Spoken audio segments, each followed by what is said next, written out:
This guy came from a humble background, but wanted to pursue the martial path. Yet his fate was dreadfully bleak. After 3 years of entering the martial hall, his cultivation was only at the second level of body tempering. He ranked first among the young generation of the martial hall, counting from the bottom up. With no background and no powerful support, he moved about alone, enduring all sorts of humiliation from others. But he unexpectedly awakened the law of immortal life and death. He transformed it into a primal divine ability. From then on, he concealed the wheel of life and death of all heavens and took charge of reincarnation. He created the supreme yin-yang divine ability and comprehended the ultimate sword Tao, beginning his journey to become a great emperor, looking down on all of history. And now, let's get into the story. The story opens in Qinyan City, where a young man named Latu, of humble birth and ordinary talent, was sitting and cultivating in the martial hall, sighing to himself. It's been 3 years since I enrolled, but my cultivation is only at the second level of body tempering, making me the bottom-ranked piece of trash in the entire martial hall. If I can't break through by the end of the semester, I'll definitely be expelled from the martial hall, doomed to be a lowly commoner for the rest of my life. Latu clenched his fists in determination. I can't get expelled from the martial hall, or my life will be ruined. Suddenly, a young woman named Lu Yusin, surrounded by a group of people nearby, shouted, "What do you want?" Startled, Latu instinctively looked toward the noise and blurted out, "Is someone out there?" That sounds like Lu Yusin's voice. On the other side, a man named Zhang Hao and his lackeys stood looking at Lu Yusin with cunning, arrogant smiles. "I've been pursuing you for 2 months. Don't pretend to be so cold. Just give me a chance." Lu Yusin turned her head away and raised her voice. "Zhang Hao, I'll say it again. I'm not interested in you. Get out of my way." Seeing Lu Yusin about to leave, 2 of his underlings blocked her path. "Whoa, don't be in such a hurry to leave." Zhang Hao also stepped forward, grabbing Yusin by the waist, and said, "Lu Yusin, I'm already at the 4th level of body tempering. Won't you show some respect to a 4th level body tempering expert?" She angrily broke free from Zhang Hao's grasp and shouted furiously, "Get your filthy hands off me. If you dare do anything to me, my Lu family will not let you off." Latu, witnessing the event from the side, felt indignant. "Damn it, how dare these bastards treat senior sister Lu like this?" Zhang Hao sneered contemptuously in response. "The Lu family? Others might fear your Lu family, but my Zhang family does not. Today, I'll take you to a secluded place and make things irreversible. Your Lu family definitely won't dare to make a big deal out of it. By then, you'll have no other choice but to marry me." Although Lu Yusin was at a disadvantage, she refused to yield. "I in your dreams." Zhang Hao was still smirking and laughed out loud. "Quite a strong personality, aren't you? But I like you that way." Then he ordered his underlings, "My boys, tie her up for me and take her away." Latu shouted, "Stop!" But he hesitated inwardly about stepping forward to protect Lu Yusin,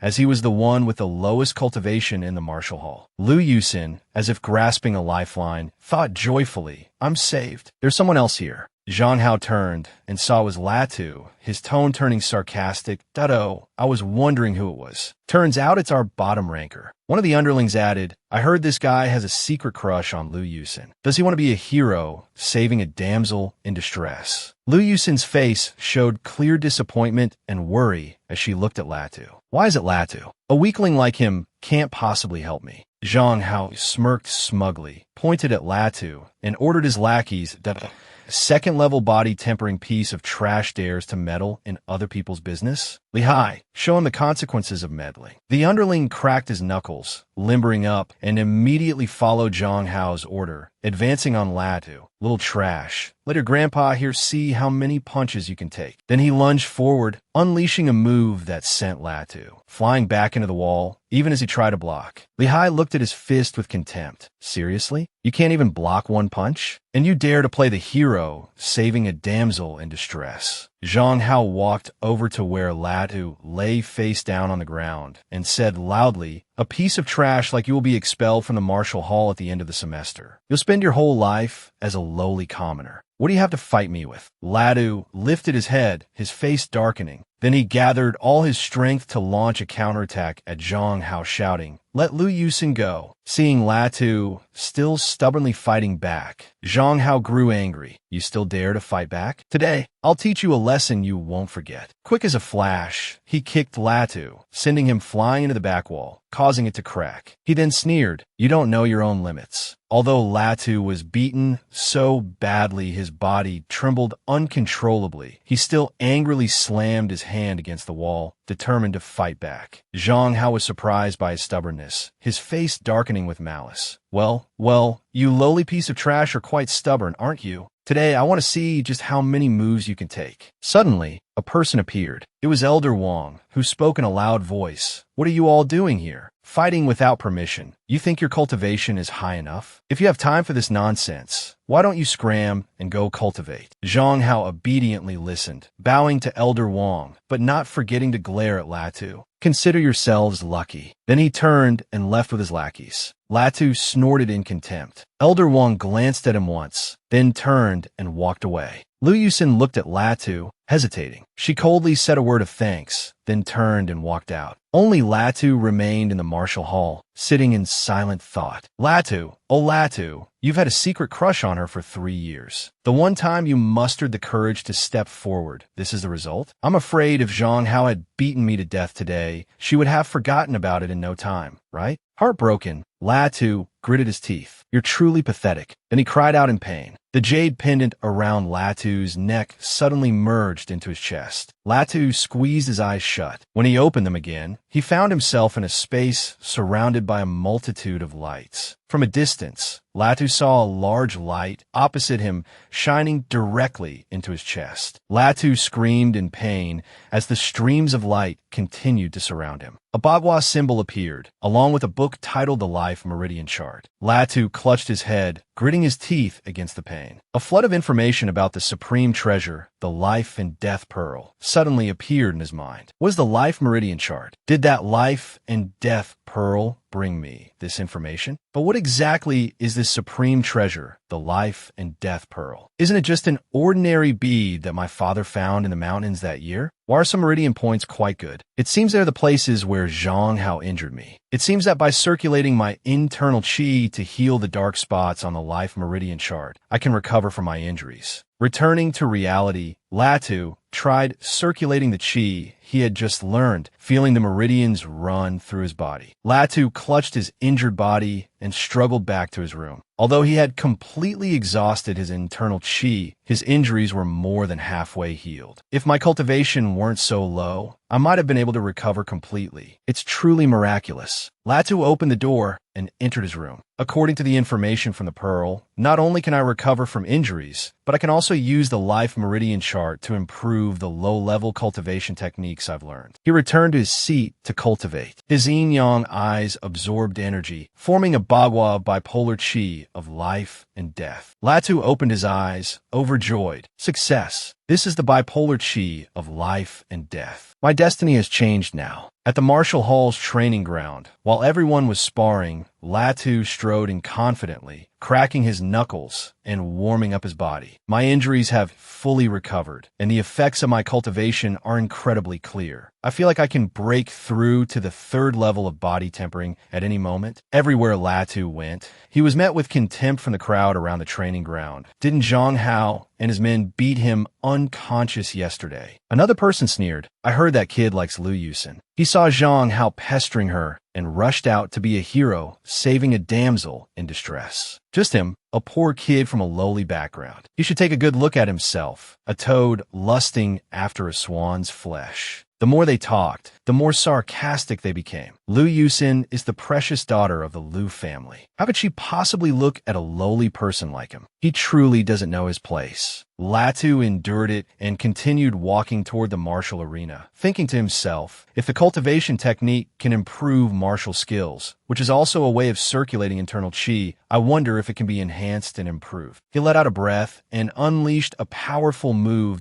First-grade martial skill, rushing bull fist. Indeed, martial skills can also be improved through the life meridian chart. His first-grade rushing bull fist was like a powerful dragon, rushing out and shattering a pillar of the martial arena, sending splinters flying everywhere. One of the pieces fell into his hand. Latu caught it, his face grim as he said, "This is made of black ironwood. It would take at least a 4th level body tempering cultivator to damage it, but I'm clearly only at the 2nd level. Has my strength increased this much after improving my cultivation technique and martial skill?" Suddenly, Zhang Hao's lackeys approached, shouting, "Get out of the way. Are you blind? Can't you see young Master Zhang has arrived?" Latu's face filled with annoyance upon seeing Zhang Hao. The nearby crowd fearfully stepped back to make way. Zhang Hao stepped forward and continued his taunts. Well, you lowly piece of trash, you still dare to show your face in front of me? Wasn't yesterday's beating enough?" Zhang Hao pointed down at his raised right foot with an arrogant tone. "Kneel down, crawl around here 3 times like a stray dog, and then lick this young master's shoes clean. Otherwise, this young master will give you another beating today." Li Hai cracked his knuckles, his face full of malice, and said, "Kid, are you mute? Young Master Zhang is talking to you. Didn't you hear?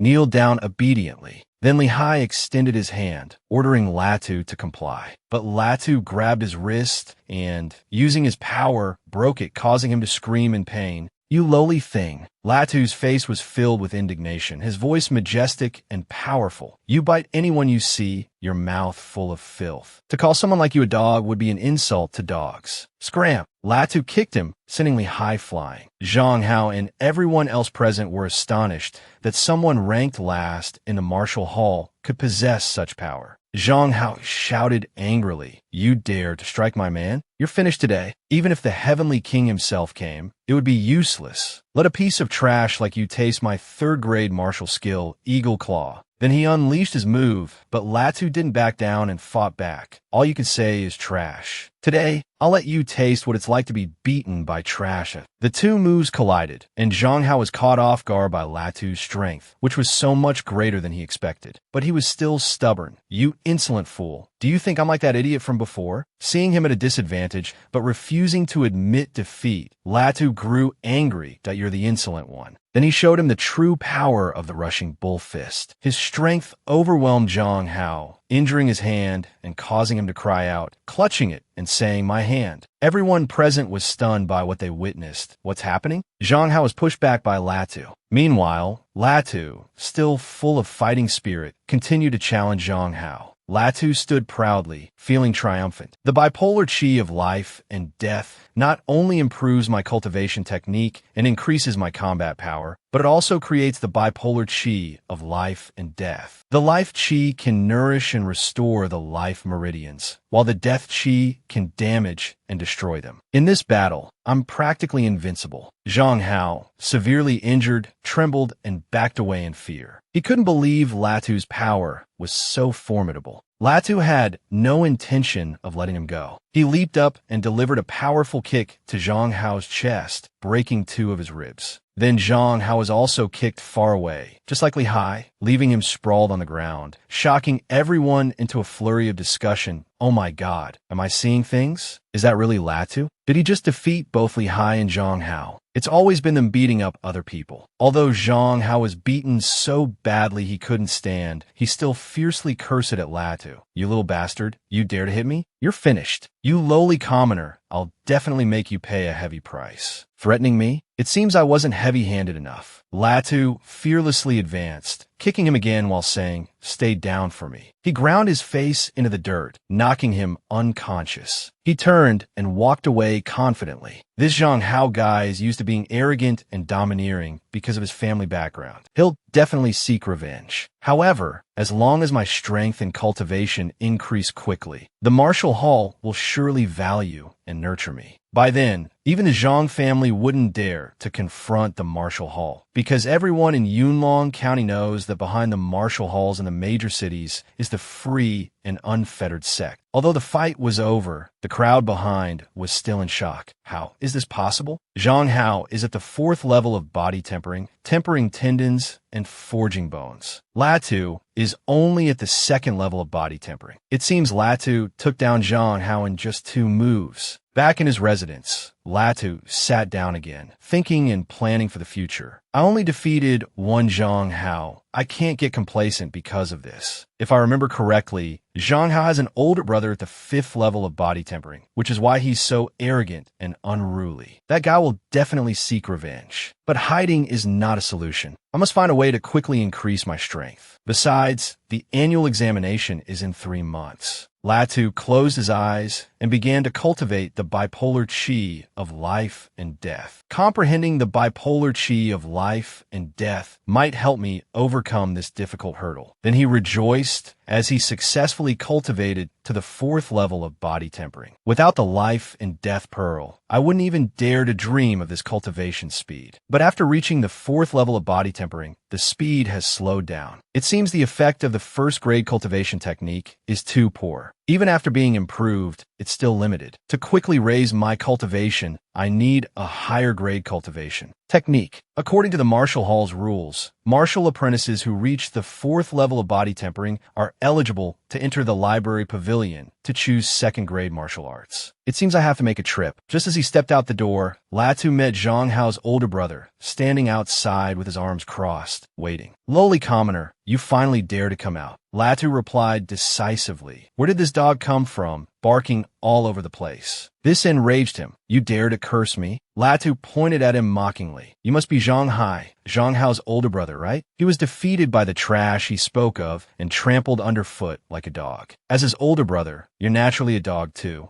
Zhang Hai's face turned purple with rage. "Are you looking to die?" Suddenly, a stream of chi shot out from behind him, surprising Latu. Internal chi radiating outwards, he must be at least a 7th level body tempering martial apprentice. He used his hand to block Zhang Hai's blow. Feeling the power of a 7th level body tempering cultivator, Latu had to admire it inwardly. As expected of the 7th level of body tempering, both his speed and strength are much greater than mine. Zhang Hai was also a bit surprised that he wasn't much affected. "I didn't expect you to not be knocked down. You lowly commoner, injuring my useless little brother. It seems you do have some skill. The martial hall has a rule against killing. Since you crippled my brother's 2 hands, I will cripple your 4 limbs and shatter all your tendons and bones." Latu's face tensed as he calculated inwardly. The 7th level of body tempering is indeed difficult to deal with, but I can directly damage his life meridians. It's not impossible to fight him. Another group of people came to watch and began to gossip. That seems to be Zhang Hao's older brother, Zhang Hai. Just now, his body was radiating internal chi. Could it be that he has broken through to the 7th level of body tempering? I heard that martial apprentices at the 7th level of body tempering are qualified to enter the library pavilion to choose 3rd grade martial arts. I'm so envious. Another person recognized Latu. Isn't that Latu? He injured Zhang Hao 2 days ago. This time,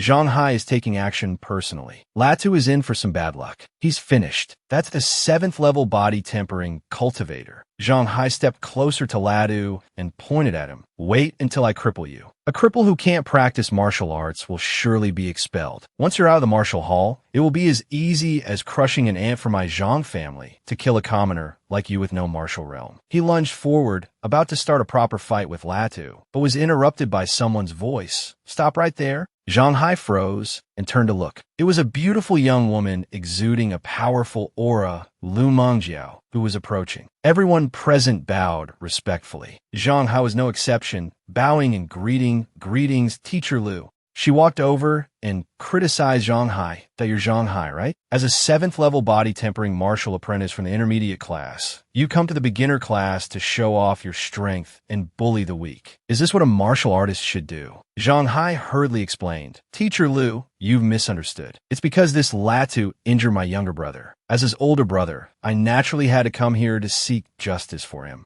Lu Mingjiao glanced at Latu, puzzled. He has reached the 4th level of body tempering. Just a few days ago, he was still at the 2nd level. Could it be that he accumulated for a long time and has just now burst forth, unearthing his martial talent? She crossed her arms and said in a loud voice, "As a teacher, I shouldn't interfere in fights between students. But the justice and fairness of the martial hall cannot be violated by anyone. If you want to spar with Latu, I have no objection. If Latu can enter the intermediate class after the examination in 3 months, I won't ask any more questions. But for now, you can scram and go back to your diligent training. Zhang Hai felt indignant, thinking to himself, the martial hall has always turned a blind eye to fights between apprentices. This Lu Mengjiao is clearly favoring that bastard. But he had no choice but to agree, saying resentfully, fine, I'll let you live for another 3 months, before turning and leaving. The surrounding crowd was still gossiping.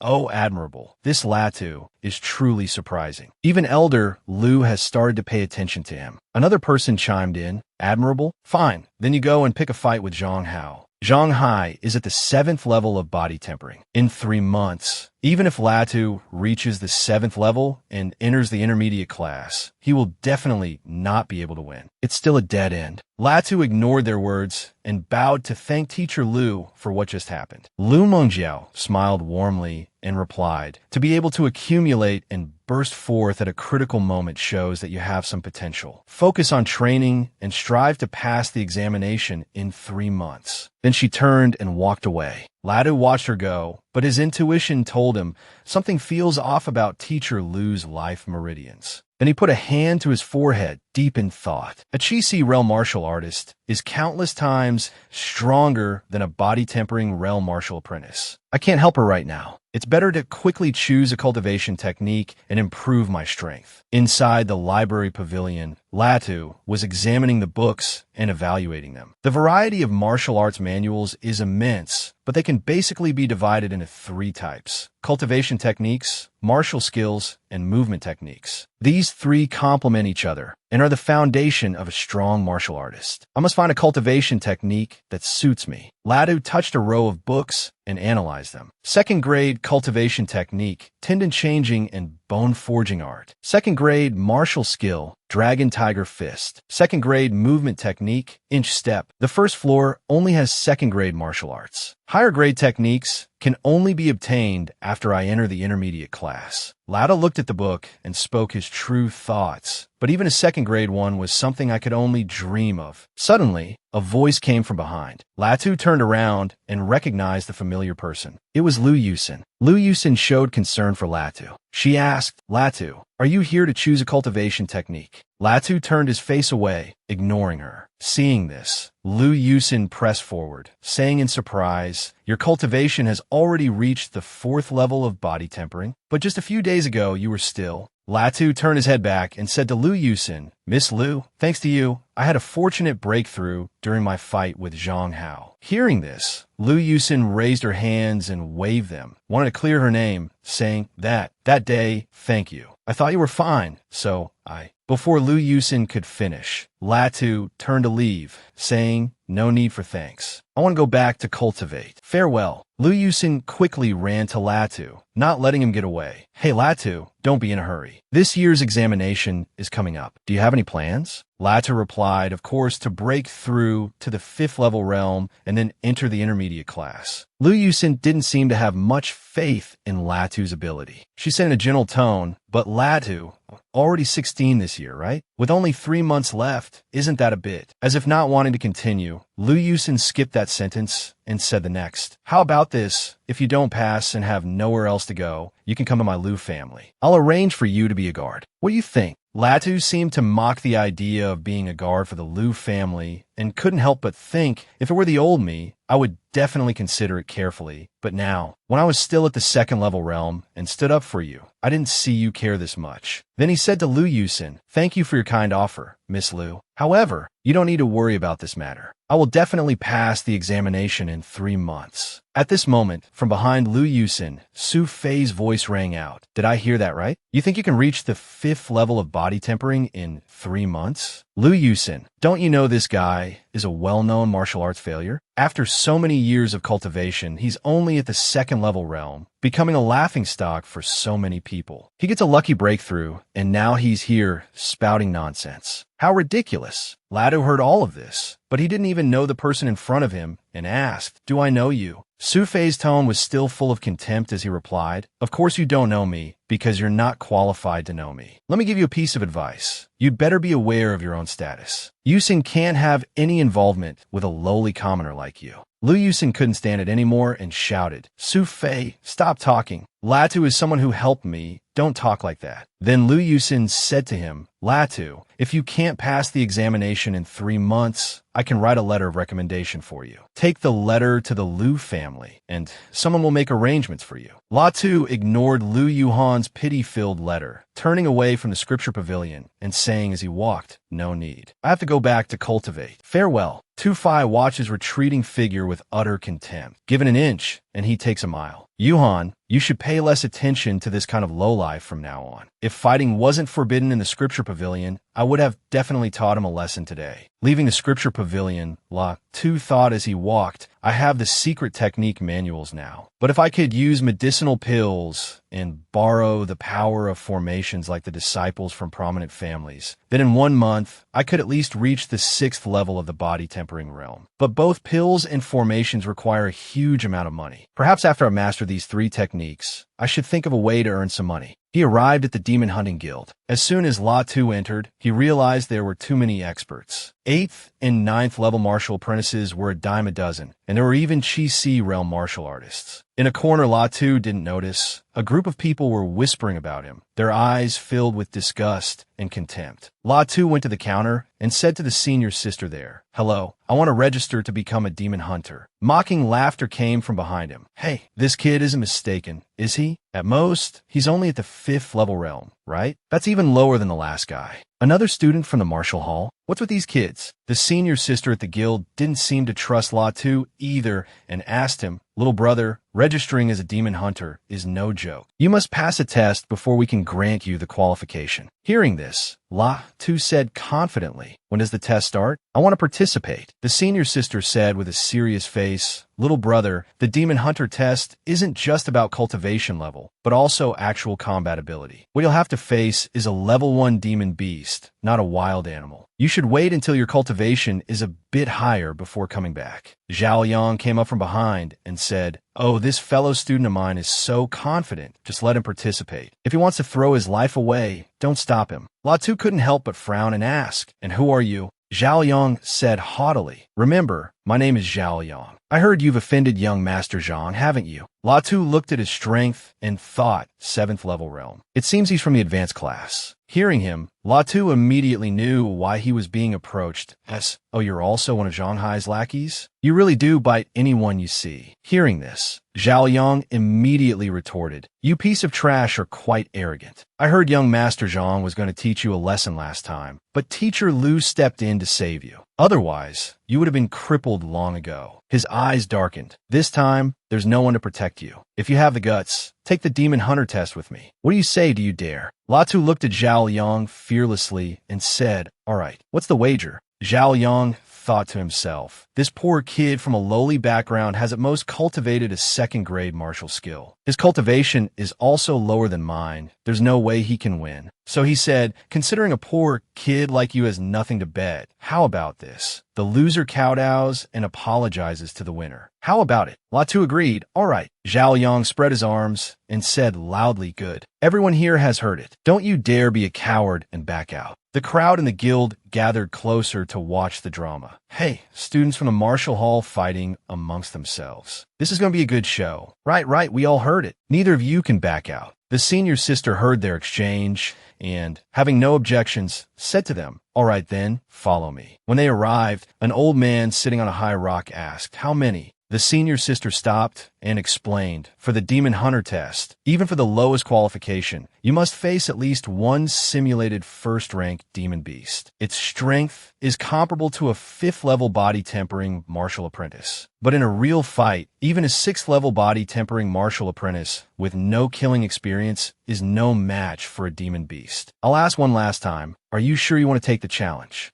Zhao Yang said confidently, I want to. The crowd from the Demon Hunting Guild watching the show wouldn't stop chattering. Wow, as expected of a Marshall Hall student so bold. I bet he doesn't know that 2 days ago, 7th level guy was almost bitten to death by a simulated demon beast, does he? Although his hair and beard were white, the old man was still sharp. He observed the situation below, seemed to ponder something, then pointed to the arena and shouted, "Just get up there." Zhao Yang jumped up confidently. A flame appeared in the old man's hand as he prepared to set up the formation, saying, "After the formation is activated, everything you encounter will be basically no different from reality. If you don't want to die, shout out immediately. As long as it's within 3 breaths, you can leave the formation." Zhao Yang punched his own palm and shouted confidently, "Let's begin." After he shouted, the flames in the room burned brighter. 2 ironback demon wolves appeared from the formation. The people below recognized these 2 monsters and began to whisper incessantly. Someone said with a bit of surprise, "Oh, this simulation is 2 ironback demon wolves?" Someone who had fought these demon wolves before said, "Well, this Marshall Hall kid is in for a tough time. This demon beast is not easy to deal with. It's incredibly stubborn." The demon beasts from the simulation formation are almost identical to real ones, extremely cunning. He's surrounded from the front and back. Let's see how he handles it. Everyone was interested in this match. Seeing this, someone suggested a bet. Anyone want to place a bet? Bet on whether he wins or loses. After that, the sounds of betting rang out endlessly, starting with 200 taels of silver, 100 taels on him losing, betting on him to win. Lot 2 stood below with his arms crossed, analyzing the situation and thinking it has no life meridians. It seems there's no way to use that to deal with it. On the arena, Zhao Yang had the upper hand. He fought the 2 demon wolves alone, using the Luo Guang fist to land a nearly fatal blow on the head of one demon wolf. Seeing this, the second one pounced from behind, but Zhao Yang managed to dodge, only getting his shirt torn on the back. Seeing Zhao Yang's strength, the crowd exclaimed, "Not bad. This kid must have at least a 3rd grade martial skill. No wonder he dared to fight 2 demon beasts." No matter how much they chattered, it didn't affect the situation inside. The beast that Zhao Yang had just dodged continuously shook its head and pounced towards him as he was fighting the other demon wolf. Everyone became more excited, and the atmosphere grew lively. In the end, Zhao Yang delivered a fatal blow that shattered the 2 demon wolves. The crowd cheered continuously, "Amazing! Amazing! Pay up, pay up! Damn it, what bad luck! I didn't expect this kid to have such a high-grade martial skill."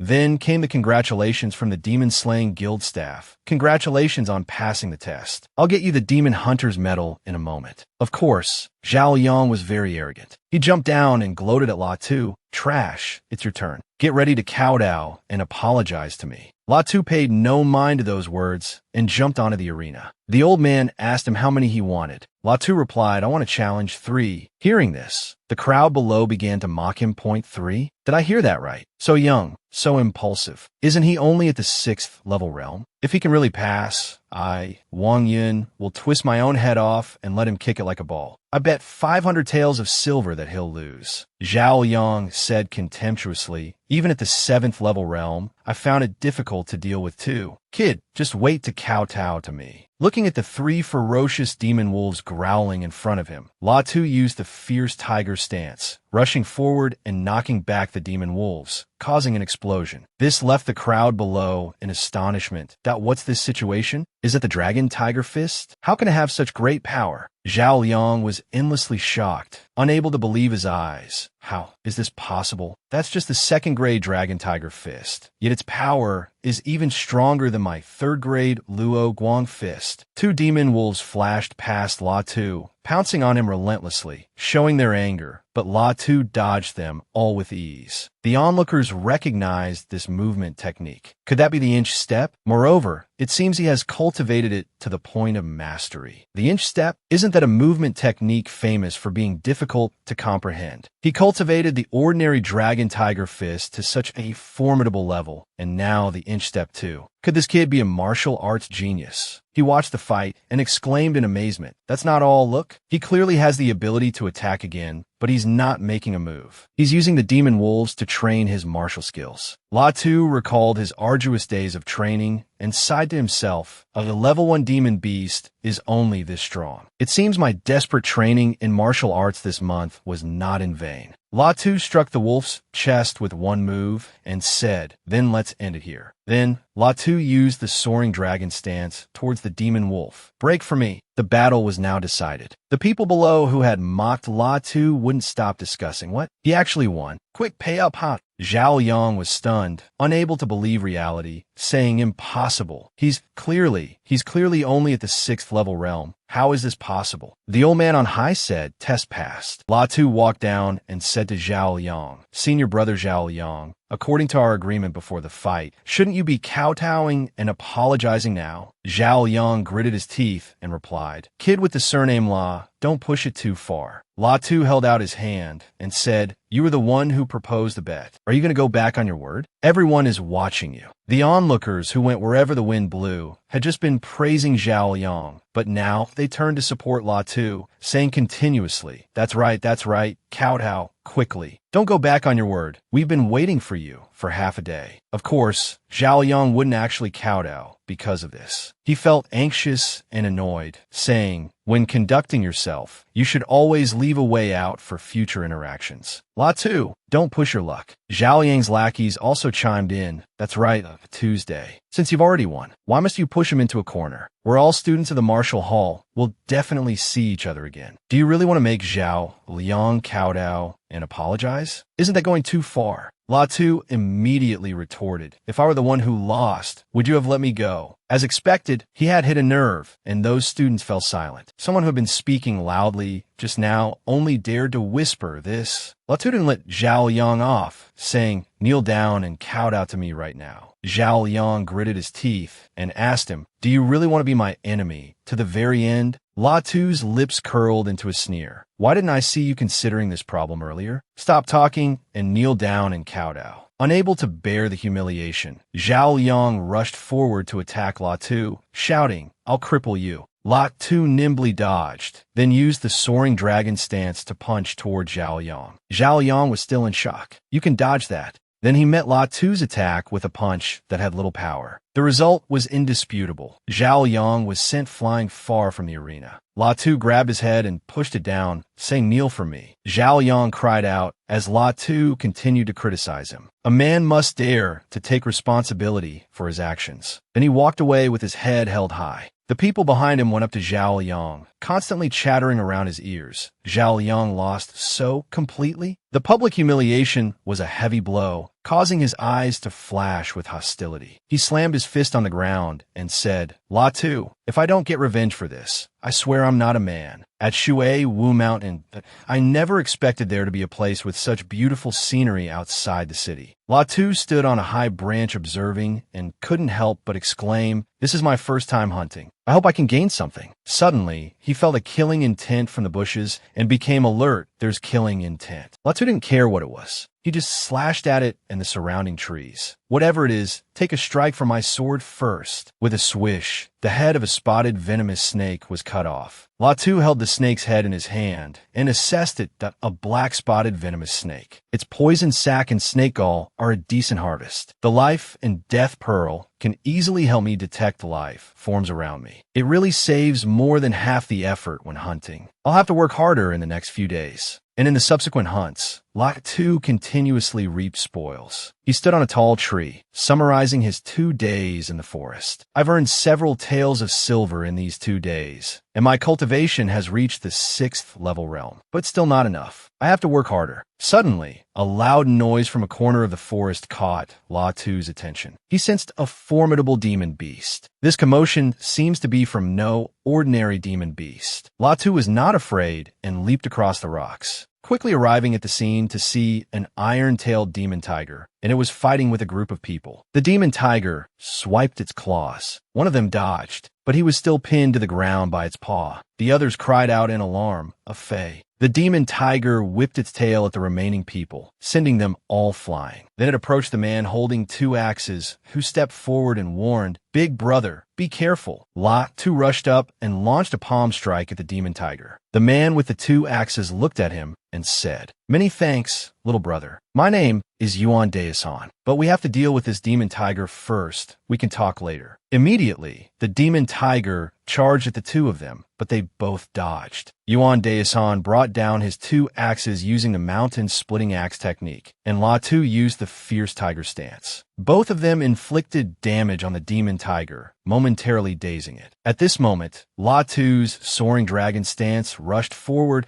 and collided with the demon tiger's head. Yuan Daesan was surprised to see the demon tiger being sent flying and praised La Tu. "Little brother, you're truly formidable." Then Yuan Daesan analyzed, as expected of a peak level 2 demon beast. "It took 3 of my strikes hitting the same spot to kill it. I still need to continue cultivating harder." La Tu was startled and looked towards the distant foliage, discovering an archer aiming at him. The man named Wang Yun said to his big brother, "This kid is only at the 6th level of body tempering. A Fei died because of this demon beast. We can't let someone else take the demon tiger's corpse." La Tu put his hand on his hip, not yielding at all, and immediately retorted, "I killed the demon tiger. Why should I give it to you?" The ungrateful Wang Yun snorted contemptuously, "You just delivered the final blow. Without our big brother, could a mere 6th level body tempering practitioner like you defeat an iron-tailed demon tiger?" Seeing Wang Yun being so arrogant and rude to the person who had just saved his life, Yuan Daesan shouted at him to shut up. "If it weren't for this little brother, I would have died under that beast's claws just now. Little brother saved my life, and I, Yuan Daesan, will remember it in my heart. This demon tiger is for the little brother to handle as he pleases." La Tu remained silent, watching Yuan Daishan's group leave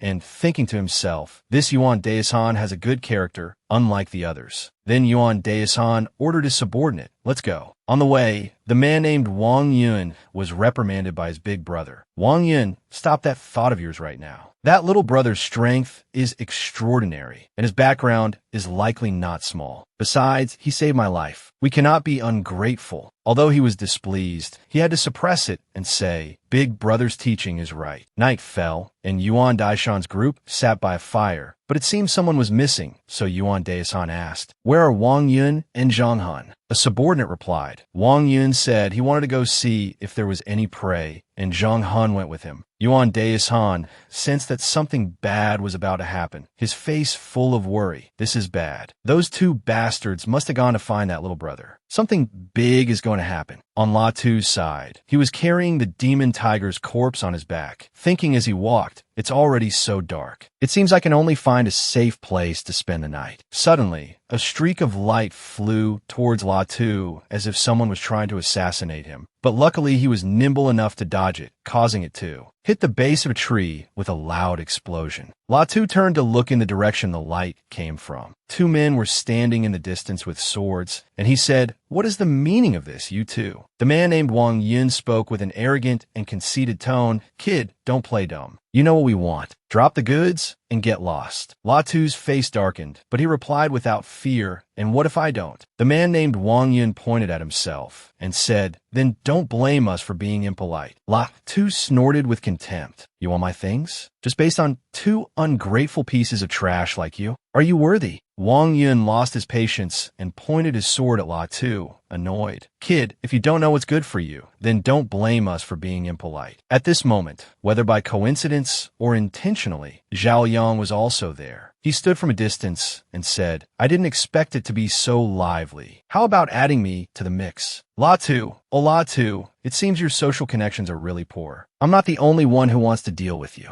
I don't need the goods. I just want this kid La Tu's life. La Tu didn't hesitate to crack his knuckles and warm up his body. It seems another person is eager to throw their life away. The man named Wang Yun shouted, "Attack." Zhao Yang immediately rushed forward, while the man named Zhang Han shot his bow. Many arrows were shot, but La Tu nimbly dodged the rain of arrows without a single scratch. He used a phantom sword and did a flip, meeting Zhao Yang, who was rushing over, shouting, "La Tu die." The 2 streams of power collided. However, La Tu's power was still far superior to Zhao Yang's. La Tu quickly jumped back, causing Wang Yun, who couldn't see him clearly, to exclaim, "Such fast lightness skill," and think to himself, "Why is this kid's speed so fast when he's only at the 6th level cultivation. Take a strike from my sword. He spun around and slashed behind him, but missed. Latu jumped behind him and launched a fierce tiger stance, knocking the sword out of his hand, sending it flying far away to hit a tree trunk. Latu leaped high into the air, descending upon Wang Yun's head, and said proudly, "You think you can ambush me with just your skills?" He somersaulted, dodging 3 arrows shot simultaneously by Zhang Han in a sneak attack. Seeing Wang Yun killed, he broke out in a cold sweat from fear. Wang Yun is dead. My arrows are completely useless. Run, I have to run fast. Zhao Liang flew over and punched at Latu, but before he could even touch him, Latu had already dodged, leaving him surprised and bewildered. Why has this Latu's strength increased so much? His confusion turned to fear when he saw Latu rushing towards him with a sword from behind. "Don't come over here." Before he could finish his sentence, Latu had stabbed him through the chest, causing Zhao Liang to die at his hands. Latu looked at his sword and said, "I've just killed someone, but this isn't over yet." In the forest, the man named Zhang Han was running for his life. He was a coward who clung to life, running in fear while wondering, so scary. How can a teenager be so formidable? Could he really have an extraordinary background like Big Brother said? Then doesn't that mean? Before he could finish his sentence, Latu's sword had caught up and ended his life. He plunged the sword into the ground and said, "It's all over. I've been out for a few days. Time to go back and cultivate for a while. The exam is about to start, and after the exam is my duel with Zhang Hai."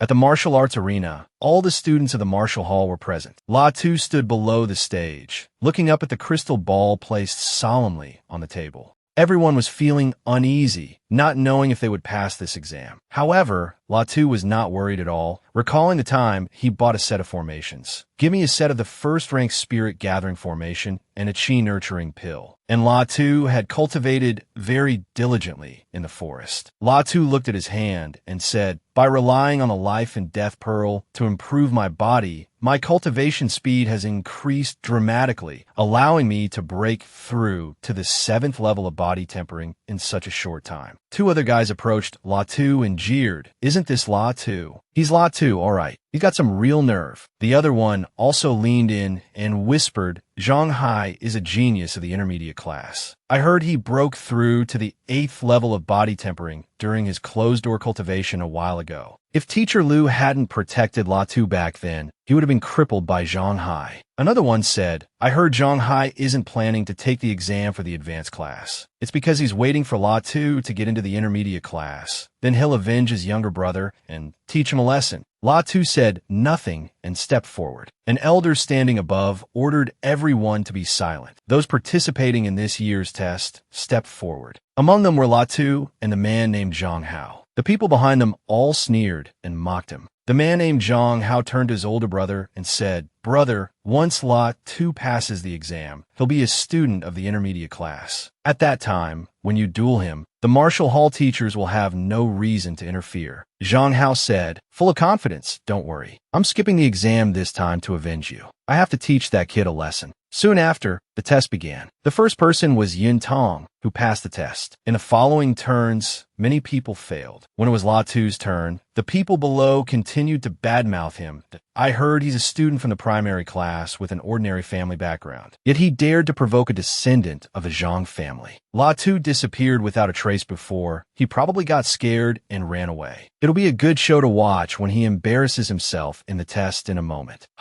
Even if this kid is lucky enough to break through to the intermediate class, Zhang Hai is still waiting to teach him a lesson. Latu ignored their words and seriously placed his hand on the crystal ball. A great power suddenly erupted from the crystal ball. Even that elder couldn't help but be surprised and said, "9th level of body tempering." Everyone below heard this and was so shocked their jaws dropped. Then the elder composed himself and said, "It's not the 9th level of body tempering, it's the 7th level of body tempering." Such pure internal chi. A 7th level cultivation that can rival the 9th level. Even I almost misjudged it. The people below were stunned and said, Is this fake? Just 3 months ago, this guy's cultivation was several levels lower than mine. When did La Tu reach the 7th level of cultivation? And his internal chi is as pure as a 9th level's. Lu Yusin also couldn't believe it, thinking to herself, no wonder he didn't accept my recommendation. After all, how could such a genius lower himself to be a servant and act as a bodyguard for someone else? Zhang Hai stood below, resentful. So what if you're at the 7th level of body tempering? Today, I will still cripple you to let you know the difference between a descendant of a great family and a commoner like you. It was the next person's turn. After La Tu finished his test, he jumped down. The test then concluded and the sphere was taken away. Full of anger, Zhang Hai jumped onto the stage and shouted, La Tu, last time teacher Lu stood up for you. Now that we are both students of the intermediate class, do you dare to fight me again? That group of people, still full of malice towards him, sneered and said,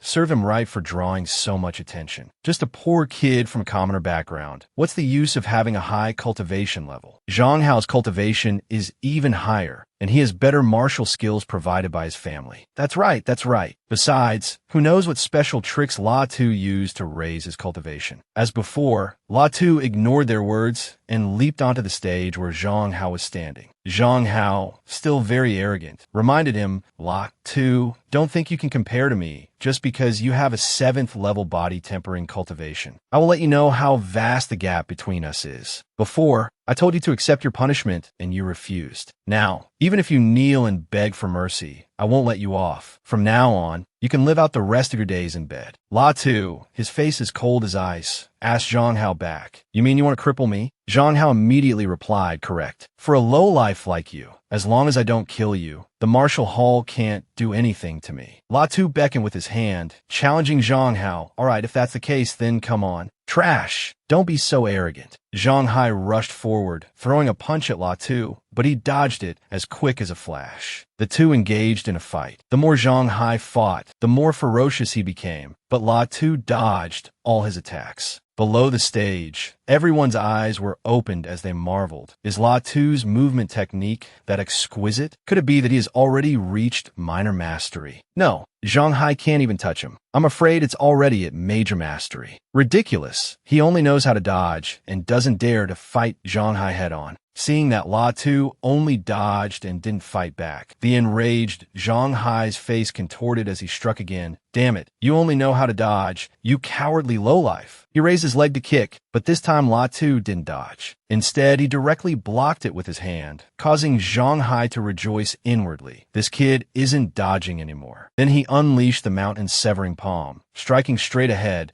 but La Tu immediately countered with another move. Zhang Hai sensed that something was wrong. Just as he thought, La Tu unleashed the soaring dragon form, sending Zhang Hai flying backward. La Tu walked over, stood in front of Zhang Hai, raised his fist, and asked challengingly, "You're gonna cripple me like this?" Zhang Hai, as if unable to believe reality, couldn't believe he had been defeated by someone he had always looked down on. Impossible. How could I lose to a lowlife like you? You die for me. Saying that, he rushed forward with both hands, but was grabbed by La Tuesday, truly overestimating your own strength. Zhang Hai suddenly became terrified. How can this be? Could his internal energy really be comparable to the 9th level? La Tu broke both of Zhang Hai's arms with a series of cracking sounds. His arms hung limply, the bones within shattered. Then, he punched him, sending him flying several meters away. As he punched, he said, "Do you understand the gap between you and me now?" Zhang Hai lay sprawled on the ground and asked in fear, "La Tu, what do you want to do?" La Tu stepped on his chest and said, "Of course, an eye for an eye. I'm going to do to you what you wanted to do to me." Although his arms were crippled, Zhang Hai still had plenty of strength to shout threats at La Tuesday. "You dare. My father is the head of the Zhang family. If you dare touch me, you will definitely not die a peaceful death. Even if your father were the heavenly king himself, I wouldn't be afraid." La Tu replied, then stomped hard on Zhang Hai, causing him to scream shrilly in pain. Above,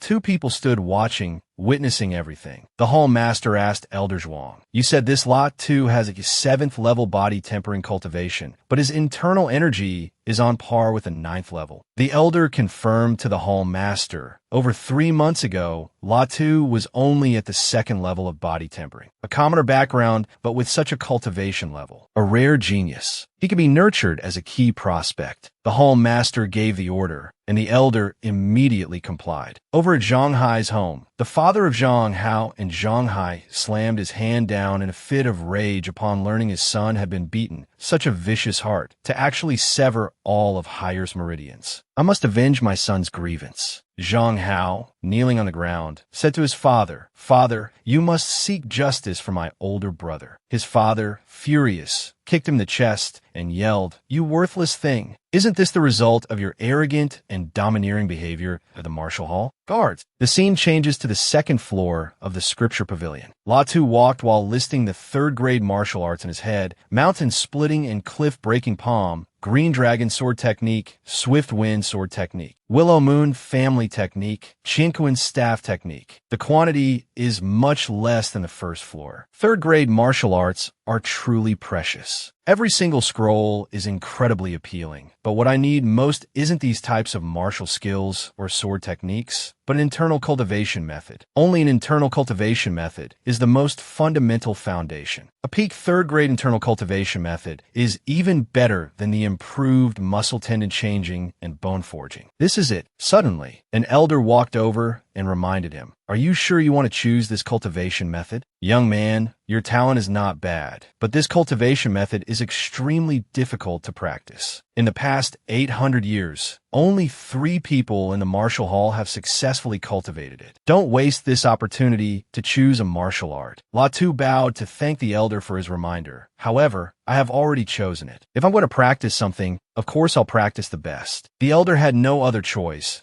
If you were so determined, then it's fine to give it a try. Returning to Latu's residence, he was cultivating the method he had just chosen in 800 years. Only 3 people have successfully cultivated it, but it only took me half an incense stick's time. He was overjoyed at his successful cultivation. Relying on this cultivation method, plus the Dragon Tiger Fist and Inch Step with my movement technique at Major Mastery, I can even fight against cultivators at the Chi-Hai realm. Arriving at Baki Mountain of Qingyan City, Latu rode his horse with a serious expression, thinking to himself, "My strength is greater now. High mountains and deep pools are no longer dangerous to me." He dismounted and took out a map. According to the map I bought from the Demon Hunter Association, the yellow area is suitable for those at the 8th level of body tempering and below. The red area is suitable for a Chi-Hai realm expert to lead a team, and in the black area, even a Xianyan martial artist must be careful. Latu looked up at the sky-high mountain, which was the red area. Although this Baki mountain is a red area, it has many level 1 demon beasts. Deeper inside, there are level 2 demon beasts. As long as I'm careful and don't go too deep, nothing will happen. Then he led his horse and set off. A group of people walking in the opposite direction passed by Latu's day. The leader turned to look at Latu with a murderous look on his face and snorted, making him raise his guard. Who is this person? His gaze doesn't seem friendly. And so they passed each other. The leader said to all his underlings, "Brothers, this kid is our target this time." Another man asked about Latu's day big brother. "What's this kid's background that the Zhang family in the city would pay so much to hire us?" The big brother explained, "I heard he crippled the second son of the Zhang family head. But these things have nothing to do with us. We just need to kill the person and take the money." But he was worried. That kid is a student of the martial hall. If something happens, before he could finish, the big brother spoke up, crossing his arms and saying in a serious tone, "Then handle things properly. As long as you don't let any information leak, a body tempering cultivator like him being targeted only has one path, death. No one will know we did it unless." The underling understood. Understood, big brother. Rest assured, we all know the rules. On the mountain, a strong wind blew. Latu hid in the tall grass, looking at a wild beast eating another animal. Its eyes were wild and wary. It ate while looking around. Latu activated his technique, seeing through to the beast's vital points. The weaknesses are clear now. He leaped up, bursting out of the bushes, and charged down from above with his sword. The wild beast had already detected him and leaped up to bite Latu, but he dodged it. The wild beast swiped at La Tu with its sharp claws, forcing him to block with his sword. Then he kicked it straight in the abdomen. It's really tough, as expected, but this isn't enough. Just as he thought, the wild beast was almost unharmed and growled as it jumped back. It gathered momentum and charged ferociously, intending to make him its meal for interrupting its lunch. Then the wild beast leaped up, but La Tu ducked and slid underneath it. He slashed at its weak point, causing the wild beast to collapse to the ground dead. La Tu stared at it, thinking compared to humans, the cunning of wild beasts is indeed limited. They basically fight on instinct. After the beast died, La Tu pulled out all its claws and teeth. He put them in a cloth bag and slung it over his shoulder. Just as he finished, he suddenly sensed something. It's that group of people again. From his dragon's eye, La Tu could see from a distance that the group he had passed at the foot of the mountain was approaching his location. Ever since I entered the mountain, they've been circling around. It seems they really are here for me. The big brother flew over, but was too late. La Tu had already hidden behind a tree. Then the man approached the beast's corpse and stabbed its head, snorting angrily. The underling also caught up and said, "Big brother, I don't see the kid." The big brother warned all his underlings to be on high alert. "This kid can kill a black-armored wolf. His strength is not bad, so you all be careful." Then he ordered his most capable underling, Yuan Dashin, "You go collect the spoils." That kid definitely didn't run far. "The rest of you and I will split up to search. The moment you find him, fire a signal immediately." Yuan Dashin immediately obeyed. While Yuan Dashin was checking the situation where the wild beast died, La Tu sat in the bushes, thinking, from what this person said,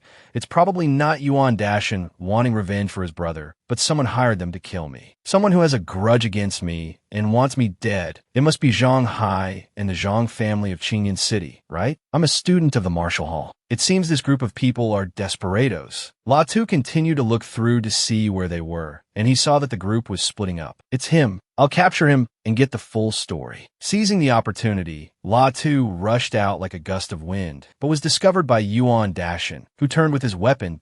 "Who's there?" "So it's you." He recognized La Tu from a distance. La Tu had to act quickly, rushing forward with his sword. "I must subdue Yuan Dashin in the shortest time possible. I can't let him fire the signal." The two's weapons clashed, creating sparks and a cloud of smoke. Yuan Dashin lost his footing and stumbled back a distance, causing him to shout, such powerful force. As if knowing he couldn't beat La Tu, he intended to fire the signal flare. But unexpectedly, La Tu was faster and pointed his sword at him. "If you dare to fire that signal, your little life will be over." Yuan Dashin stood still, not daring to move, his face sweating with fear, but he had to admit such a fast movement technique. He then put down the signal flare to save his own life. "I'll ask you, who told you to follow me?" La Tu had just asked, and before he could hear Yuan Dashin's answer, someone suddenly attacked him from behind. But luckily, he managed to dodge in time. It turned out to be the big brother, who had brought all his underlings and said arrogantly, "Kid, I knew you were hiding around here." La Tu realized he had fallen into their trap. They returned so quickly. This person left Yuan Dashin behind as bait. On a high branch opposite La Tu, a man was already waiting. When the big brother said, "Kid, there's no escape for you now," a volley of arrows shot towards La Tu, but he quickly dodged each one and ran. "The prey's at our lips. We can't let it get away." The big brother immediately ordered after him. "We can't let La Tu escape." Not only was the group chasing him, but a rain of arrows was also flying towards him, but not a single one hit La Tu. Chun, who complained as he chased, "Why does this kid run so fast? Even though I'm a Chi-Hai realm martial artist, my movement technique isn't my strong suit." He ordered all his underlings, "Quick, split up and find him for me. Everyone, maintain your distance and be ready to fire a signal at any time." La Tu hid in a tree, using his see-through ability to pinpoint the location of each person in the group. There are 5 left. Only Chun, who is at the Chi-Hai realm. The others are all at the 9th level of body tempering. Perhaps I could defeat them one by one. Since you've made a move against me, I won't be polite anymore. La Tu leaped from tree to tree and landed behind one of the big brother Chun Hu's underlings. The man was completely unaware, resting his sword on his shoulder and sighing. What bad luck. A mere 7th level body tempering kid. Why is he so hard to deal with? Suddenly, he sensed something suspicious in a tree in front of him. Then, a single slash cut a snake's body and head in two. He had thought it was La Tu and snorted in annoyance. Turns out it was a snake. Oh no! He suddenly realized he had fallen in a La Tu's trap, and turned to block his attack with his sword, but it was chopped in half. Latu pointed his sword at the man. "How can you be so fast?" he said with difficulty and trembling, then collapsed dead. Latu looked at him and the sword in his hand that had ended so many lives. Among all martial arts in the world, only speed is unbreakable. That saying is indeed true. For people left, his eyes were as sharp as his sword, anticipating that another massacre would befall that unlucky group. The sky suddenly began to pour with rain. The big brother, Chunhu, looked up and said, "I can't believe it's starting to rain at a time like this. A death sign. A mere 7th level body tempering kid, wasting so much time and still haven't found him. What a bunch of trash." Out of nowhere, an arrow was shot right next to Chunhu's foot, making him realize immediately this is Chun Ping's silver iron arrow. Then he turned to look in the direction the arrow came from, which was also where Latu was standing, and said, "You've killed him." Latu, with an indifferent face, looked down at where Chun, was standing, and replied, "Not just Chun Ping. Now, you're the only one left." Chun, was not afraid upon hearing that all his underlings had been killed, but instead said arrogantly, "Kid, you're brave. But not running away and coming to find me is just seeking your own death. Then let me see the strength of a Chi-Hai realm martial artist." La-Tu landed gently on the ground. The big brother also charged with his spear. "Then I'll grant your wish." The weapons of both Chun-Hu and La-Tu clashed, but it seemed La-Tu was at a disadvantage and was knocked back. As expected of a Chi-Hai realm martial artist, his strength completely suppresses me. Chun-Hu pressed his advantage. Seeing this, Chun-Hu said smugly, "You want to fight your grandpa with just this movement technique? Saves me the effort of looking for you." Chun-Hu attacked relentlessly, leaving La-Tu only able to dodge without a chance to counterattack. Then, his sword was struck and broken in two. The big brother retracted his spear and laughed loudly, boasting about his weapon. "This wind-piercing spear is a low-grade human rank weapon. Die for me." He then slashed towards La-Tu, but he dodged it. For the first time, he truly retaliated, unleashing the fierce tiger form. Chun-Hu, underestimating him, sneered, "You think you can injure me to survive? You've miscalculated. I also have a low-grade human rank protective treasure. You think a mere 7th level body tempering cultivator like you can injure me." But he never expected that La-Tu's fierce tiger form would send him flying. Then La-Tu knocked the spear from his hand and unleashed the soaring dragon form, striking Chun-Hu straight in the abdomen, causing him to fall backward in surprise. Chun-Hu, not believing reality, said in shock, "This is impossible. My protective armor, my Chi-Hai protective barrier. How did he do it?" Chun-Hu lay sprawled on the ground, taking his last breath in astonishment before La-Tu ended his life. La-Tu smiled, wiped the blood from his mouth, and looked into the distance, finally dealt with the last one. At the weapon shop, La-Tu walked up to the owner's counter, proudly carrying Chun-Hu's spear. He slammed it hard on the table, leaving the owner stunned and bewildered as he looked at La-Tu's day. His face was dark and full of anger, which frightened the owner into silence. He could only give a forced smile and scratch his head, waiting for La-Tu to leave. Then the owner picked up Chun-Hu's spear with a puzzled expression. Meanwhile, La-Tu returned to the forest where he often cultivated. La-Tu sat on a large rock, cultivating the spirit-gathering formation. Streams of green chi swirled around him, emanating from his body. Suddenly, La-Tu's eyes flashed as the formation grew stronger, as expected of a peak 3rd grade internal cultivation method. After I modified it using the life vein visualization diagram, the cultivation efficiency of the pure yang art has become stronger. Combined with the spirit gathering formation, chi nurturing pills, and absorbing the potent essence of the mountain's plants and trees, this is the 2 poles of life and death chi. After I reached the 8th level of body tempering, my cultivation has also become pure. Adding these 2 poles of life and death chi, no one below the Chi-Hai realm can defeat me. After finishing his cultivation of the formation, La-Tu stood up, looked into the distance, and wondered to himself, "I wonder how I compare to the elites of the Martial Hall's advanced class now." The scene changes to the Zhang family mansion in Qingyan City. The Zhang family head, furious, smashed a vase and roared, "Trash. A bunch of trash. Isn't Chun-Hu a Chi-Hai realm martial artist? He failed to deal with a mere body tempering realm kid." The family head's subordinate reported the situation, Not only did Chunhu fail, but he also lost his life on Baki Mountain. His wind-piercing spear was sold to a weapon shop, and his body was found on Baki Mountain. Hearing this, the Zhang family head became even more furious and thundered, "Trash! This matter has already leaked out." The subordinate replied, "There has been no movement from the Marshall Hall these past few days. There probably isn't a problem." Latu returned to the Marshall Hall of Qingyan City. As he walked, he thought, according to the Marshall Hall's rules, now that I've reached the 8th level of body tempering, I can choose another 3rd-grade martial art, just like when I was at the 7th level. The people standing near him also started discussing among themselves that it seems Latu's strength has increased again. I can even feel a sense of pressure. Another person chimed in, "Don't tell me he's already reached the 8th level of body tempering? I've only ever felt this kind of pressure from an 8th level martial artist before." The other guy couldn't believe what he was seeing and said, "Impossible, he was only at the 7th level a month ago." As usual, he paid them no mind and walked on. Suddenly, an elder appeared, startling him slightly. He thought, not a Qihai realm, but a Xiantian realm martial artist. Student Latu pays his respects to the elder. As he greeted him, he thought to himself, this person isn't just an elder of the Marshall Hall. He's probably the one who was in charge of the assessment at the Demon Hunter Association. The elder smiled warmly, pointed forward, and said to Latu, "Follow me." He obeyed and replied yes. In a magnificent residence, the elder sat down opposite Latu and invited him, "Have a seat. I'm an elder of the Marshall Hall. We've met before. I heard you chose the pure yang art in the scripture pavilion."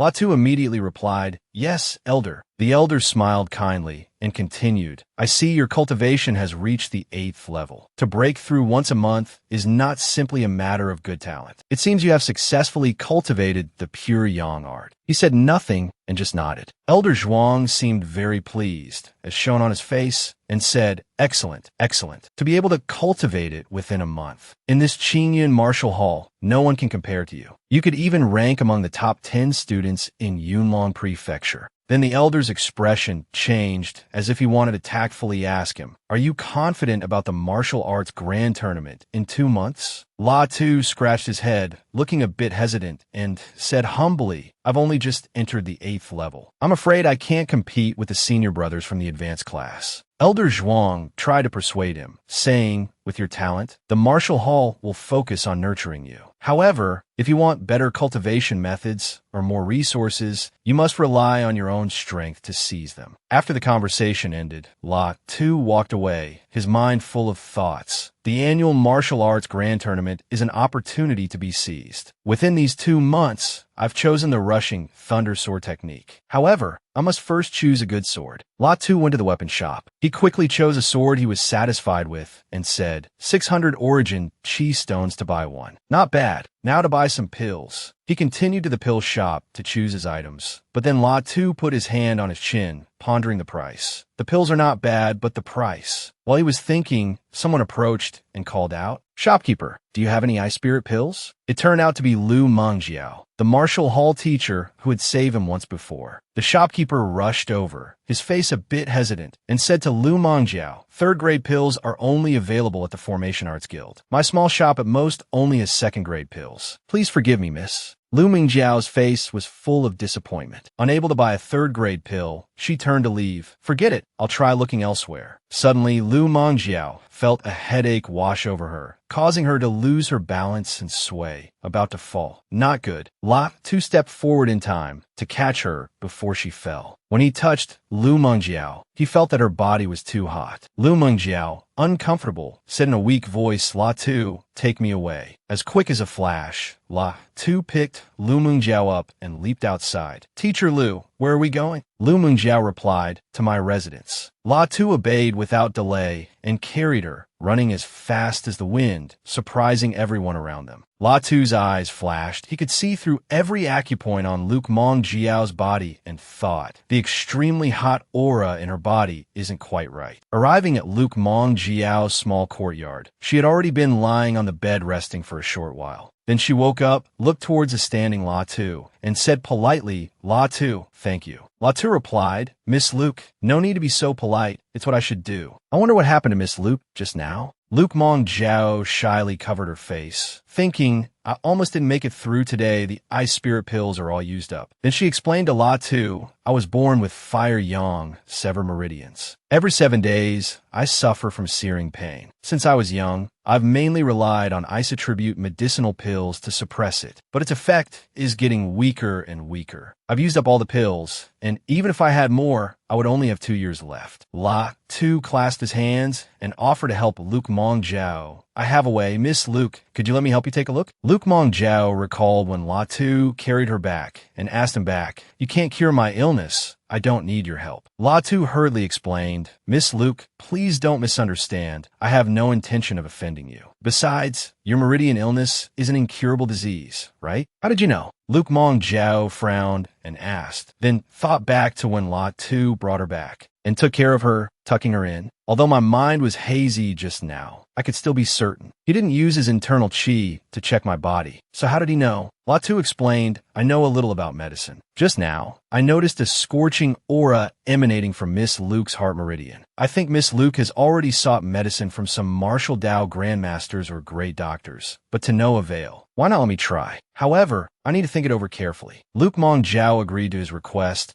but didn't forget to warn him. All right, then I'll trouble you. La Tuesday. However, you're not to get handsy with me. La Tu said, Teacher, please sit firmly on the bed. Then he pulled Luke Mong Jiao's hand, touching the hand of someone of the opposite sex. La Tu felt a bit shy, looking at Luke Mong Jiao and thinking, it's no wonder Miss Luke's attitude towards me changed just now. Her current state is truly soul-stirring. Then La Tu calmed his mind and sat down to take her pulse. But one look was all it took for Luke Mong Jiao to know that La Tu had no experience in healing, and she thought to herself, this movement looks unprofessional at a glance, but forget it, I might as well let him try. La Tu turned to stare at Luke Mong Jiao, his flashing eyes making her a bit shy. La Tu said to her, Miss Luke, there's a scorching aura accumulated inside your heart meridian. I can't guarantee a cure. I can only give it a try. La Tu held Luke Mong Jiao's hand and began the treatment, his 2 poles of life and death emanating just like that. Luke Mong Jiao was still a bit shy and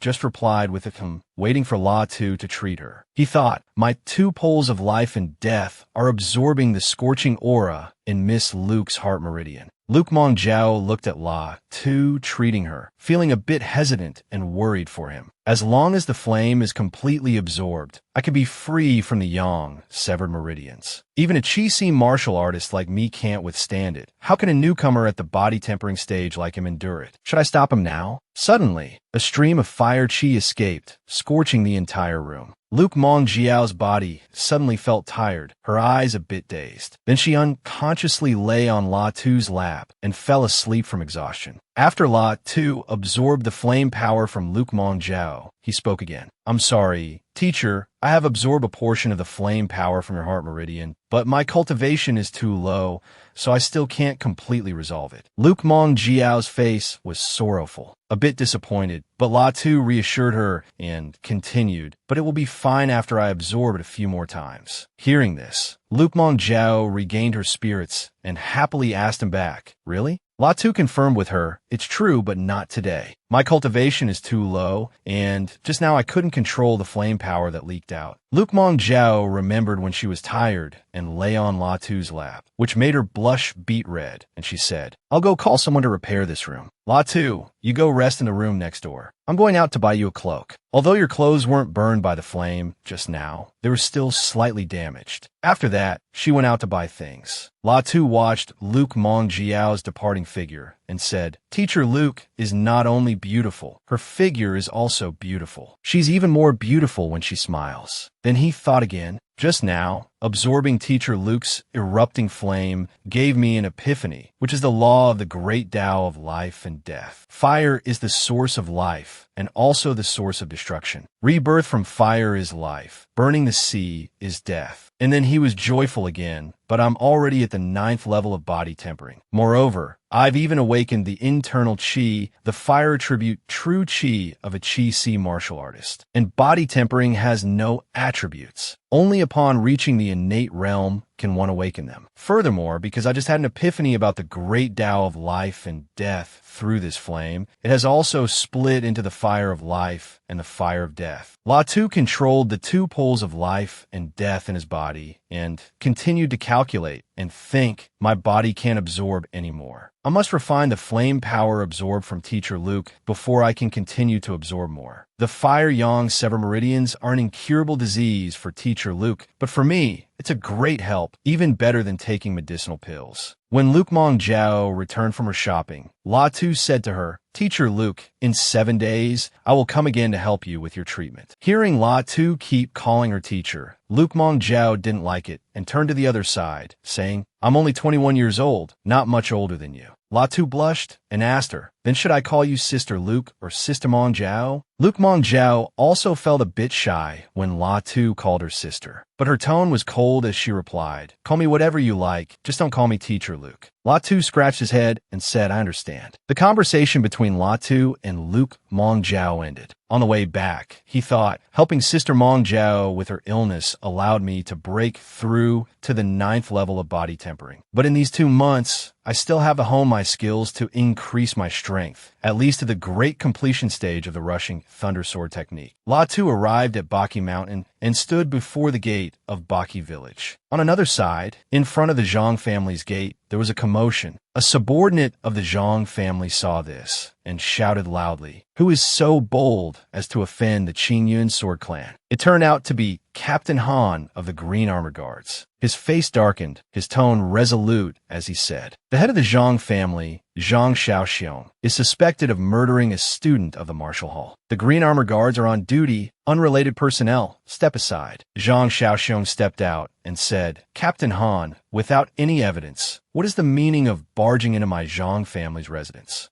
Captain Han didn't waste words and gave the order. I am here under Elder Zhang's orders to arrest Zhang Xiaoxiong. If he resists, kill him without trial. While Zhang Xiaoxiong was being arrested, a man stood watching and said, I finally waited for this day. It turned out to be Zhang Xiaoxiong's younger brother. His face turned cunning as he sneered and said, I must let this good older brother of mine take the blame for this crime, and no one can protect him. Then he gave an order. Men, send someone to pretend to be my brother's subordinates and go capture Latu's father. The scene changes to the martial arts training ground of the Martial Hall. All the students are gathered below. Latu stood behind, listening to the crowd talk. If you get into the top 10, there will be rewards of medicinal pills and origin chi stones. The top 5 can be taken as disciples by an elder. The top 3 can even receive guidance from the Martial Hall's master and also have the qualification to choose a 4th grade martial art. Another person wondered, I don't know who will be number 1 today. Latu just listened in silence, then walked closer to the martial arena, thinking, in these 2 months, I went to senior sister Mong Jiao's place and absorbed the power of the flame a few more times. My internal chi has been purified to the peak of the 9th level of chi refining. Moreover, I've been constantly honing my skills at Baki Mountain. After modifying it, the rushing Thunder Sword technique has been cultivated to the great completion stage. I'll see if I have the qualifications to be number 1. Suddenly, the crowd shouted excitedly, the Hall Master is here. A foot standing on a cloud flew over. It was the Hall Master, riding a cloud to the upper level. The crowd below discussed, flying through the air, a legendary technique. He has already surpassed the innate realm. The elder who had spoken with Latu before was already waiting for the Hall Master and said, Hall Master, you've arrived. Latu stood below, full of admiration, wondering when he would have such strength. Then the elder said, silence. The auspicious hour has arrived. Remember, in a martial competition, swords and sabers have no eyes. You can injure people, but you cannot kill them. Otherwise, your qualification will be revoked, you will be expelled from the martial hall, and imprisoned for 10 years. The competition will be by drawing lots for pairs. Those with the same number will go to the arena to compete. I now declare the grand martial competition has begun. Another person in charge of the lots said, all students, draw your lots one by one. A long line of students waited to draw their numbers to compete in the arena. In the stands below, everyone cheered for all the competing students. Everyone do your best. Latu drew number 98, Martial Arena number 3. He looked up at the arena and saw that the match for number 97 was about to end, thinking it's almost my turn. After that match, it would be his turn. The elder shouted, Martial Arena number 3, number 98, to the stage. The person with number 98, who was also La Tu's opponent, was a tall, thin man with brown hair. He flew up and jumped on the martial arena, crossing his arms arrogantly. The crowd below praised his good movement technique and cheered for him. La Tu lightly jumped onto the stage, not as ostentatiously as the other guy. Then he asked him, "You're La Tu, the one who crippled Zhang Hai some time ago, right?" La Tu said nothing, just gave a nod. Number 98 went up to fight La Tu's day. His cultivation was on par with his, so he thought, this La Tu guy thinks that just because he defeated Zhang Hai, he can look down on me? We're both at the 7th level of body tempering. I don't believe I'm weaker than you. Number 98 rushed at La Tu, using a move he was confident in, but he just lightly dodged his move. Then La Tu rushed forward to attack, punching him and sending him flying, saying, "I've already seen through your movements." At this moment, the elder shouted loudly, "Martial Arena number 3, La Tu wins." After hearing this, La Tu left with a cold expression, while the guy he just fought was unbearably angry. He was still sitting on the arena floor, cursing, "Damn you, La Tu. If it weren't for your luck, my flying dagger would have hit." The martial hall master and the elder observed from above, talking to each other. Look, great completion movement technique, reaching the subtle realm. In the following fights, La Tu easily gained the upper hand, continuously defeating his opponents. But the martial hall disciples below were unconvinced and jealously badmouthed La Tu. "You brat, you're too arrogant. Just relying on good movement technique, huh? Wait until he meets a real expert. Let's see how useless his good movement technique will be." Elder Zhang announced from above, "The 3rd round of competition begins." Another elder in charge of the lots said, "Prepare to draw lots." The bell rang, and the judge said, "Martial Arena number 2, Martial Arena number 13. Facing La Tu this time was a spear-wielding expert. Below, they endlessly mocked La Tu's day. Haha, this La Tu guy is really unlucky to have met Lin Jie in the 3rd round. Hearing this, Lu Yuhan spoke up to defend him. At least La Tu dared to participate in the competition, and he has already won 2 rounds. Tu Fai was naturally unconvinced and said to Lu Yuhan, he just got lucky last time, meeting 2 weak opponents. Then he gritted his teeth angrily and thought, that detestable Lu Yuhan daring to mock me for not participating. Sooner or later, you'll marry into my Tu family. We'll see how I deal with you then. The scene changes to the elder and the martial hall master. The elder said, "I didn't expect La Tu to meet Lin Jie so early." The martial hall master took a sip of tea and said, "Don't underestimate him. La Tu is not that simple." Luke Mong Jiao from behind also spoke up, "I also agree with the hall master. La Tu can win." Hearing this, the elder turned his head and exclaimed in surprise, "Oh, could be that this brat has a secret I don't know about." In the stands, the crowd was chattering, "Lin Jie will definitely be number 1 this year. Lin Jie,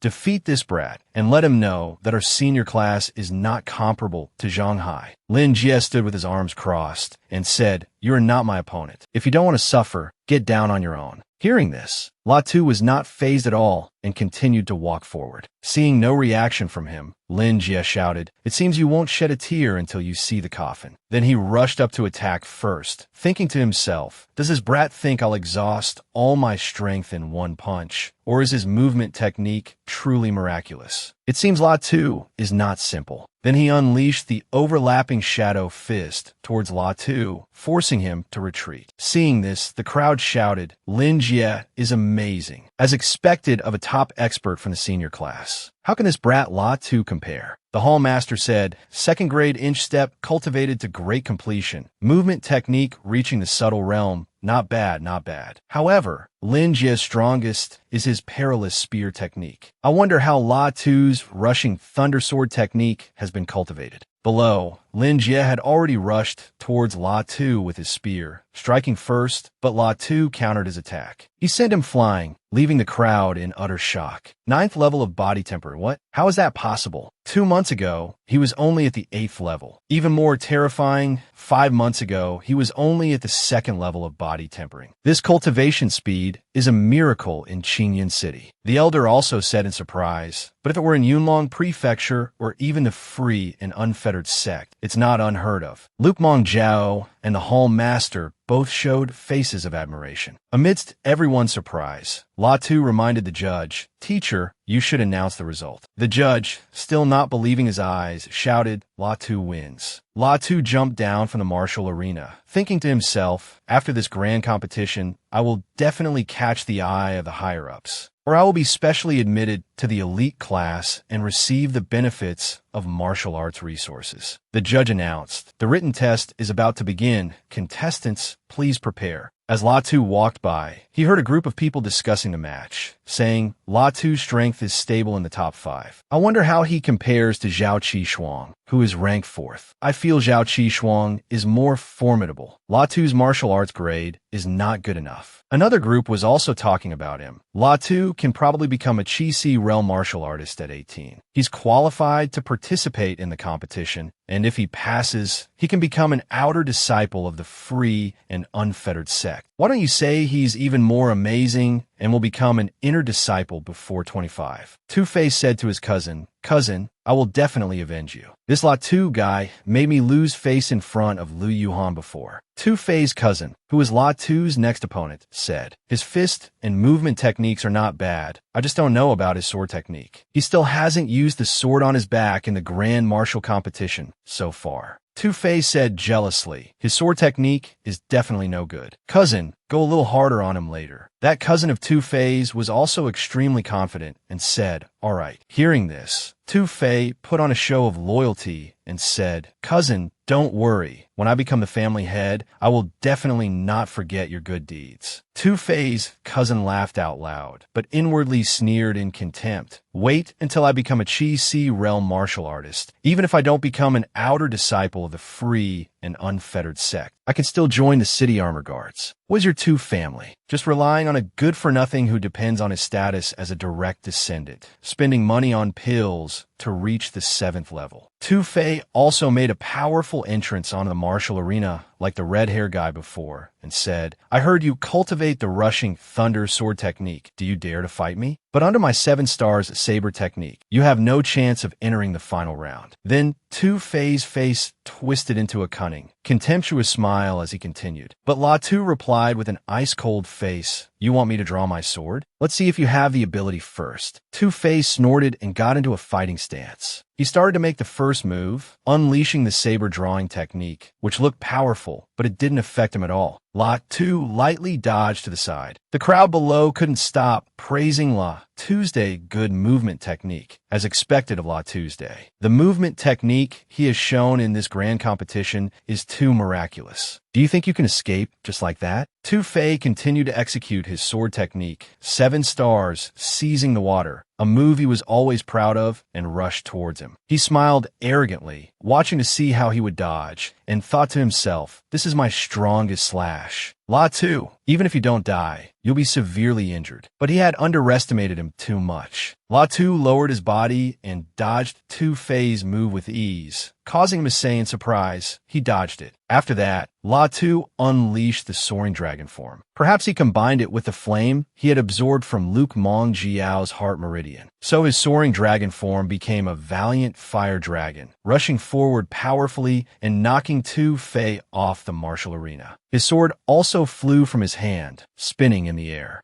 The crowd surrounded Two-Face, praising him while mocking Two-Face. This La Tu's movement technique is not his only strength. He remains calm and composed in the face of danger. Two-Face's 3rd-grade martial art is a great completion. If not for that, he probably couldn't have done anything against La Tu's movement technique. Two-Face seemed unable to believe reality, unable to believe that he had lost, his body trembling uncontrollably. Impossible, impossible. La Tu looked up at the martial arena and thought, then the only ones left with any real strength are. He looked at 2 people, one holding a large saber and the other a spear. Then he turned to look at a white-haired young hero with his hair in a bun, looking scholarly, standing in the middle with a sword, and thought, it seems it's these few people. The final round of the grand martial competition. I hope the three of you don't disappoint me. First up is the match between the one with the saber and the one with the spear. One of the two weapon wielders rushed forward first, but was met with a move from the spear wielder, forcing him to only defend. Then the saber wielder was hit, causing him to cough up blood and accept defeat. Latu and the white-haired man stood below watching the match. Then the elder said, Feng Xianju, Lot 2 to the stage. The two of them jumped onto the martial arena at the same time. Feng Xianju raised his fist towards Latu and confidently declared, I will defeat you within 3 moves. Latu replied with a provocative tone, then I'd like to see how you defeat me in 3 moves. Then open your eyes and watch closely, he said as he raised his sword, then drew it and rushed at Latu's day. The crowd below exclaimed in surprise. Such speed, third-grade movement technique, form shifting, and shadow swapping. But Latu was not fazed at all, smiling lightly with a smug face, and said, what's the use of being fast? Then, as he advanced, he observed all of Feng Xianju's movements and dodged all of his attacks. The Hall Master, sitting high above and observing Latu's match, had to jump to his feet and say, what a Latu, second-grade martial art. For him to cultivate it to a level comparable to a third-grade one, this talent is truly monstrous. The crowd below watched and couldn't help but doubt, is he really only cultivating a second-grade martial art? Why do I feel that Feng Xianju's third-grade movement technique is not as good as his? On the martial arena, Latu had blocked his sword. The Hall Master said in surprise, great completion sword technique. He mastered it in 2 months? After that, Latu was victorious. He pointed his sword at Feng Xianju, who stammered in fear, I admit defeat. This made even the Hall Master praise him admiringly. Cultivated a peak pure yang physique from the 2nd to the 9th level of body tempering in 5 months. Great completion of the rushing thunder sword technique in 2 months. Great completion of a second-grade movement technique, invincible below the Qi-Si realm. After the previous match, Feng Xianju lost, so he had to fight the saber wielder who was also defeated by another, and the result was that Feng Xianju won. Both of them were panting and sweating, as they were almost evenly matched. Then the final match to decide who would be at the top of the list took place. Lot 2, Su Qiuxing, prepare to enter the arena. The two of them immediately went up to the martial arena without any delay. Su Qiuxing was not as arrogant as the previous ones, but he also exuded the air and bearing of a gentleman. On the arena, Su Qiuxing raised the spear that had defeated many of his opponents and said, I am already 18 years old. This is the last time I will participate in the grand martial competition. I hope you will not disappoint me. Latu was just as confident as Su Qiuxing and drew his sword, saying, I won't disappoint you either. Moreover, I also want to experience your spear technique. Then the elder shouted, the competition begins. Su Qiuxing rushed forward with his spear and said, make your move, I won't hold back. Latu gritted his teeth and used his sword to block a powerful blow from Su Qiuxing, and couldn't help but exclaim, what a formidable spear technique. While Latu was distracted, Su Qiuxing struck from above, causing him to say in surprise, not good. He didn't have time to block, and had to use the internal energy from his hand, releasing it to block Su Qiuxing's spear technique. The two streams of power collided, but Su Qiuxing was at a disadvantage, so he was sent flying backward. Su Qiuxing said angrily, damn it, such powerful internal energy. The Hall Master also couldn't stop praising him. Such strong internal energy. Even if Latu has cultivated to the 9th level and cultivated a 4th-grade internal energy technique, he shouldn't have such strong internal energy. The Hall Master stroked his beard and thought to himself, it seems his pure yang art has been successfully cultivated. The battle between Su Qiuxing and Latu was still very dramatic. Latu fought while thinking and calculating. Although I can rely on my internal energy to suppress him, I choose to use Su Qiuxing's spear technique to temper my movement and sword techniques. Su Qiuxing used the glazed cold light spear to fight him, but Latu did not yield and met his moves. The two streams of power continued to clash, unable to determine a winner. This made the crowd below sigh, They're just fighting with all their might for over 40 rounds. Both sides have abundant internal energy, and it's already the 60th round. The match lasted for more than 60 rounds. Finally, La Tu caught an opening and knocked the spear from Su Qiusheng's hand, saying, "Hand." He was surprised that La Tu could defeat him, so he asked him,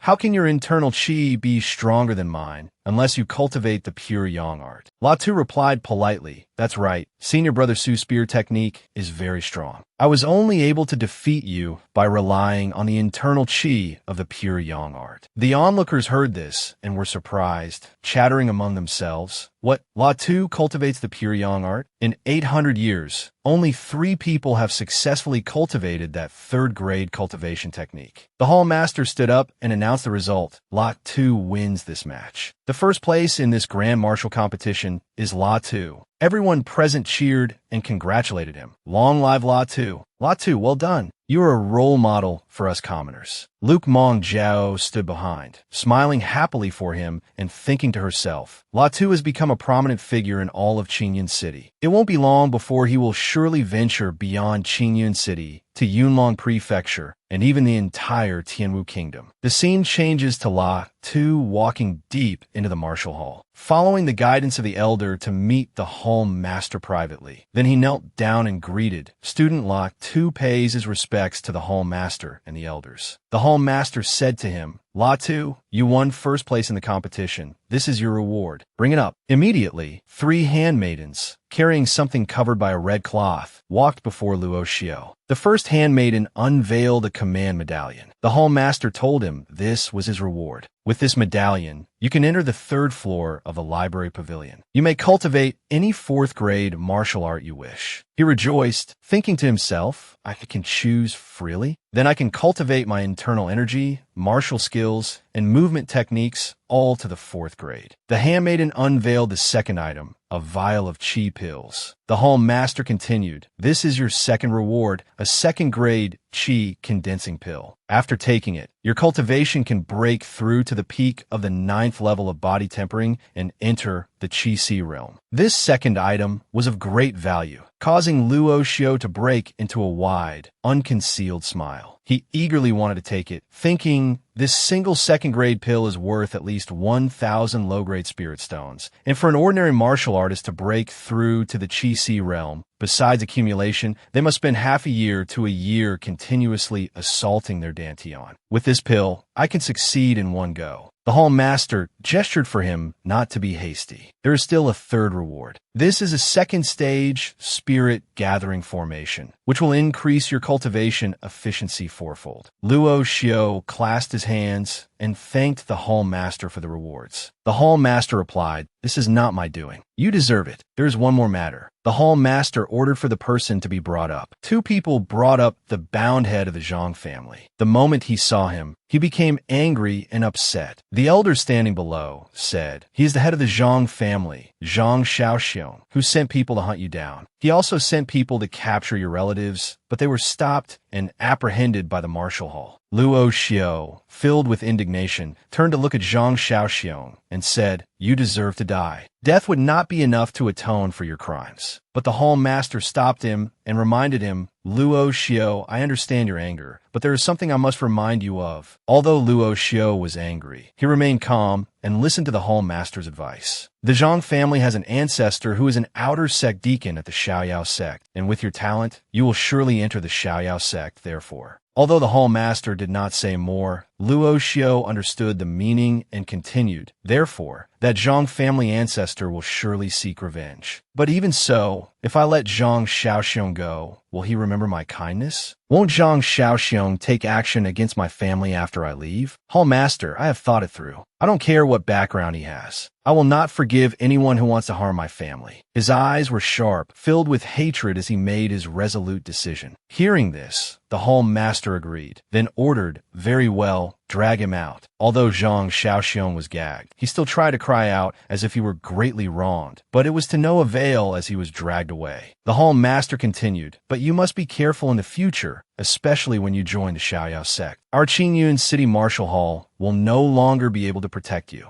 Luo Xiao thanked the hall master, and he himself knew what he had to do next. At Lu Mingyao's small courtyard, Luo Xiao was still absorbing the absolute fire-yang meridians as usual. The flames still escaped, making everything around them hotter. The clothes of the two were also slightly singed. Lu Mingyao suddenly said, "It's once every 7 days, but I feel shy every time. I'm going to change my clothes." After changing, Lu Mingyao opened the door and entered to see Luo Xiao still sitting on the bed cultivating the fire qi. She smiled and thought to herself, "Once my absolute fire-yang meridians are cured, I should also return." In just half a year, he broke through from his 2nd level to the 9th level of body tempering and even mastered the divine yang art. In the future, he will have the chance to cultivate Xiantian arts. The pure yang art is a complete 8th grade martial art. By then, he will surely be able to secure a place for himself in the Xiaoyao sect. After getting the fire qi under control, Luo Xiao opened his eyes. He suddenly saw Lu Mingyao standing there, who knew for how long, and she even turned away, making him wonder why she was reacting like that. As for Lu Mingyao, it was as if she had been caught peeking at him, so she turned away shyly. Luo Xiao got off the bed and said to her, "Mingyao, wait until I cultivate to the Qi Si realm. It will probably take 2 or 3 more times to completely cure your absolute fire-yang meridians." Lu Mingyao was surprised to hear this, because what Luo Xiao said meant that she and Luo Xiao could only meet a few more times, and she blurted out, "So soon." Realizing she had misspoken, she corrected herself. "I mean, are you that certain?" Her face clearly showed sadness and disappointment, and she thought, "Is my heart in such turmoil? Because once I'm cured, I can't be with Luo Xiao like this anymore." Luo Xiao reaffirmed to Lu Mingyao, "Of course I'm certain. What's wrong? Is something amiss, sister?" Lu Mingyao tucked her hair back and said shyly, "Nothing's wrong. I'm just a little tired." Luo Xiao didn't suspect her strange behavior and replied, "Then you should rest well. I will be going into seclusion for the next few days to break through to the Qi Si realm. Sister Mingyao, I'll be leaving first." Then he waved goodbye, leaving Lu Mingyao behind. Watching his departing figure, she said, "All right." Now that Luo Xiao had become the top-ranked person in the martial hall, he also had a new residence. He sat on a large platform, cultivating his technique. Then Luo Xiao picked up a glistening golden pill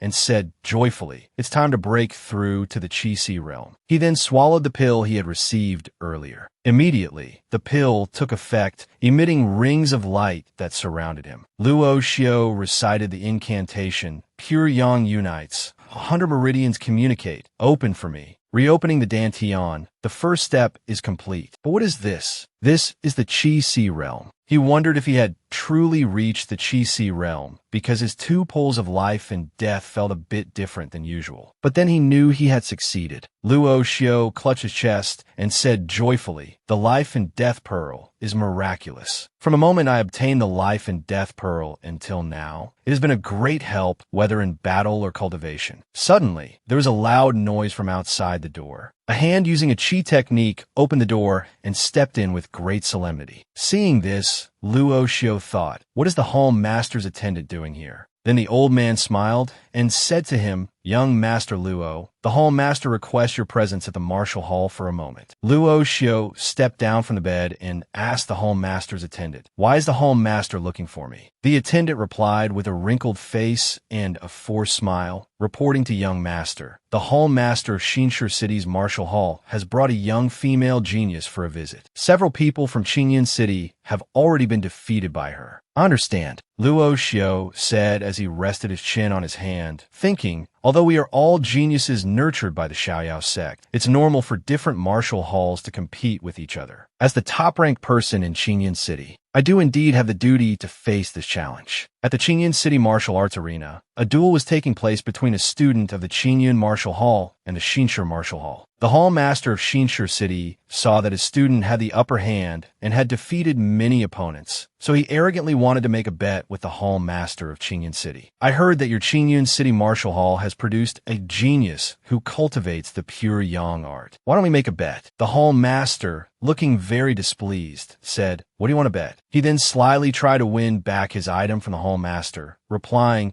"How about we bet the blue star bracelet you won from me 3 years ago?" Nie Xiaodai had already defeated many students in Novatsuya, Qingyun City. She placed a hand on her hip arrogantly, causing all the students below to say with dissatisfaction, "This is too much. She keeps hitting people in the face. Once or twice might be a coincidence, but 4 times in a row is clearly intentional." The student defeated by Nie Xiaodai, though filled with indignation, could do nothing but tremble with anger, saying detestable. The crowd of students below also spoke up in protest. "It's one thing to win, but to humiliate others on top of it? Does she think our Qingyun City has no one?" The hall master, seeing this scene, had to remain silent, deep in thought. Nie Xiaodai was a beautiful young woman, like a flower, yet full of personality. Her tone was provocative as she said, "Doesn't the Qingyun Martial Hall have any experts? A bunch of trash can't even defeat a girl like me." The hall master of Xinshi City turned and said to the Qingyun hall master, "The young ones don't know any better. Don't be angry." The hall master suppressed his anger and said, "You dare bring someone to challenge Qingyun City? She's a 17-year-old genius who became a Qi realm martial artist, right?" Then he looked down at where Nie Xiaodai was standing and thought worriedly about Luo Xiao. "I don't know if Luo Xiao is a match for this girl." Then, the hall master's attendant led Luo Xiao to the martial arts arena. Seeing him arrive, everyone around said joyfully, "Luo Xiao. Luo Xiao is here. Luo Xiao is the top-ranked fighter of our Qingyun Martial Hall. He can definitely do it." Nie Xiaodai turned to look, then pointed at him and asked arrogantly, "You're the top-ranked fighter of the Qingyun Martial Hall? I wonder if you can even withstand a single move from me." Luo Xiao understood why she was so conceited and said, "A Qi realm martial artist. No wonder she's so arrogant." Seeing Luo Xiao arrive, the hall master was a little pleased and asked him, "Luo Xiao, are you confident you can face this genius girl, Nie Xiaodai, from the Xinshi Martial Hall?" Luo Xiao replied decisively with a single word, "Yes." All the students behind him were also proud of him and praised him. "Luo Xiao has broken through too. He truly is the number one of the Qingyun Martial Hall." Seeing Luo Xiao step forward, the hall master confidently asked the hall master of Xinshi City again, "You wanted to make a bet with me just now?" "I agree. If Nie Xiaodai wins, I will give you the blue star bracelet." The hall master of Xinshi City snorted contemptuously and replied, "If Luo Xiao wins, I will give you a bottle of Xiantian pills." Both hall masters were very confident that their students would win, so they made a big bet. On the martial arts stage, Nie Xiaodai said in a slightly surprised tone, "I didn't expect a Qi realm martial artist like you to appear among the trash of Qingyun City." Then she drew her spear and said arrogantly, "Not many can make me draw my spear. Luo Xiao, you have that qualification, so you can be proud even if you lose later." Then, Nie Xiaodai rushed forward as fast as the wind, making Luo Xiao exclaim, "Such fast speed." Then the two rushed into battle, clashing with each other. But Nie Xiaodai was struck in the chest by Luo Xiao's palm, catching her by surprise and knocking her backward. Luo Xiao taunted Nie Xiaodai,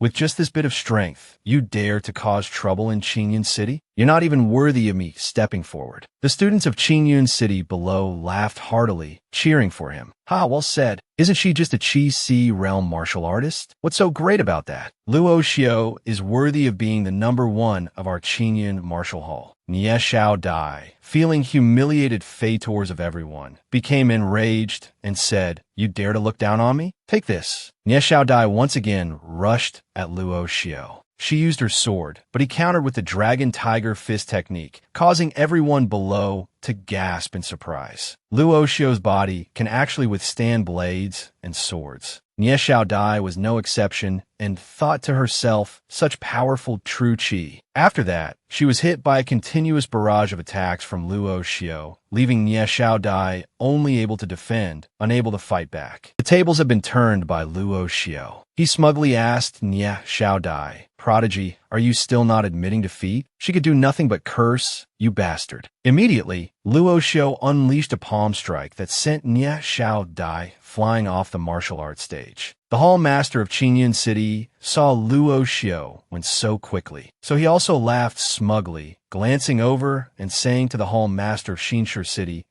well done. Thank you, Hall Master Xian, for the gift of Xiantian pills. Nieshao Dai, defeated by him, could do nothing but turn back and say, Luo Xiao, you remember this for me. You just wait. There will come a day when I will defeat you. Then she and the Hall Master of Xinshi City not only returned in defeat, but also had to give the Xiantian pills to the Hall Master of Qingyun City, as per the bet. Returning to the martial hall, the Hall Master smiled, pleased with Luo Xiao, and said, Luo Xiao, you have protected the honor of our Qingyun martial hall this time. This is the blue star bracelet I won from Hall Master Xian Zhe. It belongs to you. Don't underestimate this bracelet. It was crafted by a third-grade formation master. When activated with true Qi, it will form a defensive shield that cannot be broken by anyone below the 7th level of the Xiantian realm. Luo Xiao accepted this treasure, joyfully thanking the Hall Master. The Hall Master stepped down and walked closer to Luo Xiao, continuing, since you have reached the Qi realm, there are some things I should tell you. In 3 months, the Xiaoyao sect will begin its entrance examination. You can decide for yourself whether you want to go or not. Luo Xiao was a bit curious and asked the Hall Master, if I don't succeed this year, can I go again next year? The Hall Master replied, of course you can. Seeing that there were many opportunities, Luo Xiao said confidently, then I'll participate. The Hall Master laughed, satisfied, and said, good. I also hope you succeed on your first try. Cultivate diligently, and I will notify you when the time comes. After the conversation ended, Luo Xiao walked out of the Hall Master's hall, full of confidence, saying, with my strength, it's time to leave this city and go to the wider world. A month later, in Lu Mingyao's small courtyard, she and Luo Xiao were absorbing the fire qi, as usual. After they finished, Lu Mingyao said, Luo Xiao, thank you. Luo Xiao replied, no need for thanks. Luo Xiao stared at Lu Mingyao, his face a little sad, thinking to himself, actually I've also received great benefit from Sister Mingyao. It's just that I have to leave. He felt a little regretful. Lu Mingyao's face was also sad as she said to him, Luo Xiao, I have to go. I'm leaving Qingyun City. Luo Xiao asked her, Sister Mingyao, you're leaving? But where are you going? She said, the Xiaoyao sect. Hearing that Lu Mingyao was going to the Xiaoyao sect, the place he was also about to apply to, he couldn't hide his joy, and it showed on his face as he said, Sister Mingyao, in 2 months, I will also participate in the entrance examination. I'll be going to the Xiaoyao sect then. We will meet again. Consider this bracelet a gift from me for the time we are apart. Luo Xiao gave the precious bracelet that the Hall Master had rewarded him to her. It was clear that Luo Xiao valued Lu Mingyao greatly. Lu Mingyao also agreed to wait for him, replying, I'll wait for you at the Xiaoyao sect for 2 months. After their conversation, 3 days later, Luo Xiao received a letter from Lu Mingyao. The letter said, I've left. I will wait for you at the Xiaoyao sect. Signed, Mingyao.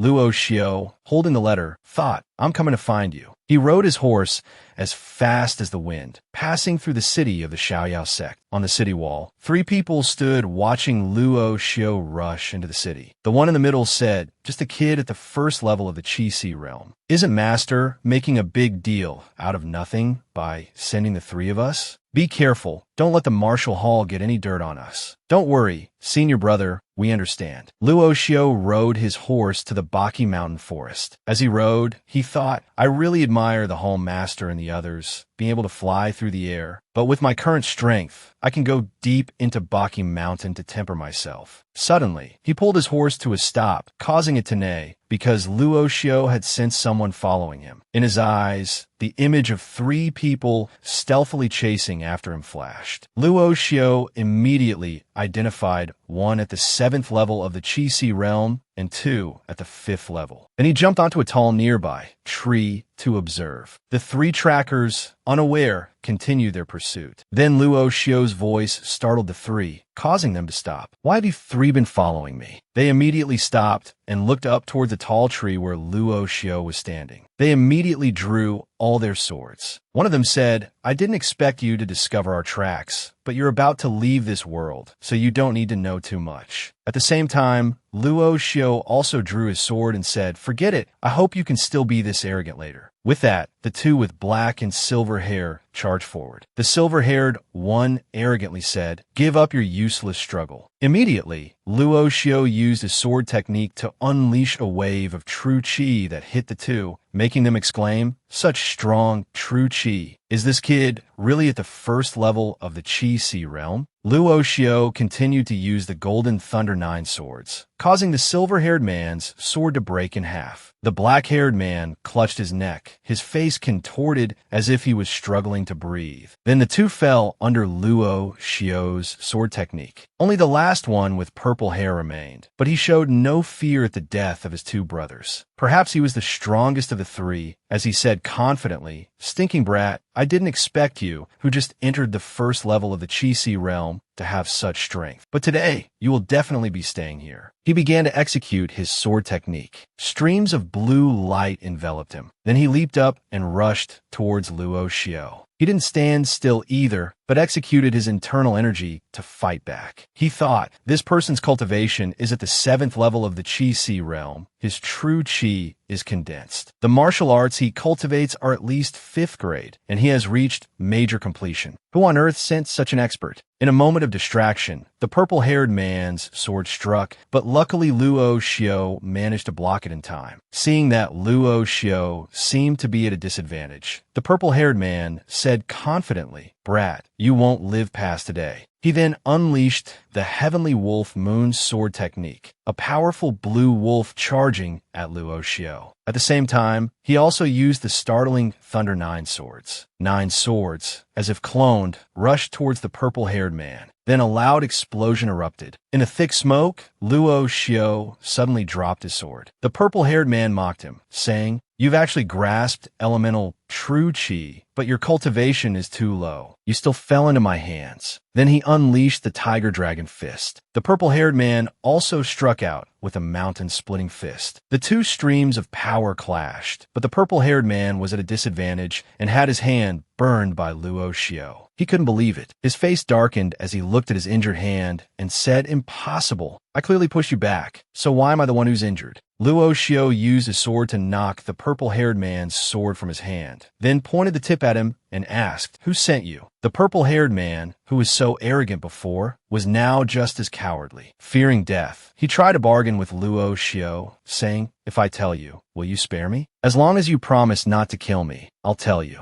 Luo Xiao pressed the sword tip against his face and said, you are in no position to bargain with me. The terrified purple-haired man confessed everything. It was my master who sent my two brothers and me to Qinyan City. My master is Zhang Laoyang, an outer sect deacon of the Xiaoyao sect. You can't do anything to me, or else the Xiaoyao sect and my master will not. Before the purple-haired man could finish his sentence, Luo Xiao sent him to meet his ancestors with a single sword strike. He looked up at the sky, where flocks of birds flew freely, then snorted and said, the Zhang family's ancestor, right? Just wait for me to find you at the Xiaoyao sect and return the favor. At this moment, Luo Xiao retrieved 2 swords and a ring from the group just now, laughing as he said, 2 human rank low grade, 1 mid grade. Should I thank that Zhang family ancestor for the gifts? Suddenly, there was a loud roar from some beast, causing the birds to fly about in a panic. Luo Xiao was also startled and looked back, saying, a single roar has such power. I'm afraid it's a 3rd stage demonic beast or higher. I have to leave this place first. Then he gathered his strength, leaped into the air, and disappeared, leaving the 3 assassins' corpses lying on the ground. He went to a nearby stream. The water was clear and cool. He put his hands on his waist and said, Zhang Laoyang sent his 3 disciples out, and they never returned. He will naturally be suspicious. When I join the Xiaoyao sect then, I'm afraid there will be no small amount of trouble. Then he splashed water on his face, washing it as he thought. But for Ming Yao's sake, knowing there's a tiger on the mountain, I can only press forward. As long as I perform outstandingly and receive focused nurturing, my status and position can surpass that of the Zhang family's ancestor, an outer sect deacon. 2 months later, a large eagle carried 2 people on its back. It turned out to be the Qinyan City Hall Master and Luo Xiao. The Hall Master said to him, "Brat, you almost missed this year's Xiaoyao sect disciple examination. Luckily, I have my mount, the Black Cloud Eagle, a third-stage demonic beast." He explained to the Hall Master, "I was cultivating in Baki Mountain, but was ambushed by 3 disciples of the Xiaoyao sect." The Hall Master was surprised to hear him say this, and said angrily, "It must be that old bastard Zhang Laoyang. It really wasn't easy for you to make it back alive." Then the Hall Master realized, and perked up, asking Luo Xiao, "You're already at the 2nd level of the Qi Si realm." Luo Xiao scratched his head and said humbly, "A lucky breakthrough in a life-or-death situation." The Hall Master said, "That's true." Then the Hall Master's mount, the Black Cloud Eagle, a third-stage demonic beast, flew down. The Hall Master pointed to the city in front of them and introduced it to him. "This is Yunlong Prefecture." The two landed in Yunlong Prefecture. The Hall Master said, "Follow me," and the two entered. There, all the dignitaries were there to welcome them. "Oh, the Qingyan Hall Master has arrived. That must be Luo Xiao, the 4th person in 800 years to master the pure Yang art. It seems the Qingyan Martial Hall's luck isn't bad." The Hall Master, proud of his student, laughed and said politely, "Hi everyone, I'm a little late, but luckily not too late." Then the Hall Master turned to an attendant there and said, "Please take the student from my Qingyan Martial Hall to rest. I'll go handle the examination registration." In the rear courtyard, as Luo Xiao was walking, someone blocked his way. "Brat, stop right there." He crossed his arms and asked him, "You're Luo Xiao?" He asked back, "I just got here, and someone's already looking for trouble." Hearing this, the man got angry, pointed at Luo Xiao's face, and said, "You're so decisive. Just because you mastered the pure Yang art, you think you're some kind of expert." The crowd standing around saw the two arguing, and it seemed a fight was about to break out, so they started gossiping. "This is Yuan Feishan from Gaoi City. I heard he really likes Nie Xiao Dai from the Xinshi Martial Hall. Nie Xiao Dai went to Qingyan City to issue a challenge before and was defeated by Luo Xiao." Another person sneered, all for a smile from a beauty. "Haha, let's watch the show." Luo Xiao, seeing him looking for trouble, didn't beat around the bush and asked him directly, "What do you want?" That person smiled smugly, holding up 3 fingers, and said, "You bullied my little sister Xiao Dai. Just kneel and kowtow 3 times, and I'll spare you this once." Luo Xiao mocked him, saying, "Are you sure you're my opponent?" Hearing this, he got angry and rushed forward, saying, "Brat, it seems you're not convinced. Then I, your young master, will have to beat you until you kneel and beg for mercy." Immediately after, he rushed forward with a raised fist. But Luo Xiao easily dodged, causing him to turn and look at Luo Xiao, thinking to himself, "Damn, I heard this kid's movement technique and swordplay are outstanding, but I'll fight carefully and see what you can do." Just as he was feeling smug, he was slapped in the face when Luo Xiao, quick as a flash, struck out with a palm, making him say in surprise, "What?" Then, in an instant, the guy was sent flying several meters. The crowd standing around hadn't even processed it and asked, "What just happened? Did you guys see clearly what happened?" Then the one with blue hair sneered at him. "Wasn't it said that Yuan Feishan is at the 2nd level of the Qi Si realm and has reached major completion in a 4th grade fist art, while Luo Xiao only broke through to the 1st level of the Qi Si realm 2 months ago?" He was humiliated by Luo Xiao in front of so many people, so he became even angrier. As he rushed forward, he said, "Brat, you dare to humiliate me like this." But it wasn't long before he was kicked by Luo Xiao, sending him flying far away. The crowd below also exclaimed in shock so fast. Luo Xiao walked away as he lay collapsed on the ground. At a table full of cakes and fruits, beautiful women were chatting with each other. Among them was Nie Xiao Dai. A young lady with green hair sitting next to Nie Xiao Dai said, "Xiao Dai, well, I just came back.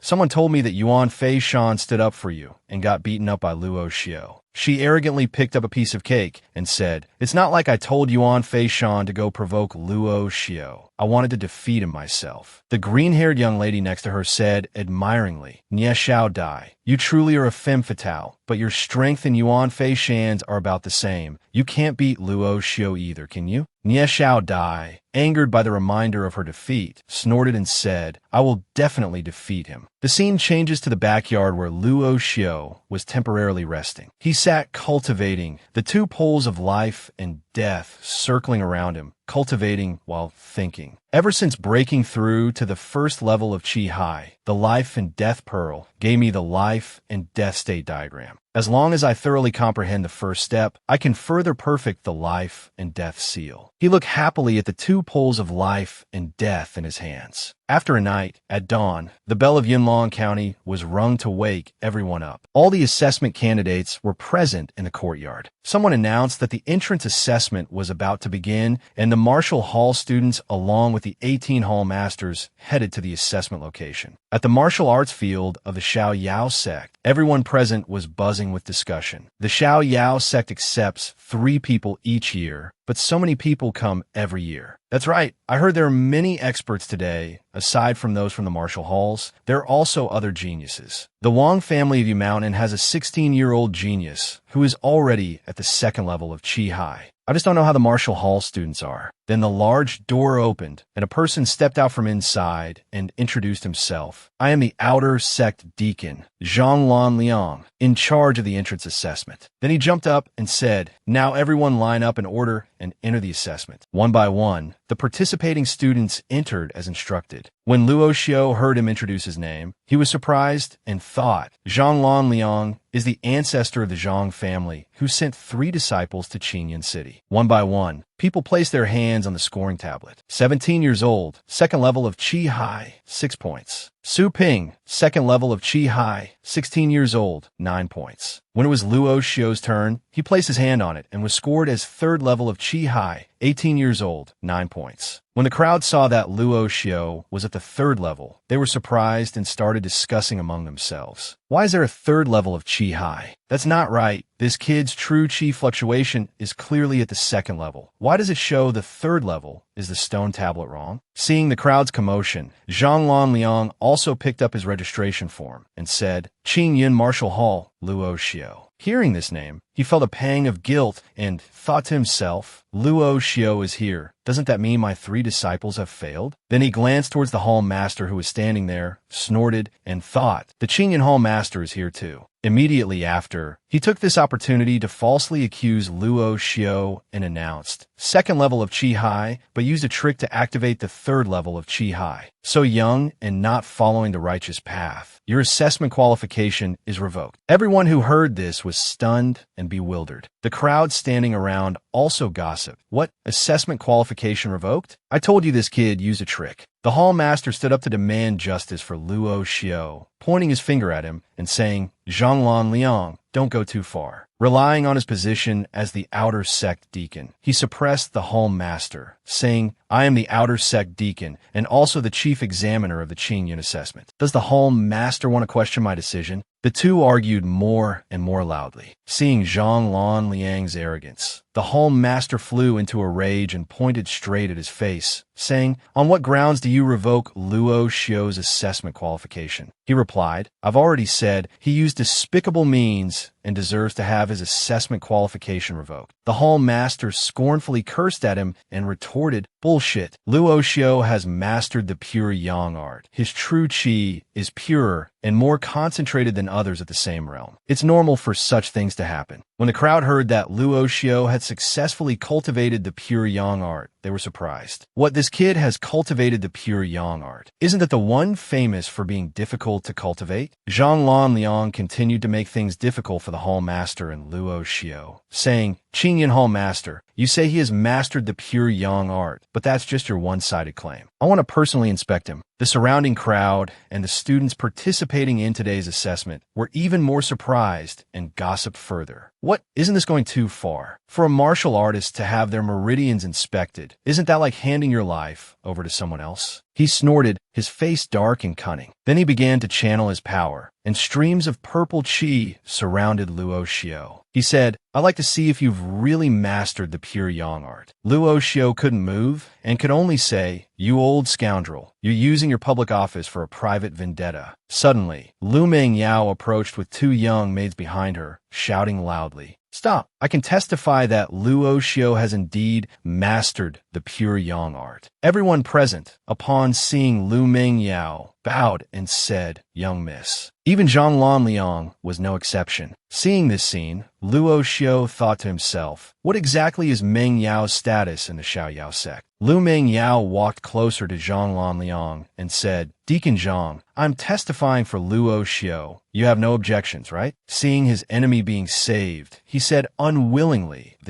Since the young miss has come forward to testify, this subordinate naturally dares not have any objections. But for the entrance assessment, I am the chief examiner and must handle things fairly. I'm afraid of failing the sect master's trust. Deacon Zhang's meaning is that the young miss's interference is making it difficult for you. Lu Mengyao's question made Zhang Lanliang flustered, and he replied, "This subordinate wouldn't dare." Lu Mengyao didn't make things difficult for him anymore, and said, "If that's the case, I, the young miss, will see how Deacon Zhang handles things fairly." It is a fact that Luo Xiao has mastered the pure yang art. With Lu Mengyao speaking up for Luo Xiao, he could no longer revoke his assessment qualification, and said, "Since the young miss testifies for you, the cultivation test is considered passed. 8 points. Thus, Lu Mengyao could be considered to have saved him twice. But Luo Xiao said nothing, only staring at Lu Mengyao with eyes full of confusion about her identity. Lu Mengyao sat on the chair that her two maids had brought out, right there. But the surrounding crowd gossiped about her identity right in front of her. Who was this beautiful woman to make the chief examiner so surprised? I heard she is the daughter of the outer sect master. How does this Luo Xiao know her? Those who had passed the first assessment stood in the courtyard listening to Zhang Lanliang say, "The second assessment item, the martial skills assessment, will now begin. It will be determined based on the grade and realm of the martial skill." Then, one by one, they went up for the assessment. Third grade martial skill, lesser success, 6 points. A person named Su Ping went up for the assessment. Fourth grade movement technique, greater success, 9 points. This made the crowd below admire and praise him. As expected of the genius Su Ping, a fourth grade movement technique at greater success. When it was Luo Xiao's turn, he went onto the stage, holding his sword, his sharp gaze like his unsheathed sword. Luo Xiao began to perform his sword art. Streams of blue light surrounded him like lightning bolts striking the stage, causing the crowd below to be stunned and amazed. Fourth grade sword art, perfection.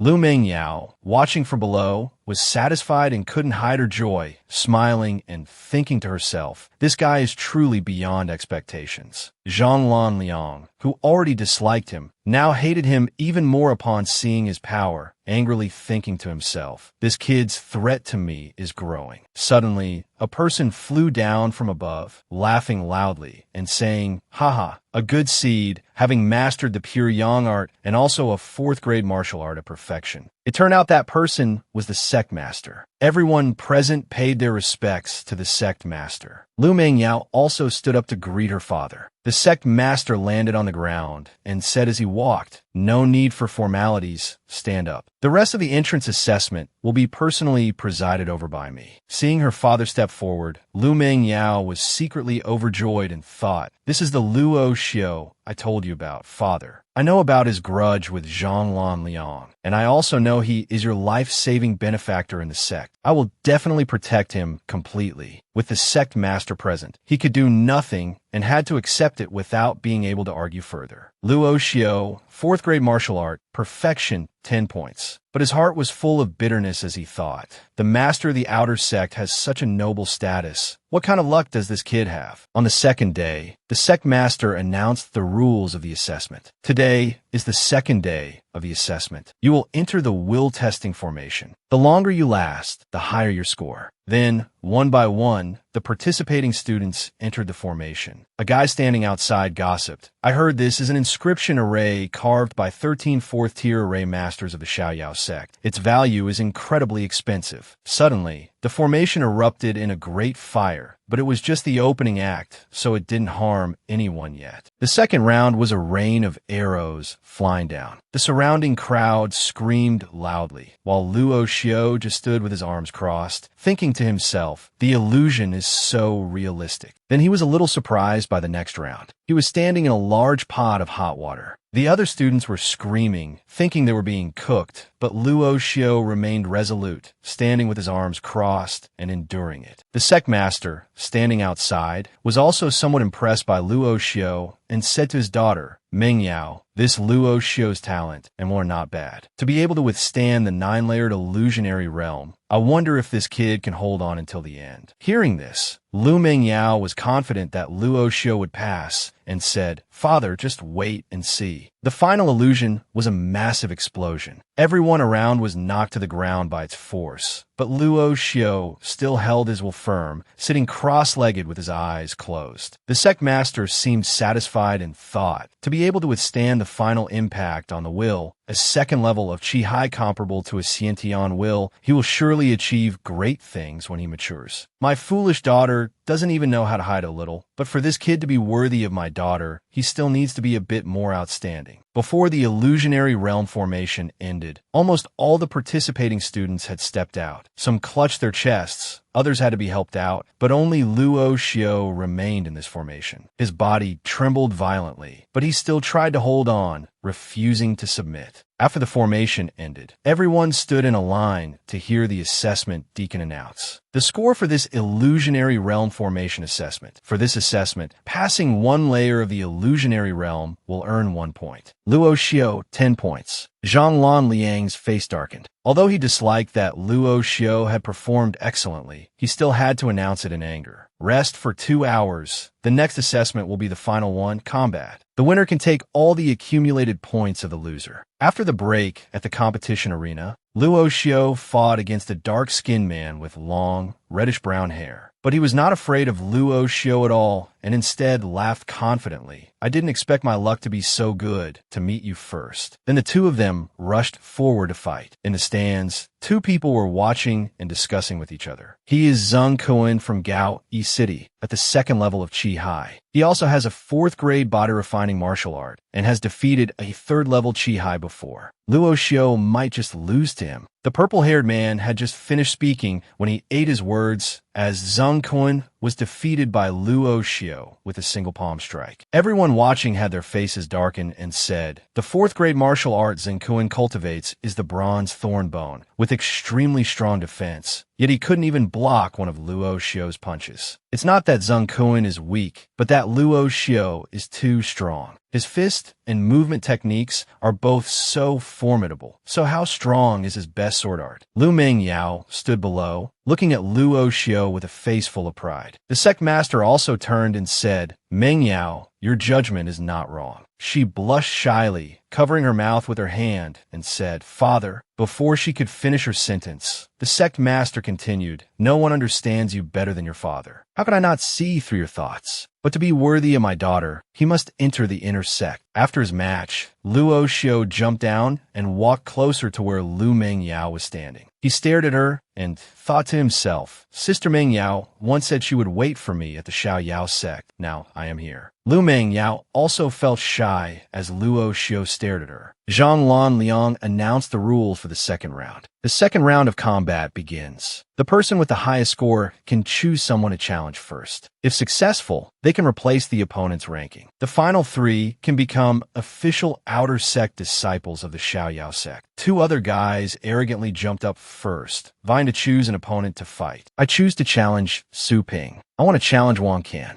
But both of them were beaten to a pulp and sent flying off the martial stage. For the next turn, Nie Xiao Dai wanted to issue a challenge. She jumped onto the stage, walked towards Luo Shio, and said aggressively, I want to challenge you. Luo Shio was not afraid at all and accepted the challenge. Make your move. Nie Xiao Dai, as always, attacked first. She charged at Luo Shio with her spear, but he dodged it. Her face darkened as she thought to herself, too fast. The crowd watching below was also frightened. 4th grade movement technique, perfection. Then he unleashed a fierce tiger fist, which Nie Xiao Dai couldn't block, and was sent flying off the martial stage. Once again, she was defeated, but she refused to submit and said, I will not give up. Next time, I will still challenge you. After the matches, only a few people remained, including Luo Shio. The challenger after has finished. Now only the top 3 are left. But the yellow-haired guy raised his hand and said, I give up. The crowd below saw this and sympathized, saying, that's right, he's 3rd anyway. Besides, his specialty is movement technique. He might not be able to beat the 2nd-ranked Wang Qian, let alone Luo Shio, who also specializes in such a movement technique. Wang Can raised his sharp sword and said, "I want to challenge you, Luo Xiao." The next challenger for Luo Xiao was Wang Can. He pointed his sword at Luo Xiao. The crowd below discussed Wang Can's fourth-grade saber art at greater success, and he also cultivated the Wang family's inherited fourth-grade internal art. Perhaps he can force Luo Xiao to draw his sword. Moreover, Wang Can is at the third level of Qi Hai. His internal energy is no less profound than Luo Xiao's. Wang Can said, "A few months ago, I was training in the back mountains. While fighting a demonic beast, I found a ruin and obtained this high-grade human-rank saber." He slung the saber over his shoulder and said to Luo Xiao, "I also obtained a fifth-grade saber art and movement technique, both at lesser success. So, bring out your full strength." Hearing this, Luo Xiao calmly said, "A fifth-grade martial art is nothing special." Wang Can replied, "Such big words. In a moment, swords and sabers will have no eyes. I advise you to just admit defeat." He charged towards Luo Xiao, shouting loudly, "Luo Xiao, you are seeking your own humiliation." Luo Xiao also drew his sword and said, "A fifth-grade saber art is just this." Then with a slash, his sword struck Wang Can's chest. Wang Can and the crowd were all surprised. The crowd started discussing what just happened. "I didn't see him draw his sword at all. I only heard the sound. I can't believe even Wang Can with his fifth-grade saber art lost." Wang Can couldn't accept this reality. He threw a punch and rushed at Luo Xiao. "How could I lose? First place is mine. No one can take it. I want to kill you." Luo Xiao threw a punch in response, thinking, "This guy has lost his mind. I'll just knock him out directly to avoid endless trouble." But at this very moment, Zhang Lanliang appeared, shouting "Stop," and threw a palm strike to knock Wang Can away. While another palm strike was a malicious attack on Luo Xiao. He knew the old man's intention. This old man wants to take the opportunity to land a fatal blow. Despite trying his best, Luo Xiao was still injured and spat out blood. The Qin Yin Hall master ran over to support him and shouted, "Zhang Lanliang, you have some nerve." Zhang Lanliang pretended to be righteous and said, "Qin Yin Hall master, what is the meaning of this? I was just trying to prevent the two from getting injured, so I separated them." On the martial stage, a subordinate of the Qing Yin Hall master reporting to the sect master, "Many of Luo Xiao's meridians have been severed." Zhang Lanliang, as the chief examiner, used his public office for a private vendetta. "We hope the sect master will see clearly and severely punish this person." When Lu Mengyao heard about Luo Xiao, she was horrified. "What? Luo Xiao's meridians are severed?" Wang Can's group and Zhang Lanliang laughed when they heard this. Below, many people were also gossiping. To be injured like this with one palm strike, Luo Xiao is about to be crippled. This truly made Luo Xiao's face darken.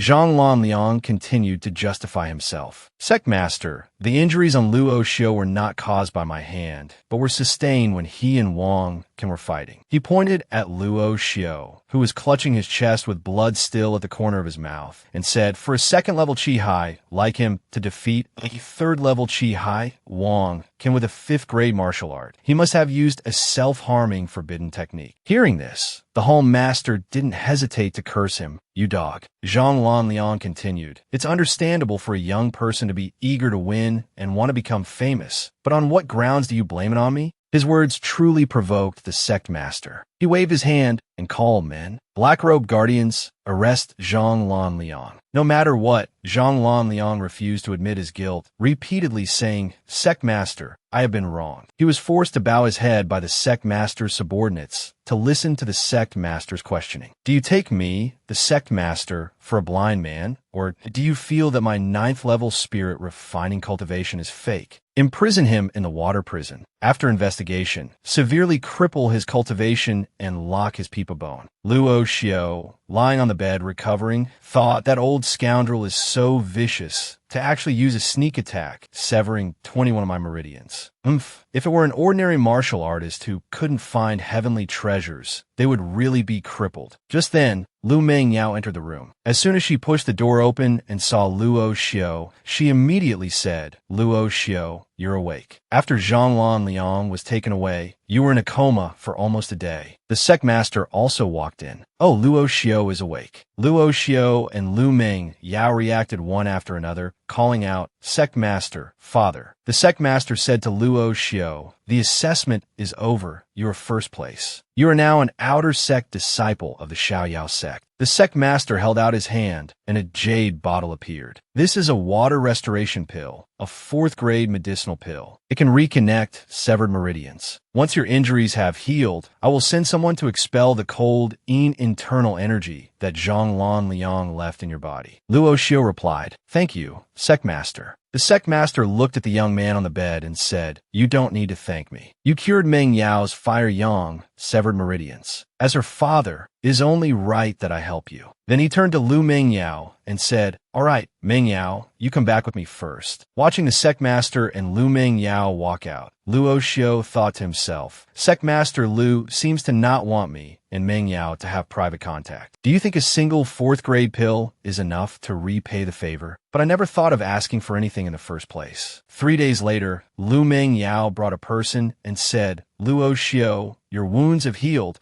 so I asked Father to invite Elder Zhao to help you remove the cold poison." During the treatment, Elder Zhao said to Luo Xiu, "Kid, your talent is not bad, but after all, your cultivation time is still too short. Let me give you a piece of advice. Don't get too close to Meng Yao." Luo Xiu understood and replied, "The elder's meaning is that my cultivation is too low and my strength is too weak, right?" Elder Zhao said, "That's right. If you have strong enough strength, you can do whatever you want without worrying about the undercurrents in the inner sect." After speaking, he turned to leave. Sect Master Lu asked me to tell you this. If you can become the head of the outer sect and enter the inner sect, then you will barely have the qualification to be worthy of his daughter. Luo Xiu still bowed to the elder, then turned back to Lu Meng Yao and said, "Meng Yao, you said you would wait for me at the Xiao Yao sect. Now I have arrived." Lu Meng Yao's cheeks flushed red as she stammered, "Luo Xiu, brother Luo Xiu." Luo Xiu took Lu Meng Yao's hand and said, "Meng Yao, since I've come, I will definitely carve out a great achievement to have enough strength and status to be worthy of you."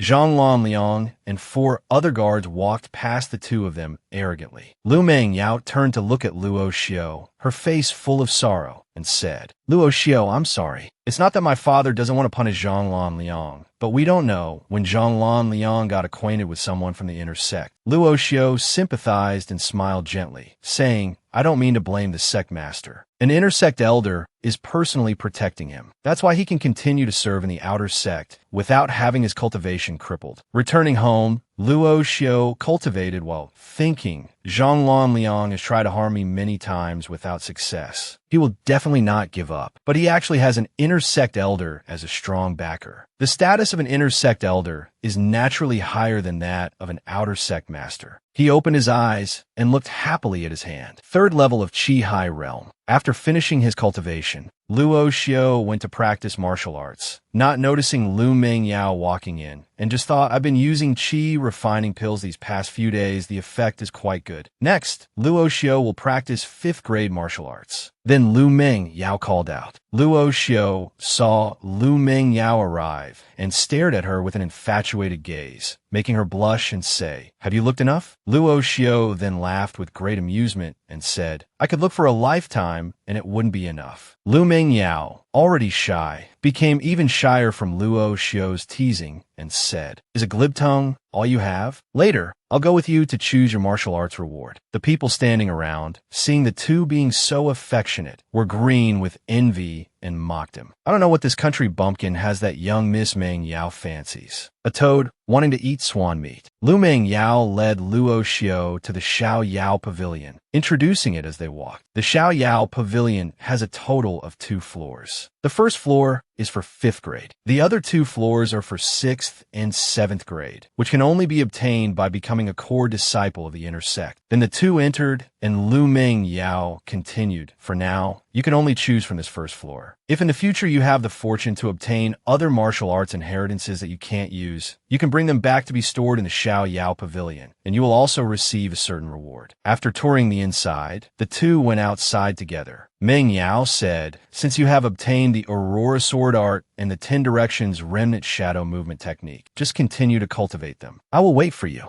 Luo Xiao also firmly affirmed to her, I won't let you wait too long. Lu Ming Yao couldn't let him catch up to her and said a sentence that was both a joke and serious. Thank you for treating my fire yang bloodline. I was originally a genius. I can't let you catch up to me now. I will definitely go into seclusion to cultivate. Senior brother Luo Xiao, let's work hard together. Luo Xiao said, all right, and the two made a promise to each other. From that day on, Luo Xiao worked harder and harder, training from swordplay to martial arts and listening to the elders' lectures. Man follows earth, earth follows heaven, heaven follows the Tao follows what is natural. Then one day, La Tu was walking and thinking to himself, the elder only give a lecture once a month, and today is the day, so I should go and listen. As soon as he opened the door, La Tu ran into two guys, one with his hair in a bun and one with his hair tied up, blocking the doorway. He was really too unlucky. He had just joined the sect and was constantly being picked on by senior brothers who had joined before him. The one with the bun spoke first. So you're La Tu, the one who ranked first in this year's entrance assessment. La Tu asked back, what do you brothers want with me? The one with the tied-up hair replied, nothing much. We just came to give you a special notice. From now on, don't get too close to Miss Luke. The other one chimed in, kid, know your place. That's the only way you'll have a good time in the Xiaoyao sect. Seeing their ill intentions, La Tu changed his form of address. What goes on between me and Mong Jiao is none of your business. Seeing La Tu's stubborn and fearless attitude, the one with the bun got angry, stepped closer, poked him in the chest, and said, you've got a lot of nerve, kid. Don't think that being first in the entrance assessment is so great. A second-level Qi-Si realm cultivation in the outer sect is just the lowest of the low, absolute trash. La Tu brushed his hand away and gave a scornful smile. On the contrary, I feel that your 6th-level Qi-Si realm cultivation is nothing special either. Seeing La Tu mock him like that, he became even more furious and said, insolent, do you believe I can cripple you with a single move? The one with the tied-up hair reminded him, Zhangdong Tan, enough nonsense. Just hit him first and talk later. Young Master Van, rest assured, I'll do it right away. He let out a cunning laugh and punched the ground, shattering the stones into many pieces. Then he unleashed a thunderstorm fist, but La Tu dodged it and slapped him across the face, saying, get lost. The guy with the bun skidded a long way across the ground, surprising the surrounding crowd who started to gossip. His move was so fast. He's La Tu, the top rank of this year's entrance assessment. His reputation is well-deserved. Lam Kin Van brought Zhangdong Tan here to cause trouble, didn't he? It must be because of Miss Mong Jiao. After the fight, La Tu coldly walked past Lam Kin Van, causing him to draw his sword and say, stop right there. He intended to sneak attack him from behind, but unexpectedly, quick as a flash, La Tu jumped behind Lam Kin Van, leaving him no time to react. Then he launched a kick at him, but unexpectedly, he had a protective circle. Even so, despite being protected, he was still sent flying far away by the force of his internal energy. La Tu defeated Lam Kin Van, who was many levels higher than him, causing the onlookers to exclaim in shock, is this kid a monster? A second-level Qi-Si realm repelled Lam Kin Van at the 7th-level Qi-Si realm. Look at the wave of his true Qi as he reached the 3rd-level Qi-Si realm. The other two were beaten black and blue by La Tu and were furious. La Tu pointed at himself and smiled scornfully at them. Even though there are two of you, you still can't beat me. What's wrong? One wasn't enough. So are you both preparing to attack? Then the guy with the bun rushed towards him and said, kid, I'll cripple you. The technique he unleashed was a giant bear, but suddenly a stream of La Tu's golden true Qi struck him in the chest. The guy with the bun was bewildered, not knowing what happened, and said, I clearly saw him make no move. Lam Kin Van raised a sharp sword as if to threaten him and said, you, with the surname La, I'll make you wish you were dead. La Tu let out a scornful, oh, and said, you've said so much nonsense. And then what? Lam Kin Van pointed his sword at him and said, I want to duel you. We'll meet on the life and death stage. The crowd heard that Lam Kin Van wanted to duel La Tu on the life and death stage, and everyone was surprised. La Tu asked him back, are you sure you want to face me on the life and death stage? Do you dare? Lam Kin Van asked in return. La Tu looking down on him, turned away without even looking at his face, and said, "What's there not to dare?" Then Lam Kinvan said, "Let's go." And after that, the two of them went to the martial arena to compete. Zhang Dong Tan took on the task of spreading the news. The disciple La Tu, who ranked first in this year's entrance assessment, wants to duel Lam Kinvan on the life and death stage. Wherever he spread the news, everyone was surprised. What, is La Tu crazy? I heard Lam Kinvan went to pick a fight and was humiliated by La Tu, and now they're heading to the life and death stage for a duel. At the life and death stage, both La Tu and Lam Kinvan were present. A large crowd had gathered to watch the match between them. La Tu walked with Luke Mong Jiao. As they walked, she said, "I heard you wanted to duel Lam Kinvan, so I immediately came out of seclusion. Why did you agree to his challenge? I know your strength is great, and you have an extraordinary innate talent, but after all, the time you've spent cultivating is still too short. Among the 1,000+ outer sect disciples, Lam Kinvan is ranked at the top and is very powerful." The more Luke Mong Jiao spoke, the more worried she became for him. Knowing this, La Tu took her hand and whispered in her ear. His intimate action made her blush shyly.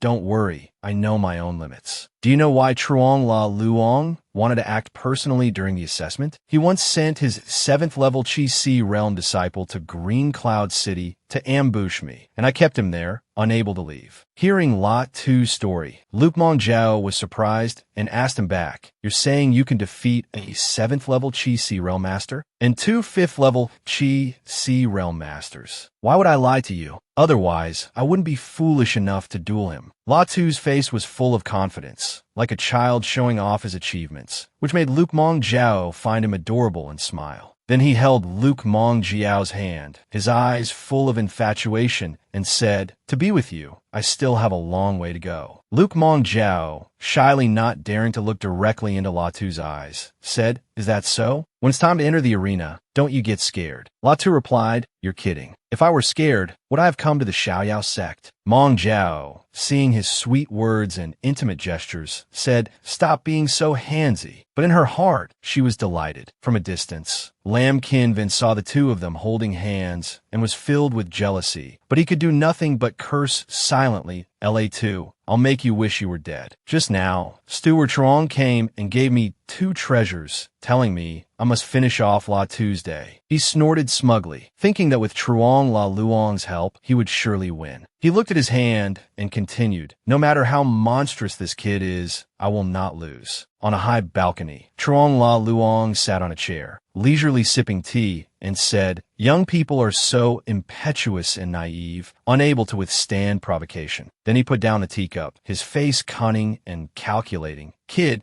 do you think you could be carefree just because you have the sect master's protection? Today, you've given me an opportunity. There are many ways for this old man to kill you." Then he struck a bell and announced, "The time has come. The life and death duel between outer sect disciples La Tu and Lam Kinvan now begins." The two stood on the stage, preparing to fight. Luke Mong Jiao stood below, thinking to herself, that old man is definitely behind this life and death duel, adding fuel to the fire. She snorted in contempt, not submitting to him. Lam Kinvan made the first move, rushing forward and saying, "Time to die," but 3 versions of Lam Kinvan split off from him. This made Luke Mong Jiao worry for him and shout, "La Tu." But when he slashed at him, he split in 2 like a broken mirror. That's not right. It's an afterimage, a spectator below realized. Then, from out of nowhere, La Tu appeared unexpectedly, and he punched him right in the left eye, sending him flying. The battle happened so quickly that the crowd below hadn't even processed it, asking, what was that move La Tu just used? Lam Kinvan clearly dodged that punch, so why is he still injured? He's only at the 3rd level Chi Si realm.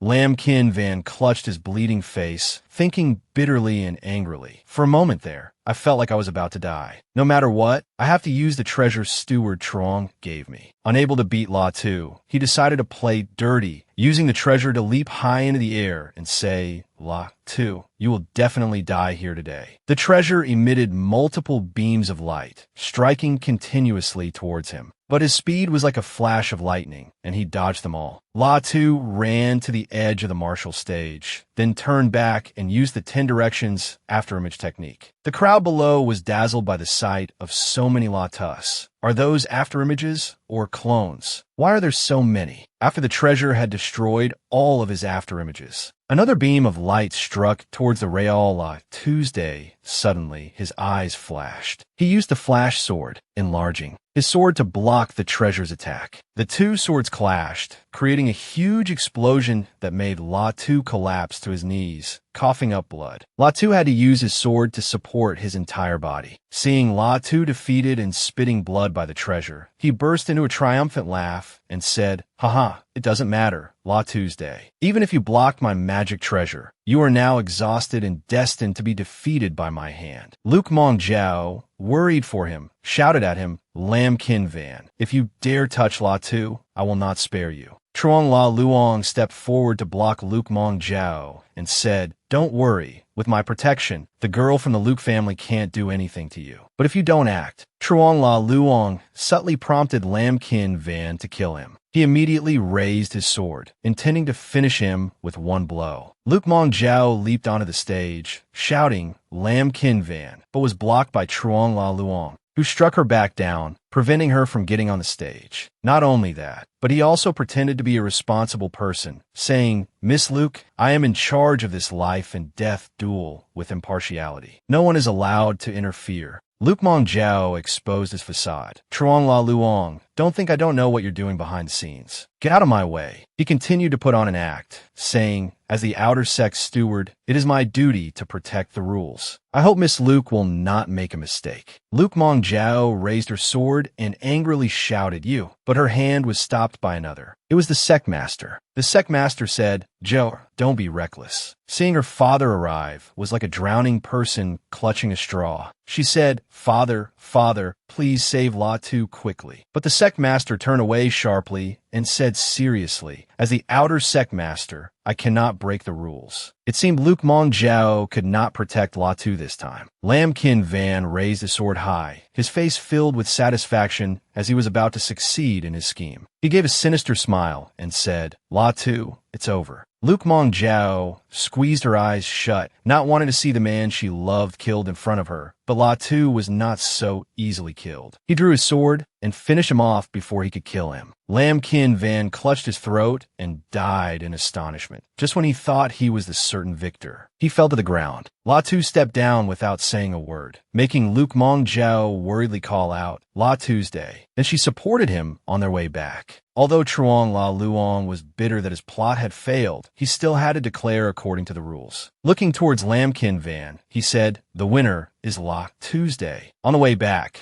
La Tu turned to Luke Mong Jiao and said, "Mong Jiao, thank you." She was still very worried about La Tu's health and said, "I'll take you back to treat your injuries." Back in his room, La Tu was sitting and cultivating. Mong Jiao and the sect master stood beside him, and the sect master asked, "You were almost killed on the life and death stage. Are you upset and blame me for not saving you?" But La Tu held no resentment, as the sect master suggested, and was even very understanding, saying, "Sect master was just acting according to the rules. You also don't need to worry that I cured Mong Jiao's absolute yang fire meridians in exchange for a reward." The sect master asked him back, then turned to look at Mong Jiao, standing beside him with a grim face. "You don't need to repay me. I see that what you want is the most difficult reward for me to give." Like La Tu, he only wanted what was best for Luke Mong Jiao, and said, "Sect master, Elder Zhao Qiyuan told me that as long as I become the head of the outer sect and enter the inner sect, you will not stand between me and Mong Jiao. Is that true?" The sect master had indeed said that, but seeing his heavily injured body, he spoke with a hidden meaning. "I did say that, but the situation is special now. You'd better watch out for yourself, kid. These are medicinal pills and origin chi stones. Heal your injuries first, then cultivate well. Mong Jiao, you come with me." The sect master tossed him a bottle of pills and led Luke Mong Jiao away, but she still looked back at him with some reluctance. La Tu looked at the bottle of pills he had just received and wondered to himself, a special situation? Could Truong La Luong's release last time be related to the intersect? It seems my strength is still not enough. Outside, Luke Mong Jiao kept looking towards La Tu and called out, "Father." But the sect master didn't say much. Follow me. I will give you an explanation. Back in the room, the two sat opposite each other. The sect master said to his daughter, Mong Jiao, do you know why a minor matter involving an outer sect steward like Truong La Luong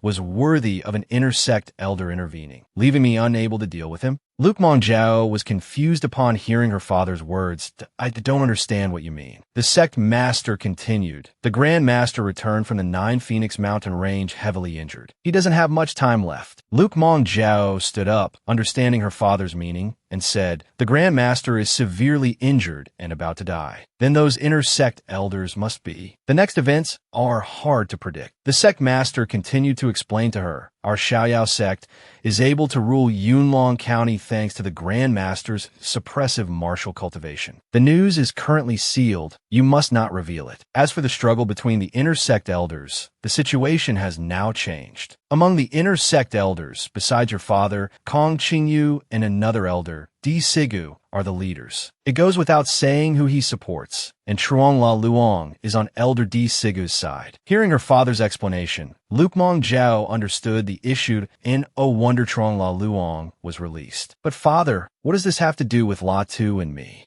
The sect master explained more clearly for his daughter to understand. There are a total of 9 elders in the inner sect. Your master only has the support of 2 inner sect elders, and Di Sigu also has 2. The remaining 3 inner sect elders are 3 brothers. Although they're usually neutral, they lean towards Di Sigu. But recently, these 3 mentioned a condition to me. Hearing this, Luke Mong Jiao intelligently realized. The sect master continued, his tone full of trouble. Mong Jiao has probably guessed it. One of those elders has a grandson in the inner sect named Go Jin Chuan. He is beloved by the 3 elders. That elder came to me a few days ago and said his grandson has admired you for a long time. If it's possible, he will persuade his 2 brothers. Luke Mong Jiao's face was sad with a hint of fear. Father, are you planning to use me as a bargaining chip for power? The sect master reassured his daughter, saying, Mong Jiao, you know I would never force you, never oppose any of your thoughts. At first, your absolute yang fire meridians couldn't be cured, and you had to rely on cultivating the ice-hard art of the heavenly mountain snow valley. But their condition was marriage. You disagreed and ran a green cloud city, and I didn't force you. But this time, if your grandmaster fails in the competition, not only will our lineage be suppressed, I worry that you and I will be in mortal danger. Luke Mong Jiao was torn between her family and her love. The sect master continued, of course, I love you the most. If you truly like that kid La Tu and want to be with him, I will arrange for you and him to leave Yunlong County. Just remember not to come back. Luke Mong Jiao clenched her fists, then turned and walked away, saying, Father, let me think about it. The sect master watched her retreating back and said, Mong Jiao, don't blame me for this. Changing scenes, La Tu was now sitting and looking at the treasure he had just obtained, holding it in his hand and saying, Luckily, I pretended to be heavily injured back then, making Lam Kin Ven lower his guard. I didn't expect his storage ring to also have a 3rd-grade defensive formation treasure. Where would an outer sect disciple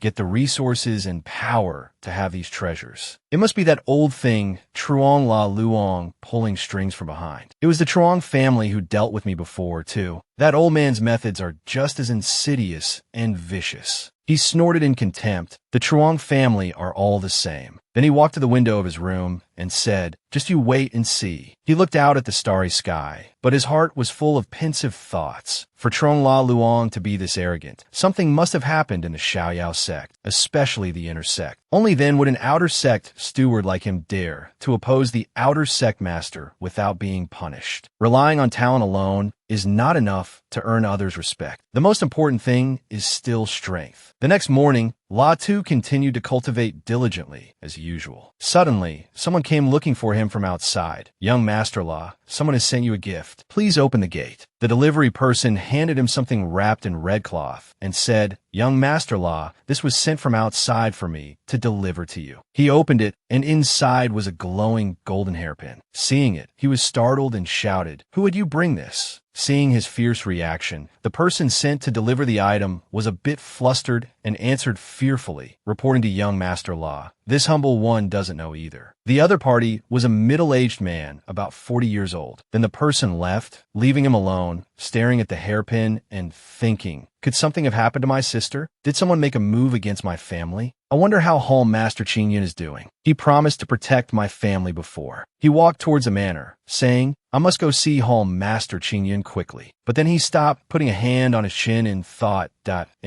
Green Cloud City is too far from Yunlong County. Even using the Hall Master's Black Phoenix Eagle would take 3 days. It's better to go to the Demon Hunters Guild to check. Arriving at the Demon Hunters Guild, which was bustling with people, Latu placed a badge on the counter and said, This is my badge. A young lady managing the counter smiled and replied, Sir, may I ask how I can help you? Latu replied with a cold expression, I want to know the fastest way to get to Green Cloud City. The young lady told him, there are 3 ways to get to Green Cloud City quickly. The guild can provide 3 options. One is to ride a 2nd-grade demonic beast, which takes about 5 days. The second way is a 3rd-grade demonic beast, which takes 3 days. Both of these are guaranteed to be safe. What about the 3rd way? Latu asked the young lady at the counter. The 3rd way is to use the teleportation formation. You can arrive at Green Cloud City in an instant, but the minimum requirement is to be a 2-star beast hunter, and it costs 200 low-grade origin chi stones. I'll use that one. Latu tossed a bag full of low-grade origin chi stones onto the table. Seeing this, the young lady replied, Yes, sir. I will arrange it for you immediately. Just as the young lady said, he arrived at Green Cloud City in the blink of an eye. Latu couldn't help but exclaim in surprise. So this is Green Cloud City. A person came out to guide him, Sir, please follow me. On the way, he sensed someone following him and thought to himself, someone is following me. Is it that old man, Truong La Luong again? He glanced slightly towards 3 men who were pretending to look elsewhere in the corner. Then he deliberately walked into an alley. The black-haired man with a beard ordered, follow him. But then all 3 of them were surprised. They had just seen Latu walk in, but couldn't find him anywhere, and set an alarm, oh no, he's gone. Suddenly, Latu's sword flew out, knocking the 2 men behind to the ground. He then pointed the tip of his sword at the remaining man and interrogated him. Speak. Who sent you to follow me? And what are you doing in Green Cloud City? The man, terrified, confessed the truth. It was Outer Sect steward Shun Gaojian. He used his sword to pull off a token inscribed with the words Xiaoyao Sect. His eyes were sharp with anger as he thought. As expected, they're disciples of the Xiaoyao Sect. After that, he ended the lives of all 3 men, put his hat back on, and walked away. Shun Gaojian is an Outer Sect steward. His strength is no less than Truong La Luong's. I'm not his match for now, and he has surely made arrangements. I must investigate the situation clearly first. Meanwhile, in the Green Cloud Martial Hall, the person sitting on the Hall Master's chair was not the previous Hall Master, but someone else. Then a subordinate brought in the bodies of the 3 men Latu had just killed and said, Hall Master, the bodies of these 3 were found in an alley not far from the Demon Hunters Guild. It seems Latu has returned. The new Hall Master, sitting on the throne, said, It seems that kid used the teleportation formation to get here. Take a team of green armor guards to the Demon Hunters Guild and wait. If you see Latu, attack him directly. Yes. The subordinate acknowledged the order. Then he angrily said with a darkened face, Has someone dragged these 3 bodies away? 3 pieces of trash can't even beat a new disciple. Latu arrived at the Demon Hunters Guild in Green Cloud City and said to a young lady, Miss, I want to see Elder Nantion.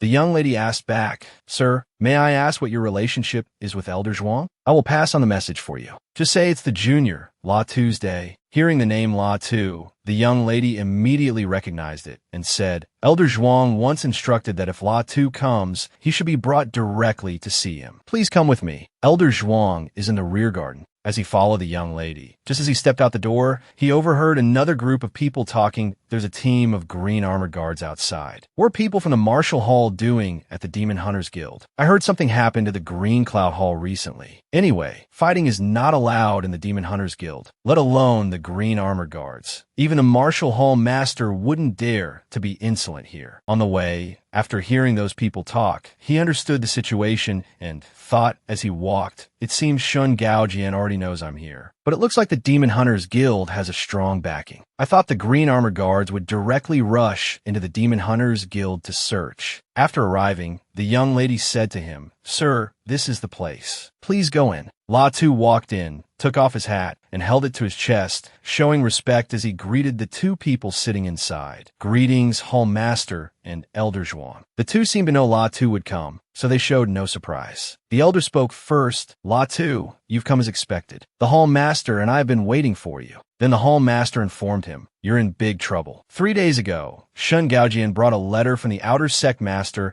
and directly usurped my authority as Hall Master. He also ordered the arrest of your parents and sister." Hearing this was like a bolt from the blue. He couldn't believe the truth and said, "A letter from the Sect Master? How could that be?" Then the Hall Master continued, "That's right. I couldn't figure it out either. With Sect Master Luke's power, why would he need to do this to you? He could have just dealt with you directly at the Xiaoyao sect." He was bitterly angry, trembling with rage to learn that the father of the woman he loved was so sinister and scheming against him, thinking, "Why is the one dealing with me him? Luke Mongjiao's father, Luke Feichen." When the Hall Master had brought La Tu to the Xiaoyao sect before, he had also seen the affection between him and Luke Mongjiao. But now that her father was doing this to him, the Hall Master was a bit puzzled and asked, "La Tu, I remember you and Miss Luke, weren't you?" But he shook his head, his mood gloomy, and explained to the Hall Master, "Sect Master Luke doesn't approve. He even gave me pills before to make me leave Mongjiao's side." The Hall Master, holding a teacup, sighed helplessly and said, "So what do you want?" La Tu clasped his hands together, pleading for help. "I beg the Elder and the Hall Master to help me save my family." But the Hall Master and the Elder each stated their difficulties. Unable to help him,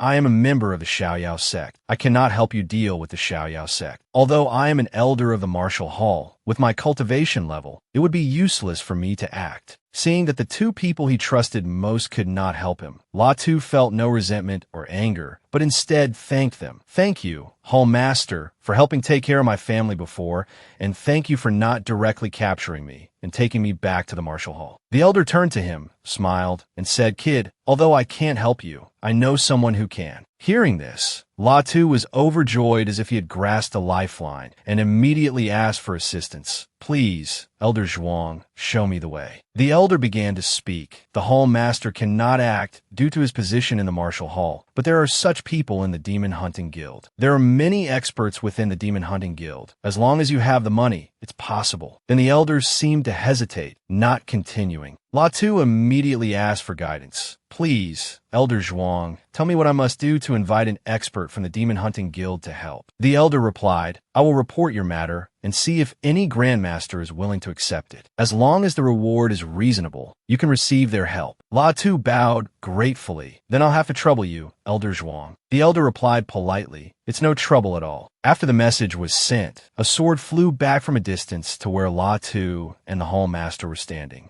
The Elder retrieved the sword and said, "The President knows about this matter." Suddenly, the Elder was a bit surprised to learn he only wants a 6th grade martial art and has agreed to act. Hearing what the President wanted, La Tu confidently pointed to himself and replied, "I have a 6th grade martial art. I agree." The Hall Master was also a bit surprised that he could possess a 6th grade martial art and exclaimed, "Kid, this is no joking matter. A 6th grade martial art is enough to establish a martial arts family with a legacy passed down for generations." The Elder, just as surprised as the Hall Master, said, "It seems you've had quite a fortuitous encounter, kid." La Tu smiled humbly and replied, "It's just that I ran into some things in the 8 Banners Mountain and had some gains. I don't know how to repay the kindness of you two seniors. Please accept this cultivation technique as a gift." Then he used his spiritual power to send the 6th grade martial art manual towards the two, thinking in this situation, these two seniors not only didn't capture me for the Martial Hall's credit, but also helped me think of a solution. This is already a great kindness to me. The Hall Master and the Elder were a bit troubled by La Tu's gift of this precious treasure. Seeing this, La Tu said, "Seniors, there's no need to refuse. Besides, Hall Master, you have been stuck at the half-step spirit refining realm for a long time. With a 6th grade martial art, you can surely become a spirit refining realm expert. Seeing his enthusiasm and sincerity, the hall master agreed. All right, then I won't refuse anymore. I will help you report back to the president. Then, the elder channeled his spiritual power, sending his sword flying towards the president to deliver the message. A moment later, Yi Xiangdo, the very person who had agreed to help Latu, arrived. Seeing him, everyone knelt and said in unison, "Greetings, President." But the person the president wanted to see was not the hall master or the elder. So Yi Xiangdo asked the two of them to leave first. Then, only the two of them remained in the room. Latu politely greeted him again, also as a way to introduce himself. Junior Latu greets the president. The president also introduced himself. I am Yi Xiangdo. I already know of your matter. I can help you rescue your family from the martial hall, but have you prepared what I need? Without hesitation, Latu took out the mid-tier, 6th grade internal cultivation technique, the Azure Origin Art. The president then took the book, opened it for a look, and said, "Kid, don't worry. When we accept this kind of mission, we keep our word. We take your item, we do the job for you." After that, the president closed the book and continued, "It is indeed a 6th grade cultivation technique. Besides rescuing your family, what else do you need me to do? If it's outside the scope of the mission, I will not act." Latu added more about his situation. "If someone wants to kill me, I hope Senior can protect me and my family." The president stroked his beard and said, "That's not a problem." Latu continued, "Secondly, after rescuing my family, I hope Senior can escort us out of Azure Dragon Prefecture." Hearing this, the president immediately raised his hand in objection, saying, "I cannot agree to that. You yourself can leave via a teleportation formation. Your family cannot. However, I can agree to protect them in Azure Cloud City under the guild's name, but you will need to pay a different fee." Then the president raised one finger and stated his condition. "To protect your family for 1 year, you need to pay 1,000 low-grade origin chi stones." Latu, standing behind, heard President Yi Xiangdo's condition and felt a bit hesitant, thinking that's too expensive, equivalent to a mid-tier human-grade combat weapon. "But I have no choice but to agree." He then took out a large bag of low-grade origin chi stones and said, "I need to protect my family for 10 years. The president was a bit surprised by this and thought, "I didn't expect this guy to be so wealthy. No need to worry that I'll be blinded by money." After the conversation ended, Yi Xiangdo walked in front with Latu following behind. Everyone who saw Yi Xiangdo had to bow and greet the president. Suddenly, someone called out to Latu, causing him to glance over. He immediately recognized him and said, "You're from the Zhang family." The man walked closer to him and introduced himself. "That's right, I am the head of the Zhang family, Zhang Xiaohai. Speaking of which, I should thank you for helping me kill my older brother. Otherwise, I wouldn't have been able to take the position of family head. All right, I forgot to thank you for one more thing. Actually, the one who initially ordered the capture of your parents and sister wasn't my older brother. It was me." Learning the truth of the matter, Latu's face darkened with anger as he said, "It was you. I could kill Zhang Xiaoxiang. Aren't you afraid I'll kill you for telling me this?" The man burst out laughing, smugly mocking him. "Ha, you're about to die, and you're still shamelessly boasting here. Kid, don't think you can be safe and sound just by hiding in the Demon Hunting Guild. I will have my men bring your parents and sister over. As long as you don't come out, I will make them fall one by one before your very eyes." Hearing that the man had captured his family and was being so arrogant, Latu was filled with rage and indignation. With a confident expression, he said, "You want me to come out? Fine, I'll come out." Then he strode out majestically, without any fear. Zhang Xiaohai watched Latu's back as he walked out, thinking to himself, "Young people are so impulsive. I'm a little excited and rushing out to die." Outside, an army of armored guards, fully equipped with swords and armor, stood in a circle, pointing their sword tips at him. It seemed they had been waiting for him for a long time. Immediately after, he gave the order, "Azure armored guards, listen up. Take down Latu. If he resists, kill him without question." Instantly, the group charged forward. As for him, he held his sword, ready to fight at any moment. The cowardly Zhang Xiaohai stood in a corner. Not daring to confront him directly, he could only order the Azure armored guards, saying, "Kid, just obediently wait for your death." The moment he finished speaking, Latu killed an armored guard in an instant. His actions were so fast that the group of armored guards stood agape in horror. Then, one by one, he quickly ended their lives. 2 armored guards stood there, witnessing the entire event unfold so quickly that the group was frozen, their faces filled with panic and fear. and a whole legion of armored guards fell one after another at his hands. Zhang Shaohai watched in terror, his limbs trembling as he stammered, "I'm the master of the Phoenix Martial Hall. You can't lay a hand on me." Taking advantage of his distraction of the 36 stratagems, fleeing is the best. The cowardly Zhang Shaohai ran first, regardless of whether the guards lived or died. But suddenly, a streak of light quickly caught up to him. It was La Tu, who said, "Zhang Shaohai, you can't escape." Instantly, La Tu appeared before him with his sword. Zhang Shaohai could only scream, "No." Then, right after, he was struck by a slash across the neck, ending his life. La Tu stood looking towards the Azure Martial Hall. Behind him was the sword that had killed more than 30 people in an instant. The scene changes to the Martial Hall. The Elder and the Hall Master had witnessed everything. Even that Elder had to exclaim, "How did La Tu do that?" 30 Azure armored guards were no match for him. The Hall Master, however, had a big question mark. A third-level Chi C with such strength, his talent is terrifying. Why would the sect want to kill such a genius? As for President Yi Xiangdo, he was no different from the Hall Master and the Elder, thinking to himself, and oh wonder Lu Feichen was so determined to act against La Tuesday. If such a genius becomes an enemy, he will be an endless source of trouble once he matures. Then, the sound of many horse hooves galloped towards where La Tu was standing. It was another troop of Azure armored guards on horseback who arrived and said, "La Tu, you audacious fool, surrender at once." But he was not flustered or afraid at all, instead charging straight at them and questioning back, telling me to surrender. Quickly, one slash from La Tu ended 2 lives. Then another one slashed forward, but he jumped up to dodge it. He kicked the man off his horse, his weapon flying away as well. Another man holding a spear also had his weapon chopped in 2 by him. After that, he landed lightly on the ground and said majestically, "Just you guys."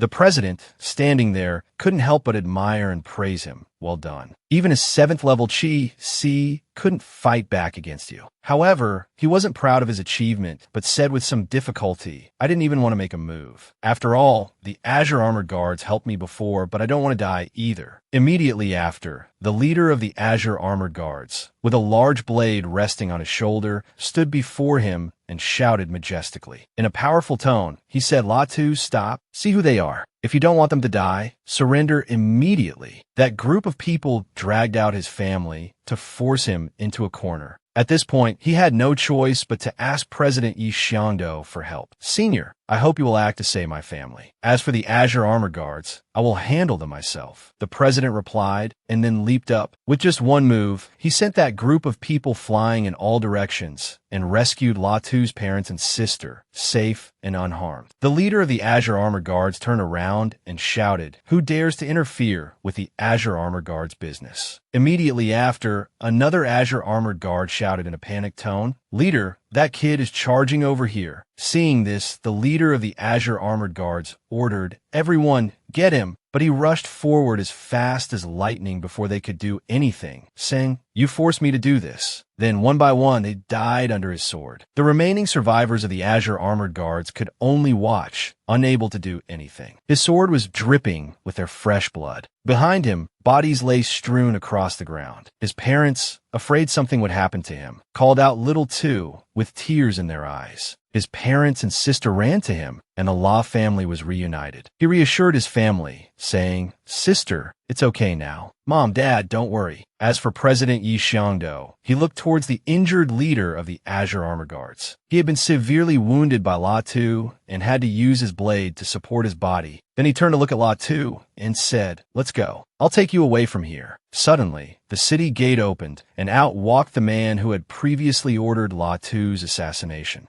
who was also the new Hall Master of Azure Cloud. He walked towards the president, clasped his hands, and greeted him, "Senior Yi, the president." Yi Xiangdo replied, "That's me." Then the new Hall Master continued, "President Yi is a martial arts grandmaster. This junior wouldn't dare to offend you. But I would like to ask, this La Tu is someone my Xiaoyao sect wants to capture. Could President Yi hand this person over to me?" The president was a bit surprised and asked him, "You also know about my demon hunting guild's bounty missions?" The Hall Master's face was sinister as he replied, "Of course I know." The president replied very calmly, "If you already know, then you understand why I am here. You can go back and tell Lu Feichen If he wants the person, he can go to the Demon Hunting Guild's main branch in Cloud Dragon Prefecture. He was surprised to learn that La Tu could afford such a large sum for the president, thinking to himself, isn't this kid from a common background? How could he afford the price to hire a martial arts grandmaster? Then he could only watch as his prey slipped through his fingers, resentfully watching La Tu lead his family away. Lu Feichen looked at the paper with the news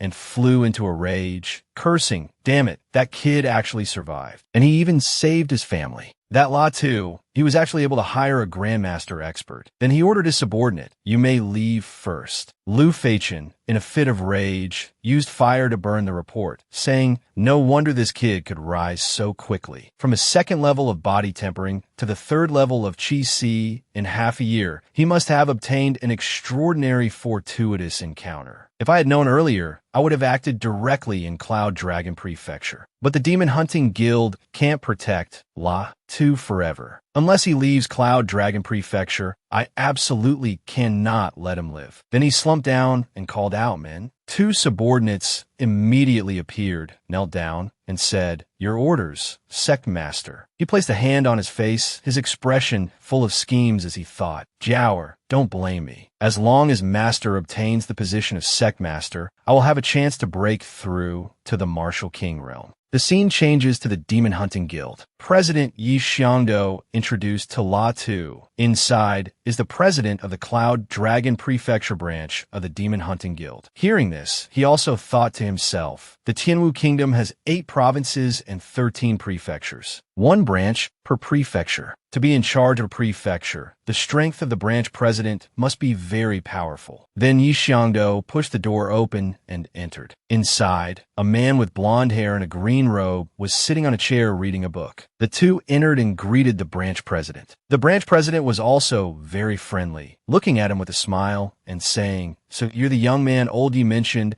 a 3rd level Qi Si who can kill a 7th level Qi Si, right? La Tu's face shone brightly, the very halo of a protagonist. He then replied with a short sentence, that's right. The branch president continued, I didn't expect you to go from the 2nd level of body tempering to the 3rd level of Qi Si in half a year. Seeing his face darken as if he was very worried, the branch president burst out laughing to ease the tense atmosphere, saying, young man, don't worry. I'm not interested in your fortuitous encounter. The reason I had you come today is because old Yi recommended you to me. I feel that you have talent, have had a fortuitous encounter, and are also hardworking. La Tu was a bit surprised and turned to look at Yi Xiangdo, asking, recommended me? Yi Xiangdo stroked his beard and glanced over, saying, I just felt that you suit my taste, kid, so I recommended you to the branch president. The branch president continued, according to the genius ranking, it could be temporarily determined that you are yellow grade, low tier. You are the first genius I've discovered in the 70 years I've been stationed in Cloud Dragon Prefecture who is worth cultivating. Don't let me down. The branch president looked at him with eyes full of expectation, but La Tu didn't understand what the president was talking about and asked with a bewildered expression, internal member, genius ranking. What are these? Yi Xiangdo explained to him, for the Demon Hunting Guild to stand firm in the world, it naturally needs experts to support it. And experts, of course, are all geniuses who have grown step by step. Internal members are divided into 2 types, externally recruited and internally cultivated. I am an externally recruited member whose strength met the standard. After passing a review, I became a member. Internally cultivated is like you. You are recruited as an internal member before you have fully matured. He immediately asked about the benefits of becoming a member of the Demon Hunting Guild. So what are the benefits for me to become an internal member of the Demon Hunting Guild? Yi Xiangdo analyzed the benefits for him as follows. First is the unconditional protection of your family. Then, because your evaluation is yellow grade, low tier, you can obtain 3 martial arts at your current cultivation level at once. The branch president added, kid, you may not be lacking 5th or 6th grade martial arts, but when you reach the 7th level Xiantian realm, you can choose a 7th grade martial art. Hearing this, he was a bit surprised and asked again, what? I can even get a 7th grade martial art. Yi Xiangdo sighed wearily, also a bit envious, saying, this is the difference between a genius and an external recruit. Genius members are valued more than external recruits, but you will be evaluated every year. If you don't meet the target, your cultivation will be abandoned. After hearing all the terms, from benefits to regulations, he immediately answered the president's offer. I agree to join. Yi Xiangdo placed a hand on his shoulder and said, Kid, since you've agreed to become one of our members, protecting your family's safety is a rule. The previous fee is no longer needed. Although the president would have to return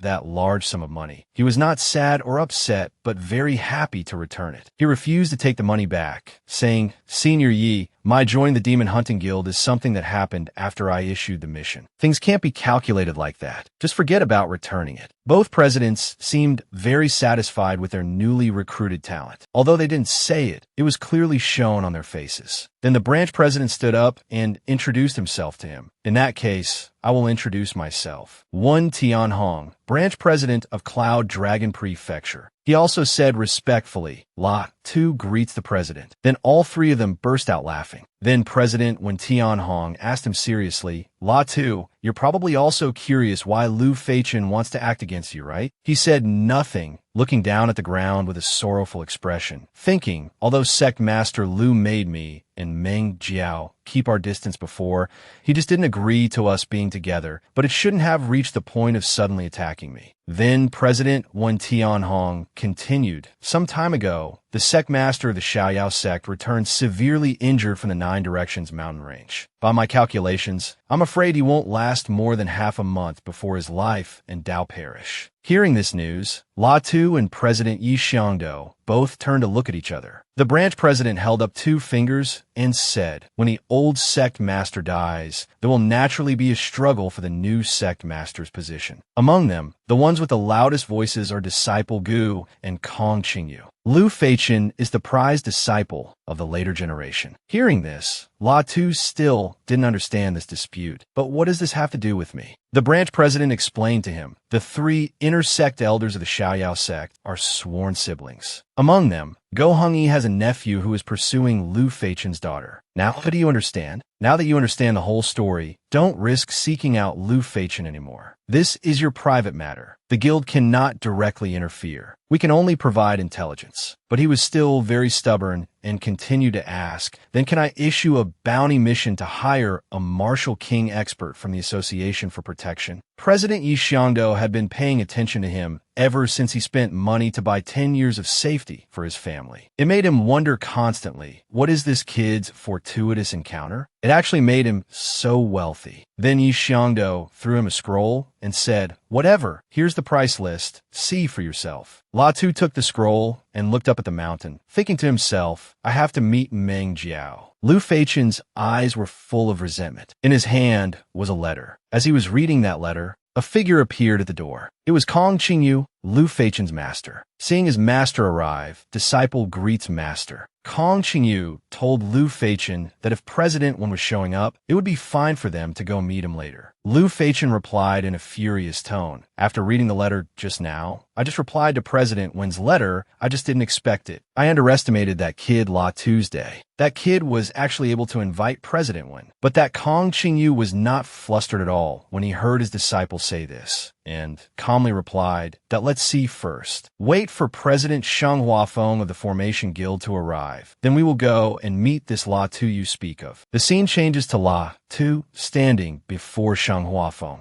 In front of him was President Wen Tianhong, who said, since you've offered a 5th grade pill, a low-tier Earth grade combat sword, and a 5th-tier formation treasure, I will naturally help you on this trip, but you will still be the one in charge. Yes, thank you, President. Then when Tianhong continued, Kid, for someone of your common background to be able to produce these treasures, your fortuitous encounter truly makes even me feel admiration. Then the president opened the door and stepped inside. Inside were 3 people. They were President Sheng, Lu Feichen, and his master. The master and Lu Feichen both stood up to greet President Wen. But that President Sheng sat with his arms crossed, glanced over, and immediately recognized the issue, asking when Tianhong, I'll be able to make you, President Wen, show up. This kid must be the genius member you just recruited. President Wen Tianhong, while pulling out a chair to sit, said, this has nothing to do with you, President Sheng, does it? Then the president introduced him. This is the branch president of our Cloud Dragon Prefecture's Formation Guild, Sheng Huafeng. Then he looked towards the two of them with an arrogant tone, wanting to question Wen Tianhong. The four great guilds of formation, alchemy, forging, and demon hunting have a rule: no interference in personal grudges. How do you explain this today, President Wen? When Tianhong looked at him, smiled lightly, and asked back, "Oh, then why are you, Sheng Huafeng, sitting here today? How do you explain that?" He picked up a teacup, sipping it as he spoke. "Elder Kong and I have a decent relationship. I'm here to prevent you from using your cultivation to bully others, so I can't have a look. To be able to invite President Wan, a fourth-level martial king, your family background must be extraordinary. It seems you've obtained quite a significant fortuitous encounter." But La Tu did not answer immediately, instead looking towards Lu Feichen and thinking, "This sinister old man is deliberately making others think I have treasures on me, spreading it around to make others target me." He began to explain, "Senior overpraises me. It was just good luck. I obtained the inheritance of a first-level martial king expert." Then he recalled the past. "It's because I was lucky enough to meet a disillusioned 7th-level martial king expert deep in the Eight Banners Mountain, who was also a 5th-tier forging grandmaster. But I can't mention that." President Wen Tianhong, seeing the conversation was going off topic, reminded him, "Don't talk about these things. La Tu asked me to step forward because he has something to clarify in front of Lu Mengyao. It was written in the letter. Where is she?" When Lu Feichen mentioned his daughter, he felt a bit guilty and was startled. La Tu's face darkened, and although he was very angry, he still spoke respectfully to the father of the one he loved. "Secmaster Lu, I know the cause and effect of why you want to kill me. I don't want to say anything about that now. I just want to see Meng Yao once." But he adamantly refused, slamming the table and shouting no. La Tu, seeing the old man's refusal to cooperate, was nearing his limit. "Sectmaster, don't go too far. The hatred between us is as deep as the sea. If it weren't for Meng Yao, I wouldn't have invited Senior Wen to come along, but would have directly asked him to take action and find you." Hearing this, he flew into a rage and shot to his feet, a powerful aura radiating from him as he yelled, "Are you threatening me?" But the president, with his arms crossed, shouted back at him, "Lu Feichen, who are you trying to show off for?" President Wen Tianhong didn't even need to make a move. A powerful, purple-red aura emanated from his body. The president's power was immense, pushing Lu Feichen back and causing him to fall back into his chair. But he remained unyielding and continued to scold him. "You want to see my daughter? In your dreams. Don't even dream of seeing her again in this lifetime." La Tu, who had been enduring until now, was extremely annoyed with the old man. He cut to the chase and asked directly, "Sectmaster Lu, what will it take for you to let me see Meng Yao?" He thought to himself, calculating, "I absolutely cannot let Meng Yao and this brat meet. If she finds out I tried to kill La Tu, her marriage to Qiu Jinchuan will be off, and I'll have no way of becoming an intersect elder." His face filled with cunning and deceit as he said with a smirk, "I advise you to give up. Meng Yao has already decided. She agreed with me to get engaged to Qiu Jinchuan in 3 days." Seeing that the one he loved was about to be engaged, he could no longer bear it and slammed the table in anger, shouting, "Meng Yao would never be like that. You are truly a beast, using your own daughter as a tool for your own power and gain. How dare you scold me?" Lu Feichen was surprised that La Tu dared to speak like that. He was about to get physical, but felt a pang of guilt as he glanced at President Wen Tianhong and held back. He gritted his teeth, his face displeased, and crossed his arms to argue with him. "This is a matter of my Lu family, a matter of the Xiaoyao sect. It has nothing to do with you." Then, Sheng Huafeng, seeing the tense atmosphere, tried to calm Lu Feichen and his master, Old Kong. "Little Lu, calm down a bit. Our president, when is so busy, he won't be able to leave Yunlong County with such a mess to follow this brat around all the time, right?" President Wen Tianhong then replied, "Then I won't trouble President Sheng with your concern. La Tu, let's go." The two left, and in the conversation, back at the guild branch, the president sat on a chair opposite him and said with some disappointment, "Because of the guild's rules, I cannot interfere in the affairs of other factions. Therefore, I couldn't help today. You should take this back." However, La Tu did not blame the president at all. Instead, he smiled relaxedly and replied, "There's no need. Without you stepping forward, President, if I had gone to his door, I don't know where I'd be buried by now." But the president was very upright and wouldn't accept something for nothing. He gave him an item. A stream of energy flew out from the president's sleeve as he said, "If you say so, then I won't be polite. But I won't take your things for free either."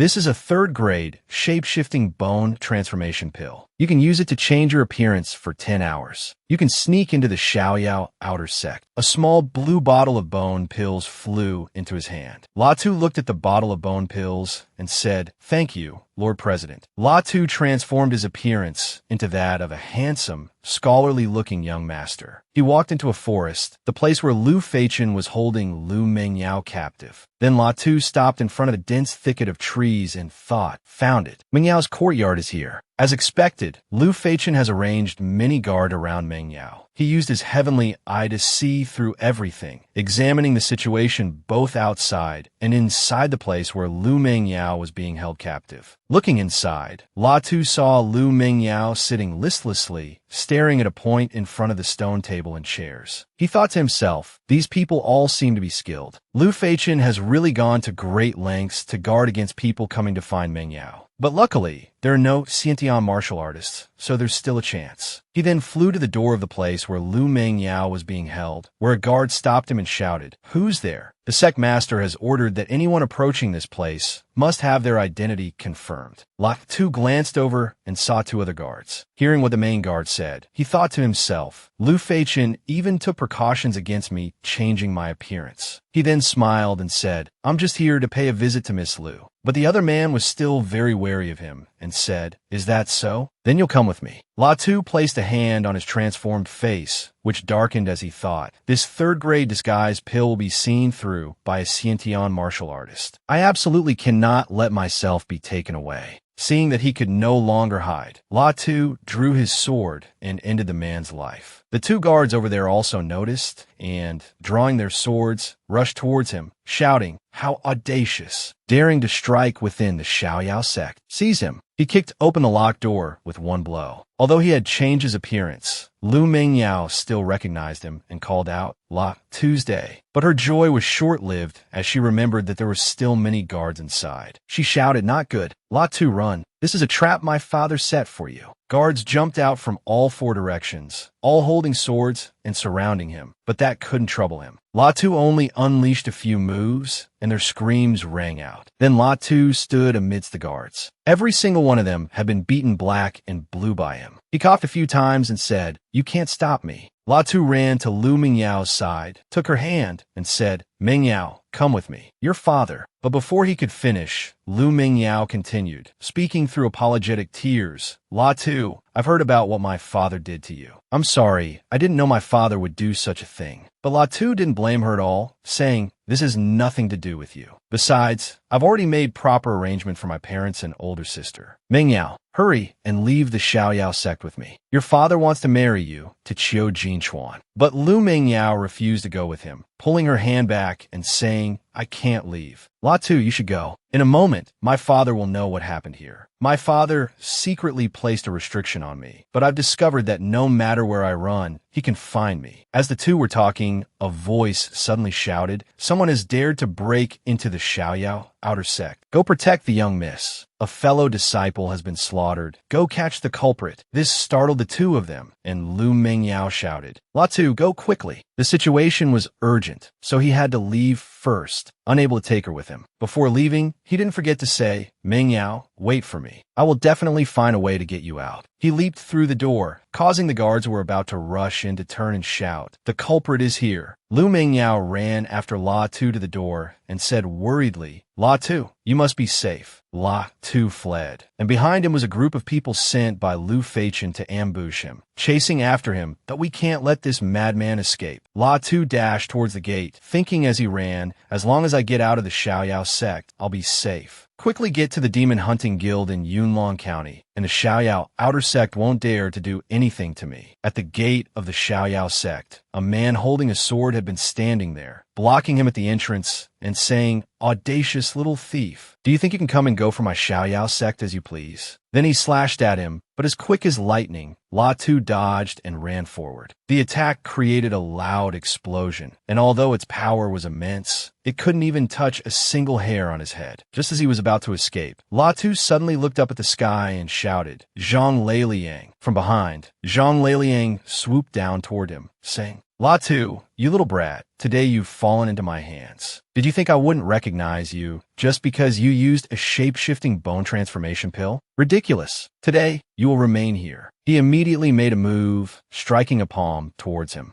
Latu couldn't dodge in time and was hit by his attack. He clutched his heavily injured shoulder, his face filled with indignation, and said, "Zhang Leiliang, you old man, your strike is vicious enough." Zhang Leiliang hovered in the air, spreading his arms arrogantly, and said, "Sect Master Lu didn't do anything to you. It seems you are fated to die by my hand." Meanwhile, Latu leaped out, clutching his wound, and said, "Humph, if I want to leave, you can't stop me. All of you, listen carefully. Before long, I will definitely return for revenge." He shot out in an instant, leaving the crowd of people unable to react. "The meal was right in my mouth, and I still let it get away," he said bitterly, grinding his teeth. "This brat has escaped time and time again.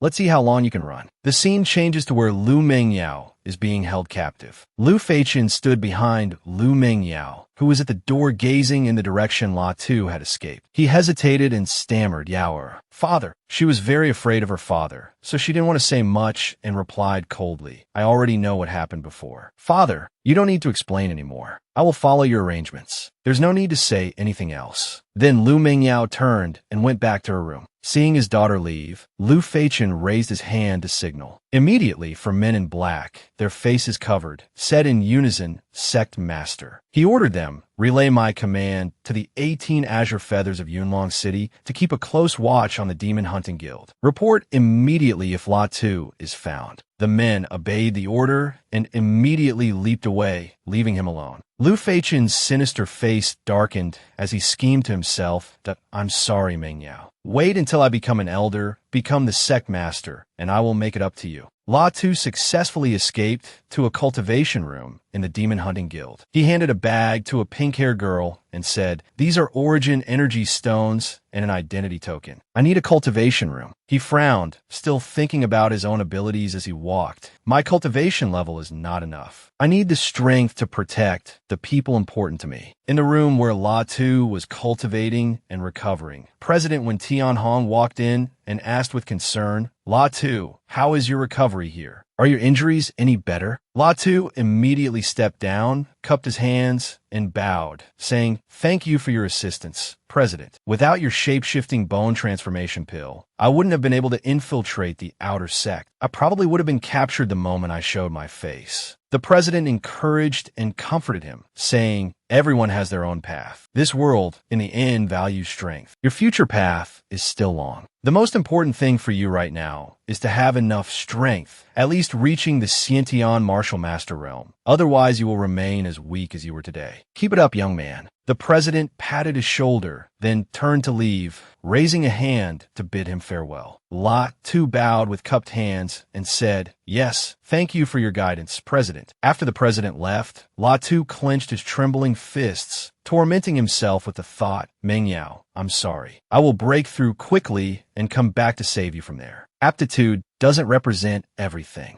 Zhang Leiliang's aptitude is far inferior to mine, but his cultivation level far surpasses mine. He sat down and closed his eyes. Martial techniques appeared in his mind, and a blue light surrounded him. As Latu cultivated, he thought, therefore, even if his martial arts realm is not as good as mine, he can still crush me with his cultivation level. To defeat Zhang Leiliang, I must quickly raise my cultivation level. I will use the advantage of my martial arts realm to defeat him once again. As Latu became more determined, more techniques, from martial arts to swordplay, emerged in his mind. The scene changes to Lu Mingyao's bamboo room. Lu Feichen was sitting on a chair, his arms crossed, and his face wrinkled as he looked at his daughter, lying on the bed. As soon as Lu Mingyao opened her eyes and woke up, the first thing she asked Lu Feichen was, "Father, Latu." Seeing his daughter wake up and immediately ask about Latu, he quickly said, "Latu escaped to the Demon Hunting Guild. He's fine for now." Hearing that the one she loved was safe, Lu Mingyao was relieved and said with a slight smile to Lu Feichen, "Father, I agree to marry Qiu Jinchuan. Can you please not target him anymore?" Seeing his daughter so weary because of him, he casually said, "All right, father agrees. I won't pursue this matter." On the surface, he said that, but in his heart, it was a different story. Lu Feichen's face darkened as he thought, spare that brat Latu?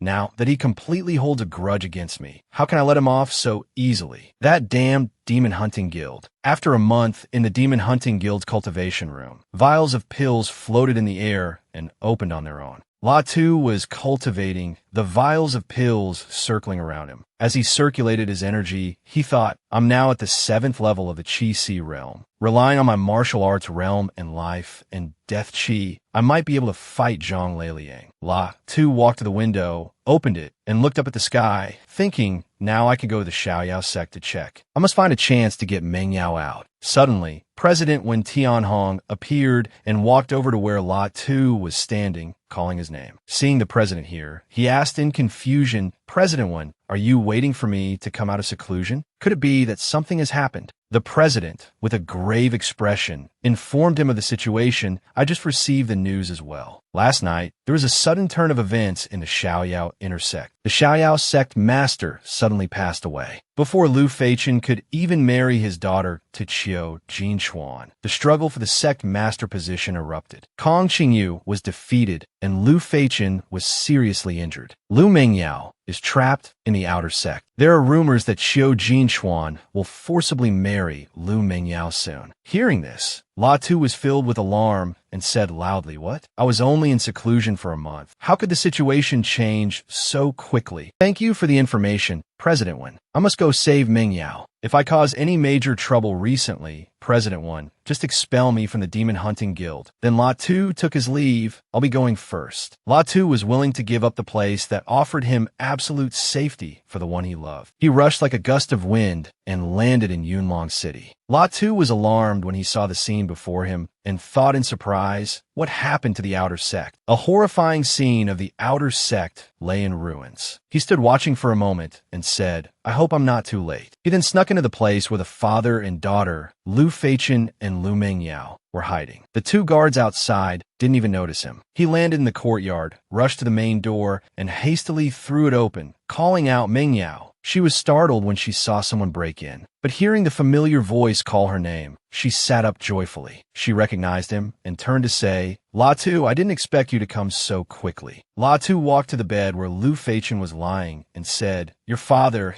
Latu looked at Lu Feichen lying on the bed with a large wound on his chest. He struggled to call out, Tuesday. Lu Mengyao ran over to help him sit up. Lu Feichen said weakly to him, Latu, I know you hate me in your heart, and I don't deny what I've done, but Mengyao likes you. Take her and leave the Xiaoyao sect. Take care of her for me. Just sitting up to speak made his body tremble continuously. After waiting for Latu to agree, he slumped back down with a sigh of relief, then said his last words to his daughter, I'm sorry, Mengyao. In my quest to break through to the king realm and for the position of elder, I was led astray. From now on, take good care of yourself. Lu Mengyao covered her face and sobbed, calling out, Father. Lu Feichen continued, following Latu, you could be considered to have a place to belong. With your father gone, where else can you go? Lu Feichen's trembling hand pointed downwards and said, this is a Lei Wu token. You could go to Dohai County and join the Lei Wu sect. Latu understood Lu Feichen's meaning and said, Sect Master Lu, rest assured, I will spend my entire life taking care of Mengyao. Suddenly, he coughed up black blood and struggled to say his final words. Then I can die without regrets. After that, Lu Feichen passed away forever. Lu Mengyao wailed, crying out for her father. Latu gently comforted Lu Mengyao. After all that scheming, this is the end he received. I hate him, but I promised him,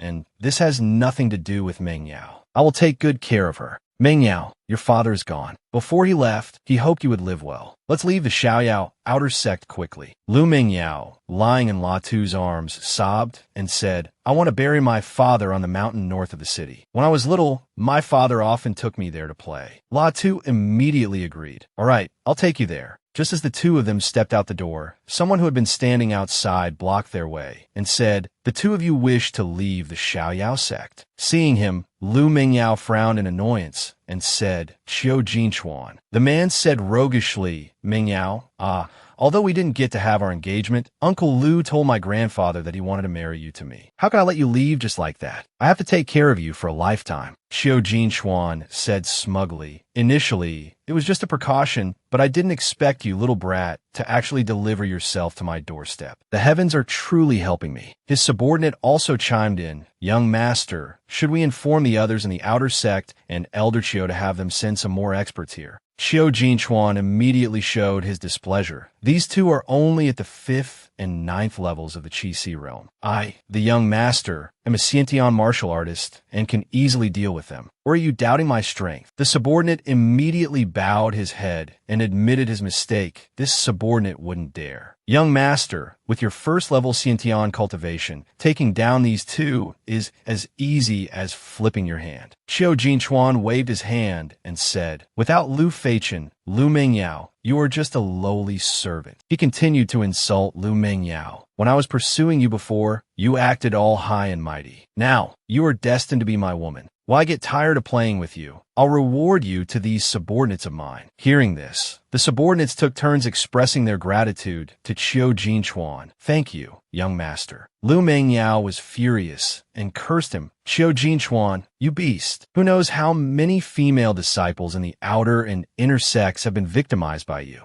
Xiao Jinchuan burst out laughing and said, Mingyao, don't say that. If it weren't for the sudden turn of events yesterday, we would probably have been married in a few days. Then he feigned sincerity and advised her, Mingyao, I advise you not to resist. Lu Mingyao was about to draw her sword in anger when La Tu said, I'll get you out. In a moment, you just need to follow me and charge forward. Don't worry about anything else. This is still the Xiaoyao outer sects garrison. Then La Tu rushed forward and cut down Xiao Jinchuan's subordinates. Xiao Jinchuan, seeing his subordinates defeated so easily, was enraged and cursed them as a bunch of trash, then looked at La Tu rushing towards him. He said, this brat is truly extraordinary. You don't know life from death. I, the young master, am at the Xiantian realm. He then threw a palm strike, confronting him head-on. La Tu also had to think to himself, as expected of a Xiantian martial artist. If not for my high martial arts realm, plus the 2-level breakthrough in my cultivation this month, I'm afraid I would have been seriously injured by that one palm strike. Xiao Jinchuan shouted, break for me. He then poured his power into La Tu, but it was only La Tu's afterimage. The real La Tu had almost stabbed him. Seeing the sword graze his face, Xiao Jinchuan thought, this brat is strange. I must go and invite the other intersect experts. Taking advantage of Xiao Jinchuan's momentary lapse in vigilance, La Tu stabbed him through the stomach. He was shocked.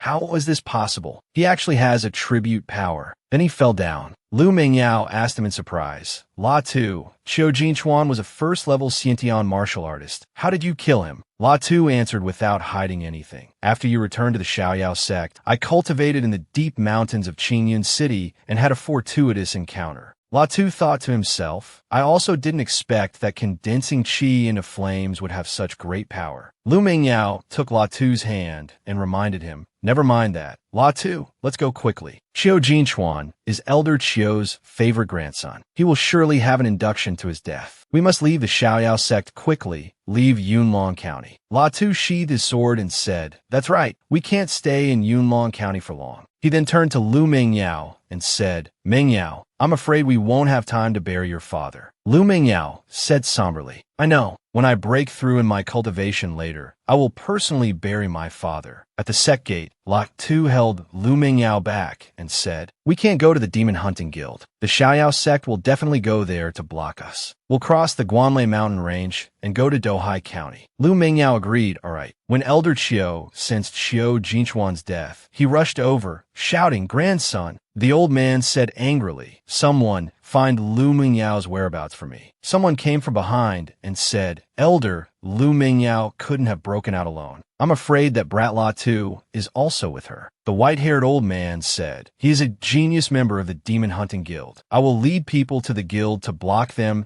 and prevent that brat from taking Lu Mingyao away through the teleportation formation. Elder Qiu tossed over a token and said, take my token. Except for Yunlong County City, the demon hunting guilds of the other cities must obey my orders. Tell them when Ti Tian Hong that the grudge for my grandson must be avenged. Tell him to think carefully before he acts. The white-haired old man smirked yes. Elder Chiu angrily crushed the object in his hand. Lu Mingyao, La Tu, I want your heads to offer to my dear grandson. Half a month later, La Tu said to Lu Mingyao, half a month has passed. The Xiaoyao sect must know by now that we didn't go to the demon hunting guild. They must be searching for our whereabouts everywhere. Lu Mingyao removed her veil and said to La Tu, let's enter the Guanlei mountain range quickly. This mountain range stretches across 3 counties, and there are many natural treasures and demonic beasts inside. La Tu dismounted and said, be careful. There are quite a few powerful experts who venture here to find treasures and cultivate in seclusion. Then suddenly, La Tu felt a very strong pressure. Lu Mingyao looked up at the sky. This powerful aura is coming from the sky. La Tu drew his sword and said, could it be an expert from the Xiaoyao sect chasing us? Lu Mingyao breathed a sigh of relief. It's not the Xiaoyao sect's pursuers, but Yi Yang, the martial king, an expert among the rogue cultivators. I met him once before when I was with my father. While Lu Mingyao was still looking at the figure above, La Tu said, the Guanlei mountain range is truly a treasure mountain. With so many powerful experts gathered, plus the demonic beasts inside, it's definitely fraught with danger, but we have no choice but to enter the mountains. Lu Mingyao took off her veil and said to La Tu, don't worry. Although I can't match your monstrous rate of progress, I, Lu Mingyao, am also a genius of the sect. In the Guanlei mountain range, La Tu took down many demonic beasts which lay scattered on the ground. Lu Mingyao removed her veil and said, we've only just entered the Guanlei mountain range, not very deep, and we've already encountered several level 3 demonic beasts. La Tu crossed his arms, looked at the beasts, and said, thanks to the life-sensing ability of the Life and Death Pearl, I've been able to avoid the territories of several level 4 demonic beasts. Then La Tu noticed a person's shadow and turned to her, saying, Mingyao, someone is coming. Then the 3 strangers approached. The leader was a man who introduced himself. I am Zhang Haifei. These are my teammates Tian Guanyo and Miao Feifei. Luo Xiu greeted them. I am Luo Xiu, and this is Miss Lu. May I ask what business the 3 of you have? Zhang Haifei said warmly, Brother Luo, Miss Lu,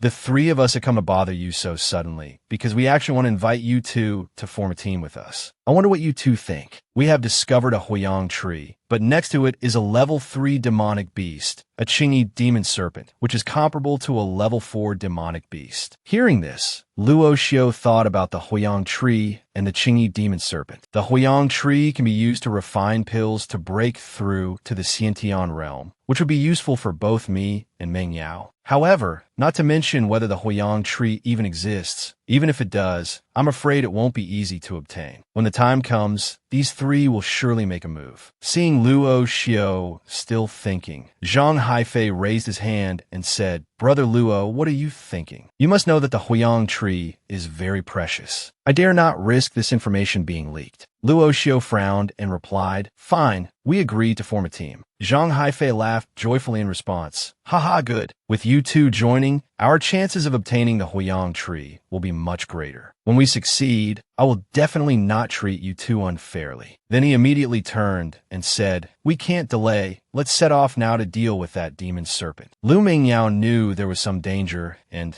said to Luo Xiu, this person only makes empty promises and doesn't mention how we will divide the spoils after succeeding. I'm afraid. Luo Xiu gave Lu Mingyao a firm look. Mingyao, I know what you want to say. I am prepared. Seeing the 2 hadn't caught up, Zhang Haifei reminded them, Brother Luo, Miss Lu, hurry and follow me. I'm afraid if we take too long, someone else will discover the Huiyang tree. Luo Xiu didn't forget to remind Lu Mingyao, remember to protect yourself while later. Then the group moved quickly towards the location of the Huiyang tree. Upon arrival, Zhang Haifei said, that demon serpent is inside this cliff. Luo Xiu looked up and said, Big Brother Zhang, how you plan to deal with the Qingyi demon serpent? You must know that although the Qingyi demon serpent is a level 3 demonic beast, its strength is comparable to a Xiantian martial artist. Zhang Haifei crossed his arms and said calmly, no need to worry. I am naturally prepared. I have a level 3 antidote pill that can counter the demon serpent's poison mist. Furthermore, I am a level 3 formation master. As long as I can set up a formation, the Qingyi demon serpent is not a concern. Hearing this, Luo Xiao and Lu Mingyao let out a sound of surprise. Luo Xiao asked doubtfully, I didn't expect Big Brother Zhang to also be a formation master. If so, then why did you invite the two of us here? Zhang Haifei began to deploy the formation and said, I need someone to stand guard while I set up the formation. And neither Tian Guanyo nor Miao Feifei are skilled in movement techniques. When the time comes, I'll have to trouble Brother Luo. Luo Xiao held Lu Mingyao's hand and said, All right, I agree. Zhang Haifei gave a sly smile and said, This is the antidote pill. Brother Luo, be careful. I will start setting up a killing formation and a trapping formation. Wait for you to lure the Qingyi demon serpent over. Holding the vial in his hand, Luo Xiao immediately sensed there was a problem with it and thought to himself, as expected, there's a problem with this antidote pill. Lu Mingyao pulled on his sleeve and called his name Luo Xiao. He stroked her long hair and gave her an answer. Don't worry, I'll be fine. Lu Mingyao still reminded Luo Xiao to act carefully. Tian Guanyo looked at Lu Mingyao with concern and said, Miss Lu, don't worry. Brother Luo is just luring the demonic beast. I will protect you in his place. Lu Mingyao paid him no mind and ignored Tian Guanyo. The closer Luo Xiao got, the more he could sense that the demon serpent was indeed hiding here. Looking up, he saw the demon serpent coiled around the Huiyang tree. It sensed Luo Xiao approaching, and then rocks began to fall like rain on him. The demonic beast flew up, and Luo Xiao immediately used the 10 Directions remnant shadow to chase after it. He was determined to get the fruit of this Huiyang tree. Zhang Haifei's group was endlessly astonished when they saw Luo Xiao's abilities. I didn't expect this kid's movement technique to be so fast, and he's so bold. Seeing Luo Xiao still fighting the demonic beast, Zhang Haifei gave a sly smile, deployed the formation, and said, but he won't be coming back. Luo Xiao used the remnant shadows to deal with the demonic beast. He jumped up and attacked the rocks, causing small stones to fall onto the beast's wings. Luo Xiao had already formed a plan in his mind to escape its attack range. The demonic beast, as if feeling he was provoking it, widened its eyes, let out a loud roar, and attacked towards Luo Xiao. But he managed to avoid it. Miao Feifei, not expecting he could dodge, cried out. He actually dodged it. This kid really escaped back here. Tian Guanyo said smugly. He probably drank the antidote pill. Even if he manages to escape, then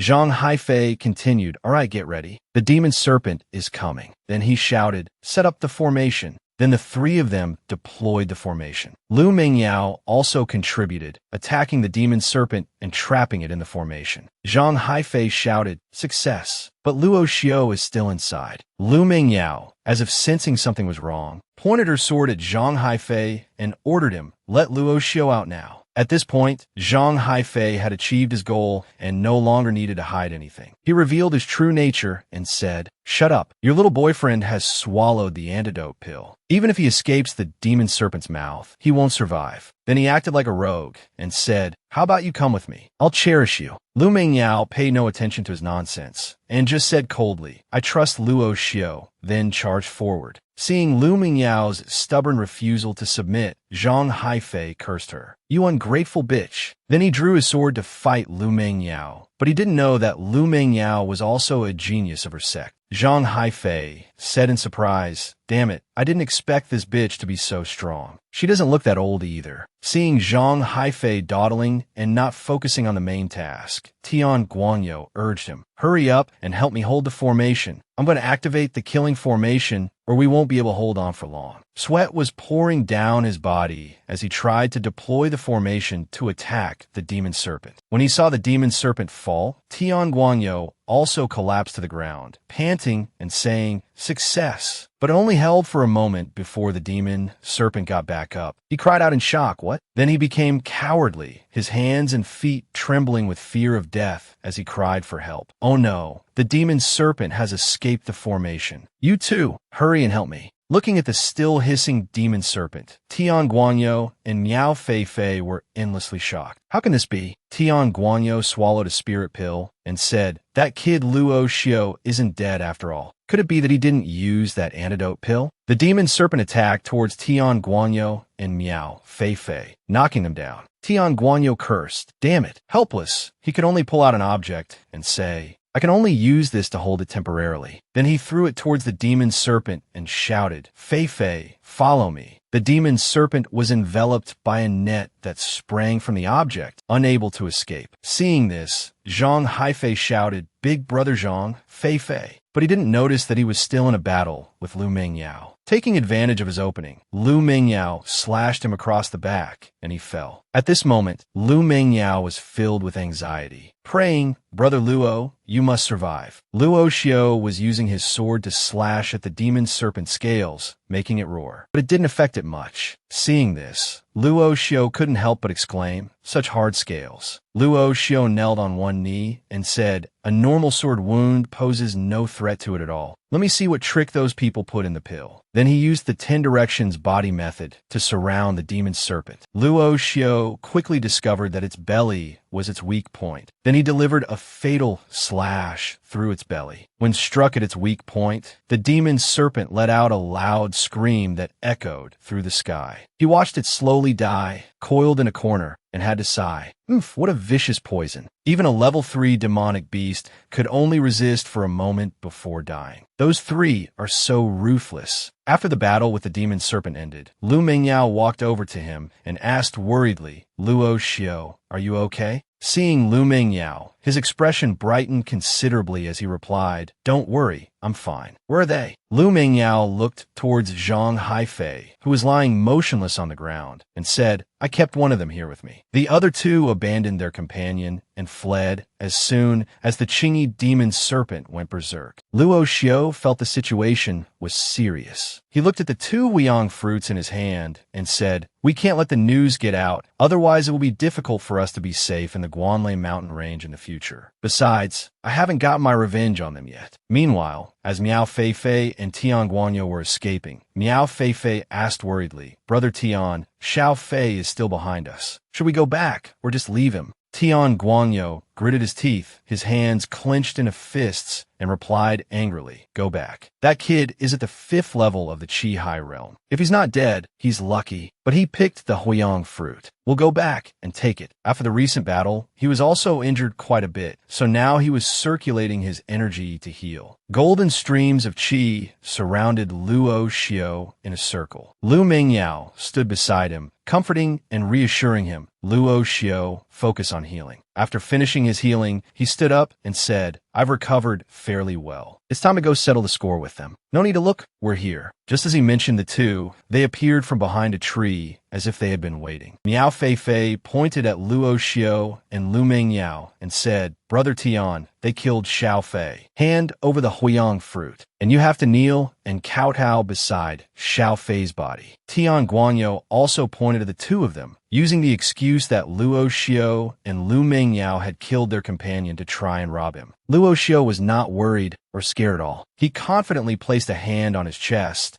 and said, If you want the Huiyang fruit, you might as well trade your lives for it. Seeing he was still stubborn and refused to hand it over, Tian Guanyu drew his sword, pointed it at him, and prepared to attack. You ignorant brat, pay for my brother's life. Miao Fei also drew her sword and shouted, You must pay for Xiao Fei's life. Before Miao Fei could make a move, Lu Mingyao was faster. She rushed forward and slashed through Miao Fei. The movement was so fast that Miao Fei collapsed before she could even react. Tian Guanyu couldn't believe it either. He looked at Miao Fei lying in front of him and exclaimed, What? Seeing the situation was not good, he became wary of the two and thought to himself, Damn it, this kid killed the Qingyi demon serpent with his own strength. The cowardly Tian Guanyu fled, abandoning his 2 companions. Seeing this, Luo Xiao immediately gave chase. Don't even think about running away. Tian Guanyu cursed as he ran, seeing Luo Xiao still chasing him. Damn it, you want to hunt me to the ends of the earth? Be a good boy and stay trapped here. He suddenly turned back and threw a round, golden coil towards him. It unfurled into a large net that enveloped him, trapping him before he could react. Tian Guanyo, thinking he had captured him and turned the tables, said smugly, "You're very strong, kid, but I will spread the news of the Huiyang fruit in your hands. You too can wait to be hunted down by the other experts in the Guanlei mountain range. You can't escape." Tian Guanyo's smugness didn't last long, as Luo Xiu broke out of the net. In a flash, he was behind him. Tian Guanyo was completely unexpected. His face turned pale, and he broke out in a sweat, saying what? Luo Xiu leaped up and stabbed him through the chest with his sword. Tian Guanyo died, with his eyes open. As for him, he looked at his sword and said, "So, this is the Guanlei mountain range? It's truly too chaotic." When Lu Mingyao caught up, Luo Xiu said to her, "Let's leave this place first, in case these three have other companions. Besides, the Huiyang fruit is too important. We can't let the news get out." When night fell, Luo Xiu added firewood to the blazing fire, warming the two of them. He looked over at Lu Mingyao sitting beside him and said, "I have a map from the Demon Hunter Association. We'll travel from the outskirts through the Guanlei mountain range to get you to the Leiyu sect. What about you then?" Lu Mingyao asked, worried about him. Luo Xiu looked at the fire and replied, "The Xiaoyao sect is a major power. You can cultivate peacefully at the Leiyu sect. As for me, I can adapt. The world is my home. I will work hard to cultivate. Luo Xiu, you must also be careful. I will train near the Leiyu sect. Let's work hard together." Luo Xiu turned to her. The two looked at each other affectionately. Then they placed their hands together, sitting side by side and making a promise. "Luo Xiu, from now on, I will only have you. In the future, let's travel the world together." By early morning, the two arrived at Tuihai County. Looking down from a high place, Luo Xiu said, "Ahead is Zhuixing City of Tuihai County. We've finally crossed the Guanlei mountain range. After we descend the mountain, we'll reach Zhuixing City. You can go directly to the Leiyu sect through the martial hall of Zhuixing City." Lu Mingyao looked at him reluctantly, her eyes shimmering, and instructed, "I will work hard to cultivate. Luo Xiu, when you're outside, remember to take good care of yourself." He held her hand, smiled, and said, "I know. If you run into any trouble there, remember to send a letter to the Demon Hunter Association for me." Then the two let go of their hands. Lu Mingyao also replied, joking with him, "Okay, Luo Xiu, I have to enter the city by myself now. You have to work hard. Don't let it be that when I come down from the mountain after cultivating at the Leiyu sect, you can't keep up with this young lady." Luo Xiu also replied to Lu Mingyao's joke, "You're the one who needs to work hard. If you, at the Leiyu sect, the 7th ranked among the 12 sects of Tianwu, are still surpassed by me." Lu Mingyao chuckled and said,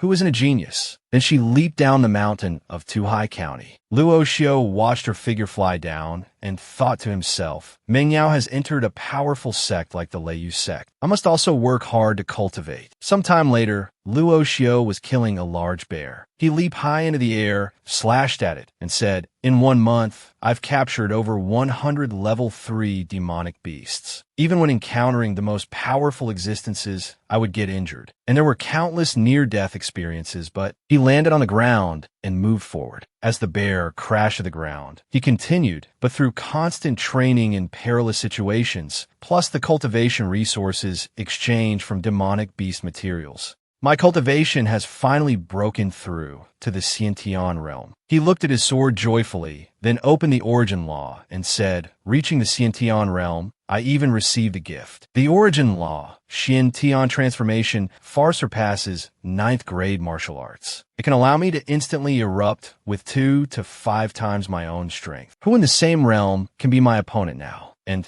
challenging those above my level will become much easier. Zhang Laoyang, now is the time for me to return to Yunlong County and settle the score with you." He soared high into the sky, but along the way, he was startled to discover a heavily injured man sitting under a tree. The man pleaded for help in a strained voice. "Friend, please do me a favor." Hearing the cry for help, Luo Xiu stopped without any hesitation or suspicion. He stood on a high branch, looking down. He spoke, "Go on." The man under the tree raised a trembling hand, as if he had no strength left and replied, "I hope you can come a little closer." Luo Xiao, still without a hint of suspicion, did as he was told. He jumped down and stood in front of him, thinking a man about to leave this world. In a world where the strong prey on the weak. I'm not a cold-blooded and heartless person. If it's convenient, I'll help him. The heavily injured man pulled a silver, crescent-shaped object from his clothes, coughing in difficult spurts. "I come for the Gongsun family. Cough, cough. I was assassinated and ended up in this state. I hope, friend, you can help me deliver this token to the Gongsun family. If I have the chance, I'll help you deliver it." Luo Xiao reached out to take it. Just as he was about to grab it, the man's eyes sharpened and a cunning expression appeared on his face. Instantly, the man pulled out a hidden dagger and lunged to stab him, but luckily Luo Xiao reacted in time and dodged. Afterwards, he thought it was because of the little bit of kindness he had left that he almost lost his life. Is this the treachery of the human heart? Luo Xiao thought angrily, his compassion having been deceived. The more he thought, the angrier he became. The other man, his scheme having failed, had to find an excuse and try to explain what just happened. "Little junior brother, wait, listen to me." Before he could finish his sentence, Luo Xiao punched him, sending him flying into the tree behind him. He walked closer to him and asked, "A young man like this is about to die. I came to help him, so why did you still try to attack me?" He raised his hand and picked up the object the man called a token. Along with it was a red ring. He thought to himself, this guy does seem to be from the Gongsun family. The crescent-shaped token also has a name carved on it. He used his spiritual energy, which emitted a purple aura, to envelop the two items taken from the man, saying, "I'll keep this token for now. It might be useful later." But he suddenly realized something and thought, this is the first time I've seen an object that can't be stored in a storage ring. This guy even kept it on his person. It seems it's no ordinary item. There's no point in studying it now. The first thing to do is to stabilize my cultivation in the Guanlei mountain range. He thought for a while, but couldn't figure it out. So he shook his head and threw the crescent-shaped item away. After that, Luo Xiao took out his map to observe it. While looking, he said, "Ahead is a gathering place where adventurers of the Guanlei mountain range come to rest and trade supplies. I'll go there to rest for a bit." After arriving at the gathering place on the map, he saw a bald, muscular man shouting loudly, announcing recruitment. The Guanlei Temple's Yongchang Pavilion is organizing an exploration of the Guanlei Temple. The team is currently short 6 people. The cultivation requirement is above the Xiantian level. Hearing this, the crowd gathered and started discussing. The Yongchang Pavilion, one of the 3 major powers, rarely looks for outsiders to explore the Guanlei Temple with them. That's right. I heard that the Guanlei Temple is very dangerous, but I also heard that even Martial King realm experts go there to comprehend saber intent. Luo Xiao looked at the round purple area on the map and said, "Dark purple means it's a danger zone." After all, that expert had a secret place to cultivate. I heard his martial arts training was extremely high. It's not just martial artists who use sabers that will go to seek the mysteries of the saber intent left by the Guanlei expert. Other martial Dao experts will also go out of admiration. The people standing around, hearing this news, also rushed to sign up. "I'm a 3rd-level Xiantian. I want to sign up too. I'm a 2nd-level Xiantian." Suddenly, a purple-haired old man behind him shouted rudely, "Get out of the way. I want to sign up." "Stinky brat. If you don't want to sign up, then get out of my way." The old man was about to touch him, but Luo Xiao caught and gripped his hand tightly, saying, "Who said I'm not signing up?" Then he swung his other arm, sending the old man flying back to where 2 other men were standing. A man in brown and a man in purple stood there witnessing it, but without understanding who was right or wrong. They took turns shouting and blaming him. "Kid, we're all here to sign up. Why did you attack him?" "Kid, you're acting so arrogant just because you have a little skill. Aren't you going a bit too far?" The bald man who made the announcement earlier heard the commotion where Luo Xiao was standing and asked, "What's going on over there?" Luo Xiao looked at the crowd in front of him and thought to himself,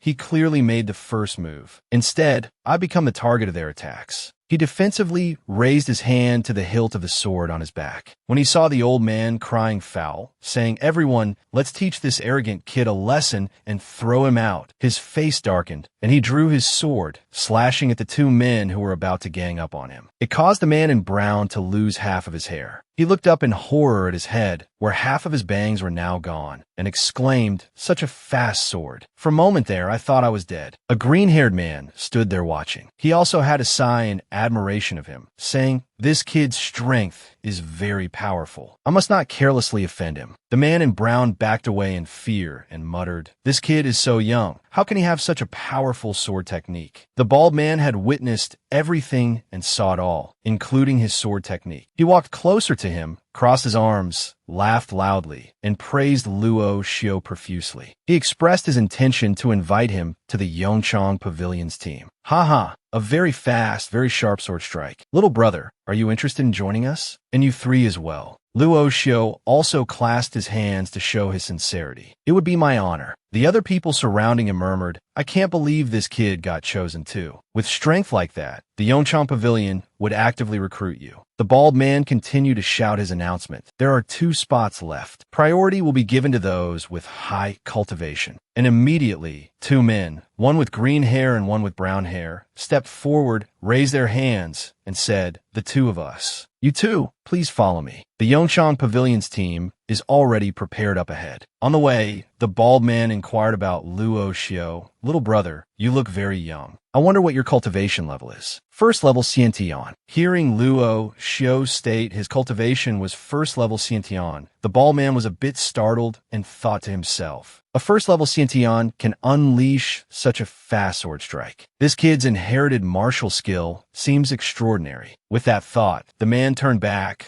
smiled at him as if trying to be friendly, and replied, "Little brother is truly a remarkable talent. I am very much looking forward to your performance after joining our team." The Yongchang Pavilion's exploration team of 100 people is already waiting at the village entrance over there. "Everyone, let's hurry over." The bald man waved his hand, ordering everyone to hurry forward. Luo Xiao said nothing and just followed. At the village entrance of the Guanlei mountain range, the bald man led him and the others who were chosen at the same time to the front of the village gate. A large crowd was already standing there. "Elder, I brought the people." The man clasped his hands and reported to the elders who were already waiting. Suddenly, an elder with completely white hair saw Luo Xiao and asked doubtfully, "Why is there a first-level Xiantian martial artist?" "Oh, forget it. Just let them join the team." Out of nowhere, a black-haired man stepped forward, pointed at his face, and shouted, "You should know your place and leave the team. As it happens, I have a friend who is nearby.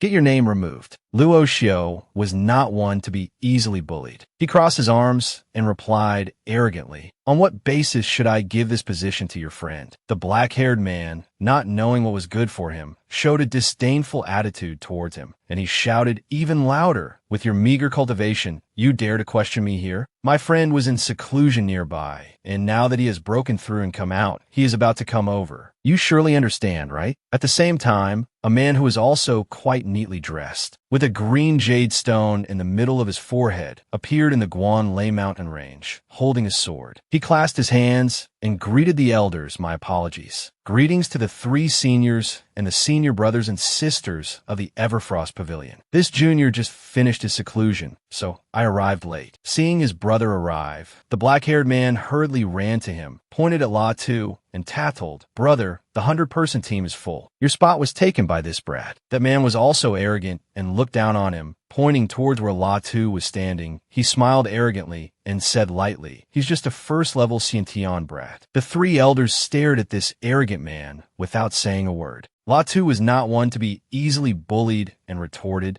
just a 3rd-level Xiantian piece of trash. The surrounding crowd, witnessing this, was startled and exclaimed in surprise, "What an arrogant brat." Seeing that he had been insulted, the man became furious, pointed his sword at La Tu, and, wanting to make a move, shouted loudly, "You audacious brat." La Tu also drew his sword immediately. Immediately, the other guy was beaten badly and sent flying into a nearby tree trunk. He couldn't believe that his 3rd-level Xiantian self had lost to La Tu's 1st-level Xiantian. He gritted his teeth in anger and said, "You're good." The elder who had been standing there watching the whole thing saw that the guy was still arrogant, even though he had been taught a lesson by La Tu and was covered in injuries and shouted at him. If he hadn't shown mercy, one sword strike would have taken your life. Latu sheathed his sword. He didn't continue fighting because he only wanted to teach him a lesson to get rid of that arrogant attitude of looking down on everyone. That elder continued, "So there's someone with such a fast sword? All right, this brother is not bad. Only at the first level, yet with a fast sword in hand, he can defeat a 4th or 5th level opponent. Everyone, prepare to depart." The 3 elders and all the chosen people mounted their war horses and set off. The 3 elders rode ahead, leading the way. On the way, Latu marveled at the Everfrost Pavilion, saying, "No wonder it's one of the 3 great powers." The wealth of the Everfrost Pavilion is truly impressive. These are 3rd-ranked demonic beasts that have been tamed and raised. On the market, they must be worth over 1,000 origin chi stones. While they were traveling, an elder suddenly ordered everyone to stop. Those at the front dismount and proceed into the mountain range on foot. As Latu was dismounting to prepare to set off, someone brought him supplies, saying, "Sir, these are the supplies allocated to you."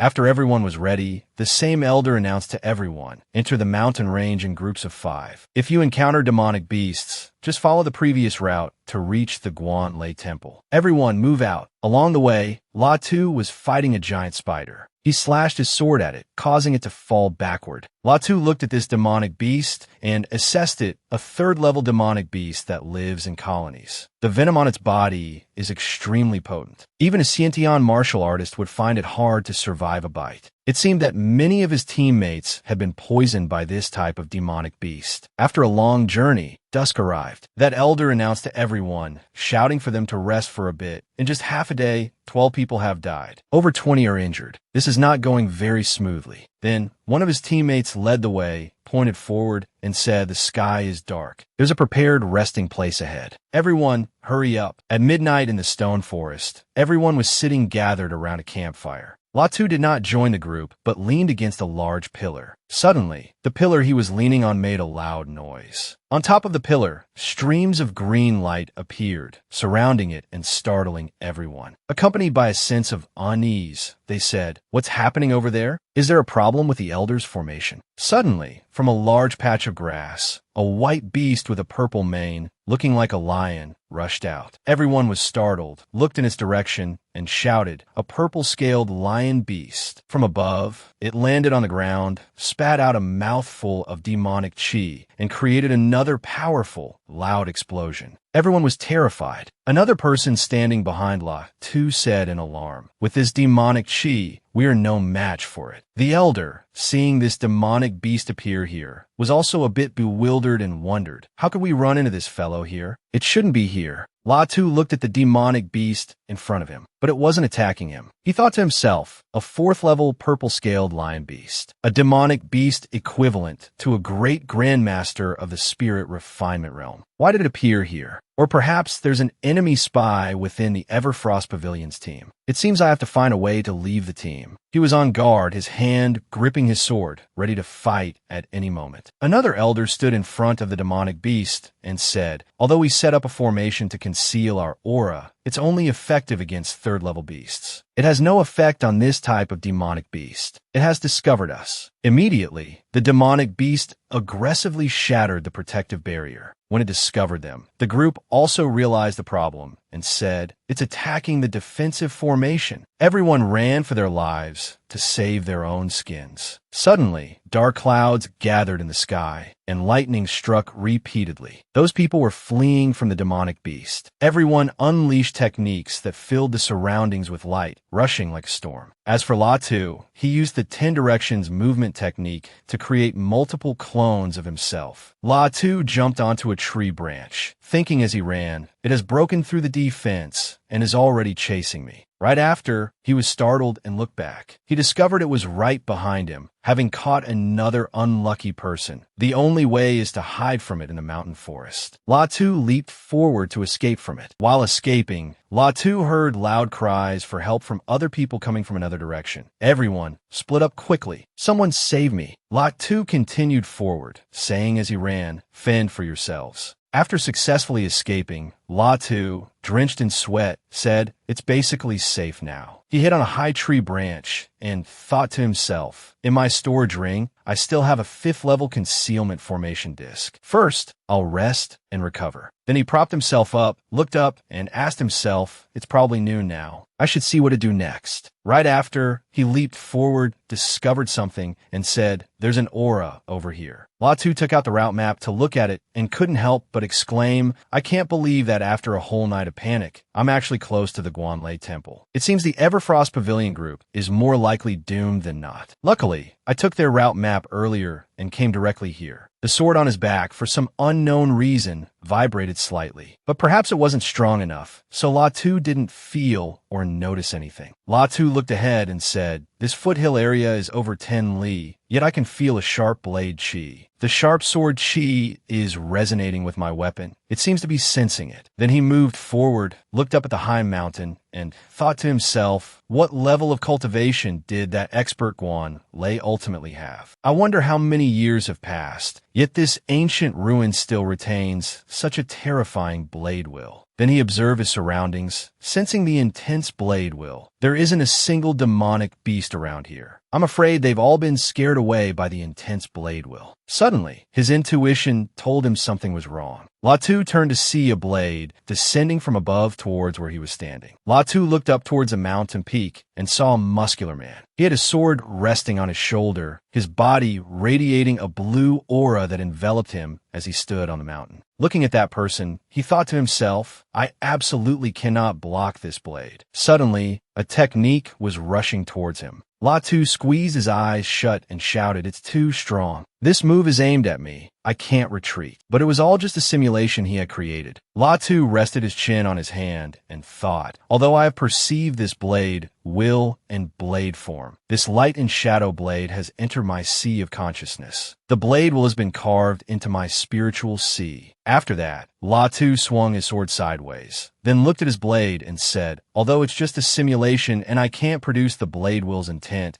it's much stronger than an ordinary 5th grade martial art. If I could be like that expert and comprehend the mysteries of sword will, my strength would increase by more than just one realm. Currently, I'm still very far from comprehending sword will. The sword move just now was just scratching the surface." He sheathed his sword and turned to walk away. Latu held out his hand, and a stream of chi emanated from it. Latu thought to himself, "For now, every step must be steady. First, I must cultivate my swordsmanship to perfection. Then, it will no longer be about simulating moves, but about comprehending my own way of the sword." He closed his eyes, and in his mind, he recalled the scene of the man from before unleashing his power and said to himself, "Martial will is the harmony of the martial path and the state of mind. My age is not yet enough to achieve that state of mind, nor have I experienced that level of swordsmanship. It seems this cannot be rushed." Suddenly, a silver-haired man with his hands clasped behind his back stood on a high rock, looked down, and asked him, "Are you that Xiantian brat who dares to come to the Guanlei Temple to comprehend the blade will? You've got some nerve. Keep up the effort. I hope to see you at the summit." Before he could reply, the man said this, then turned and leaped effortlessly to the summit, causing Latu to exclaim in admiration. To be able to walk on air in this place, this person must have the cultivation of a martial king. Unlike me, who only dares to comprehend the blade will here. Latu stood there in silence for a moment, thinking to himself, although I can't simulate the blade will, just being able to reference it is enough to greatly enhance my comprehension of my own way of the sword. Then he drew the sword from his back and immediately rushed up the mountain. Latu closed his eyes to feel it. I must use this sword chi to temper myself now.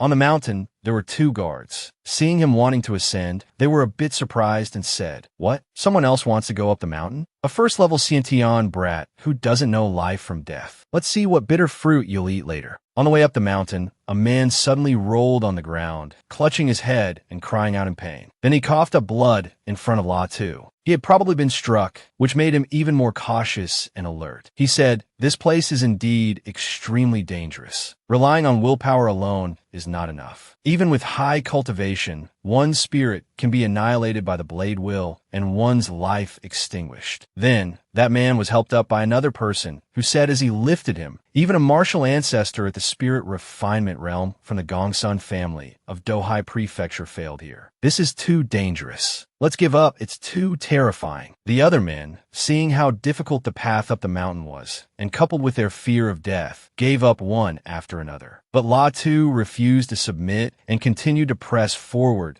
I can still withstand the pressure of the blade will here. I can continue. Forward. He advanced step by step, using his sword to block each blow. Behind him, countless people couldn't bear it and lay sprawled on the ground, clutching their heads and screaming in pain. After a period of persistent effort, La Tu was also close to reaching the mountain peak. On the mountain, many people, like him, were about to succeed. They were sitting there, resting and recovering their strength. He looked at everything around him and thought to himself, just one more step to go. Meanwhile, after seeing that La Tu could make it to the summit, the middle-aged, black-haired man had to praise him. This young brat looks to be only 20 years old. His swordsmanship from just now has probably reached the great accomplishment stage. The silver-haired man whom La Tu had met at the foot of the mountain also appeared here. The old man stroked his beard and replied to the middle-aged man, "When this old man's palm technique first reached initial accomplishment, it took me 40 years. Then, with no way to break through, I came to this Guanlei temple to seek an opportunity." Another red-haired man also stroked his chin thoughtfully and said, "The Guanlei temple is near Dohai Prefecture, and there are also experts from Yunlin Prefecture. This kid must be from Dohai Prefecture." As for La Tu, he was struggling to block each blow, saying bitterly and angrily, "Can it be that I can only come this far? I can't even step onto the mountain peak. I am not resigned. This place is not just the end of my cultivation." He frantically fought back, blocking the blows, unwilling to die here. La Tu, drenched in sweat, said defiantly, "Whatever moves you have left, bring them all out." As soon as he finished speaking, a blade will shot down at him from above. La Tu looked up without flinching or fear. He gave a faint smile and said, "So that's how it is." The people standing around looked at him, pointing and gossiping. This brat suddenly started smiling. Is he about to be crushed by the blade will here? What a pity. But in that instant, La Tu managed to raise his sword in time to block the attack of that blade will, creating a massive explosion that shook everything around. Dust and smoke billowed everywhere. When the smoke cleared, La Tu was revealed, standing firm without a single injury, causing everyone to exclaim in astonishment. 20 years old, first level Xiantian, swordsmanship at perfection. A prodigy rarely seen in 1,000 years. Impossible. The man in red was shocked by his strength and had to step back in bewilderment. After it was over, La Tu turned to leave when a man in purple called out to him, "Little brother, I see your swordsmanship has reached perfection. I wonder which senior you learned from. Do you have a sec?" Before he could hear the answer, the man in purple was cut off by the man in red, who pushed him aside and interjected, "Little brother, your talent is not bad. As long as you are willing to join the Gongsun family, I can give you 10 Xiantian pills, 1,000 origin chi stones, and a set of 6th grade martial arts." Then, a woman appeared from nowhere, stepping forward confidently and saying, "My Xiaoyu sect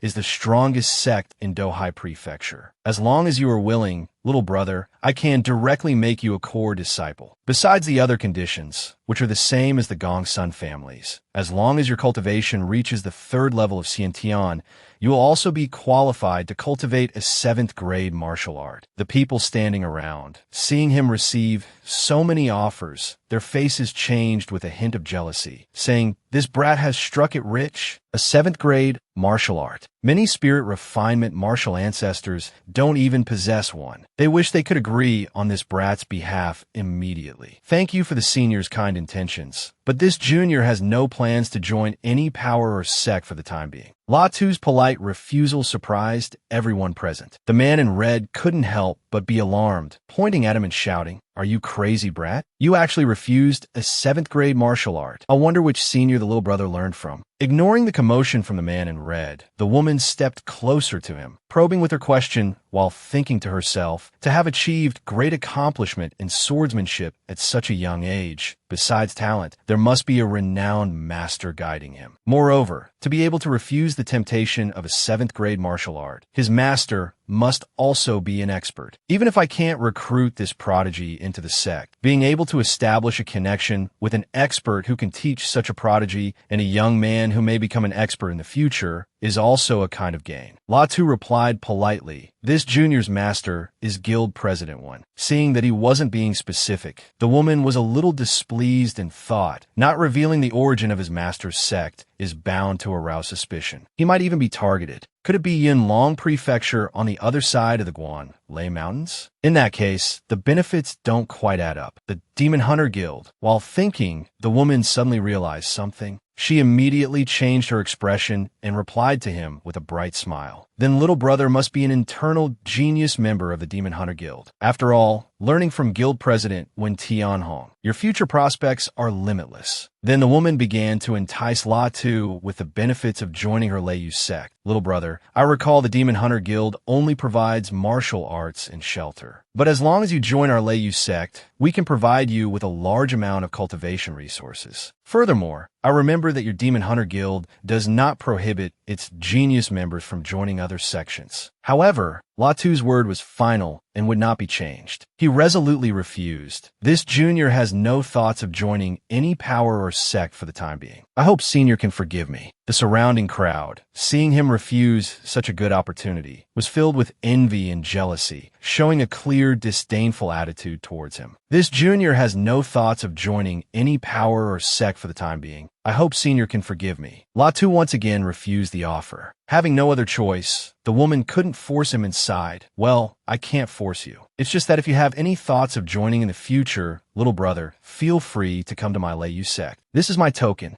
Give it to the disciples below, and they will bring you in. The woman handed a command token to him. Latu also accepted it and then asked for permission to leave first. The purpose of tempering my swordsmanship has been achieved. I hope the seniors can also achieve their goals soon. I'll take my leave first. On his way back, Latu looked at his hand and thought as he walked, my strength is still too weak. Once someone makes inquiries, many people will pay attention to me. Just now, I was probed by the divine sense of martial ancestors and even a martial king. If they find out my secret, the consequences, he didn't even dare to think about the consequences. Looking at the long road ahead, he said aloud, in comparison, the two guild presidents, Yi Xiangdo and Wen Tianhong, have really helped me a lot. Moreover, they guessed that I had an extraordinary opportunity, but didn't become greedy. They are truly seniors of the martial path with high virtue and prestige. I must quickly return to Yunlong Prefecture, handle my business, and then find a place for secluded cultivation to quickly increase my strength. La Tu leaped down, rushing back as fast as the wind. Elsewhere, an elder sat on a chair, looking at a piece of paper with information, and said with some surprise, in just one short year from the 2nd level of body tempering to the 5th level of Qi Si. In his hand was a picture of La Tu along with his information. He stared at the paper and said suspiciously, "This brat who harmed my grandson definitely has a problem. He has no background and comes from a poor family. But my subordinates investigated and found that this brat used a 5th grade treasure as a reward in the Demon Hunter Guild. He even got martial ancestor Yi Xiangdo and even guild president Wen Tianhong to show up. Where would a Qi Si martial artist get so many treasures? Moreover, this poor brat cultivates so quickly. This brat must have obtained some great fortuitous encounter." He thought for a moment, then shouted loudly, "Men!" Immediately, a person appeared and said respectfully, "Elder, what are your orders?" Immediately dispatch people to monitor the Demon Hunter Guilds in various places. Also, have someone personally go to Qingshi City to monitor La Tu's family. Yes, your subordinate will do it right away. It turned out that the person the elder ordered was Zhang Leiliang. After La Tu descended the mountain, he walked and marveled. It took so much time, but I've finally come out of the Guan Lei mountain range. The Demon Hunter Guild's teleportation formation is really useful. On his way back home, La Tu thought to himself, I wonder how my father, mother, and older sister are doing. Since entering the martial hall to practice, I've rarely seen them. He walked past two very suspicious men who stared at him as if they had been following him for a long time. It turned out those two were spies sent by Zhang Leiliang. The man returned to report to him, "Sir, La Tu has appeared. Your subordinate saw him come out of the Demon Hunter Guild." Upon receiving the news, he immediately ordered the spy to use a communication box to tell intersect Elder Gohangi, "Have the others keep an eye on that brat La Tu for me." After La Tu returned home, he and all his family members gathered around the dinner table. La Tu's older sister and brother-in-law served food to each other, full of love and happiness. Seeing this made him happy as well, and he said, "Older sister has found her home. It's great that you two still love each other so much." La Tu's mother, seeing him return from afar without having eaten, said to her, "Quickly try this dish mother made for you. You loved this dish the most when you were little." La Tu smiled and replied, "Yes, I love the dishes mother makes the most. It's been a long time since I've had them." However, his expression turned serious as he looked towards the door, following his intuition,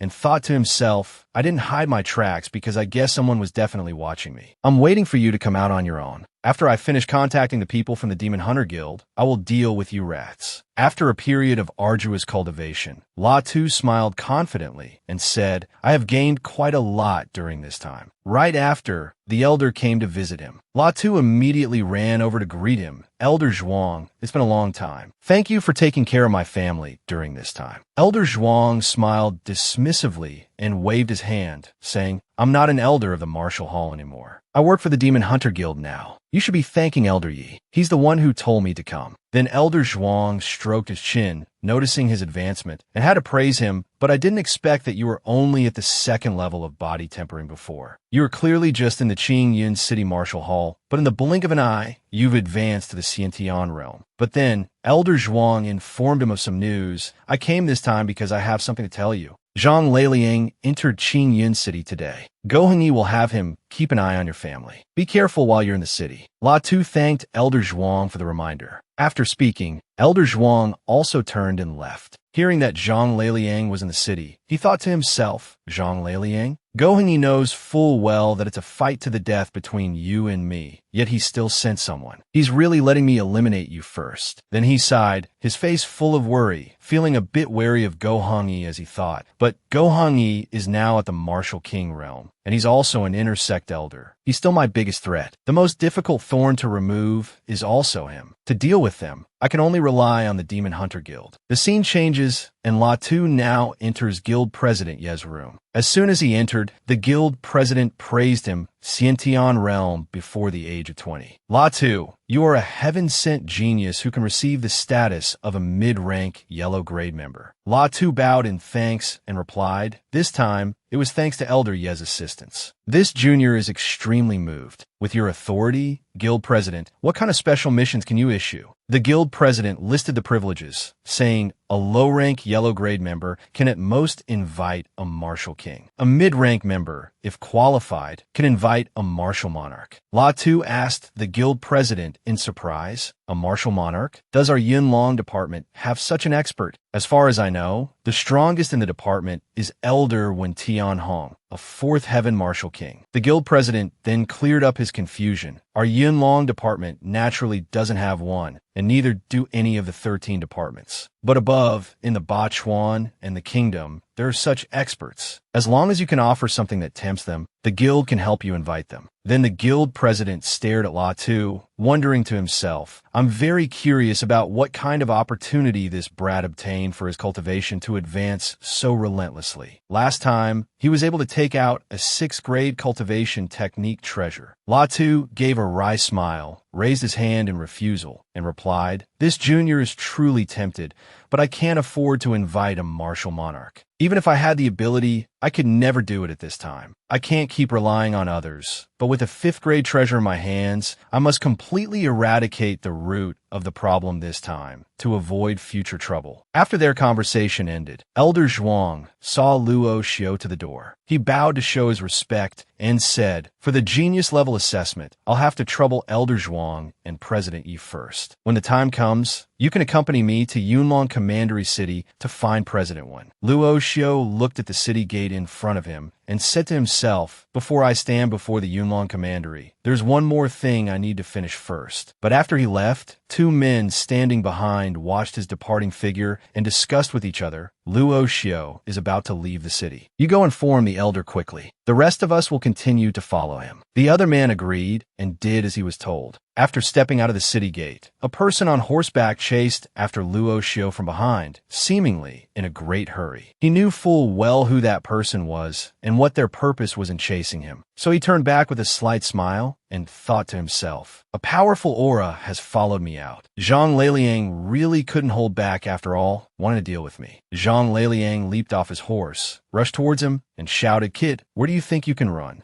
Luo Xiao looked at the man standing before him and thought, a 9th level Xiantian martial master? Just in time, I wanted to test the power of my newly created move. The man landed and said, Kid, you clearly knew this old man was waiting for you, yet you still dared to leave the city alone. Luo Xiao remained very relaxed, pointing at Zhang Leiliang and mocking. I deliberately let your subordinate report that I had left the city. I only came out after waiting for that. Facing Luo Xiao's pressure, Zhang Leiliang was startled as he realized, this kid is already at the 1st level Xiantian? I didn't expect you'd be at the Xiantian realm already, but how dare a mere 1st level Xiantian speak so arrogantly to me? It seems you've had a fortuitous encounter, but now it all belongs to this old man. As soon as he finished speaking, he made the first move, striking out with a palm attack towards him. Luo Xiao easily broke his technique and said in a challenging tone, Is that all you've got? The man was surprised and couldn't believe his eyes, thinking to himself, this rainbow stream is condensed from my Xiantian true qi. It should be powerful enough to annihilate a 1st level practitioner. Although he's only at the 1st level, his qi strength is equivalent to the 5th level and his swordsmanship realm. Before the man could think further, Luo Xiao gave a confident smile, held his sword, and used the 10 directions residual shadow movement technique to rush towards him, saying, How dare you be so careless in front of me, you brute?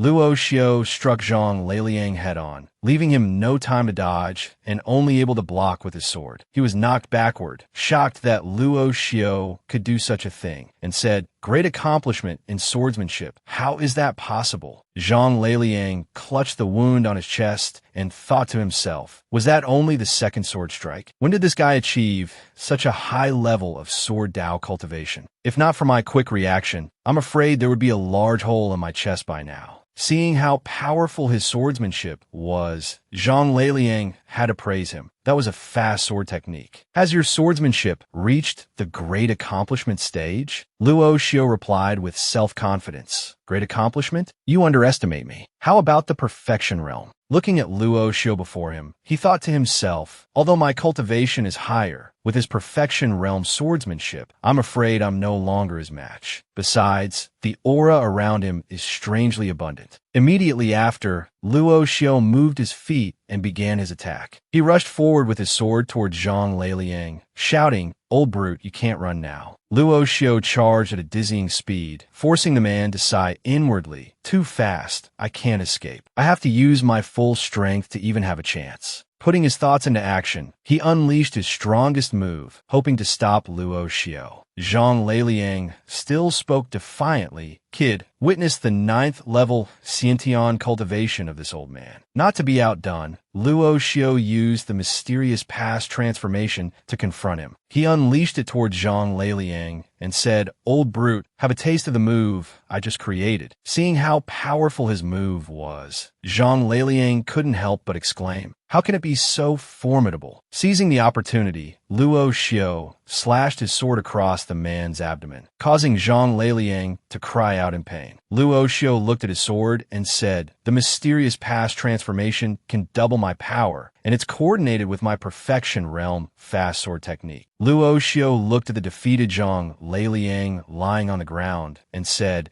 Can this power really kill a 9th level Xiantian Grand Martial Master in a single instantaneous strike. If I unleash my full strength, I'm confident enough to challenge a spirit refinement realm martial ancestor. Haha, but I still shouldn't be too boastful. Luo Xiao sheathed his sword, looked towards the boulder behind him, and said, President Yi, aren't you going to come out? President Yi coughed a few times, then stepped out and said, You little rascal, you surprise me more and more. Not only did you easily kill the 9th level Zhang Liang, but you also discovered me. Luo Xiao gave an embarrassed, modest smile and replied, I was just under pressure, so I had no choice but to constantly strive in my cultivation. But for this place, I'll have to trouble Elder Yi to help me cover it up, especially the matter of me leaving the city. Thank you, Senior, for your silent help. After Luo Xiao and Yi Xiantou returned to the Demon Hunting Guild, President Yi stood outside the door and said, I didn't expect you to reconsider so quickly. I've already spoken with President Wen. Hurry and go inside. Inside, President Wen Tianhong was sitting on a chair. When he saw him enter, he said, Indeed, the Xiantian realm. Just now when I was talking with little Yi, I still couldn't believe it. Zhang Liang has been dealt with by you. Then the president asked him, What are your plans for the next step? Luo Xiao replied, I want to issue a mission. The two presidents looked at each other, and then when Tianhong said, Is your target Go Hungyi? As if on cue, Luo Xiao took out a ring, and from it, 10 swords appeared. He held it up and said, That's right. The reward is 10 battle swords, Earth rank low-grade battle blades. I don't want my family to be in danger, so I returned this time specifically to eliminate future troubles. Yi Xiantou looked at the 10 swords before him and couldn't help but exclaim, A single low-grade Earth rank weapon is worth more than 10,000 low-grade origin chi stones. President, how many of these could you afford? President Wen Tianhong turned to him and said, This is worth more than 100,000 origin chi stones. It's enough to tempt an 8th level martial king. Little rascal, your wealth truly exceeds my imagination. Then the president swept the swords into his sleeve and said, All right, I'll help you issue this mission. Quickly, give me your demon hunting badge and wait for me to do an assessment. After their business was concluded, Luo Xiao stepped outside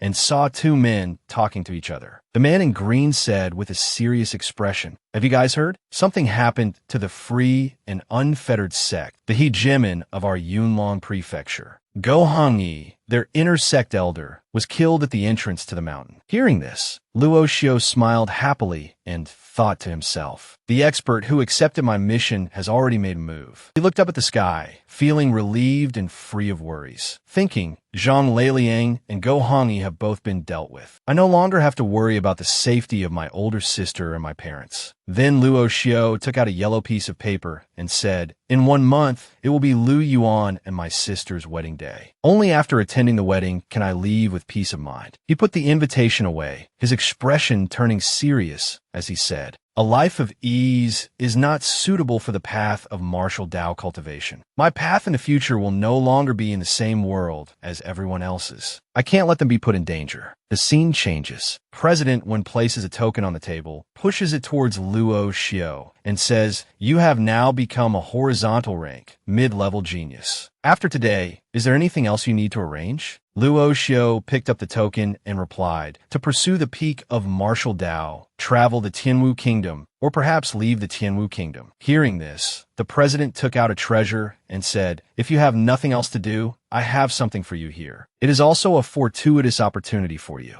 The Siming Mystic Realm, an ancient ruin, is covered by a grand formation that envelopes a whole stretch of heaven and earth. It only opens once every 30 years. Only those below the Martial King realm can enter. Each time it opens, the major powers of each country have a certain number of slots for their young people to enter and seek opportunities. Luo Xiao was surprised and pointed at the item in the president's hand, asking, Does the president mean for me to become a genius member of the Demon Hunting Guild so I can enter the Mystic Realm? The president smiled, placing his faith in him, and said, That's right. The Mystic Realm will open in about 2 years. You should strive to raise your cultivation realm within these 2 years. Luo Xiao took it and said in a firm tone, I will not let the president down. When Tianhong watched Luo Xiao's departing back, smiled, and said, I also believe you won't let me down. But I'm very curious to see if you, little rascal, can reach the peak of the Tianwu Kingdom or even progress further. Then when Tianhong realized something and said wearily, "As for myself, there's no hope left." Outside, Luo Xiao led his horse and watched the group of riders ahead, thinking to himself, in 2 years' time, many talents from the Tianwu Kingdom's royal capital, the 8 continents, and 13 prefectures will gather there. Immediately after, he set off, leaping onto his horse with determination, saying, "I must raise my cultivation level even higher. My cultivation can increase steadily, but my martial Dao, my comprehension of sword intent, is still not clear. Perhaps I should make another trip to Guanlei Temple this time." On his way, Luo Xiao leaped from tree to tree, thinking as he went, the Guanlei mountain range is filled with 4th-grade demonic beasts. The weather is bad right now. It seems I should find a place to rest for a bit. While searching for a place to stop, he discovered a group of people standing in 2 rows, all of them with shaved heads and wearing identical clothes. Luo Xiao saw this and said, "This is a dangerous part of the Guanlei mountain range. Even spirit refinement, martial ancestor realm experts don't dare to enter this place casually." Luo Xiao stood on a tree branch, wondering, why are there people here and so many of them? This is no different from the group from Yongshang Pavilion last time. The more he thought, the more suspicious he became. Luo Xiao waited for them all to pass before he jumped down. The scene changes to a large pavilion where the group of bald-headed people Luo Xiao had just seen were standing in 2 rows. In the middle, a person spoke up, "A friend has arrived. Why not show yourself and meet us?" That person turned around, and Luo Xiao clasped his hands and introduced himself. "I am Luo Xiao, just passing by this place by chance. If I have offended you in any way, please forgive me." As he was speaking, Luo Xiao suddenly frowned. He noticed something unusual and thought to himself, why is there a pavilion like this in the Guanlei mountain range? A place fraught with danger. Moreover, these martial artists, most of them are only at the body tempering cultivation level. It's very strange. No, they are slaves. He saw that each of them had a mark on their cheek, their eyes sharp and fierce. But then they returned to normal, making him wonder, these people are all slaves. The 100 body tempering realm practitioners here are all slaves. Furthermore, who brought them here, and for what purpose? The more he looked, the more unusual this group seemed. Luo Xiao couldn't help but be on guard, thinking, this pavilion has a 4th-grade formation. Moreover, if my senses are not mistaken, this pavilion itself is a formation treasure. Its appearance here is definitely not simple. The man spoke up and invited him, "My friend, if you were just passing by, why not come over and have a cup of tea with me?" Hearing this, Luo Xiao noted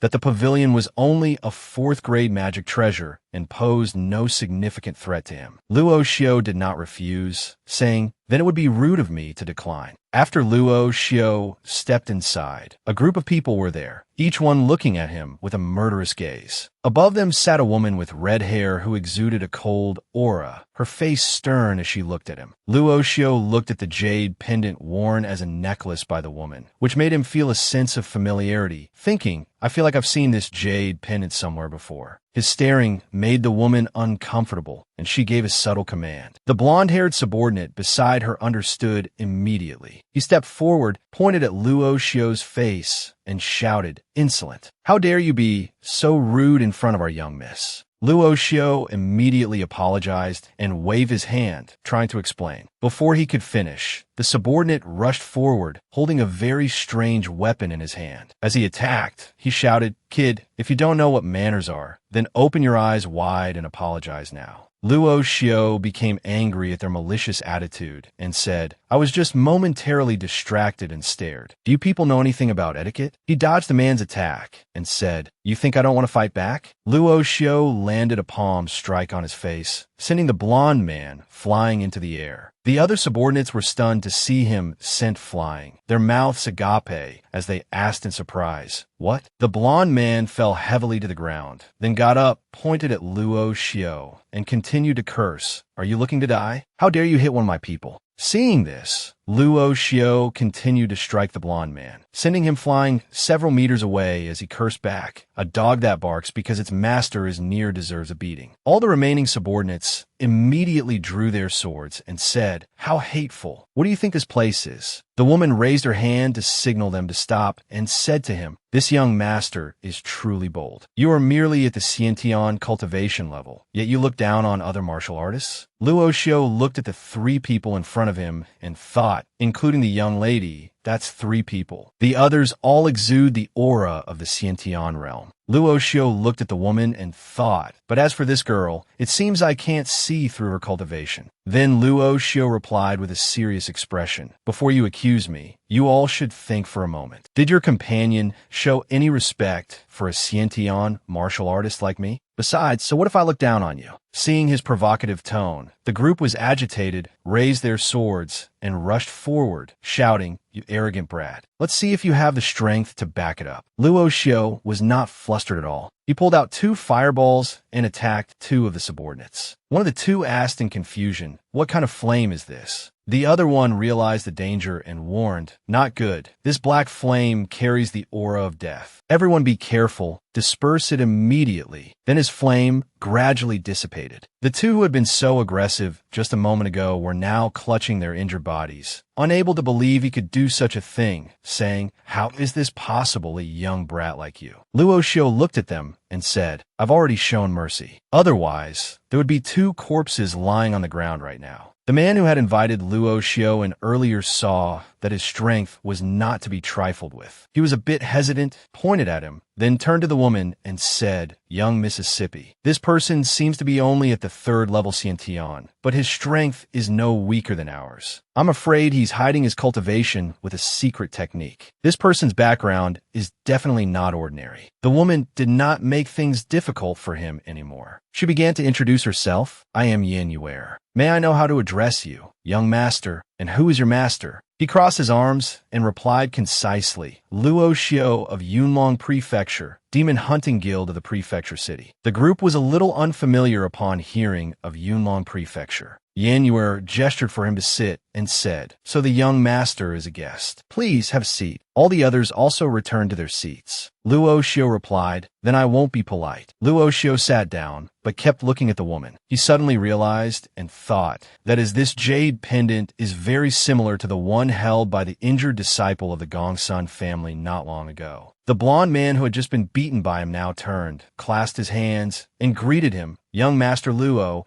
you must have come to the Guanlei mountain range for the myriad demon mystic realm, right? Not knowing what it was, he asked back, what myriad demon mystic realm? Seeing that he didn't know about the myriad demon mystic realm, the man began to explain, it seems young Master Luo doesn't know about the myriad demon mystic realm. This is the number 1 mystic realm of the 3 great kingdoms of Tianwu, but it's very dangerous. It can only be found with the secret map in the hands of young Miss Yin Yuer of the Yin family from ancient Sword Continent. Hearing this, some of Luo Xiu's questions were answered. He turned to look at the woman and said, the Yin family of ancient Sword Continent, one of the top 10 martial Dao families of the Tianwu kingdom. They have a martial monarch overseeing the family. No wonder this group holds her in such high regard. After witnessing his abilities, Yan Yuer also extended an invitation for him to join, saying, I do indeed have a secret map. If the young master is interested, I would like to invite you to come along. The blond man also stood up, clenched his fists excitedly, and said, young Master Luo, don't miss out. The myriad demon mystic realm contains an extremely mysterious ancient ruin, as well as countless treasures. But joining surely comes with conditions. Luo Xiu crossed his arms and asked, I do want to go, but what's the price? After speaking, he assessed the situation and thought, if the myriad demon mystic realm is called the number 1 of the 3 great mystic realms,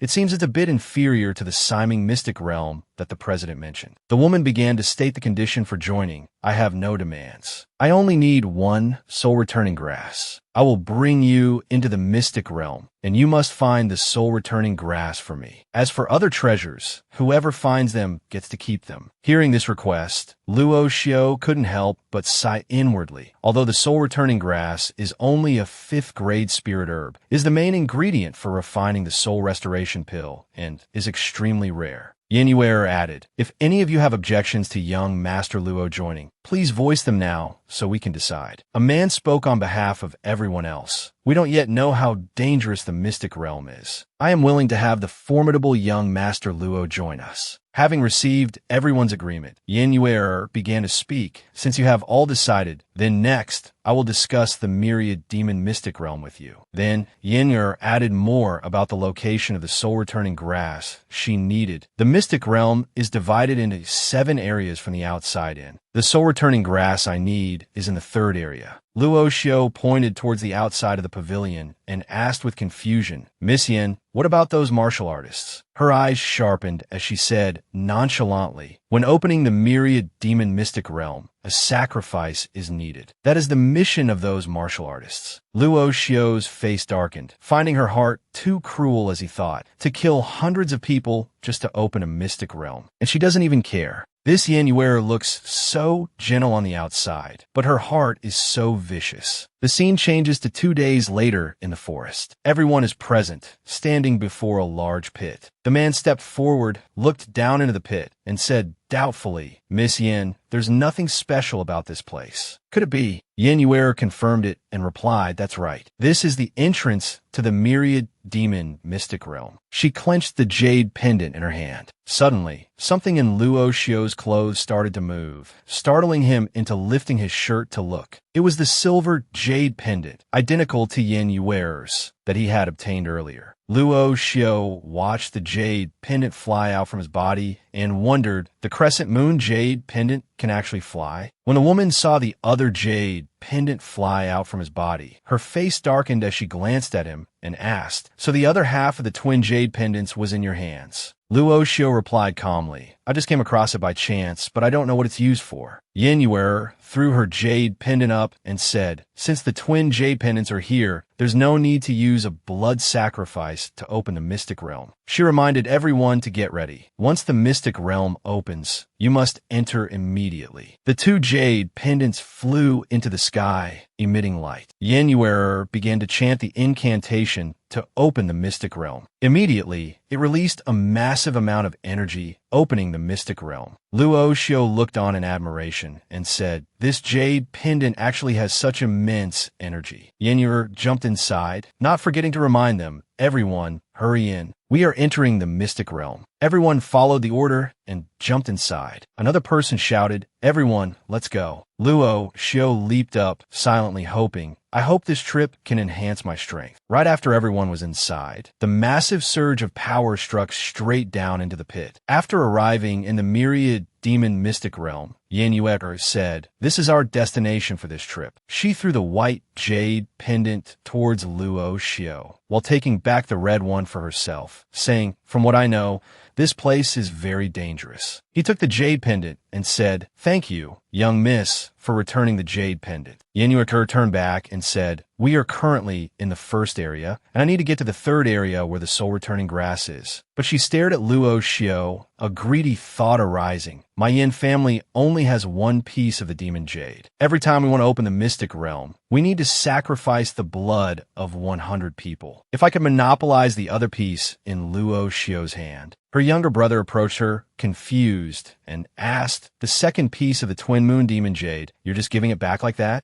Before he could finish, she cut him off, just stick to the plan. Yin Yuer looked at Luo Xiao, who was observing his surroundings, and thought to herself, this is my Yin family's mystic realm. Besides, with his demon jade, I can enter the third level without a blood sacrifice. I'm sorry, Luo Xiao. Then she began to give directions. Everyone, follow me. Ahead are the spirit herbs of the second level, which you can all collect as you please. Along the way, the martial artists fought many large and dangerous monsters. Yin Yuer, however, continued straight ahead, with Luo Xiao and her younger brother following behind. Luo Xiao also joined in fighting the beasts, defeating a bear that was now lying on the ground. When the bear died, a red gem flew out of its body, accompanied by a stream of black and gold energy. Luo Xiao looked at the gem floating in the air and let out a sound of surprise. Saying a gem? He pointed at it and asked, everyone, did this happen before when you fought demonic beasts? Yin Yuer smiled and exclaimed, your luck isn't bad. This is a special blood pearl from this myriad demon mystic realm. It even appeared from a second-grade demonic beast. Luo Xiao reached out his hand to catch it and said, a blood pearl? What is this? Yin Yuer explained to him, The blood pearl is the condensed essence of the demonic beasts in this myriad demon mystic realm. If a martial artist refines and uses it, it will enhance the effects of body tempering. Another martial artist also said in surprise, I thought the first level was just filled with low-grade spirit herbs, monsters, and other worthless things, but I didn't expect there to be a precious treasure like the blood pearl here. He looked at the blood pearl in his hand and thought, why would Yin bring an outsider like me into a secret realm with such precious resources? Over at the Quanlay mountain range, 3 powerful experts flew high above, looking down at the pit. The green-robed expert in the middle said, Yin has stolen the myriad demon secret map and the blood demon jade, according to intelligence reports. She entered here with hundreds of rogue martial artist slaves, using 100 slaves to open the secret realm, which means those rogue martial masters have also become blood sacrifices. The brown-robed expert next to him crossed his arms and said, as the sister of the family head, the family has not treated her poorly, yet she dares to betray the family? The scene changes to the myriad demon secret realm, where the group of martial artists had defeated a horde of demonic beasts and collected a fair amount. One of them laughed joyfully and said, thank you, Miss Yin, for bringing us to this myriad demon secret realm. Each and every one of them was overjoyed to have obtained a blood pearl, saying, just this blood pearl alone has made my body much stronger. But Yin just gave a meaningful smile and said congratulations. Latu looked at her in different attitude and thought to himself, does this great young miss of the Yin family look down on the blood pearls from these low-level demonic beasts on the first floor? Never mind. He absorbed the blood pearl in his hand. Seeing this, a martial artist pointed at him in surprise and said, Vajra body refining art. Little brother Lei is actually practicing such a rare 6th grade body refining technique. After finishing the absorption, Lot 2 circulated the energy through his body and said, I've only just cultivated it to the first level of perfection. I must also thank Miss Yin for bringing me into this myriad demon secret realm. On the surface, Yin said, please feel free. But inwardly, she was very annoyed and wondered this Lot 2 actually has such a precious body refining technique. Could he be a core disciple of some great power in Yunlong Prefecture, or perhaps the nearby Dohai Prefecture? After passing through the first area, everyone proceeded to the second floor area. By then, it was already dark. Yin led the way, saying, we will enter the second floor area here. She turned to La Tu, held out her hand, and said, Brother La, I'll have to trouble you to take out the silver moon demon jade and activate the teleportation with me. La Tu stepped forward and said, no problem, Miss Yin, you're too kind. Then, the 2 moon demon jades flew into the sky and merged, just like before. Meanwhile, La Tu felt that something was not quite right and thought, wait, that's not right. If I hadn't come, I wouldn't have the silver moon demon jade in my hand. If Yin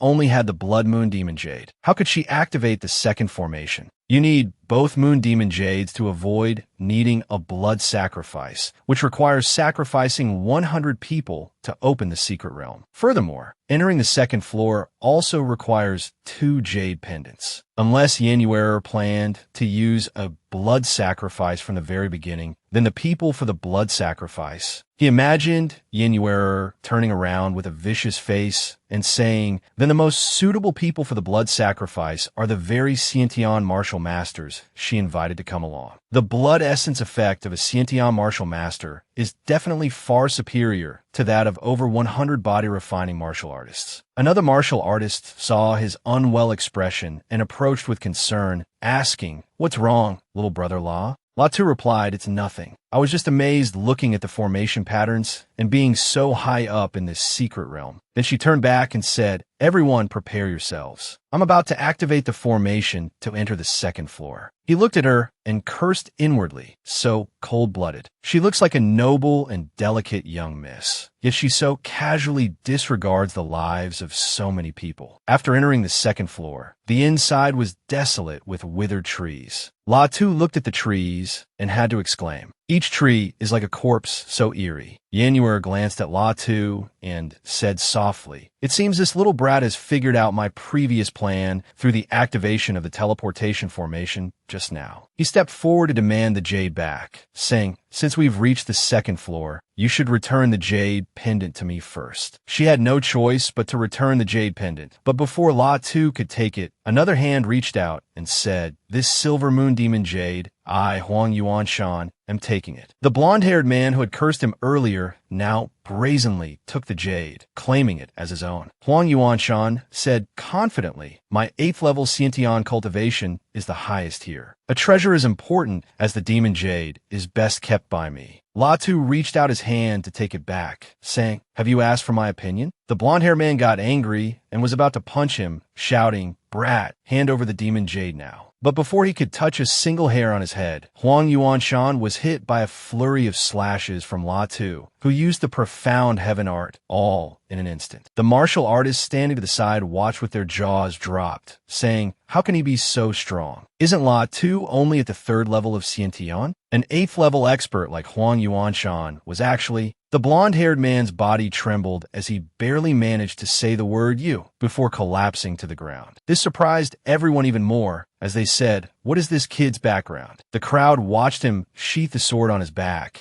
and continue to comment, "Besides his powerful strength, could it be that this kid also has an Earth-grade battle sword? Isn't that a weapon only a martial king would have?" He looked towards Yanuar, who stood there watching without any reaction, and thought, Yanuar isn't surprised at all. She is not simple. At this moment, she finally spoke. "Everyone, the second area is full of level 3 demonic beasts, comparable to us innate martial masters. Everyone needs to be careful." A silver-haired martial artist clenched his fist excitedly and said, "The higher the level of the demonic beast, the better the blood pearl it condenses will surely be." Another one turned to La Tu and said, "Let's set off quickly. Brother LA's great harvest on the 1st floor makes me envious." The bearded man standing next to him stroked his chin and smiled confidently, saying on the 1st floor, he and Huang Yuanshan got the most blood pearls. "This time, I won't lose to little brother La." After saying that, everyone set off. Yanuar led the way, saying, "Everyone, follow my footsteps closely. This 2nd floor won't be as easy as the 1st one." She smiled and said cryptically, "Everyone, don't let greed cloud your judgment." While walking, La Tu suddenly saw something, stopped, and frowned, thinking, "Wait, this is..." He stared wide-eyed ahead and thought, "The white light spots represent monsters, and there are hundreds of light spots. Level 3 demonic beasts. There are even dozens of peak-level demonic beasts among them. And this is only within my sensory range. Just how many level 3 and peak-level demonic beasts are on this 2nd floor?" La Tu gripped the sword on his back, as if preparing for battle. He thought with some apprehension, "With the profound heaven transformation, plus my swordsmanship and cultivation,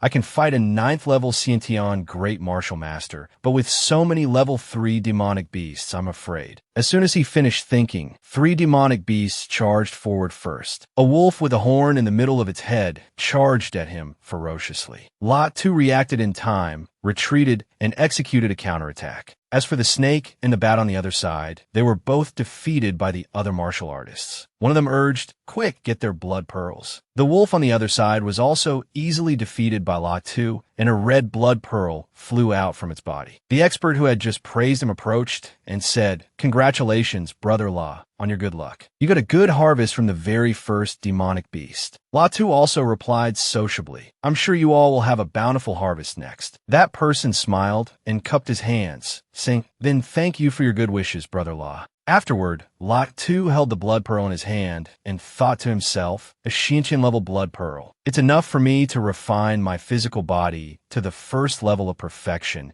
and I might even be able to advance to the 2nd level of the Vajra, He Gem and Body Art." Suddenly, Yanuar realized something was wrong, and thought with a start, "This aura, oh no." Immediately after, she turned around and warned, "This is bad, everyone. We should leave this place quickly." Her sudden words confused everyone, and they asked, "Miss Yin, what happened?" She and her two guards jumped onto a tall tree opposite them. As she moved, she explained, "Those two demonic beasts didn't condense blood pearls, and their essence and blood have attracted other demonic beasts. It won't be good if we get surrounded by this horde of beasts. Follow me quickly. This place is full of level 3 demonic beasts. We have no way to deal with them." Hearing this, everyone looked for a way to escape, and Latu was no exception. While running, he suddenly felt a powerful aura rushing towards him, making him realize, "Oh no, hundreds of demonic beasts are chasing us. I have to find a way to escape this place." At that moment, as the other martial artists were fleeing, another one shouted, "There are demonic beasts ahead too. Run quickly." Hundreds of demonic beasts were charging towards the martial artists to attack them. Meanwhile, Latu had managed to escape. He stood on a high tree branch, observing the situation, and said, "Where am I now? And I've lost the others' positions." He began to suspect, saying, "Those demonic beasts appeared so suddenly. It's completely unreasonable. It feels like they were all deliberately lured here by that Miss Yin." Meanwhile, Yin Yuer and her two guards were standing on a blood-red tree, watching the demonic beasts attack the martial artists. The man to Yin Yuer's left clasped his hand behind his back and said, "These martial artists can't hold out for much longer." But she smiled happily and said, "Where's Latu? Don't tell me he was devoured by those demonic beasts." The man replied that he couldn't sense his aura. She wanted to be sure whether Latu was alive or dead, so she decided to go look for him. As she left, she reminded the two men, "You two wait here for me. If anyone is lucky enough to escape, deal with them." The two men cupped their hands and bowed respectfully, replying, "As you command." As for Latu, although he had successfully escaped, he was not at peace. Another group of demonic beasts still managed to find him. With just a few sword strikes, Latu finished off 3 demonic beasts. He landed on the ground and said, "When will I ever finish killing these demonic beasts?" Latu sheathed his sword and thought to himself, "I must break through the encirclement of these demonic beasts." While he was thinking, he was completely unaware that a demonic beast was preparing to launch a sneak attack from behind him. The great eagle attacked him with its beak. Luckily, Latu managed to dodge in time. He was startled and said, "Damn, that was a close call." Then, Latu struck its head with a palm strike, then turned and left, thinking, "I need to find a place to recover." Latu found a cave inside a mountain. He sat down by a rock, clutching his heavily injured body, and coughed a few times. He tore off his outer robe and said, "Even though my strength can match a Xiantian demonic beast, under the assault of hundreds of them, I was just lucky to escape their encirclement." Latu looked at the pile of blood pearls he had collected in his hand, sighed with regret, and said, "What a pity. Under the siege of hundreds of demonic beasts, I didn't dare to risk collecting blood pearls. Otherwise, I would have at least more than 30 by now." He sat down cross-legged, and while absorbing the blood pearls, he thought, "I must quickly absorb the blood beads and recover quickly." After finishing the absorption, he exhaled a breath of red and black, mixed energy and thought. "This demonic beast blood chi is converted into my blood chi, but its presence will make my blood chi impure. Luckily, I can refine the impurities in my body." Latu looked at the stream of energy and said, "That great young Miss Yin never mentioned this hidden danger before. Blood sacrifice, triggering a demonic beast riot, and the hidden danger of the blood pearls. Yin Yuer must know about these things." After saying that, he stood up and walked to the cave entrance. Latu leaned against his body and wondered. She knew but deliberately didn't mention it. What is she planning? As for Yin Yuer, after searching for a while without finding Latu, she returned to the original spot. At her feet were many dead martial artists, and some who were severely injured. A martial artist sitting on the ground angrily shouted, "Miss Yin, why are you capturing us in our time of need?" Another one lying on the ground struggled to get up, refusing to submit, saying, "I am a martial cultivator. Even if you capture me, I will not let you humiliate me." Seeing them continuously cursing her, Yin Yuer angrily used a technique, causing all the surviving martial artists to lose their strength and collapse to the ground. Seeing this, the demonic beasts also fled one after another, which shocked the martial artists, who said she actually drove back all the demonic beasts. Miss Yin Yuer of the Yin family from ancient Sword Prefecture, why does she have such powerful energy? What is her background, and how strong is her cultivation? Yin Yuer covered one side of her face with her hand and ordered the two men, "You two, tie them up." The two subordinates immediately obeyed. She continued to cover her face and thought, if my primordial spirit weren't injured and in need of recovery pills to heal, why would I need to go through so much trouble to deal with you all? Then she gritted her teeth in anger at not finding Latu, thinking, where on earth did that Latu go? My divine sense has covered the entire blood-colored demon forest, and I still can't find him. After thinking, she lowered her hand and ordered the two men, you two, watch them. I'll be back in a moment. Then, Yin Yuer flew off, continuing her search for Latu, refusing to give up. As she flew, she thought, because we haven't collected the twin moon demon jades, our Yin family, despite controlling the myriad demon secret realm for thousands of years, has never been able to enter the 5th floor. Therefore, I must obtain the silver moon demon jade in Latu's hands. As for Latu, he was sitting cross-legged with his hands clasped in front of his chest. Latu continued to absorb and cultivate the blood pearls, and a brilliant blue power radiated around him. Latu endured the pain, frowning as he thought, this is the final assault. Immediately, Latu opened his eyes. He looked at his hands, feeling the change in his body, and said, 9th level of body refining. Thanks to the support of the blood pearls, my physical body has now broken through to the high-grade 3rd realm of the combat body. To test the power of the 9th level of body refining, Latu threw a palm strike at the stone wall opposite him, causing a part of the wall to shatter into pieces. Latu looked at his fist and exclaimed, this punch of mine didn't use any true chi at all, yet it has such great power. Coupled with my high-grade combat body, I can withstand 1 or 2 attacks from a spirit-refining martial ancestor. After the test, Latu put on his shirt. He smiled confidently and thought, my strength has now been greatly enhanced. Latu was approaching the cave entrance. He looked at the glowing treasure floating in the air and asked in surprise, I set up a 5th grade treasure formation before I went into seclusion. Latu was startled and speculated, it's been activated now? Could it be that someone or a demonic beast has discovered this mountain cave? Then he looked outside the cave entrance and exclaimed, what a domineering soul. Suddenly, there was a loud explosion outside the cave entrance, as if someone had used a technique to blast it open, causing large rocks to shatter and fly in all directions. Latu looked on in alarm and realized, that's not right, this is divine sense. Only an expert above the spirit refining realm can condense the power of divine sense. From within the thick smoke of the explosion, a person walked into the cave and said, I've finally found you. No wonder it was so hard to find you. So it was a 5th grade concealment formation. Yin Yuer emerged from the smoke and walked straight towards him, saying, Latu, you surprise me every single time. Latu looked at her and asked, Miss Yin, what is the meaning of this? Or do you want to become my enemy? She held out her hand and said casually, I want the piece of demon jade in your hand. Latu replied coldly, and what if I don't give it to you? Seeing that negotiation was impossible, Yin Yuer said, if you don't give it, then I'll just have to take it by force. Then, Yin Yuer used a technique, creating a phoenix, and shouted, don't blame me for being impolite. Following her command, the phoenix, wreathed in flames, flew straight at Latu to attack him. Latu took a step back and raised his fist to counter. With just one punch, Latu was able to shatter the phoenix. But because Yin Yuer's true chi was too immense, Latu was thrown backward, making him marvel inwardly. This woman's true chi is so abundant and pure. Latu looked at his hand, which still had a trace of Yin Yuer's true chi, and thought, she looks so delicate, yet she's also a body-refining martial artist. Meanwhile, Yin Yuer realized it and let out a surprised, oh, asking you've broken through to the high-grade combat body? Latu rubbed his wrist and replied, it's all thanks to you. Yin Yuer could sense the change in his body and thought to herself, it seems this Latu has a rather formidable technique that allows him to quickly expel the impurities from the blood pearls. On his side, Latu also saw her strength and thought to himself, the aura she just revealed was only at the 7th level of Xiantian, but her true chi is pure and abundant, not at all like a Xiantian martial artist. Plus, she has divine sense. I'm afraid her true strength can rival a spirit-refining martial ancestor. Both of them felt that the other was a tough opponent and thought cautiously, this person is not easy to deal with. Then they both charged forward. Yan executed the phoenix dance of the 9 heavens technique, and instantly, 9 flaming swords appeared around her. Then, they shot towards La Tu like lightning. He looked at her technique and had a marvel. What a fierce sword technique. It feels like each strike could easily pierce through a combat body. Even with my high-grade combat body, I'm afraid I can't withstand it. After thinking, he charged forward with his sword and cut down several of her fire swords, making Yan praise him. Your sword is fast. It's a pity you haven't comprehended sword intent. Although your realm is high and you're fast, it's nothing more than child's play. With that, she used another technique. A blazing fire erupted from within Yan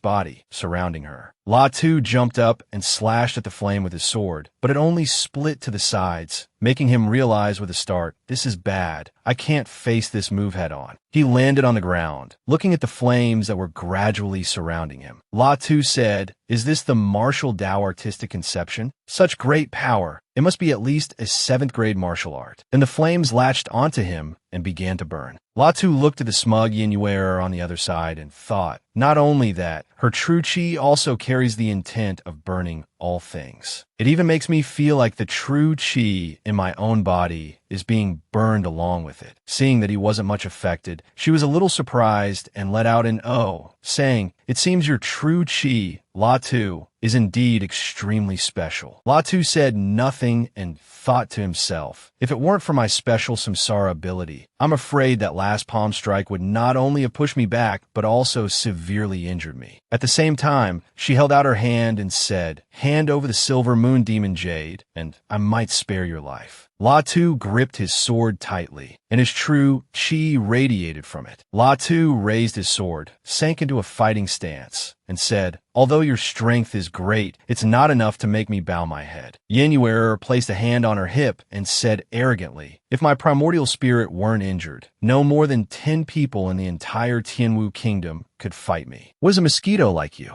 La Tu immediately rushed forward, simultaneously unleashing 3 techniques: profound heaven transformation, 100,000 remnant shadows, and yin-yang light. He split into numerous afterimages of himself, combining them with his swordsmanship. He rushed towards Yan from all 4 directions, making it impossible for her to distinguish the real La Tuesday. But Yan just smiled lightly and said, "This move isn't bad, is it? Now, have a taste of this move of mine." The moment the real La Tu's sword struck, she had already detected it and blocked the blow with her own sword. A stream of true chi radiated from Yan enveloping her. The 2 powers clashed without a clear winner, which made Yan a little surprised. "La Tu, your strength has indeed exceeded my expectations, but in the end, you are still the weaker one." After saying that, she used more force, sending La Tu flying to the ground. La Tu was pushed back. The collision of the 2 immense powers was too great, causing him to suffer internal injuries and spit up blood. Not only was he injured, but her true chi was also affected. La Tu looked at Yan wiped the blood from his mouth, and smiled lightly, saying, "Great young miss of the Yan family, you're not lightly injured either." Yan had suffered internal injuries just like him. She gritted her teeth in anger for not being able to snatch the silver moon demon jade. Her true chi had now been greatly depleted. Yan placed a hand on her chest and said, still acting tough, "It's just that I can't use my full power. Otherwise, how could a mosquito like you injure me?" Then she turned to leave, snorting in anger, "La Tu, the next time we meet, I will let you know what true pain is." After Yan left, La Tu could no longer hold on and collapsed to his knees. He thought to himself, luckily, she was also injured and retreated. Right now, every part of my body feels a tearing pain from the inside. If I use the full power of the profound heaven transformation, this body won't be able to withstand it and will shatter. After composing himself, he threw up the treasure. It grew larger and blocked the cave entrance to prevent anyone from entering. La Tu turned and walked back into the cave, saying, "Truly, there's always a heaven beyond the heavens. The Yin family's young miss looks only a few years older than me, yet she possesses such strength. Could she be a martial monarch? Returning to the spot where he usually cultivated, La Tu put his sword back on his back and wondered, was it just my luck to have a simple exploration into a secret realm, only to accidentally encounter such a heavily injured expert? La Tu looked at his hand and sighed, but this time she was also seriously injured. Then a white light emanated from his hand as he began to heal his true chi. La Tu sat on the ground, closed his eyes, and said, I must heal quickly, then find a way to leave this myriad demon's secret realm. 3 days passed. La Tu was cultivating in a small cave. The spiritual power he emitted was strong. He clenched his fist, feeling that the trace of true chi containing martial intent had been completely erased by his law of samsara of the heavens. It was truly a blessing in disguise. I have comprehended the mystery of the flame martial intent. He stood up and walked towards the cave entrance, wondering, I wonder where that Yenuera is gone? She hasn't come to bother me at all in these 3 days. He stepped out of the cave, speculating. Could it be that she has already used the blood sacrifice to enter the 3rd floor? He jumped up and left this place first. Without the great young miss of the Yin family, I wouldn't even know how to leave the myriad demon secret realm right now. For now, I'll hunt demonic beasts for blood pearls while also searching for traces of the great young miss. Just as La Tu flew over, 2 demonic beasts pounced from both sides. Perfect timing. He spread his arms and unleashed a powerful move, suppressing 2 demonic beasts at once. Let's test my new power. He reached forward and took the 2 blood pearls from their bodies. Ever since I broke through to this high-level battle body, the blood pearls of these 2nd-level Sciention demonic beasts are no longer of much use to me. He shook his head, thinking it over. After all, even a high-level battle body can withstand the attacks of a spirit-tempering martial ancestor. So it's normal that these special Sciention blood pearls are no longer effective. The 2nd level has 3rd-rank Sciention demonic beasts. So doesn't that mean the 3rd level will have 4th-rank spirit-tempering realm demonic beasts? The blood pearls condensed from them would surely be very powerful. It's a pity I don't even know how to get to the 3rd level. He looked up and saw something, letting out a sound of surprise and freezing. A violent force struck down. La Tu looked at the smoking hole in the cliffside and hesitated. Such a weak life, aura. It feels very familiar, but should I? He went inside, and it was just as he expected. It really is Veem Noyetni. He looked at her condition and injuries, unable to hide his surprise. No way. 3 days ago, we fought until we were both injured, but with Veem Noyetni's cultivation,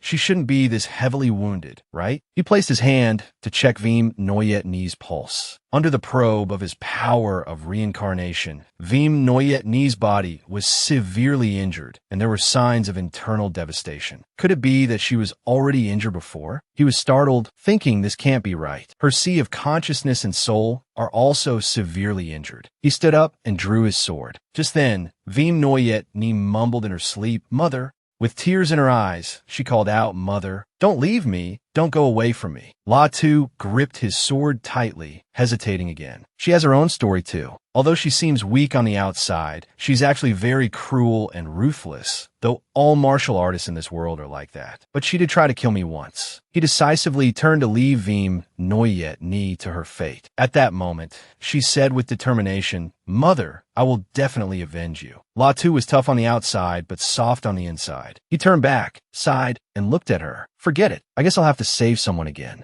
He began transferring spiritual power to heal Veem Noyetni. I hope this time she won't be like that member of the Songtan family. Otherwise, I'll just be disappointed again. Inside her sea of consciousness, Veem Noyetni's eyes were listless as she thought. It's truly unpredictable. To think that just because of a battle with that fellow, I would end up perishing. She looked over and saw a figure. She reached out her hand. "I asked that you, Mother." She couldn't hold back her tears and tried to call out, "Don't, Mother, don't go. Mother, I will definitely avenge you. Don't leave me. Mother, don't abandon me." The figure gradually faded away. Veem Noyetni's eyes opened. I must wake up. I must get my revenge. Her body levitated with immense power. She turned to look at La Tu and said, "Thank you for saving me." She landed, still feeling empty, and clutched her head. La Tu said, "The injury to your primordial spirit has only been temporarily suppressed. You shouldn't use your divine sense so easily." He pointed and said, "If you pass out again, I won't be able to save you a second time." Veem Noyetni smiled and replied, "La Tu, I still have to thank you for saving me. Latu crossed his arms and retorted, "You're not planning on repaying kindness with enmity, are you?" Veem Noyetni raised her hand and asked him, "If you were afraid I would attack you, then why did you save me?" Latu looked at her silently, thinking, with her personality, if I say it was the weakness she showed while unconscious that made me put our differences aside, I'm afraid it would only backfire. Forget it. Just then, a few men shouted Veem Noyetni's name.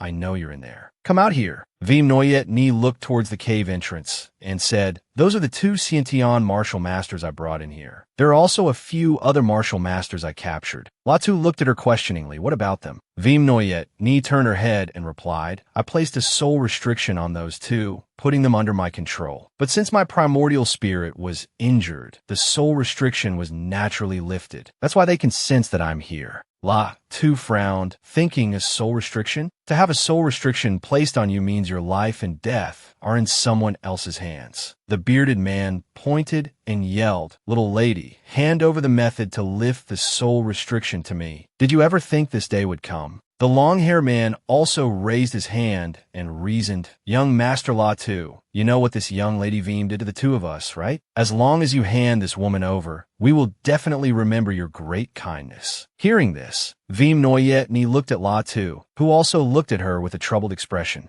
Veem Noyetni stepped forward to persuade Latu's kid, "Don't be fooled by them. The reason that man in the black robe is acting so subservient to you now is because he's wary of your strength." She pointed at the other man and continued, "This one also cultivates an evil art. He has killed over 300 people in a village. His heart is like a snake's, not at all like his outward appearance." The long-haired man's face darkened with contempt as he snorted coldly. They were just a bunch of insects. Veem Noyetni then spoke of the burly man on the other side. "This one may look simple and kind, but he's actually extremely lecherous. He has raped and kidnapped hundreds of women in his village. The ones behind them are also basically villains, notorious in their own right." The long-bearded man was still smug, confidently retorting to Veem Noyetni, "We may not be good people, but are you bitch? You were the one who brought us into this myriad beast mystic realm. Weren't you just planning to use us to activate the blood sacrifice formation?" Then he turned to Lot Tuesday, "Young Master Law, have you ever offended this woman?" But Veem Noyetni was also quick with her reasoning, directly blaming the circumstances. "You can only blame your own bad luck for running into us, just as we were approaching the myriad beast mystic realm. I had no choice but to bring you into this mystic realm." The other side persisted, "Young Master Latu, don't be bewitched by that bitch's words. She's covered in blood herself, yet she dares to speak." Latu considered carefully, "Right or wrong, it has nothing to do with me. I saved Veem Noyetni, but I have no obligation to continue protecting her, especially since she really did want to take my life back then." Through this incident, Veem Noyetni also realized the problem. Her expression tensed as she thought, "This kid is actually very resolute and isn't swayed by outsiders at all. It seems a few words won't be enough to get him to help me deal with them." Veem Noyetni turned to Latu, trying to persuade him. "Even if you have the Twin Moon Demon Jade and can enter the 3rd level, you still need the essence blood of martial masters for the blood sacrifice. Help me this one time, and I'll tell you the secret of the myriad beast mystic realm." The long-haired man couldn't outplay Veem Noyetni and could only try to influence with words. "Young Master Latu, don't believe this woman's words." The long-bearded man continued, "She can use her divine sense to place a soul restriction. Her strength is definitely that of a spirit-tempering martial ancestor expert. It's just that she's injured now, which is why she's compromising with you." The long-haired man relentlessly tried to sow discord. "Young Master Latu, this woman is very vicious. If you believe her, once she regains her strength, the first person she'll take revenge on is you, so she can bury the humiliation of being defeated by a Xiantian martial master." Veem Noyetni understood the ways of the world. She took out a ring and thought, "This kid won't listen without some benefits." Veem Noyetni threw it directly to La Tuesday. Inside this ring is a mid-grade Earth rank flexible sword, 30,000 mid-grade Origin Energy Stones, 1,000 high-grade Origin Energy Stones, and an 8th grade martial skill. "If you can help me, I'll have an even greater reward for you." Latu immediately took the ring, silently assessing, "This Veem Noyetni is very generous. It seems she's quite wealthy." With the goods in hand, Latu made his decision. "We are strangers, yet you want me to help you. Only this kind of wealth can make that happen. Veem Noyet Ni was too strong. The group, now free from their bonds and unable to sway Law 2, grew angry and wanted to eliminate him first. Kid, you refuse a toast only to drink a forfeit. If that's the case, we'll just have to deal with you together. Veem Noyet Ni looked at Law 2 and specifically reminded him, don't kill them. We still need their blood to activate the teleportation formation to enter the third level. But the long-haired man was extremely confident, already leaping towards the two of them and shouting, it's not yet certain who will come out on top. Facing the long-haired man's evil energy-filled claws, Law 2 remained calm and thought, it seems this Veem Noyet Ni was right. This person cultivates an extremely vicious blood essence devouring technique that harms the world. As the long-haired man arrived, Law 2 immediately drew his sword and used the netherworld purple flame to push him back. With a steady mind, he sent a single sword strike past the long-haired man, immobilizing him. The long-bearded man began to panic. 7th level Xiantian martial master, instantly killed by this kid with a single sword strike. He ordered the group, let's all attack together. No matter how powerful this kid is, he can't fight 8 of us. Law 2 showed no mercy, cutting down anyone who came at him. He snorted coldly, truly a bunch of despicable villains. After realizing how insignificant their power was, they panicked and retreated. Run. We're no match for him. But Law 2 had no intention of letting anyone escape, striking the man in front of him with his sword. The group was terrified. Unable to escape, they were cut down by his sword. Just what realm is this kid at? Veem Noyet Ni watched everything from behind. Even though she had warned him beforehand, she let Law 2 cut them down. She said, although you've killed 2 of them, the remaining 7 are still enough for the blood sacrifice. Law 2 sheathed his sword, his brows furrowed impatiently as he thought. According to Veem Noyet Ni, the formation can't be activated without a spirit tempering cultivation, so the only way is to use a blood sacrifice. Veem Noyet Ni calmly circulated her power, constantly urging, let's go. Let's hurry to the formation. The remaining men were struck by Veem Noyet Ni's spiritual power, their bodies feeling an intense pressure. They cried out,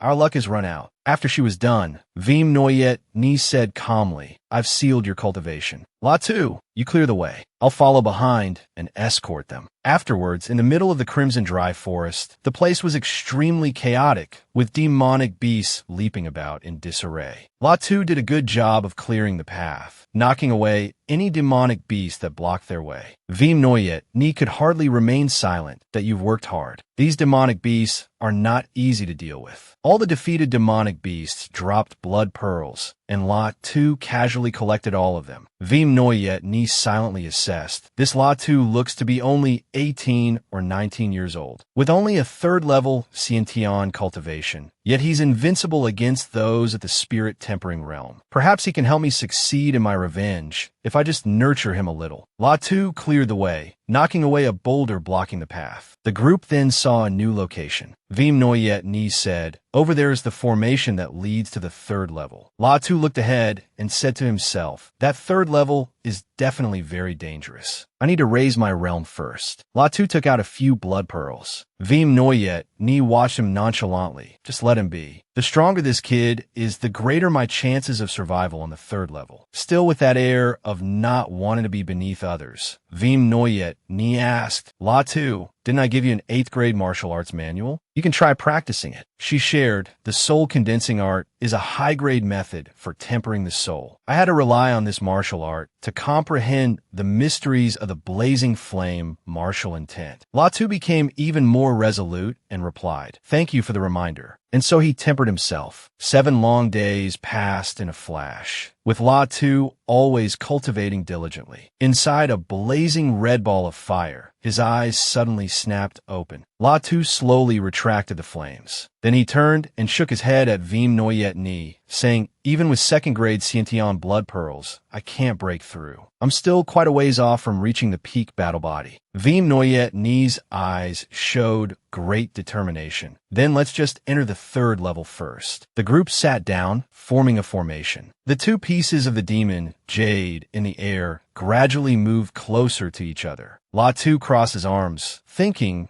There's nothing wrong with a person having good intentions, but it depends on who is right and when. Finally, the two pieces of demon jade up there showed some movement. Someone cheered joyfully. The formation is activating. Veem Noyet Ni's facial muscles also relaxed. Everything is ready. Let's enter the third level. After entering, the scenery changed completely. They were surrounded by a lush green forest, and the daylight was extremely beautiful. A stark contrast to the darkness from before. La-Tu wondered this is the third level. He held the sword on his back tightly, his eyes scanning the surroundings. Why isn't there any aura of a powerful demonic beast? Veem Noyet Ni's brows furrowed in tension. She also warned, on this third level, all the demonic beasts are at the spirit tempering level. You'd better not wander around. La-Tu calmly replied, "Thank you for your kind intentions, but I understand this place better than you do." Veem Noyet Ni took out a map and said, "There's an area here that has soul-returning grass. The spirit-tempering demonic beasts all have their own territories. We must be really careful to avoid being surrounded by them." La-Tu crossed his arms in front of his chest without objecting. "All right, then I'll trouble young Lady Veem Noyet to lead the way." La-Tu also glanced at the map and thought to himself, "This map has no locations, only routes. To leave this mystic realm later, I'll still have to rely on Veem Noyet Ni." Veem Noyet Ni moved ahead to lead the way. She urged impatiently, "Let's go. The sooner we find the soul-returning grass, the sooner we can leave this mystic realm." The two traveled together. Veem Noyet Ni, from behind, looked at the map and said, "If we go in this direction for another 2 days, we'll reach our destination. This path has been quite smooth for us." La-Tu suddenly stopped and raised his hand to halt her. "Wait." Veem Noyet Ni trusted La-Tu quite a bit. She looked around and asked, "What did you discover?" "Is a dangerous demonic beast approaching?" La-Tu warned seriously, "There's a demonic beast ahead with strength, close to the third level of spirit tempering. We should go around it." It was because of this scene that Veem Noyet Ni realized how her own strength compared to La-Tu's. This kid's perception range is even greater than mine. It seems he has quite a few tricks that even I don't know about. It took a while longer for Veem Noyet Ni to sense it. There really is a third-level spirit-tempering demonic beast there. But logically, when a Sciention realm's perception detects a spirit-tempering level demonic beast, it should definitely be detected by the demonic beast's divine sense. From that thought, she began to grow suspicious. Could his strength surpass the third level of spirit tempering? The two continued on for an unknown amount of time. Veem Noyet Ni and La-Tu stood on a tall tree, observing the situation ahead. She spoke up. "Ahead is where the soul-returning grass grows. The last time I came to the myriad beast mystic realm, a fourth-level spirit-tempering demonic beast was occupying this place." Thinking back, she couldn't help but show regret at that time. "I was a martial monarch and didn't think anything of a fourth-grade soul-returning grass." La-Tu said bluntly, "A fourth-level spirit tempering is not something I can fight." Veem Noyet Ni also shared her plan. "Of course, I won't let you go to your death. You just need to lure that demonic beast away, and I'll sneak in to get the soul-returning grass." Then she took out a small vial and held it towards La-Tu's day. "These are 3 third-grade pills. 1 violent origin pill can raise your origin power by 3 minor realms for half an hour. I think with your ability, it's enough to hold off that demonic beast." La-Tu held the pill in his hand, his will surging as he affirmed, "A violent origin pill is so precious, and you're just giving it to me like this? All right, then I won't let you down." La-Tu held up the pill. He said to Veem Noyet Ni, "I'll be responsible for luring it out. You seize the opportunity yourself." Then, he immediately leaped up and left. Veem Noyet Ni revealed a mysterious smile. She jumped down from the branch. Kudos to La-Tu's day. This little brother really keeps his word. La-Tu single-handedly faced the bizarre demonic beast, its body covered in a deep purple aura high above. He glanced at it and quickly realized the problem. Wait, this demonic beast's aura isn't right. It's a purple-scaled, single-horned flood dragon, not an ordinary demonic beast. When La-Tu realized the truth, he was furious. "Veem Noyet Ni, you dare to trick me." At this moment, she was standing to the side, observing La-Tu as he faced the terrifying demonic beast. She even placed all her faith in him. La-Tu I've given you all 3 pills. Don't disappoint me. Standing by a clear lake full of grass and flowers, Vim Noyet Ni said to herself, with the soul returning grass, I can return to my former realm. At this time, Latu was still trying his best to deal with the purple-scaled single-horned flood dragon. It attacked, and Latu could only dodge. Looking at the terrifyingly large crater its attack left on the ground, Latu didn't dare to be careless. The flight speed of the purple-scaled single-horned flood dragon is very fast. It can even ride the wind to fly. My 10 Directions Phantom Shadow movement technique is absolutely no match for it. His brows furrowed tightly in tension, and cold sweat unconsciously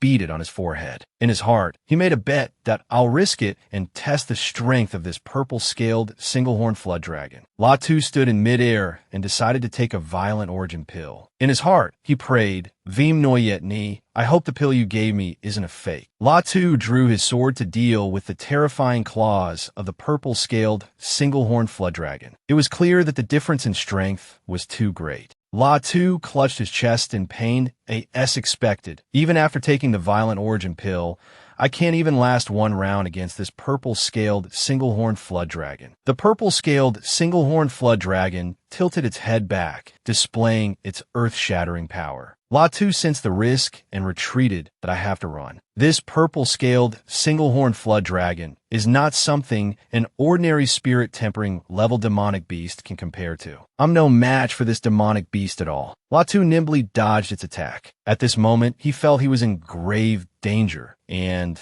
I can't take violent origin pills continuously. I have no chance of winning now. Latu flew away at top speed. After a while, Latu saw Vim Noyet Ni in the distance. He asked urgently, Vim Noyet Ni, how's your recovery? I can't hold on much longer. At this moment, Vim Noyet Ni was still very calm. She replied, sorry, the last time I came, this demonic beast wasn't occupying this place. Help me for a little longer. I'm almost done. Suddenly, she shouted, be careful. That demonic beast is catching up. Latu looked behind him and saw the purple-scaled single-horned flood dragon with its immense power. He gritted his teeth in anger. Damn it, it followed me here. Latu decided to strike first. He said to Vim Noyet Ni, I'll hold it off. You hurry up. Latu exerted his strength and used the Heaven's Reincarnation Seal. But as soon as Latu attacked, the purple-scaled single-horned flood dragon easily shattered his Heaven's Reincarnation Seal. Latu cried out in disbelief, my Reincarnation Seal. It was actually broken. Not only did he fail to deal with it, but he was also knocked to the ground. The shattering of the Heaven's Reincarnation Seal, in exchange, broke the purple-scaled, single-horned flood dragon's horn. Latu still had to praise it. The power of the Heaven's Reincarnation Seal is truly strong, to be able to break its horn. But soon he clutched his head in frustration. But it also completely drained my true chi. Lying on the ground, unable to move, he looked at the powerful purple-scaled, single-horned flood dragon. Latu foresaw his own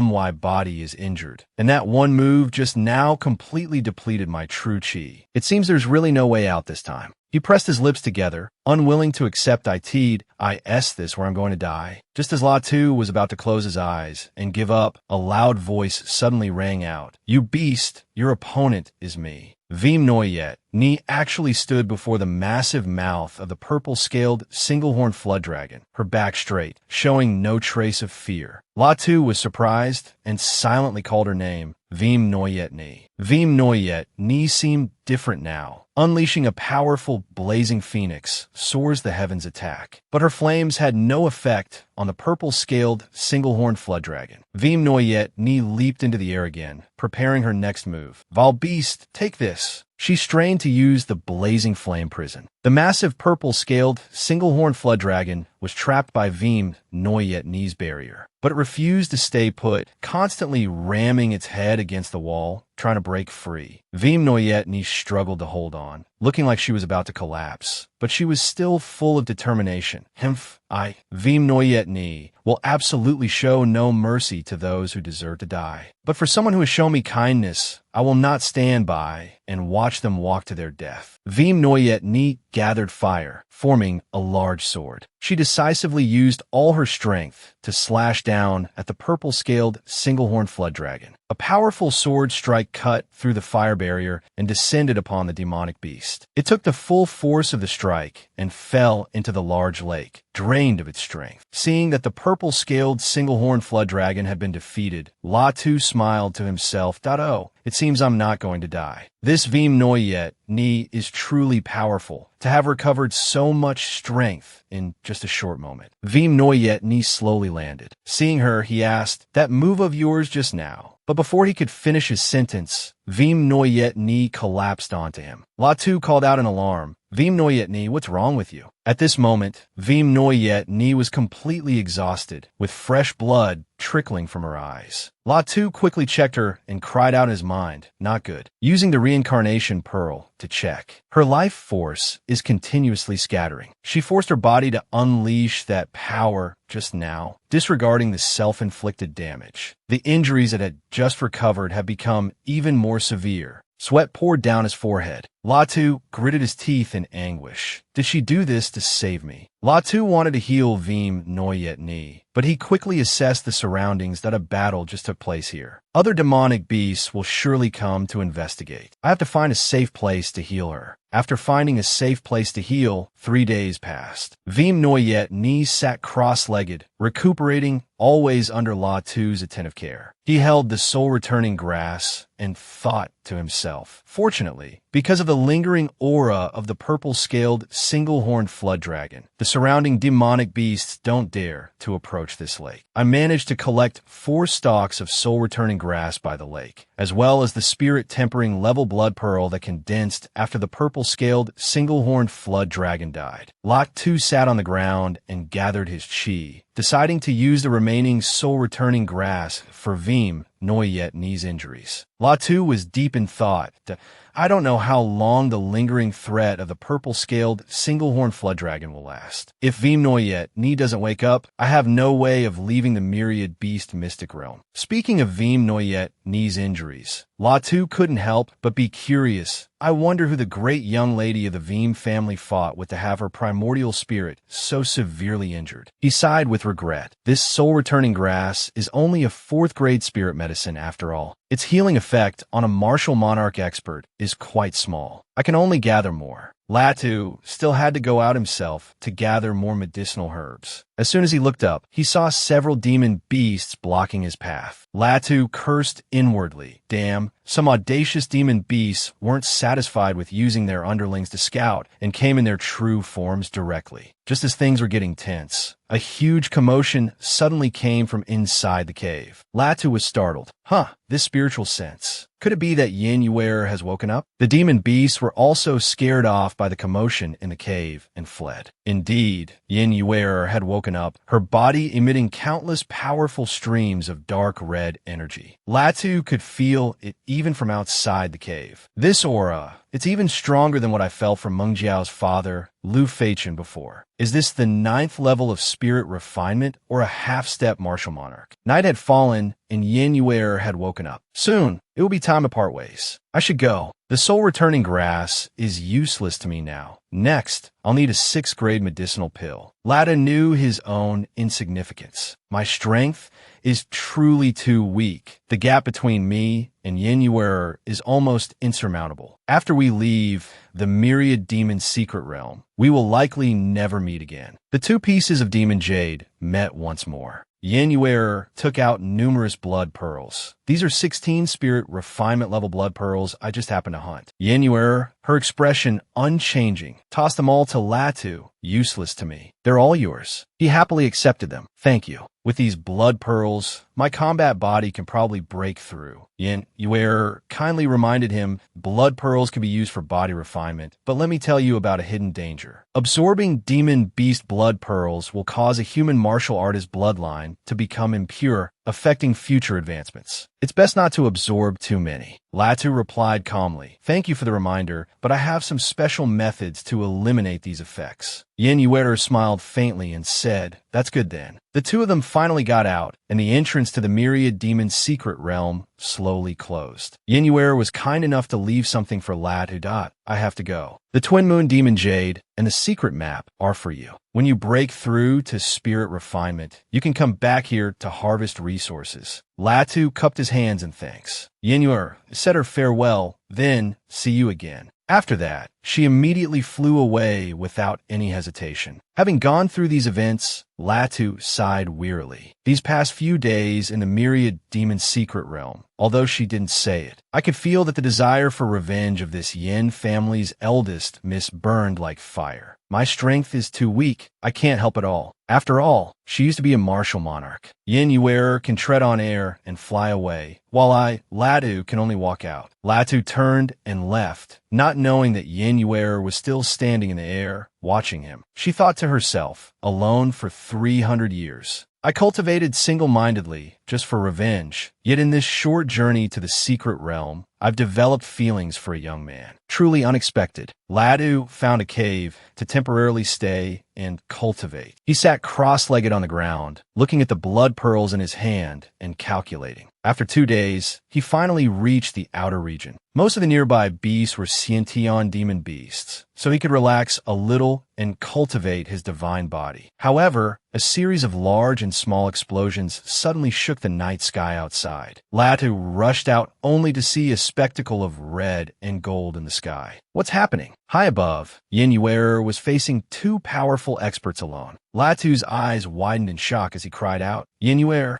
The two people Yin Yuer was facing were no ordinary figures. One was Gongsun Tianji of the Gongsun family, and the other was Lei Weilong of the Thunder Martial sect. Yin Yuer was furious, her eyes flashing as she showed her contempt for them. Just the two of you think you can stop me? Latu heard everything that was happening up there clearly. He exclaimed, what? Latu gritted his teeth, finding it hard to bear. The ones fighting Yin Yuer are actually the sect master of the Thunder Martial sect and the patriarch of the Gongsun family. Lei Weilong clasped his hands in front of him and spoke, we are merely acting on orders. Forgive our offense. Gongsun Tianji continued. Half a month ago, the 3 grand elders of the Yin family came and ordered all the sects and families around the Guanlei mountain range to search for your hiding place. Heavenly Phoenix Martial Monarch, you should surrender without a fight to avoid getting injured. Yin Yuer retorted without holding back. Wait until this monarch's cultivation is restored. I swear I will annihilate both your Thunder Martial sect and Gongsun family. Lei Weilong even laughed relaxedly and said, if the Heavenly Phoenix Martial Monarch's primordial spirit wasn't injured, how would we dare to offend you? But now that your cultivation has been damaged and dropped to the spirit refinement realm, you are no match for the two of us. Gongsun Tianji questioned in a loud voice. Betraying the Yin family is a capital crime. It's not even certain if you can keep your own life. If you don't surrender, then we can only offend you.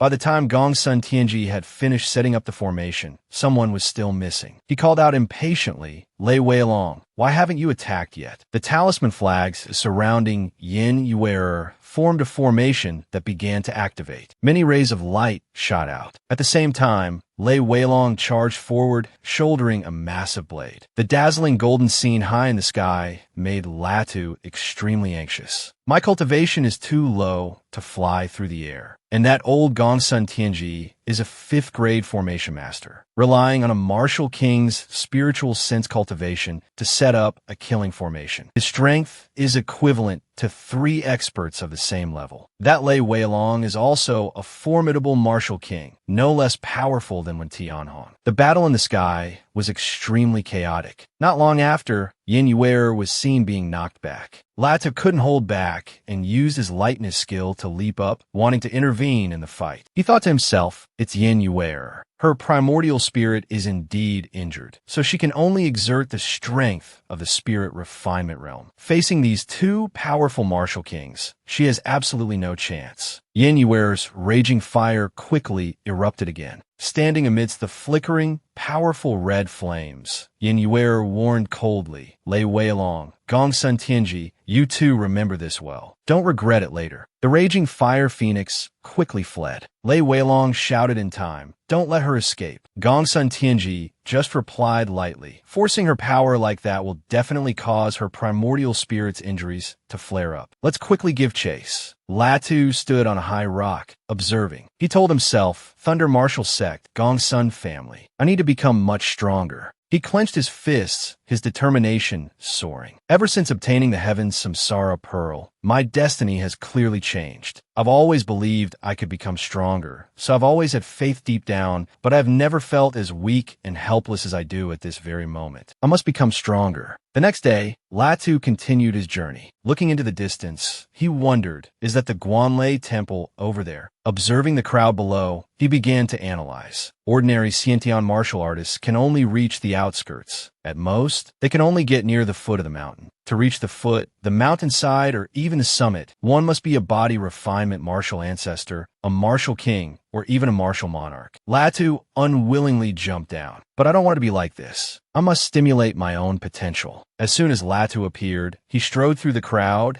and immediately heard whispers. Humph, another young newcomer. Truly a newborn calf that doesn't fear a tiger, daring to barge in this far. Before long, someone stepped out to block him. Newcomer, stop right there. Our young master is over there comprehending sword intent. Do not disturb him. Please take another path. Latu just looked towards the noble-looking person over there. He didn't reply, making the man a little impatient. Did you hear me? With a single glance, Latu got a rough idea of his opponent. Lightning attribute, true, Qi. Both Dohai Prefecture and Yunlong Prefecture cultivate lightning attribute, true Qi. Besides a few rogue cultivators, only people from the Thunder Martial Sect are here. The Thunder Martial Sect? What a coincidence. Latu deliberately refused to yield. What if I say I won't take another path? The man was so angry he drew his blade and cursed him. Insolent. If you dare take another step forward, don't blame me for being impolite. Latu wasn't afraid of this man. He leaped up and rushed towards him, shouting, "Get lost!" Seeing Latu's finger about to touch him, he swung his blade agitatedly. An insolent brat. You dare to touch our Thunder Martial Sect? The surrounding crowd also began to mock Latu. Haha, that kid is really courting death. However, Latu easily sent the arrogant red-haired man flying and even broke his blade with his bare hands. The crowd cried out in disbelief. What? Latu sneered smugly. The Thunder Martial Sect? What's that? Those people were extremely shocked. How is that possible? This little brother is so young, yet his body refinement cultivation is at such a high-grade combat body level. When one person failed, the whole group started to surround Latu, questioning him. You dare to touch someone from our Thunder Martial Sect? You must be tired of living, right? Latu deliberately looked at the person who was still feigning tranquility and provoked. I even want to beat up all of you from the Thunder Martial Sect. As expected, that person could no longer remain silent and began to look towards Latu with a cold snort. He ordered without hesitation, disturbing my blade comprehension. Kill him for me. One of the men shouted a warning. Be careful with this kid. He has a high-grade combat body. Everyone attacked together. Latu openly disdained this mob. Just a bunch of small fries. You're not worthy of me using my sword. As he finished speaking, he used the 10 Spears Remnant Shadow technique. The entire group was dazzled by Latu's afterimages. How can this be? Which one is the real body? But Latu left no openings and easily sent them all flying. He said, sorry, none of them are. With his underlings defeated, the man looked at Latu and questioned, your strength is nothing remarkable, yet you dare to disrespect our Thunder Martial Sect? Latu directly challenged him. So what? The man was still very confident in his family background, asking Latu in return, you must know my surname is Lei, right? The people around them started discussing. Those with the surname Lei are all core direct descendants of the Thunder Martial Sect. Moreover, the sect master is also from the Lei family. Could this young master be? Latu gripped the sword on his back, starting to feel more interested. Someone from the Lei family? Excellent. Then I must collect some interest from you. Seeing Latu's excitement, the man surnamed Lei became incredulous. Interest? You, who are you? The man's face darkened with tension. He actually doesn't even care about the Lei family. This killing intent, he really wants to attack me. Latu no longer held back and charged straight at his enemy, declaring, I want your life. The man surnamed Lei immediately drew his weapon to resist, while also uttering a threat. Kid, aren't you afraid of our Thunder Martial Sect? Latu sent him flying directly. Sorry, but the one I want to smash is the Thunder Martial Sect. The man surnamed Lay's body fell to the ground with a thud. Murmurs arose from the surroundings. The Lay family's young master couldn't even take one hit. Heavily injured, he clutched his chest and tried to sit up, asking, "Who on earth are you? What grudge do I have with you?" Young Master Lay stood up, trying to back away from Latu and calling for help from the crowd. My father is a protector of the Thunder Martial sect. Whoever can help me kill this scoundrel, my Lay family will definitely reward handsomely. Latu was sorry to dash his hopes. Give up. No one can save you. From behind, someone appeared and shouted loudly to stop him. Stop. Latu couldn't be bothered and just snorted coldly. Seeing that Latu couldn't be moved, this man surnamed Lay became scared. He screamed frantically, "You can't touch me. If you do, my Lay family, the Thunder Martial sect, will absolutely not let you go." Latu didn't want to hear any more nagging. The sword in his hand swung high, and the man surnamed Lay froze, unable to utter another word. The man surnamed Lay's eyes widened in terror. From behind, someone ran over and shouted, "Kid, you're finished. You've messed with the Lay family. Do you dare to leave your name?" Latu glanced coldly behind him and left his name, Rogue Cultivator Sushio. The man spoke, "Sushio, I'll remember you. Today, I will report everything to the Lay family." Latu resolutely left a final sentence. "Tell the Thunder Martial sect and the Lay family that one day I will set foot in the Thunder Martial sect and take Lay Weilong's head." The surrounding crowd wouldn't stop whispering. What is this kid's background? He's not even 20, but his words are so arrogant. What kind of existence is the Thunder Martial sect's master? A generation's martial king who rules Dohai Prefecture. This kid speaks so arrogantly. I'm afraid he won't have a good end. The black-haired man from before also gave him a compliment. "Kid, you're really arrogant and crazy. A newborn calf that doesn't fear a tiger is indeed astonishingly brave." He charged forward with his spear, "But you are also courting death." Latu glanced behind him without a hint of panic and asked, "Want to use me to curry favor with the Thunder Martial sect?" The black-haired man was still determined to take his life. "Arrogant kid, I'll make you regret it." Latu simply put his hand forward and blocked his weapon. The crowd cried out in shock. He blocked the spear with his bare hand. This is definitely a high-level combat body realm. The arrogant black-haired man charged forward. "Kid, don't think it's over just like that." Latu lightly used a move, Netherworld Black Flame. Just like that, he pushed back this black-haired man. He fell to the ground with a thud in front of everyone's eyes. Someone commented, "What a powerful physique." His sword chi is also very sharp. Moreover, although this kid didn't draw his sword, the level of swordsmanship he displayed with his sword is definitely that of a perfect sword. Latu issued another challenge. "Anyone else who wants to use me to flatter the Thunder Martial sect and the Lay family, step forward." After what had just happened,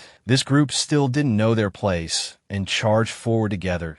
Don't be too arrogant. Latu once again used his illusion technique and sneered. .4 9th level Xiantian Grand Martial Masters ganging up on me. How brave. As expected, soon after, all of them were knocked down. The observers found it truly unbelievable. How is it possible? 4 9th level Grand Martial Masters swallowed their pride to surround this kid, but he defeated them all in one move. Looking at the dense aura around Latu's body, they commented, "To be able to condense such a blood-colored aura, I'm afraid this kid has always been fighting at a higher level." Another person came forward and said, "Young and impetuous, with astonishing strength. You are very good, but you shouldn't be so arrogant." This time it was an even older man who continued, "Kid, you've made too many enemies." The surrounding crowd all recognized him and cried out, "Half-step spirit refinement. This kid is out of luck." Latu didn't flinch and charged in a battle. Better to be arrogant than to be someone's dog. But his attack was quickly blocked by the old man. This person quickly analyzed Latu's move. What a strange attack. Such a powerful force is rushing into my body and destroying my meridians. He had to temporarily avoid him.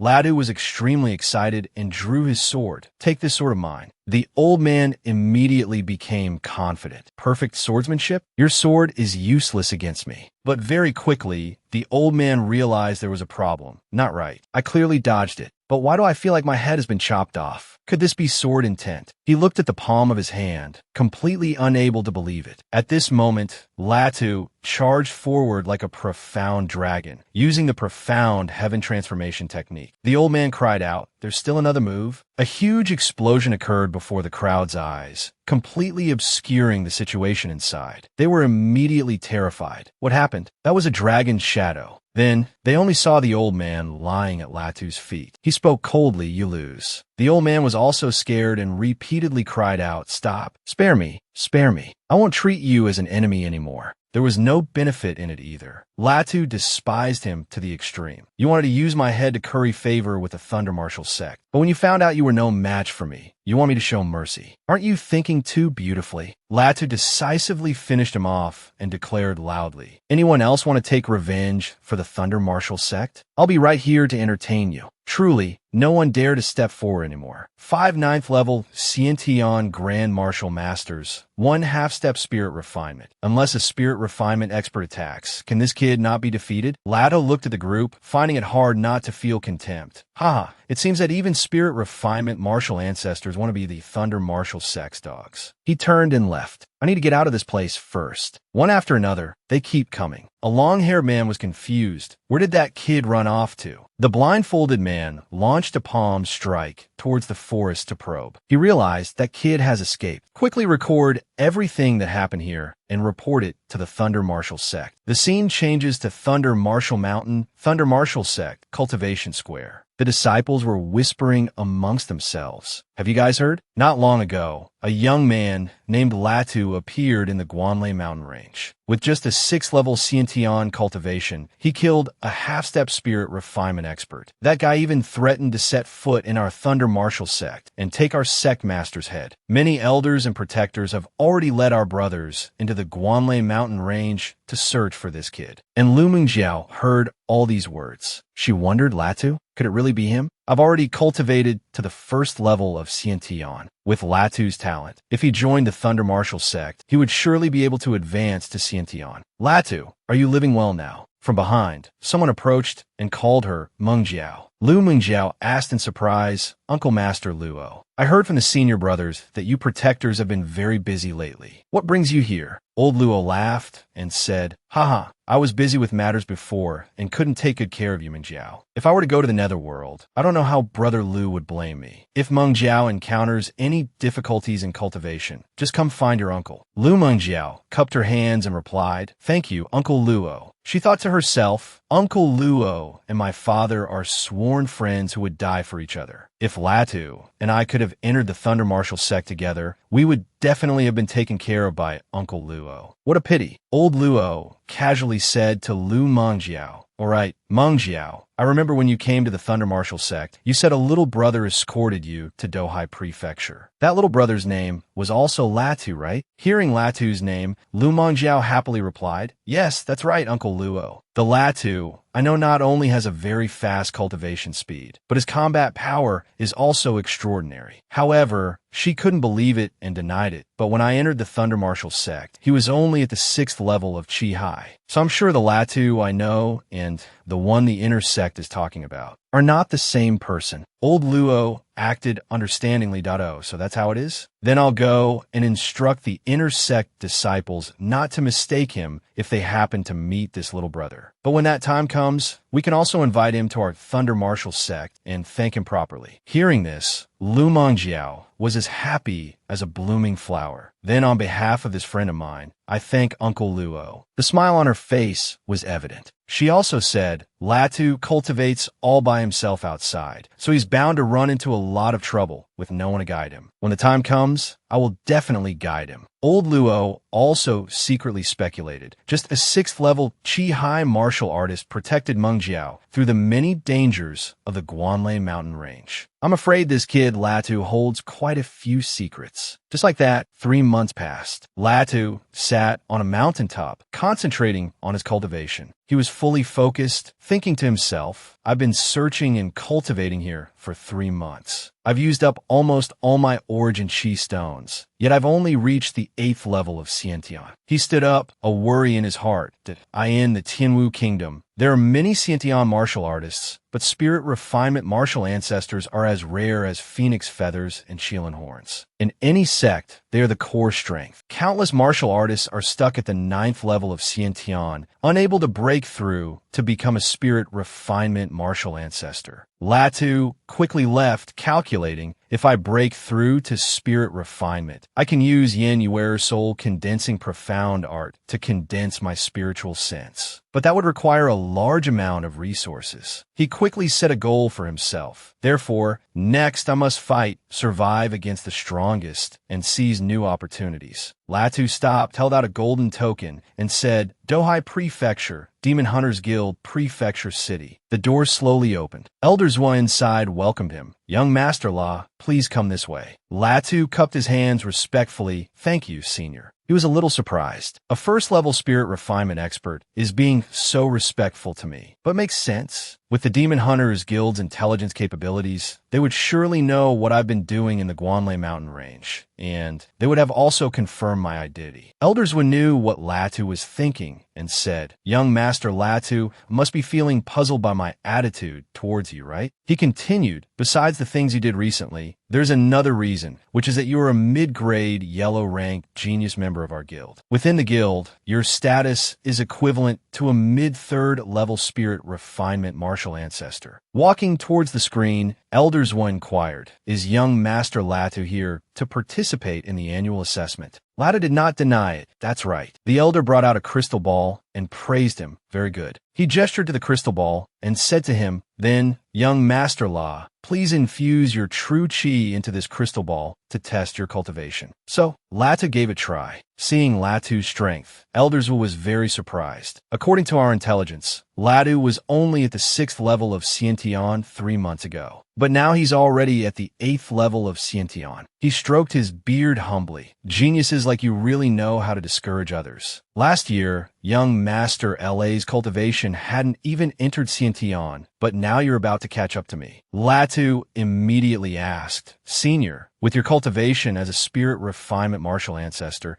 you must also have extraordinary talent. I'm afraid you made many others envious in your youth." Elderswood laughed and replied, "Haha, based on your age and cultivation level, young Master La is qualified to be rated as high-grade yellow rank." He gestured toward the chair and conveyed to him, "Please, young Master La, rest for a moment. The evaluation upgrade must be decided by the president. Let me go inform the branch president." The large door slowly closed. Very soon after, someone entered. "I've kept you waiting." Elders were introduced to him, "Young Master La, this is the branch president of our Dohai County Demon Hunters Guild. His name is Shun Yuanan. This old man will take his leave first." Shun Yuanan seemed interested in him. "You are the genius Latu, that old man when Tian Hong recruited?" Latu also bowed respectfully. This junior pays his respects to senior. Thinking of his senior, Latu thought to himself, President when Tian Hong had said that this Dohai County branch president, Shun Yuanan, is a 5th-tier martial king. His strength is much greater than his. The so-called strongest expert, Lei Sek's master Lei Yunlong, was merely a 4th-tier martial king. The title of number 1 expert was just for show. Shun Yuanan smiled and said, "A rather polite little fellow and not at all arrogant about his talent." Then he channeled his aura to press down on La Tuesday. He struggled to resist. Under this pressure, my killing intent was actually severed, and then condensed again could it be. But then Latu was pushed back. Latu and his sword were completely exposed before Shun Yuanan. He nodded in assessment. "This when Tian Hong's eye for talent isn't bad. Your aptitude, little fellow, is truly extraordinary." Latu cupped his hands respectfully. "Thank you, senior, for your help." Shun Yuanan said to him, "You have grasped the basic principles of martial intent. When you can truly condense your killing intent into a sword, and when you reach the spirit refinement martial ancestor realm and possess divine sense, then you can master that martial intent." Latu was overjoyed. "Thank you for your guidance, senior." Shun Yuanan continued casually, "Being able to comprehend it is due to your good perception. This old man just gave a helping hand. I'm truly envious of that old man when Tian Hong. Even if I turned Dohai County upside down, I couldn't find a prodigy like you."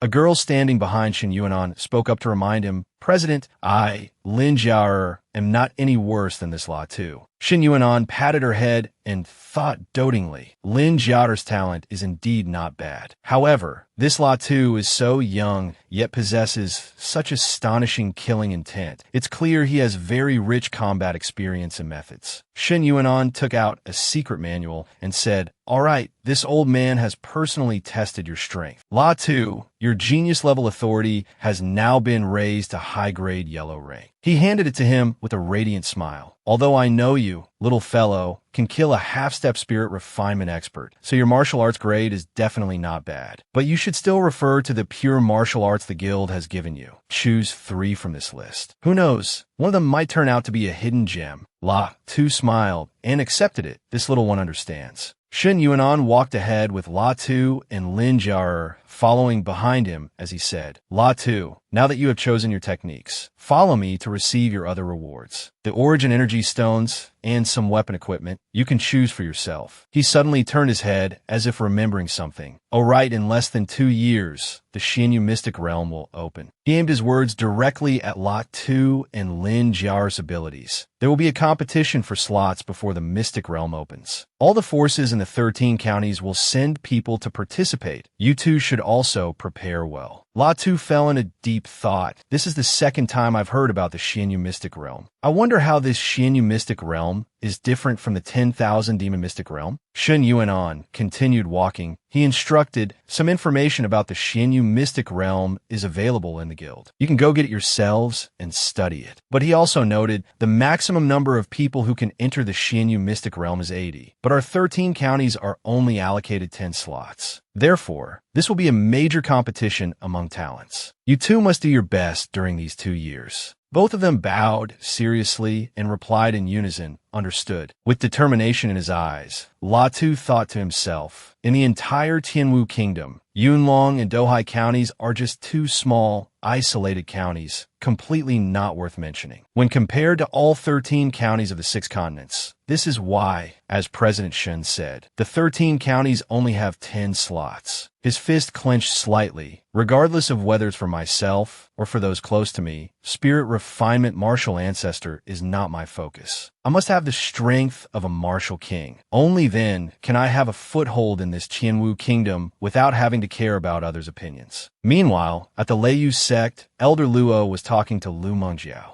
Mengjiao, it's not that uncle is unwilling to help you. As your father's sworn brother, I also don't want you to suffer this humiliation, but, he said with a pained expression, over the past few years, the power of the Xuedong sect in the Tianshan Mountains has grown stronger and stronger, almost controlling the entire Mu continent. It has far surpassed the Leiyu sect. You just need to console yourself that marrying the Xuedong sect's young master will bring unimaginable benefits. Lu Mengjiao was naturally unwilling and immediately protested. I would rather die than marry him. That Xuedong young master is very ugly, and he behaves licentiously with an extremely bad reputation. I would rather die than marry him. Elder Luo stroked his beard. Sighing in a difficult position, Lu Mengjiao would definitely not let herself be controlled. Thinking about the past years, Lu Mengjiao was truly angry. That year, my father took me to the Xuedong sect in the Tianshan mountain range to treat my fire yang severed meridian. I never expected the Xuedong sect's being Xin to refuse the request, and instead, I was targeted by the Xuedong sect's young master, which led to the current situation. Lu Mengjiao was extremely distressed. If my father were still alive, ancestor Kong Qingyu could still protect me, but now, Elder Luo was in a very difficult position. I'm so sorry, Mengjiao. Your uncle Luo is just a protector in the Leiyu sect. I can still be considered a figure in Dohai County, but within the Leiyu sect, when facing the Xuedong sect, my words carry no weight at all. He closed his eyes helplessly and said, besides, this is not something your uncle can decide. When the Xuedong sect's young master heard the news about the Xiaoyao sect, he rushed to the Leiyu sect to propose marriage, and the sect master agreed on the spot. Lu Mengjiao resolutely refused. I won't marry him. If what happened before hadn't occurred, La Tu would definitely be by my side right now. He would definitely face this with me. La Tu was cultivating quietly at this moment when he suddenly felt something amiss. He paused, puzzled. Why do I suddenly feel so uneasy? Why did I suddenly think of Mengjiao while cultivating? Could it be that she's in trouble? He stood up and decided to leave the room. It's been 2 months since I started my secluded cultivation, and I'm already at the 9th tier now. Now I need to condense my divine sense, so my spiritual soul can occasionally sense fate. This isn't just a simple whim. Latu walked out into the courtyard, holding Lu Mengjiao's jade pendant, thinking, this is the jade pendant Mengjiao gave me before she left for the Lei Yu sect. She said it could be used to contact her in an emergency, but there has been no activity from it until now. Yet, the jade pendant in his hand suddenly emitted a faint light. This made Latu extremely anxious.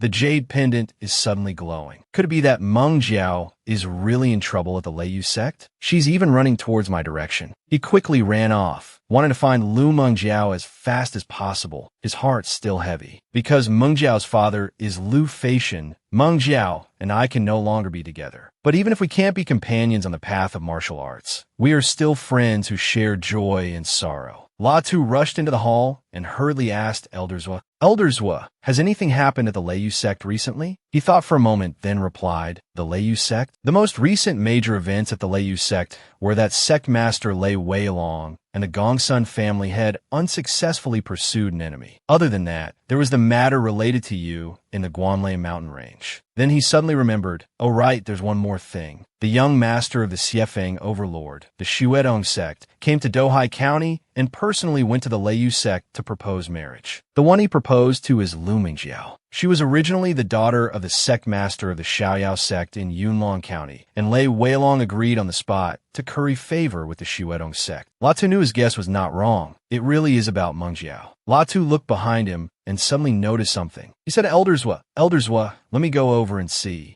Lu Mengjiao had escaped out of fear, running hastily through the crowded street. She told herself, as long as I join the Demon Hunters Guild, the people from the Lei Yu sect will definitely not dare to touch me. While fleeing, she saw the person she had been longing for and called out loudly, Latu. He rushed out to meet Lu Mengjiao and quickly asked, Mengjiao, are your injuries serious? Behind her, a group of people from the Lei Yu sect were still chasing Lu Mengjiao. Latu looked at them and analyzed 1 9th tier, 2 8th tier, all are Tianyuan martial masters. This Lei Yu sect, the leader from the Lei Yu sect shouted, Lu Mengjiao, as a core disciple, you dare to betray the sect. Surrender without a fight and come back with us to face your punishment. Latu shouted magnanimously, all of you get lost. Another one retorted, who the hell are you? Trying to be a hero, saving a damsel in distress? You dare to meddle in the affairs of our Lei Yu sect? And so the whole group rushed toward the two of them, very arrogantly. In this Dohai County, no one dares to be so arrogant in front of our Lei Yu sect. Let's go.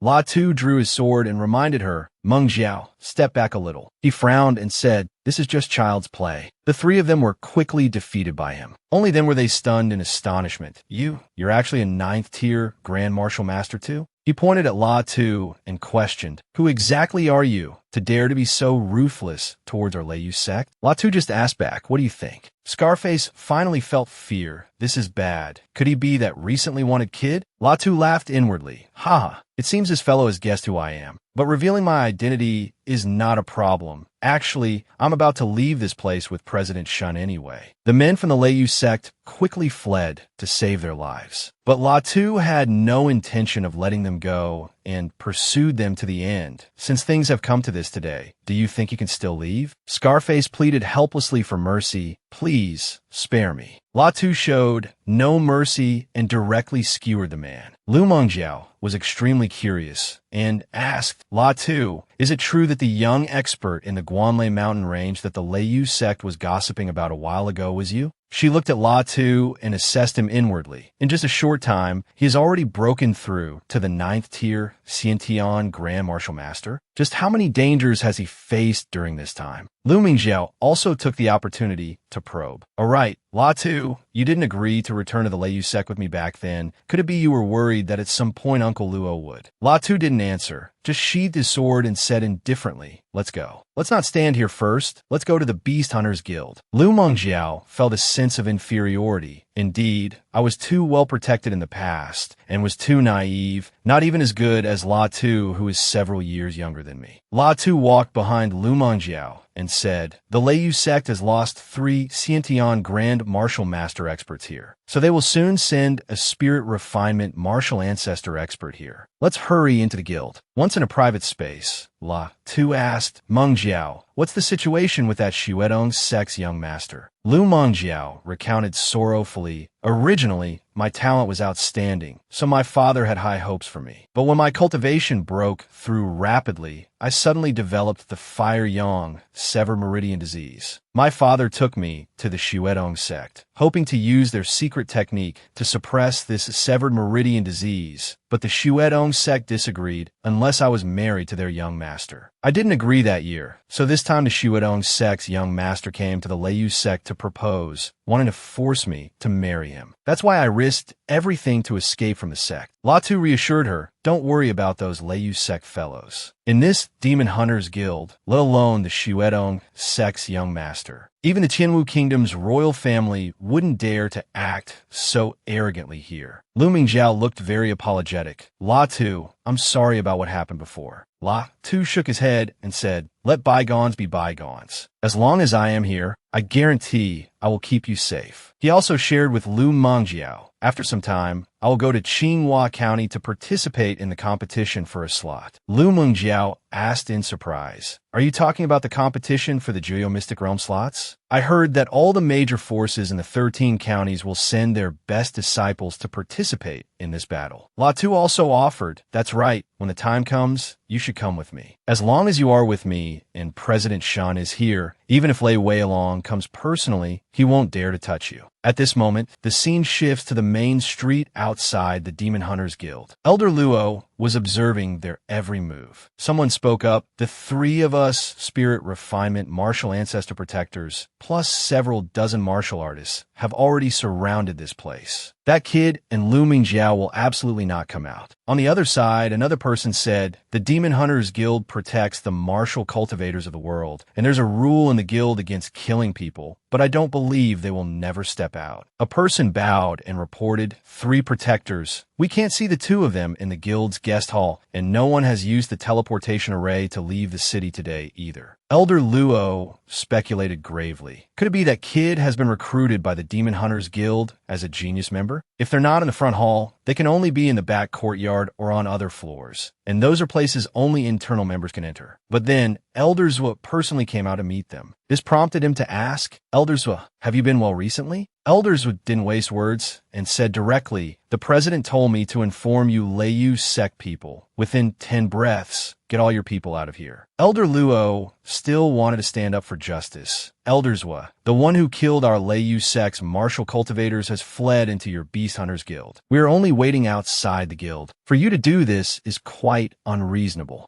But Elder Zwa just counted, "You have 7 breaths left." The people from the Leiyu sect couldn't stand it and protested. "Our Leiyu sect is the #1 force in Dohai County. Protector, what you are doing is humiliating our Leiyu sect." Elder Zwa continued counting, "You have 3 breaths left." Elder Luo had to swallow his pride this time. "We should just go." But the black-haired protector refused. "Then what would be left of our Leiyu sect's dignity?" Elder Zwa's voice turned stern. "It seems you have made your decision. 10 breaths are up." The black-haired one was still being arrogant. "Let me see what can happen with the 3 of us Spirit Refinement martial ancestors here." But right after, a powerful stream of green energy began to attack them. That stream of energy, without any delay, immediately sent the Leiyu sect people flying, along with a voice, "If you don't get lost in 10 breaths, you're seeking your own death." Even Elder Luo and the other 2 protectors couldn't withstand it and collapsed. Elder Luo cried out in awe. This power, controlling heaven and earth, it's a martial king expert. La Tu also saw that energy and thought, this kind of might, this kind of technique from an expert. It must be President Shun personally taking action. He smiled faintly to himself. Being able to use divine sense to manipulate the world's origin energy to attack without revealing oneself, that's a martial king expert. A huge explosion immediately occurred where the Leiyu sect members were standing. Elder Luo crawled out from the rubble, cursing under his breath. "Damn it." From the other side came Shun Yunan's voice. "Luo Bingsheng, for your master's sake, I'll spare your life. Go back and tell Lei Weilong, if he dares to come to my Demon Hunters Guild to provoke us again, your Leiyu sect won't need to exist anymore." La Tu looked over and assessed. This is truly a peerless, unparalleled divine ability. Compared to them, all martial cultivators are like ants in the eyes of a martial king. Lu Mingjiao looked at him with eyes full of faith. "La Tu, I believe you can do it too." He just shook his head and replied humbly, "If a martial king is already so powerful, then how strong are the Tianwu Kingdom's 10 great martial monarchs, like martial monarch Tianfeng, Yenyuera?" In his heart, he thought of Yenyuera again. If Yuera could recover her peak state, I'm afraid if Shen Yuanan stood before her, it would be like these spirit refinement martial ancestors standing before Shen Yuanan, unable to withstand a single blow. La Tu looked at Lu Mingjiao with determined eyes and said, "Let's go, Mingjiao. Our strength is still too weak." Just like that, a month passed. La Tu walked calmly, estimating, since I enter the 9th tier of Xiantian, mid-grade origin energy stones have no effect on me at all. He told himself, in this way, I can be considered a glutton who doesn't know the plight of the starving. Many martial cultivators, even when they reach the spirit refinement realm, can't use mid-grade origin energy stones to supplement their cultivation. His spirit burned with determination. But I want much greater strength, or I can use the law of samsara of the samsara pearl to break through and rebuild. At the Demon Hunters Guild's martial arts training ground, Shen Yuanan stood there and asked for La Tu's opinion. "Do you want me to strike you until you're severely injured, or do you want to be beaten to a near-death state?" Seeing La Tu's actions, Lin Jiaker wondered, is La Tu crazy? It's true that breaking through on the verge of life and death is easier, but he's only my age. Is it necessary to do this? La Tu cupped his hands and said, "This junior feels that my cultivation has reached a bottleneck,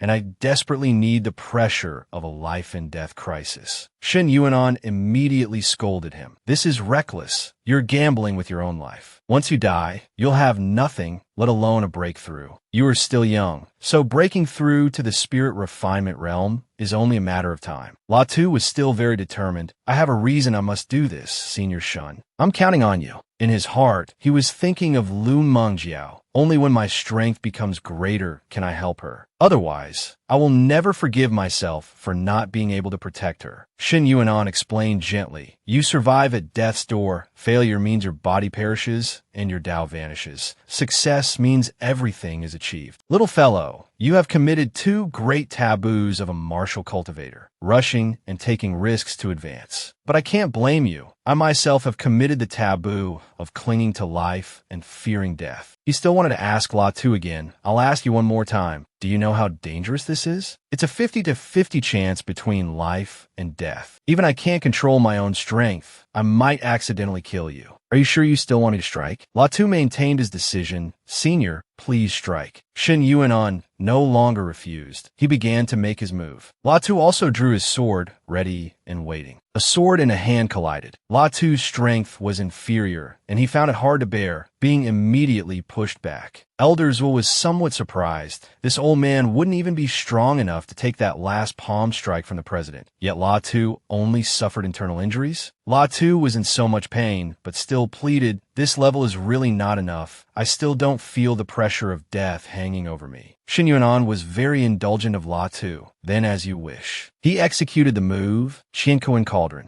A large golden cauldron appeared above La Tu's head. La Tu quickly launched a move to block it. Mysterious heaven transformation. All heaven's samsara seal. The samsara seal and the Qiankuan cauldron collided, creating immense pressure all around. Lin Jiaer was shocked. He actually dared to take the blow? Shen Yuanan praised him. "Not bad. It seems to be a secret technique that can forcibly stimulate one's own potential." The martial arts of a top-tier expert are astonishing. La Tu was made to vomit blood, but still felt it wasn't enough. "Senior, I want even more pressure." Shen Yuanan also agreed. "All right then, wait for my third move." La Tu looked at his technique and thought, "This is what I want, this kind of oppressive aura of a martial king. This is a powerful move that my current cultivation level can never shake. This is truly the threat of death." Facing the large cauldron, La Tu raised his sword, ready. Shen Yuanan smiled faintly. "Sword intent?" La Tu, he actually broke through? The cauldron's impact sent La Tu flying. Elders were hurriedly caught him. After checking on La Tu, he reported, "President, La Tu is fine. Although his injuries are not very serious, he has fainted." Elders were quickly fed La Tu a medicinal pill. Shen Yuanan stroked his beard. Though he scolded La Tu, he was very satisfied with him. This rotten kid dared to play with his life in front of me. He almost scared my heart out of my chest. Lin Jiar was extremely curious. "Master, just now, that was La Tu, that was..." Shin Yuanan explained, "Jar, it just so happens you can take La Tu back to his room for me. I have something to do and must leave first." She couldn't refuse, yes. Lin Jiar helped La Tu back to his room as Shen Yuanan instructed. Only then did he reveal the trace of blood at the corner of his mouth. Fearing elders would worry, he explained, "It's nothing. I forcibly dispersed a part of my power and shifted its direction, so I received a bit of backlash. I just need to rest for a while, and I'll be fine." Elders was puzzled. "President, that sort of intent just now was..." Shen Yuanan explained, "Although this kid is young, he was able to condense such a body of killing intent. This shows that he is a ruthless and decisive character when it comes to killing. And he just asked a martial king like me to create a desperate situation between life and death. This bastard is ruthless enough even to himself." Elders evaluated La Tu. One must be ruthless when necessary, whether to the enemy or to oneself. If this kid grows up, he will be amazing. Damn it, how did old man Yi get so lucky? At this moment, Lin Jiar was helping La Tu towards the secret chamber in the back courtyard of the Demon Hunters Guild. Looking at this detestable guy, she couldn't help but think, this La Tu really doesn't know the immensity of heaven and earth. How dare he let a martial king expert create a life and death situation for him? Why did he have to do that? Just as Lu Mengjiao opened her door and came out. Seeing their actions, Lu Mengjiao was very surprised. Why was this girl so close to La Tu? No, what happened to La Tu? Seeing Lu Mengjiao, Lam Jiani immediately asked, "You're Lu Mengjiao, right?" Helping La Tu a little closer, she said, "You came at just the right time." La Tu, not knowing his own limits, challenged my master and was seriously injured. "Take him inside. My master has already given him a healing pill to take." Helping La Tu inside, Lu Mengjiao said at the same time, "Thank you." Looking at La Tu's red blood on her palm, Lam Jiani thought with disgust, "What an arrogant fool. He brought this upon himself." Lu Mengjiao helped treat La Tu's injuries. A white towel stained with red blood was dropped into a basin of water. Lu Mengjiao still had many questions at this moment. Who exactly was her master? Why would he strike La Tu so heavily? Lu Mengjiao blamed herself. If only I weren't so useless. Why can I only be a burden? Every time, I can only rely on La Tu for protection, while I can't do anything, can't help him at all. After that incident, La Tu fell into a coma for half a month. When he opened his eyes, he still felt strange. Where is this? Lu Mengjiao had been watching over his bedside so diligently that she had fallen asleep. Seeing him wake up, she was overjoyed. "La Tu, you're awake? How does your body feel? You've been in a coma for half a month. You scare me to death." La Tu was very concerned. "I'm fine now. You should get some rest too. It's been very hard on you this past half month. Look how haggard you become." Lu Mengjiao immediately agreed. "Then you just rest here, okay? If you need anything, just call me." La Tu nodded and said okay. Then he quickly left the room. But just then, he saw Lam Jiani approaching, her expression stern and cold. La Tu wondered, why does this Lam Jiani seem to be ignoring me? Arriving in front of him, Lam Jiani held out a small vial and said, "You're awake? My master asked me to bring you some medicinal pills." La Tu smiled and replied, "Thank you, Miss Lam, for taking the trouble to bring the medicine." Lam Jiani showed her disgust. "It was just my master's request." Lam Jiani quickly turned to leave, but La Tu followed behind her. She was very annoyed by this action. "What are you following me for?" La Tu explained, "I'm not following you. I'm going to find Elder Su." He wondered to himself, why has this woman suddenly become so cold to me? And so petty too. Lam Jiani sneered, "Oh really? Under the life and death pressure created by my master, you failed to break through and were seriously injured. So now you've decided to ask Elder Su for help?" Hearing this, La Tu found it strange. Failed to break through? In an instant, he felt contempt for her. This woman was at the scene, yet she didn't understand. When he met Elder Su, the old man saw him and asked, "Young Master La, Are your injuries better? La Tu cupped his hands and replied, "Thank you for your concern, Elder Su. Thanks to the pills the president gave me, it won't be long before I'm fully recovered." He said cheerfully, "Young Master La, please sit." Without beating around the bush, Elder Su asked, "Young Master La, what brings you to see this old man?" Latu got straight to the point. "I still have a few things on hand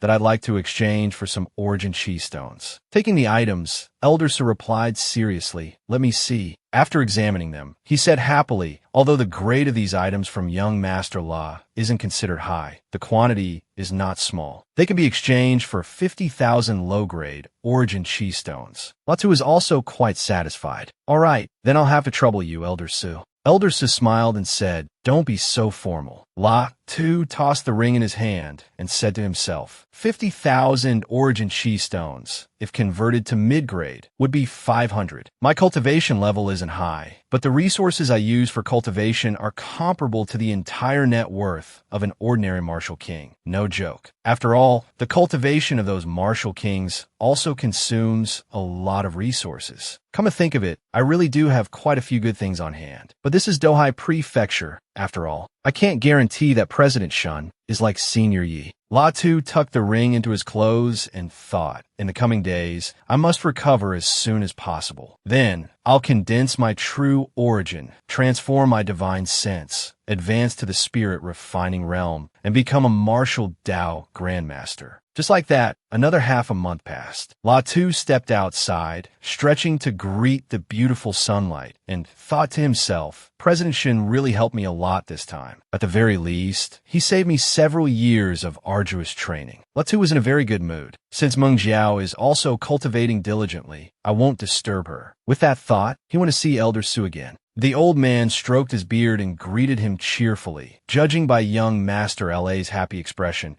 it seems not only have your injuries recovered, but your cultivation has also improved greatly. La Tu cupped his hands and replied, "Many thanks for your concern, Elder Su. Your insight is truly profound. This junior has no way of hiding anything from you." Elder Su warned him, "Young Master La, are you planning to go out? The people from the Thunder Martial sect may be behaving, but there are always people secretly watching outside." La Tu was very nonchalant. "No problem. I just want to go out and stretch my legs." This past month wasn't just for healing, but also for cultivation. Elder Su thought to himself, this kid is truly someone who isn't afraid of chaos under the heavens. Dohai Prefecture has been thrown into turmoil several times because of him. However, with the president present before, when he entered the guild, the people from other forces blocking the door had to turn a blind eye. For the president to personally act for this kid shows that he holds him in extremely high regard. So I should probably go out and follow him to see what happens. La Tu strolled leisurely on the street outside the Beast Hunter Guild. He observed his surroundings and knew that, as expected, the people from the Thunder Martial sect outside were targeting him. After seeing La Tu, the group began to act. The target has appeared. La Tu has left the guild. They whispered, "I'll go inform the protector. You junior brothers and the others, keep a close watch." But La Tu heard everything. "First, I'll go to the Array Formation Association and the Alchemy Association. These people from the Thunder Martial sect must have gone to invite a spirit refining Martial Master Protector, so he should be arriving soon." La Tu passed by a place and finally came face to face with Elder Luo. He spoke to greet him. "La Tu, we finally meet. I've always heard Mingju mention you, but never had the chance to meet." La Tu casually waved his hand and waited. Elder Luo negotiated, "La Tu, for the sake of my granddaughter Mengjiao, if you just surrender, I won't harm you. I am, after all, a 9th level spirit refining grandmaster, a whole major realm above you. I hope you won't waste my kindness."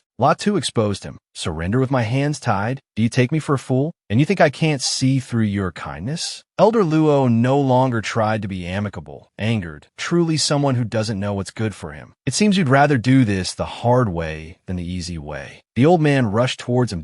The elders following him were extremely alarmed. This is bad. That Luo Bangxing has made his move. This kid La Tu is in big trouble. He shouted, "You crazy kid." Elder Luo and La Tu clashed in the street, and as a result, both both were knocked back by the other. Latu thought to himself, a ninth-level spirit refining master is not something I can withstand. Elder Luo was still confident to be able to take one of my moves. Even if you use your full strength, blocking a grandmaster like me is enough to be astonishing. It's a pity you're still too young. If we were to wait another 10 years, Luo, might not be your match. The old man gritted his teeth, but you don't have that much time. Latu turned and ran. Is that so? Elder Luo immediately gave chase. Kid, hand over your life. Latu leisurely dodged the attack. He deliberately provoked. Then let's see if you have the ability. Elder Luo drew his saber, scornful. Just a tiny Xiantian martial master thinks he can escape from my grasp. He used the Luo Thunder Slash. Latu quickly drew his sword to counter. Elder Luo gritted his teeth in disbelief. Oh, is that martial intent? I have yet to comprehend martial intent. Yet a mere Xiantian martial master has grasped it? This kind of person absolutely cannot be left alive, or he will become an endless source of trouble. That man was determined not to back down, running forward with his huge sword to execute Latu, full of killing intent. Kid, go to hell. But before he could do anything, he was hit by Latu's move. He gently reminded him, you're overthinking it. The man was knocked far back, his sword plunging into the ground. He cried out, my sea of consciousness. This move seemed to have sobered him up. He silently sized up the person before him. He actually knows how to use soul attacks, and they're much stronger than mine. He clutched his face, his eyes still filled with hatred, realizing the person he was fighting was no easy opponent. From his soul attack, I can feel an extremely formidable martial intent, a type of martial intent that even many martial kings cannot grasp. Knowing that fighting Latu would likely result in a sound thrashing, he chose to flee as the best option. What kind of person is this black-robed youth? I'm not his match. I have to run. However, he hadn't gone far before he was stopped by Latu's move. He was helpless, blurting out a curse. Damn it, I'm not resigned to this. Latu watched him fall and said softly, soul attacks, they really are good things. I'll be entering the Xianyu mystic realm soon, so it's good to have another trump card. A few days later, at the Hunters Guild in Qinyan City, President Wen looked at the results he had achieved and offered his praise. This kid, in just over a short year, has actually made even an old man like me look up to him. He suddenly recalled old memories. Thinking back to the beginning, Latu came to me for help to save his family. And in the blink of an eye, it's only been a little over one. Latu respectfully presented a bottle of blue origin pills to him. Senior, these 3 bottles of refining origin pills are for you.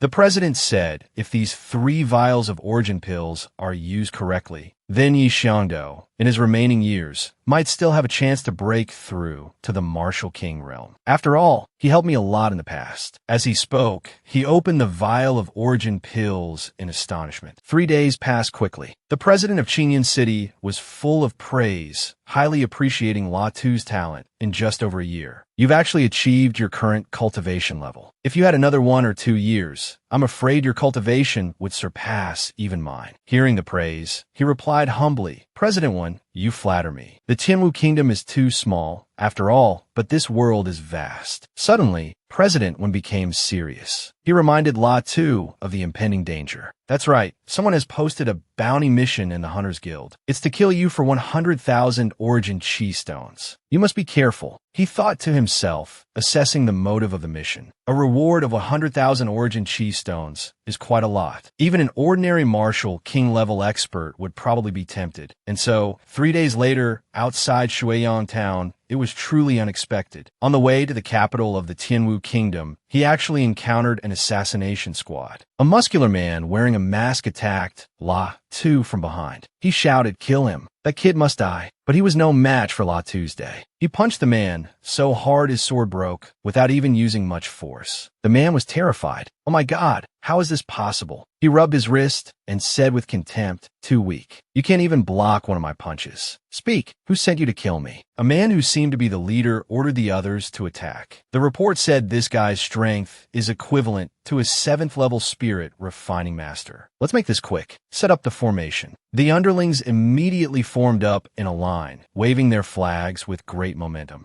activate formation. Their swords shot up, numerous and fast, as they shouted in unison, kill. Lot 2 analyzed the situation. A combined attack formation? No wonder this group of martial artists, most of whom are at the Xiantian realm, dare to try and ambush me. He used a technique to summon a black dragon. Refining fire sword. Soul shatter. The technique successfully struck the enemy's souls. The assassins knew this was a losing battle and fled in disarray. The formation is broken. When no match for him, run. Latu caught one of them and asked him, "Who sent you?" He eliminated those who wanted to cause trouble. All of you die, causing the whole group to scream in agony. Latu grabbed one of them by the collar and pulled him up. The man resisted in fear. You're a demon. He ordered coldly, "I'll give you one chance. Tell me who sent you." The man pleaded fearfully, "If I tell you, will you let me go?" Latu found him troublesome and struck. "You talk too much. Soul search." The man's soul scattered. Latu read the answer in his mind. It's the Thunder Martial sect. He dropped the man and said with contempt, "Just sending this bunch of shrimp soldiers and crab generals? Lei Weilong, you underestimate me too much." Then he calculated, if Lei Weilong wants to kill me, he must have a backup plan. Latu arrived at a tavern and overheard people gossiping. One of them said confidently, "Heroes have emerged from the youth since ancient times. For the little friend to pass the 7th floor of the Flying Dragon Pagoda, it's no wonder he's called a once-in-a-millennium genius." Another person, while sipping a bowl of soup, added with a disdainful tone, assessing the world, "Since ancient times, there have been countless geniuses. But a dead genius, no matter what, is just a pile of dry bones." The last person, not to be outdone, shared the same opinion as the other two. If you can get 100,000 origin spirit stones for killing one person, a once-in-a-century genius is worth that much. Do you think he's worthy?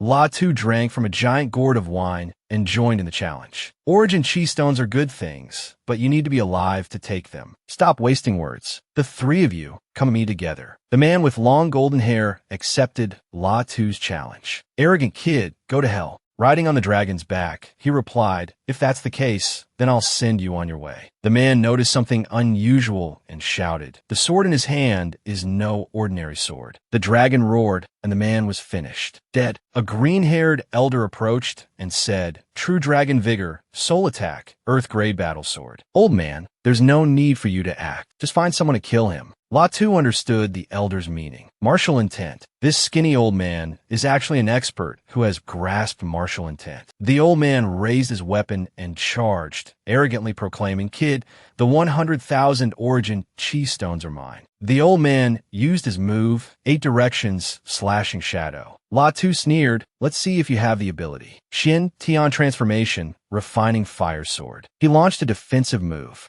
The old man was surprised. This kind of power? No, this isn't an ordinary soul attack. There's something strange about this black flame. He continued the attack. The old man failed, and out of shame and anger, he turned to blame his comrade. "Old man, aren't you going to make a move? Can't you handle it yourself? Why do you want me to act?" The other guy also launched a move, not forgetting to remind him, "Kid, don't be so arrogant." But it didn't trouble Latu. He blocked all of the man's attacks. "With just this little bit of skill, you can't take my head." The man used another move for directions lockdown. He saw through the man's move and observed silently. A 4th grade array formation. This white-bearded old man is actually an expert proficient in array formations. Lei Weilong is truly generous. The other old man took the opportunity to press his advantage, following the man's command. "Restrain him for me." The old man shouted, "Go to hell." Latu changed his move. This time it seemed to be a sacred dragon flame, and said confidently, "The ones who will die are you. Then I'll use your own methods to deal with you."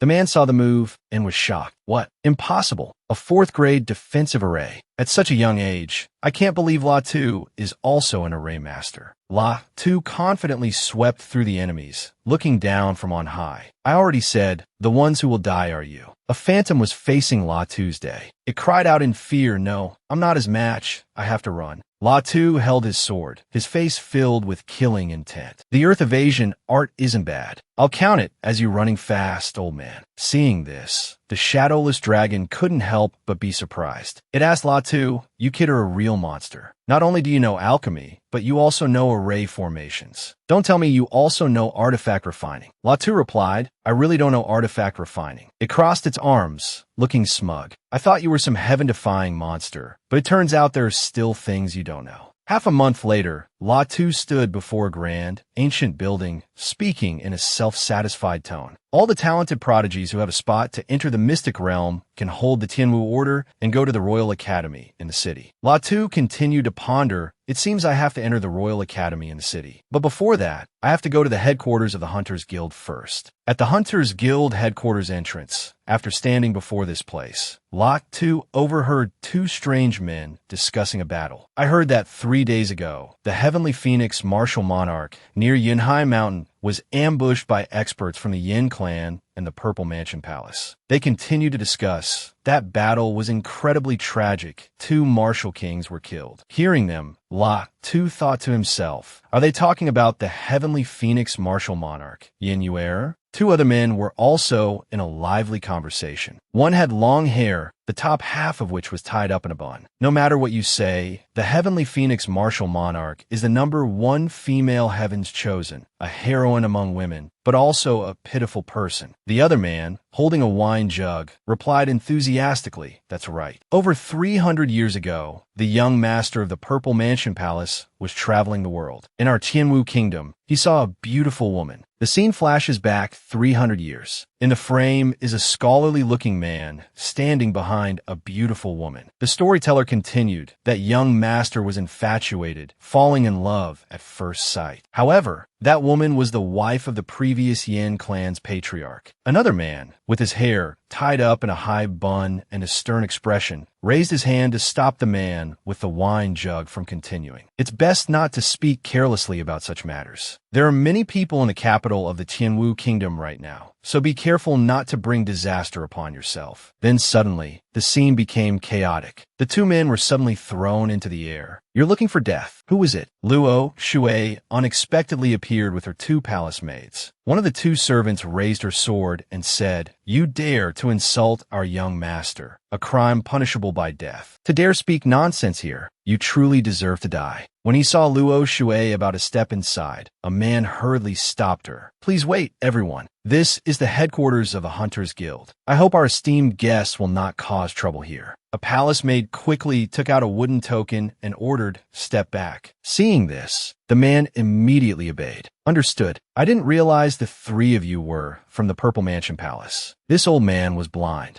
The others there were also surprised. They're actually from the Purple Mansion Palace. One palace maid is a spirit-refining martial master, and that woman wearing the veil must be a major figure in the Purple Mansion Palace. The palace maid swung her sword, terrifying the man with the wine jug. She said furiously, offending the Purple Mansion Palace is a death sentence. At this moment, Latu also appeared. He threw a light punch and said, who is it? Who dares to meddle in the affairs of the Purple Mansion Palace? Latu stepped in to defend the man. This friend here just had too much to drink and spoke nonsense. You want to kill someone just for that? Isn't that a bit too much? The palace maid with the sword flew up to confront Latu's day. You dare to interfere in the affairs of my Purple Mansion Palace? You truly don't know how to live or die. But with a light flick of his hand, Latu broke her sword in 2 and she fell to the ground. Latu continued, just a first-level spirit refining master, and you dare to be so arrogant? The other palace maid, seeing this, spoke up indignantly, insolent. First, you interfere in our business, and then you injure our people. Do you know who we are? Latu raised a hand and grabbed her other hand, replying coldly, just a lowly servant. And you have a status? Could it be that a lowly servant of the Purple Mansion Palace is not a lowly servant? The 2 palace maids became even angrier. You're looking for death. Who gave you the guts to insult us like this? Who are you? State your name. The shadowless dragon pondered deeply. Purple Mansion Palace. I seem to have heard that name before. Hearing this, Latu also replied, did this power exist even in ancient times? The shadowless dragon put a hand to its forehead, trying hard to think. Purple Mansion Palace. It sounds familiar. Let me think. The Taishan sect has 3 major mystic realms and 8 minor mystic realms. In a serious tone, it continued, I remember there was a minor mystic realm called the Purple Mansion Mystic Realm. It's probably related to the Purple Mansion Palace.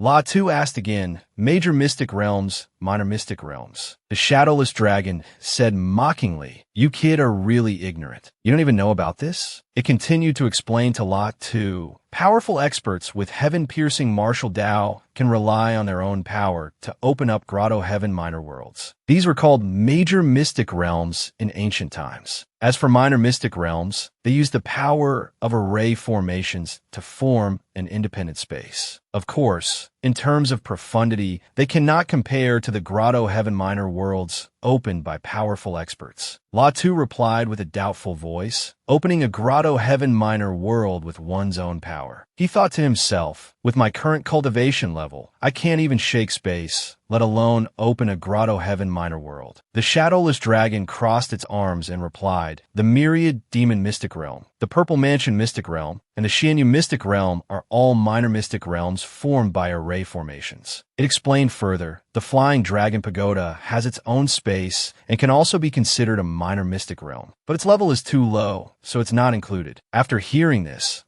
Tu asked, then what do you know about the Xianyu mystic realm? It replied smugly, this young master naturally knows a lot. The myriad demon mystic realm is the place where the Tai Xian sect raised demons. With its vast knowledge, the shadowless dragon continued to share. The disciples of the sect can gain experience by entering the mystic realm to kill demonic beasts. They can also obtain blood pearls to enhance the realm of their physical bodies. The demonic beasts here are extremely large and have terrifying power. As for the Xianyu mystic realm, it is a place of extreme yin formed by an array formation. And those old geezers from the Tai Xian sect set up many trials inside. This place has blue array formations of all sizes, making it a mysterious and enchanting space. The shadowless dragon continued to explain the matter in more depth. Some of those trials are extremely dangerous, with deaths and injuries being common. The Tai Xian sect explained that it serves to temper the disciples. At the headquarters of the Hunters Guild in Tianwu City. At this time, Latu met a man with red hair and a beard around his chin. He said cheerfully, young Master Latu, the chief president has invited you.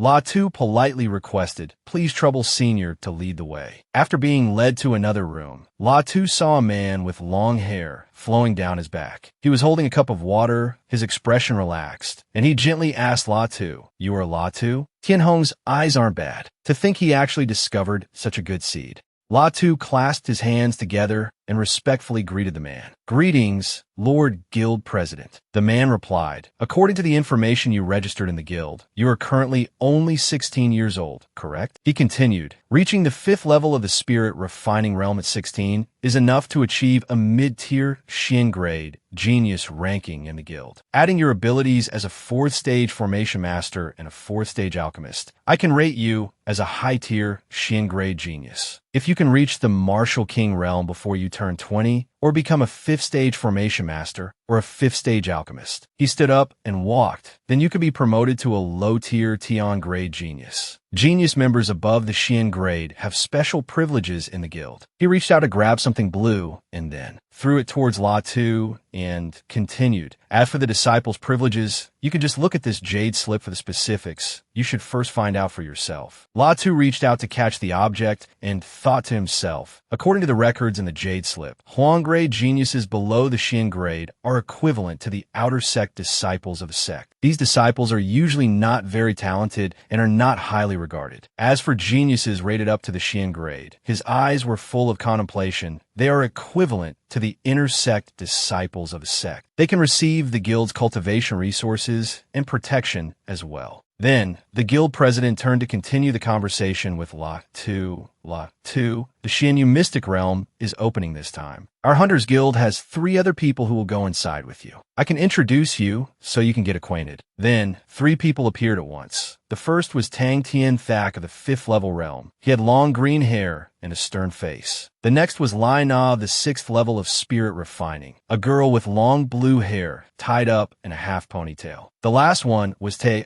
Tien Tuet of the 5th level of spirit refining. She had short blonde hair. The guild president continued. After entering the mystic realm, I hope the 4 of you will protect each other once you step into the Xianyu mystic realm. Tang Tien Thak politely greeted, the name Latu. I have long heard it thunder in my ears. Latu also replied, Brother Tang, You're too kind. The guild president's voice was serious. He ordered, there are still about 10 days before the Xianyu Mystic Realm opens. You all have the Tien Vo token in your hands. You can go to the Royal Academy to temporarily cultivate for a period of time. The four of them obeyed and went there. We've arrived. Tang Tien Thak spoke up, Brother La. Right ahead is the residence of the Royal Academy. People from Zifu, Luo Shui, and 2 palace maids came out to greet them, but were stopped by the people there. Get out of the way. Don't mess with them. La Tu recognized them as her people at a glance. One of the people from Zifu spoke up and asked La Tu, you're the one who beat up my Zifu people at the Z Tower, right? And you still have the guts to come to this place. Hearing this, Tang Tien Thak couldn't help but be surprised. He exclaimed, what is this? The Zifu Palace is a major power with a martial emperor expert overseeing it. Even the Fan royal family of the Tien Vo kingdom doesn't dare to offend them. Standing there, the other 2 watched and said, you actually dared to strike a member of the Zifu Palace. This is troublesome. The people of Zifu Palace are not to be trifled with. Standing there, La Tu crossed his arms, turned his head to look at the blonde girl beside him, and asked, aren't you afraid of being implicated by me? What's there to be afraid of? Your strength is much greater than theirs. At this moment, a purple-haired man with an arrogant expression spoke up.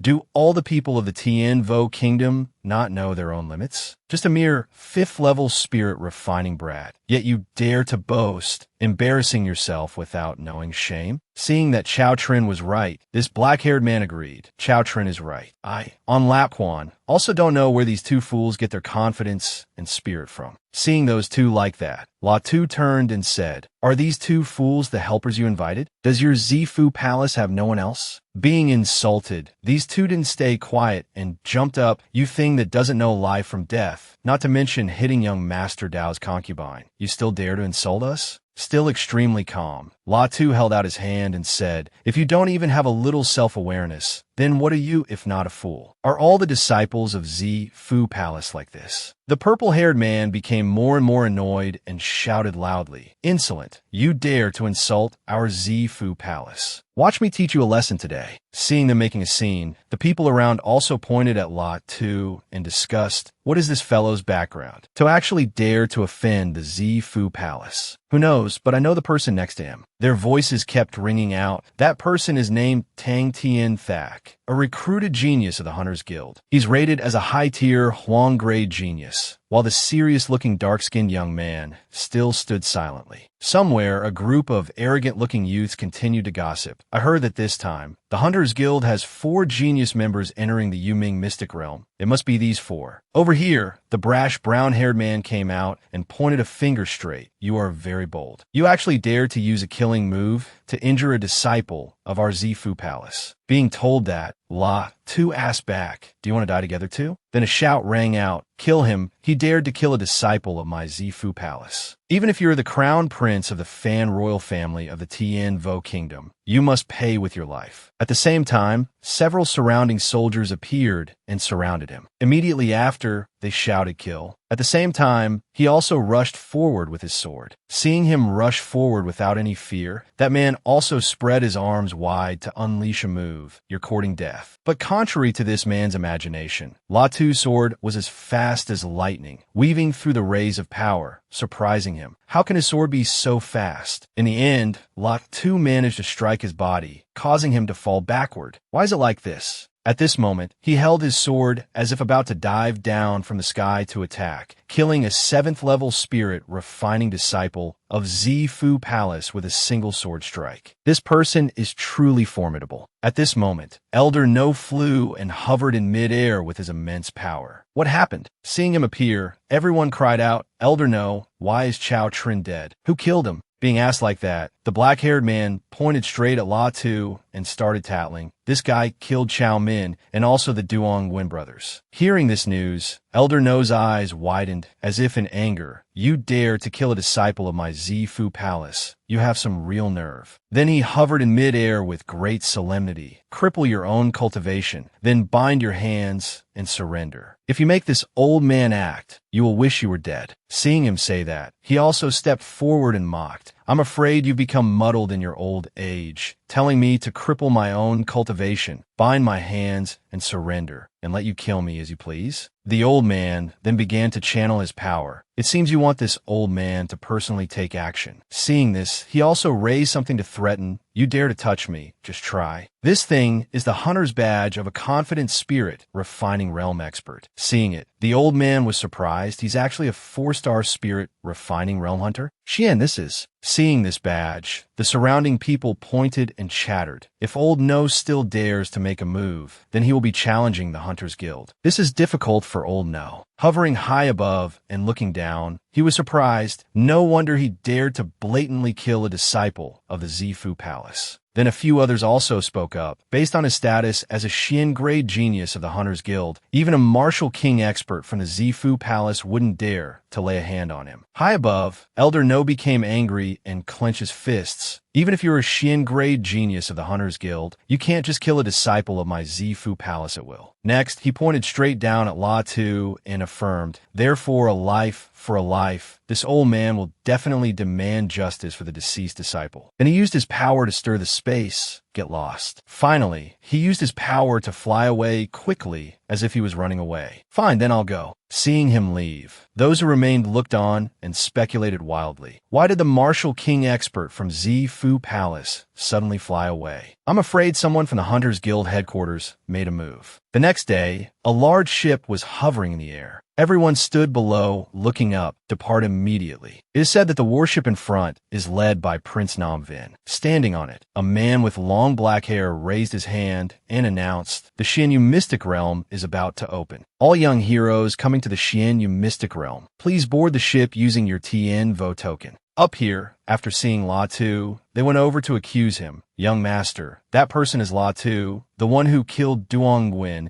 Is he the Xian grade genius of the Hunters Guild?" "This man is Dao Ta Tuan, the young master of Zifu Palace. He stood here with one hand on his chest and said, 'You dare to touch this young master's people. Once you step into the Xianyu Mystic Realm, I will make you regret coming to this world.'" Inside the room, a pink-haired girl walked over and said, "I came to find young Master La Tu to talk," while he sat still and replied coldly, "Miss Luo She, what business do you have with me?" After reaching a certain distance, this girl held out her hands to report, "Young master, in Tianvo City, you killed a disciple of the Zifu Palace, causing the Zifu Palace to lose a lot of face." Maintaining a confident expression, she continued, "When you enter the Xianyu Mystic Realm, that Dao Ta Tuan will definitely make a move against you. Young master, Luo Shui came here to give you a reminder." At this moment, sitting here, La Tu closed his eyes and bowed his head. "Thank you for Miss Luo Shui's kind intentions." But the girl placed her hand on her chest more fervently. Luo Shui naturally knows that young Master La is not afraid of that Dao Ta Tuan. But Luo Shui came to visit today because there's another matter I wish to ask. Then she held out her hands to show her sincerity. "Luo Shui knows that I have never met young master before. Coming here to ask for a favor is a bit abrupt, but Luo Shui has no other way out." After speaking, she pleaded, "Please help me, young master." Hearing Luo Shui say that, he was also confused. "I wonder what matter Miss Luo Shui needs my help with." Being asked, Luo Shui began to explain, "I wonder if young Master Law knows that Luo Shui comes from the Shuiyu sect. It is a small sect that relies on the Zifu Palace." Following that, her hand showed 2 fingers to indicate the number 2 as she continued, "Our Shuiyu sect has to rely on the Zifu Palace. To be able to get a slot to enter the Xianyu Mystic Realm, we also have to pay a considerable price." He still sat with his arms crossed, listening to her seriously. Moreover, the Zifu Palace's control over the Shuiyu sect is becoming more and more expansive and unrestrained. At this moment, Luo Shui's expression twisted slightly, looking unsightly. "I'm afraid it won't be long before the Shuiyu sect no longer exists. At that time, it will just be a puppet sect serving the Zifu Palace." After listening, he was somewhat puzzled. What does Miss Luo Shui's request have to do with me? Luo Shui then said, "Young master doesn't know. The Shuiyu sect was not originally a small sect." She still stood there, holding out her hands to persuade. "Our sect also had a martial monarch ancestor, but he became a servant of the Zifu Palace because the martial monarch ancestor was severely injured. His cultivation was lost." Then she raised one finger and continued, "For our Shuiyu sect's ancestor to recover his cultivation and injuries, he needs a treasure called In Spirit Spring Water. Her voice continued to ring out. Moreover, this treasure can only be found in the Xianyu mystic realm. Hearing this, he became curious again. In's spirit spring water. At this moment, he stood still, arms crossed, thinking to himself, In's spirit spring water is one of the main ingredients for refining the yin-yang soul pill. I must find the In spirit spring water. Then she continued to talk endlessly about her story. As long as young Master La helps me obtain the In spirit spring water, then I will exchange it for information related to the heaven and earth fire spirit. Then he suddenly stood up, his eyes closed as he spoke. Heaven and earth fire spirit. A fire spirit is a precious item. Its value far exceeds that of the In spirit spring water. If Miss Luo Shui really knows the information about the fire spirit. Then he also raised his hand to rub his chin. I think as long as you bring this information out, there will definitely be countless people willing to exchange In spirit spring water for it. Her face became extremely harmless again. The people of our Shui In sect cultivate water system techniques. Finding a fire spirit would be useless. Then she placed her hand on her chest and continued, Moreover, a common man gets into trouble for carrying a treasure. Who knows if our Shui Yu sect obtains the spirit fire? Standing opposite him, he replied nonchalantly, if the news leaks out,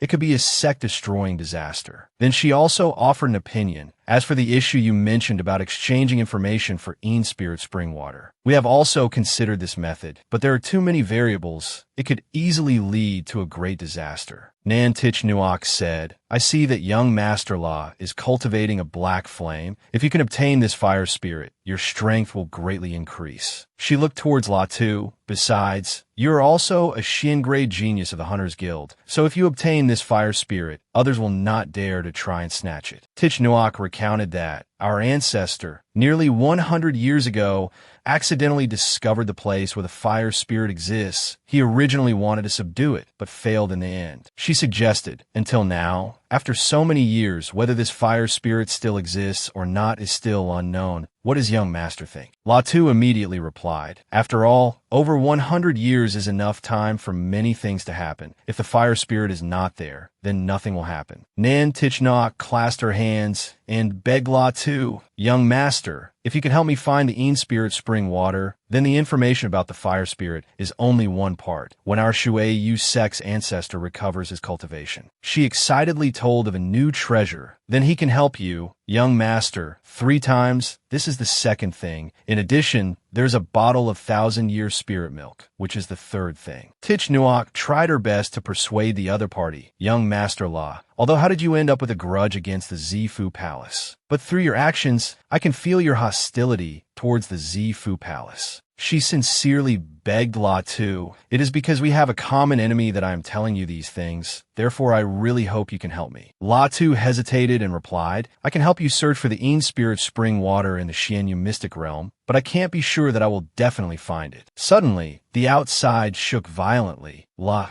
Tu hurriedly shouted, what happened? Let's go out and see. Outside, a giant beast was charging straight towards their ship. It's a 5th stage beast, the golden-winged Lion King. The prince quickly opened a defensive formation. Activate the origin energy cannon. The attack from the ship pierced through the beast's body. The 5th stage beast quickly fled into the distance. The beast still wants to run. Use the fastest speed of the wind-riding chariot for this sovereign. Ram into it. The old Prince Tun still pursued it relentlessly to the very end. I'll come and kill you. After defeating the beast, he quickly obtained its beast core. The color is not bad. No wonder it's the beast core of a 5th stage beast. La Tu stood under the ship observing silently. A low-grade warship like this is enough to crush any martial king. It would be great if I had a warship like that. Then someone came and knocked on his door. La Tu, His Highness the Prince invites you over. I know. Wait for me a moment. La Tu quickly went to the prince's place and greeted him politely. To have kept the prince waiting, this junior was not thoughtful. It's fine. The journey is still long. This prince just wanted you to come over for a chat. Have a seat. The people above who witnessed their conversation couldn't stop gossiping. This Prince Nam Vin is so rude. He's just a martial king from a branch of the royal family. Yet he didn't even invite the young master to sit. They exchanged words. a peerless genius of the Tien Vo kingdom that is hard to come by in 100 years? In my eyes, he's just trash, and yet he values a brat with a lowly background. That young master then said, "Wait until my strength greatly increases in the Xianyu mystic realm. After I return, my status will naturally rise, and I will be valued by my father, the palace master." Then he smirked smugly. At that time, Prince Na Vin, a mere prince of the small Tien Vo kingdom, dares to look down on me. Just you wait and see. Below, Prince Nam Vin smiled and poured wine. "Have a taste. This is the fine wine that this prince brought on this trip." La Tu quickly picked up the wine glass to enjoy it. "Your Highness, you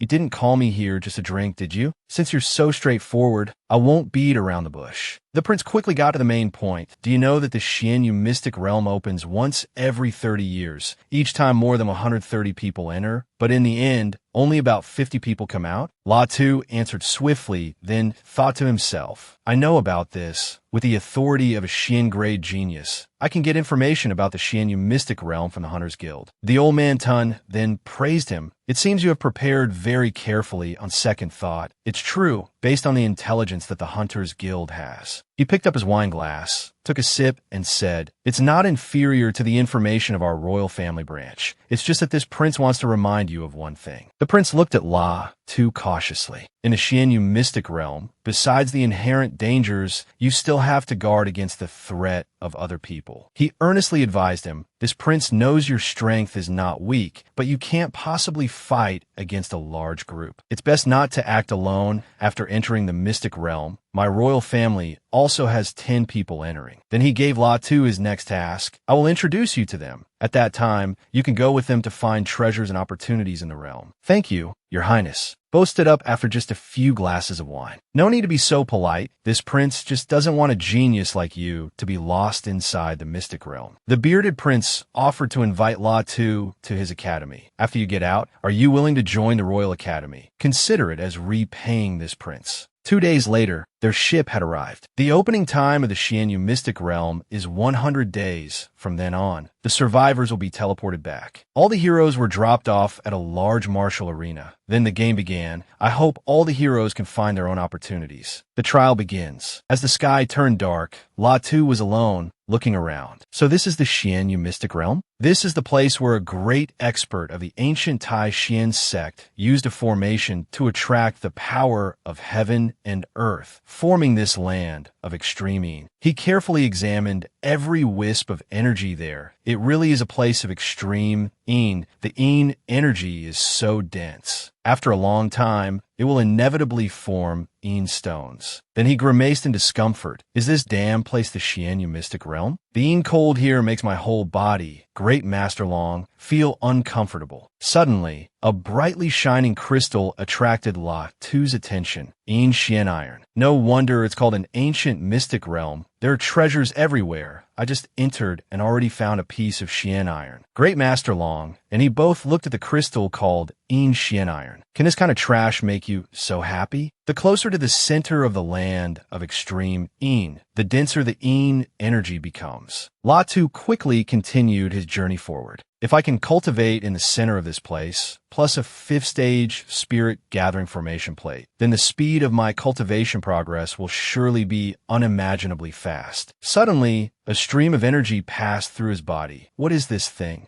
La Tu quickly took out his sword for self-defense. It's an incorporeal Yin soul ghost. It specializes in soul attacks, devouring the soul and blood chi of the living. Then he carefully observed it again. After reaching a certain realm, it can generate a physical body and become no different from an ordinary person. He didn't hesitate and destroyed it with a single sword strike. "You're courting death, perish." La Tu successfully subdued it. It's truly a great supplement. With my current cultivation level, it's hard to make progress even if I take spirit refining pills. He said excitedly, "This Xianyu mystic realm is a dangerous place for ordinary martial artists, but for me, it's a paradise." Suddenly from a distance, a strange human body rushed towards La Tu, a corpse ghoul. It had long hair, sharp nails, a gaunt face, looking like a jiangshi, constantly rushing towards La Tu like a hungry tiger. Unlike Yin souls, which specialize in soul attacks, the physical body of a corpse ghoul can continuously absorb Yin energy, no different from a body refining martial cultivator. He quickly attacked it before it could pounce, kill, refined fire sword. The unlucky Jianshu was quickly buried in a sea of fire. This fellow, how can he cultivate the power of both life and death at the same time? The dragon beside him was stunned with surprise. Life, death. Among all attributes, these are the two most powerful and extreme, besides space and time. Great Master Long looked at Latu in surprise and said, all other energy attributes, most of them are branches developed from the two extreme attributes of life and death. But he just replied indifferently, is there a problem? You didn't even realize that you fellow are truly a monster. Then the two of them moved forward. There's a wisp of aura ahead. Suddenly, Latu felt a bad aura around him. This kind of feeling, rather than calling it an aura,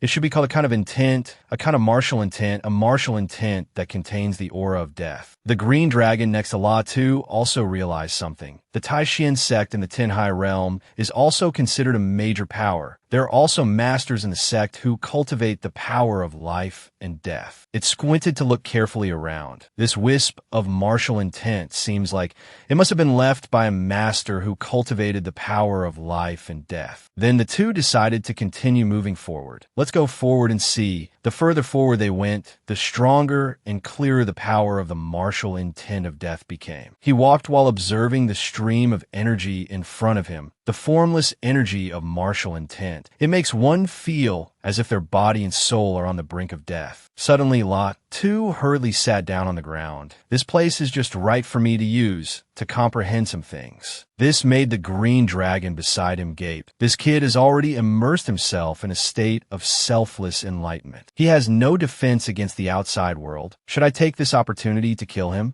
Then it fell in a deep thought, propping its chin. Forget it. Once Latu dies, the spiritual sense imprint will also erupt. This great Master Long kept flying around Latu's position. Plus, with my current weak Tian level spiritual sense, I'm afraid at that time it will directly shatter and my body and Tao will perish. Suddenly it realized something and was stunned.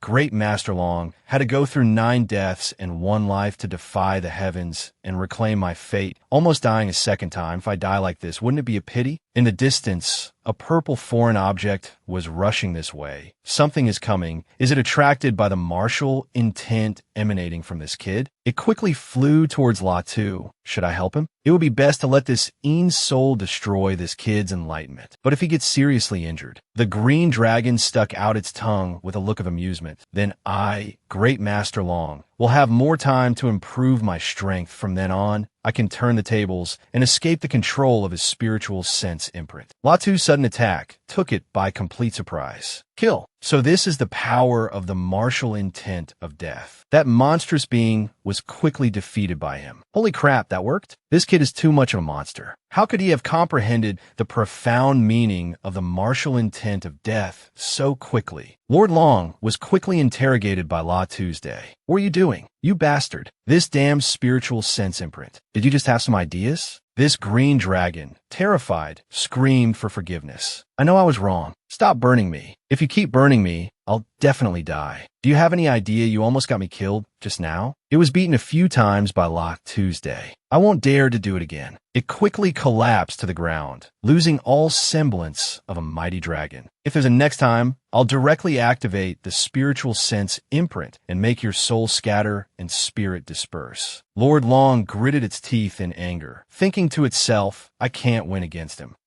Lord Long, I'm like a dragon stranded in shallow waters right now. I'll just have to endure this humiliation for now. It secretly glanced at Latu behind it. Lord Long, know when to yield and when to stand firm. For now, I'll let you stinking brat, have your moment of glory. Sooner or later, the day will come for me, Lord Long, to turn the tables. At this moment, Latu sat down again in a cultivation posture. You stand guard for me. Don't forget what I just said, or I'll really make your soul scatter and spirit disperse. Lord Long couldn't stop complaining. Damn it, this aura is so powerful. Holy crap, this damn heaven-defying monster is breaking through again. Just then, Latu suddenly stood up, emitting a colossal source of power. The green dragon quickly fell into despair. Bastard, you damn bastard. Too strong. You're just too strong. What chance do I, your old man, have of escaping you now? Suddenly, something caught Latu's attention beside it. Over there, a skeleton was sitting in a posture of arduous training. Could that be the skeletal remains and Ian's soul of that powerful expert? This Ian's soul has actually maintained its human form. La Tu cautiously inquired about the situation. Who are you? I am La Tu, and who are you? But the Ian's soul replied strangely, Who am I? Who am I wonder? La Tu quickly realized something was amiss. Just now, while I was cultivating, was this Ian's soul just standing there the whole time? That's right. When it was alive, this soul must have had an extremely strong lingering obsession. Lord Long quickly explained the situation to him. Therefore, even after death, it transformed into a Ian's soul in this land of extreme Ian, and its obsession still exists. It crossed its arms, narrowed its eyes, and thought. There's an ancient legend that the obsessions of some powerful experts can transcend even reincarnation. Even after 100 rebirths, they cannot be dispelled. Hearing this, La Tu suddenly thought of the young lady he had saved, Yin Shua. Obsession, a reincarnating soul. That special feeling that arises when I face Yin Shua, that is a kind of obsession. The Yin soul spoke again. Who am I? Why must you be here? It said, I must be strong. Why do you want to be stronger? Because my enemy is too strong, so I can only become stronger. The Yin soul suddenly opened its eyes as if it remembered something. That's right, I remember now. My name is Yi-One. 30 years ago, I came to the mystic gloom secret realm. It immediately flew into an uncontrollable rage. The Yin clan, the damn Yin clan, they annihilated my entire clan and stole my beloved wife. La Tu stood to one side, just quietly observing the situation. I must become stronger. I must take revenge. Miaoqing, after I become stronger, I will definitely kill that beast Yin Shuxiu. Then it replied softly, the mystic gloom secret realm only opens once every 30 years. So, 30 years have already passed. In the end, it's all just dissipation. He stood on the highest rock and looked down. It felt like more than a dozen people were gathered up ahead. Something good must have appeared. I'll go over and take a look. Below, many people were surrounding a pit. All the Yin Qi nearby was converging on those 3 drops of water. It seems that is the Yin Spirit spring water. Inside were 3 drops of Yin Spirit spring water. Yin Spirit spring water is extremely valuable. All the valiant warriors quickly seized the opportunity. Go, kill. La Tu is no exception and flew towards it. I'll go over too. Suddenly, a few warriors were frozen solid, causing those above to worry. This is bad. A sturdy young man was also frightened. Save me. Quick, save me. A contestant with powerful movement techniques had dived deeper. I've got it. These black tentacles can't even touch me with my movement technique. Then, he quickly set up a defensive formation. Defensive formation talisman. Activate. But unexpectedly, he became the target of other contestants. You're not going anywhere. Many people joined forces to defeat him. You bastard. They quickly reached the location of the Yin Spirit spring water. Kill. Let's see who can snatch it. But unexpectedly, just as they touched the 3 treasures, they quickly vanished. What? Why are the treasures gone? La Tu, standing high above, just observed the situation. Got it. Shadowless dragon. Comes without a trace, leaves without a shadow. You go rush into that perilous, deadly place to find the treasure. Lord Long, having secured the loot, quickly returned. As easy as pie. After getting the treasure, the 2 of them quickly left. The 3 drops of Yin Spirit spring water are in hand. We have to leave now, while those people haven't reacted yet. But they were stopped by those warriors. Sir, please wait. Don't be in such a hurry. I have something to discuss with you. What is it? They quickly asked how he had obtained the treasure. Kid, I just saw the Yin Spirit spring water fall into your hands. What method did you use? But La Tu seemed to have no intention of answering them. How I got it? On what ground should I have to tell you? It's fine if you don't talk. We'll just have to kill you. They started acting like thugs. Then we'll find out for ourselves. You're only at the 6th level of spirit refinement. I advise you to be a little more sensible. Then they demanded La Tu hand over the treasure. Quickly hand over that special demonic beast and your storage ring, and I'll spare your life. So I've been discovered, huh? La Tu quickly drew his sword to defend himself. Don't you dare break. With just a light slash, he grievously defeated that young man. This is bad. He quickly advanced towards the remaining contestants. Keep coming. You want to rob me? Let's see if you have what it takes. They quickly became terrified. A 7th level spirit refinement from the Wang Zong sect, killed in a single strike? Damn it, we've hit an iron plate. This kid is really formidable. Suddenly, more young men flew up from below to reinforce them. Over there, the item was definitely stolen by them. Let's go see. Latu glanced at them and thought to himself, I must kill the two people opposite me. Otherwise, once everyone finds out the Een Spirit spring water is in my hands, they will surely surround and attack me. His power made the other two wary. Stop him. The 3 drops of Een Spirit spring water are all on him. Tell everyone to deal with this guy together. Then he quickly set up a formation, the seal of life and death of the heavens. It caused the 2 men to be sucked into a vortex, screaming incessantly for their lives. Save me. He quickly eliminated the remaining ones. You die too. The others climbing up from the pit were also stunned by this. That a grandmaster of the martial Tao at the 9th level of spirit refinement, yet he was killed so easily. After dealing with that group of young men, Latu quickly left the area. He didn't forget to leave a threat, block me and you die. To refine a yin-yang soul pill, if I want the medicinal effect to be at its best. As he moved to another location, he held the treasure in his hand and thought, I'll need 5 drops of Een Spirit spring water. Although I've already obtained 3 drops, it's fundamentally far from enough. Latu quickly chose a nearby, high mountain to land on. Theoretically, 2 drops of Een Spirit spring water can also be used to refine the yin-yang soul pill, but the success rate and the pill's effectiveness will be greatly reduced. He moved to the other side with lightning speed. If I want to help Yin Yuera refine the yin-yang soul pill, then of course I must refine the best one possible. I'll continue searching then. 3 days later, at dawn, Latu stood on a high place looking down. No wonder this is a secret realm left by a great ancient power. In just a few days, my gains have been enormous. He looked at his hand and said, after this period of 100 days, my strength will definitely undergo an earth-shattering change. Suddenly, a girl below caught his attention. It's her by Tianxue. Down in the abyss were a girl and 2 young men. Among the 4 genius members of the Hunters Guild who entered the Mystic Gloom secret realm, this by Tianxue is one of them. She was quickly cornered by the 2 young men. Girl, serve us well, and we'll spare your life. Stop running. Fortunately, Latu arrived just in time to stop their evil deed. Stop. Latu, quick, come save me. One of the 2 thugs was quickly angered. Kid, who the hell are you to dare ruin my good time? But Latu just lightly slashed at him once. Get lost. Seeing this, the remaining one also scrambled to get away from his place. How is this kid so formidable? Run. But it wasn't that easy for him.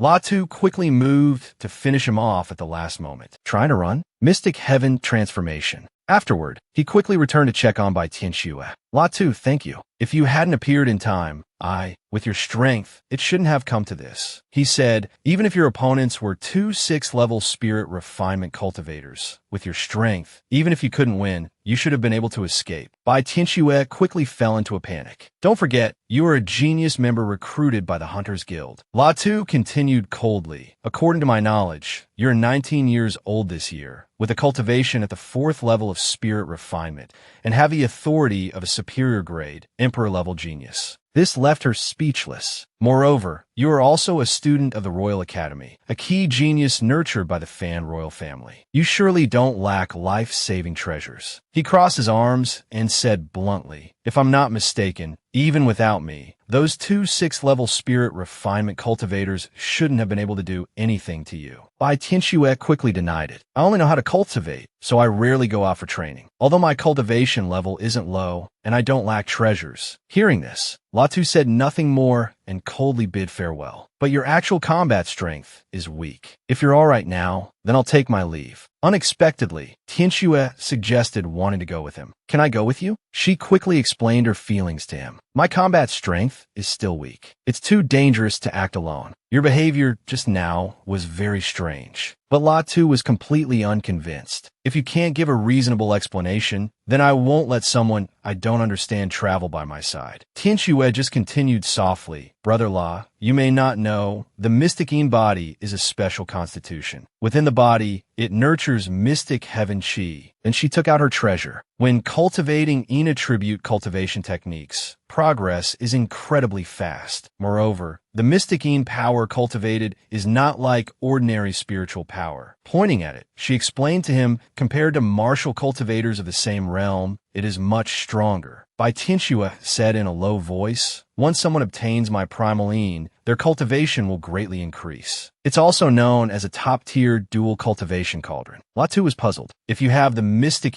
body, then your strength should be on par with a 6th-level spirit refinement cultivator. Tianxue then recounted the whole story to him. Why were you injured and even cornered in this small bone valley? When I was 6 years old, my mystic body was discovered, she said dejectedly, and then I was sent directly to the Royal Academy. In order to control me, the royal family placed a type of soul restriction inside my body. Tianxue continued, so I cannot make a move against disciples of the Fan royal family. Otherwise, my cultivation will be sealed by the soul restriction, leaving me with no power to resist. Latu finally had an answer to his question. So that's how it is? Just now, those 2 Fan family disciples said that the Fan family elders had told them. Miss Tianxue continued his sentence. After entering the mystic gloom secret realm, whoever captures me, whoever can obtain my primal will have their cultivation greatly increase. Hearing this, Latu felt indignant on her behalf. Holy crap, the Fan royal family is truly shameless and sinister. He thought for a moment. In the ancient era, high-level soul restrictions could even control the life and death of a martial emperor expert. Then he stated his decision to Miss Tianxue.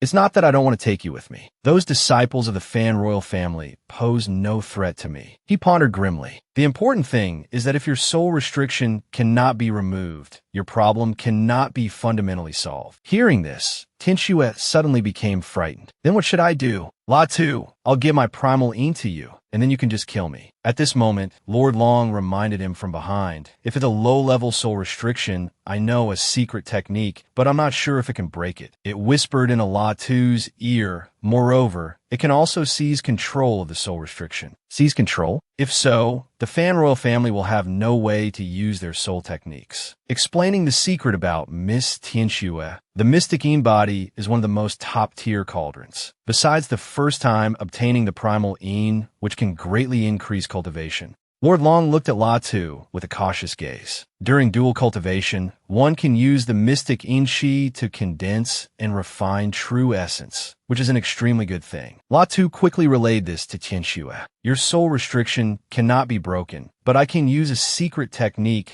to seize control of the soul restriction. Hearing this, she asked joyfully, you should think it over yourself. Is what brother-in-law said true? Then I am willing to let you control the soul restriction. Then she quickly made her decision. You'll really let me control the soul restriction? I'm sure. Bai Tianxue sat down on the ground. This secret technique can only seize control of low-level soul restrictions. If this young lady has been placed under a mid-level or higher soul restriction, Latu cautiously reminded her one more time, then the secret technique will be ineffective. You can still regret it now. But Tianxue remained firm in her decision. I'll have to trouble you then. Then Latu quickly proceeded as planned. Who dares to touch this old man's, soul restriction? After Latu took control of the mystic seal and broke the chains binding by Tianxue, he said again, now that it's done, there's no turning back, and you will have to stand against the Fan royal family. What do you think? Let's go. Over on the Fan royal family's side, they seemed furious, immediately flying into the air as if going mad. After sensing something, the old man roared, insolent. Which thief dares to be so audacious? Seeing this, the people below immediately flew up to see what had happened. What happened? Seeing everyone's confusion, he replied, the soul restriction has been broken by someone else. Doubts began to arise all around. Some people asked again to make sure what he said was true. How can this be? The ancient soul restriction is an unbreakable technique, yet someone was able to break it? The old man with the mustache added, as if to reinforce the other's point and to soothe some of the white-haired old man's anger. That's right. After the mystic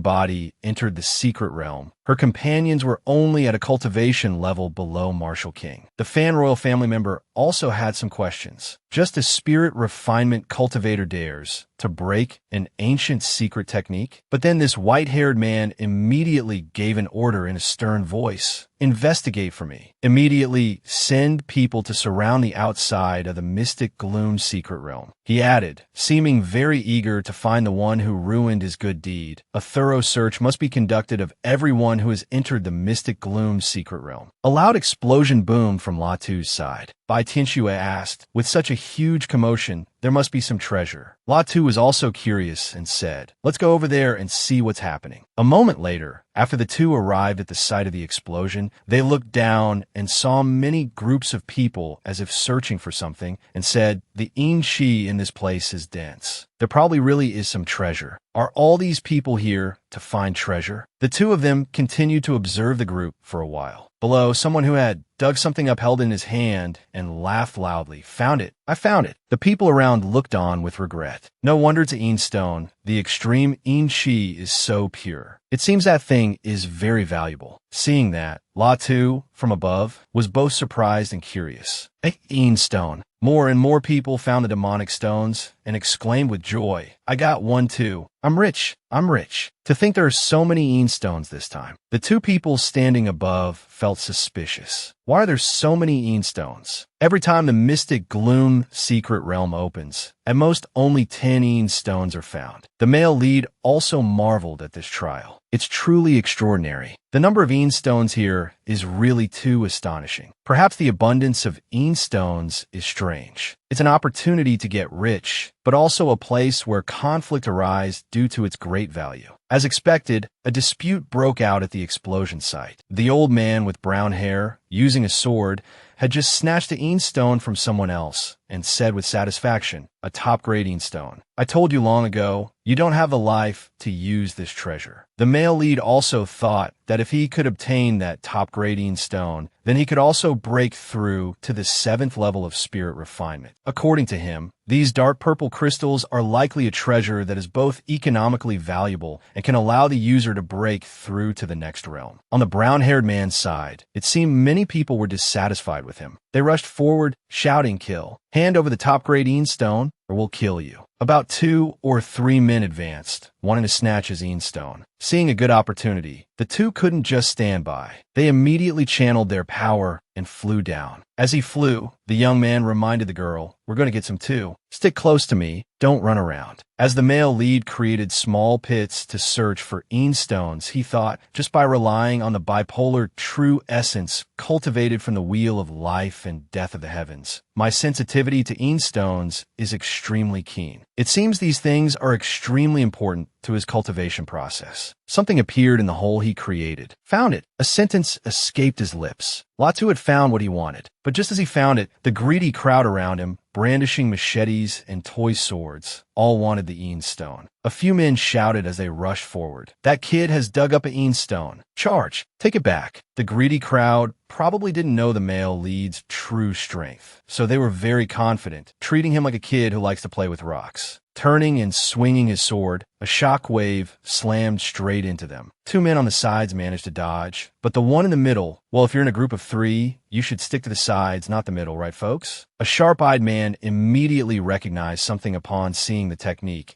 and said, Black Flame, true essence. That's Latu. They thought being on the sides was safe, but when they turned to run, they saw 2 more slashes of black chi, the same technique the one in the middle had just taken head on. The man in black and the man in red exclaimed, hurry up, retreat. Damn it, this kid is actually pursuing us to the bitter end. Continuing to channel his technique, he said, ruthlessly, don't even think about escaping. The man in black took 2 full slashes and collapsed before the gates of hell. Perhaps the last one was quite sensible, as he said, Latu, it was my mistake to attack you. I am from the Yin clan. I apologize to you. I hope you can spare me. Seeing him begging earnestly, he cooled down and said, the Yin clan is even worth mentioning? And then slashed. Latu shouted loudly, if you dare to rob me, I don't care which family's disciple you are. As the blade neared the weak back of the man in red, he knew he couldn't escape and turned to say his last words to him, you madman. Perhaps the lesson learned is not to be in a group of 3, but not to mess with the male lead, especially a hot-tempered one. This guy must have used up all the luck he had accumulated in his life. So, he was luckily saved by 3 guys who looked like the stages of hair growth. One bald, one with short hair, and the last one with long hair. All 3 shouted, stop. These guys started a lecture law Tuesday. The other party has already apologized, haven't they? Why must you be so ruthless and push him to his death? One of them pointed at by Tianxue and said, you come over here. I have something to say to you. She shouted, I'm not going. The short-haired man with a scar sneered. "Oh, you think sucking up to that Latu will solve everything?" The man with the top knot and leathery face said to him, "Second brother, I heard the higher-ups in the clan also want to recruit this Latu." This guy added with a face that couldn't be more cunning, "I wonder if he knows about the mysticking body and wants to obtain her primal een?" He glanced towards Bai Tianxue and the male lead. "Her primal een is still there, but just in case, we must find a chance to get her back before we talk. As for this Latu, after we get out, regardless of whether he accepts the royal family's invitation or not." After speaking, the three of them turned their backs and sheathed their swords. The short-haired, scarred man said to the other two, "The third grand ancestor will definitely place a soul restriction on him. That will be our chance to teach him a lesson." Leaving Latu with a pensive expression, thinking the Fan royal family actually let this opportunity slip by. I must eliminate all of them. Then he didn't think much more and happily collected the items, saying, "Although I arrived quite late, I can still rely on the een stones for induction. By now, I've already found over 100 een stones." Needless to say, he knew what 100 stones would bring him. As he happily collected the een stones, he added, "With these een stones, it should be enough to help my cultivation reach the 7th level of spirit refinement." Boom! Another explosion erupted. The surrounding crowd was bewildered. "What's going on? Something's happened. Run." Seeing this phenomenon, the male lead deduced such pure and dense een chi. Looking at this commotion, what's below must be a een dragon vein. From the explosion, thick black smoke billowed out, but it didn't deter the greedy monkeys around. Everyone rushed forward like bears that had lost their honey, greedily saying, "Quick, quick, check the surroundings to see if any treasure has been born. There will definitely be a great opportunity born for us to see." Feeling that the situation was not right, Latu said to Bai Tianxue, "Let's leave here first." Behind them, the people from the Fan royal family had found and were following them. "Follow them. The prince will be here soon. We can't let that kid take Bai Tianxue's primal een." Upon reaching the highest point, Latu took off his ring, and a green light appeared. "Are you setting up a formation?" Seeing Bai Tianxue ask, he answered her question. With an air of nonchalance, there are still some dogs chasing from behind. "I'm just giving them a little surprise." The group of hot-headed people seems to have found Latu and Tat Tien Tuet. "Your Highness, this guy has discovered us." The crowd kept pointing as if they were looking at rare animals, making the two feel uncomfortable. Tat Tien Tuet told Latu, "That guy's the third prince of the Fan family, Fan Yuli." He replied disdainfully and sarcastically, "I never expected that among the people entering this mystic realm, there would be a prince." Looking down as if at insects under his feet, he taunted loudly, "A prince of the Tianwu kingdom, a revered status, comparable to a martial king expert." Seeing the prince's annoyed expression, he said even more, "I heard that whenever a prince of the Fan family goes out, a martial king expert always follows for protection." Latu spoke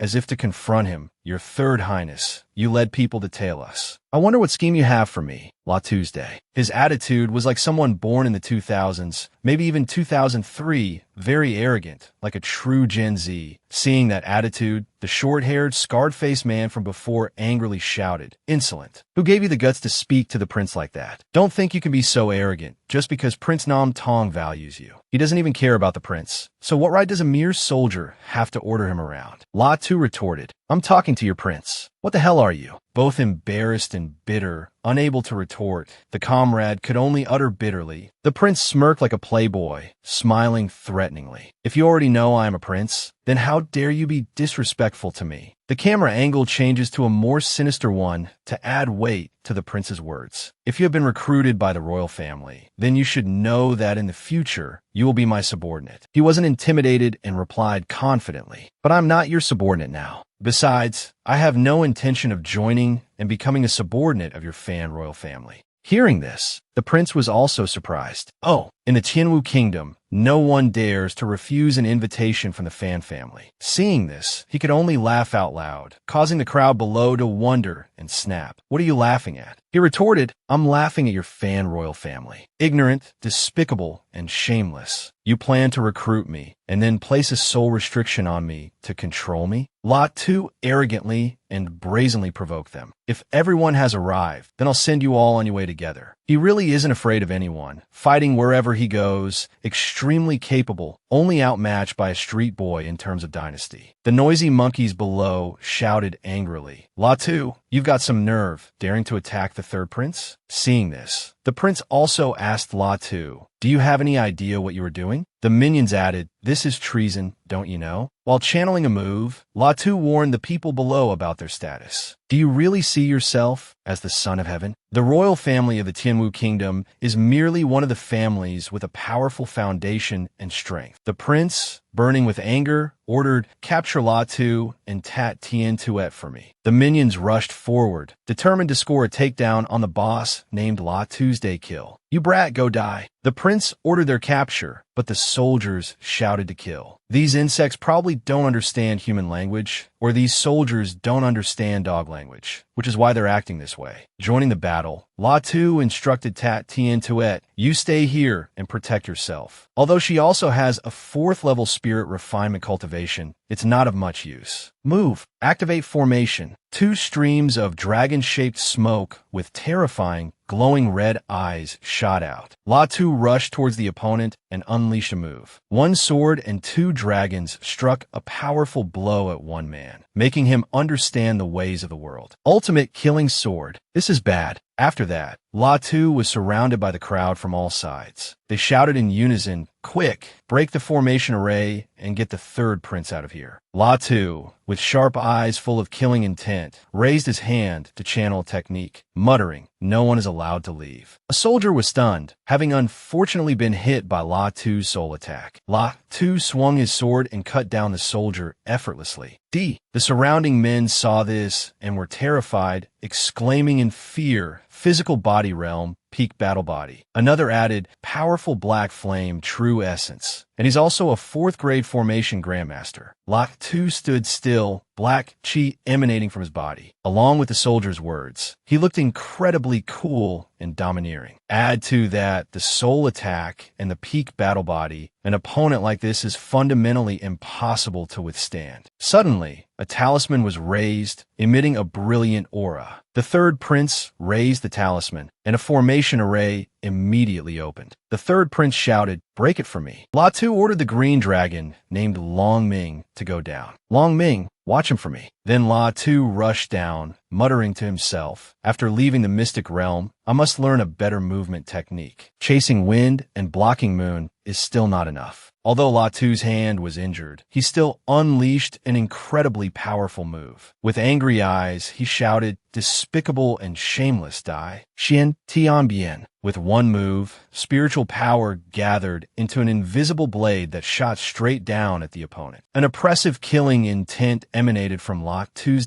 Wang Chuan. The enemy facing Latu now stood unsteadily, his mind in chaos, his spiritual power scattered, his face pale. He wanted to run, but it was too late. He thought in terror, how can this Latu have such a powerful killing intent? I can't block this move at all. Just when it seemed Wang Chuan would die at Latu's hands, a figure flew down from the stands, unleashing a palm strike that neutralized Latu's sharp attack, helping him escape death by a hair's breadth. Luckily, that fool Latu acted recklessly. I never expected the situation to turn in my favor. Wang Chuan, as if grasping a life-saving straw in a crisis, shouted nonstop, Uncle Wang, save me. This brat wants to kill me. Yin Shuo, standing behind, was extremely worried seeing Latu get injured while saving her again. Latu, you're injured. It's all my fault. I shouldn't have let my guard down. A figure suddenly appeared behind Shuo, their gentle voice full of worry. Shuo, are you all right? But it seemed the only thing she cared about right now was Latu's wound. Latu decisively pulled out the spear shaft embedded in his arm. He didn't forget to turn back and give Shuo a reassuring smile. Don't worry, it's just a small injury. Although it's only a middle-grade human rank weapon, because it was damaged, its spiritual power has dissipated a lot. It won't injure me. But the matter didn't end there. The people in the stands, after witnessing the whole event, stepped out with angry faces and eyes full of criticism. A green-haired elder shouted loudly, Latu, you are too audacious. How dare you interfere in the competition? This competition is very important. If people can just interfere at will, what will become of the rules? Prince Nam Tong, this person interfered on his own initiative. He should be disqualified. Prince Nam Tong spoke up in defense. Nonsense. Stop causing trouble. It was clearly Wang Chuan who struck first. Latu didn't interfere in the martial arts competition. He rushed in to save someone. On the arena, are all the young talents of our Tianwu kingdom. Are we supposed to just stand by and watch them lose their lives? The prince stepped to the front of the stands, his majestic figure exuding a dignified and powerful aura, looking down at the arena, and said to La Tu, "Do you have anything to say?" La Tu answered frankly without any fear. This junior had no choice but to violate the competition's rules in order to save someone. But the green-haired elder would not let it go, determined to incriminate La Tuesday. Ridiculous. In a martial arts competition, the age-old rule is that life and death do not matter. If anyone can act to save others and arbitrarily interrupt the competition, wouldn't the competition become a joke? Faced with these accusations, La Tu did not back down and question the elder in return. Then what about the person who intervened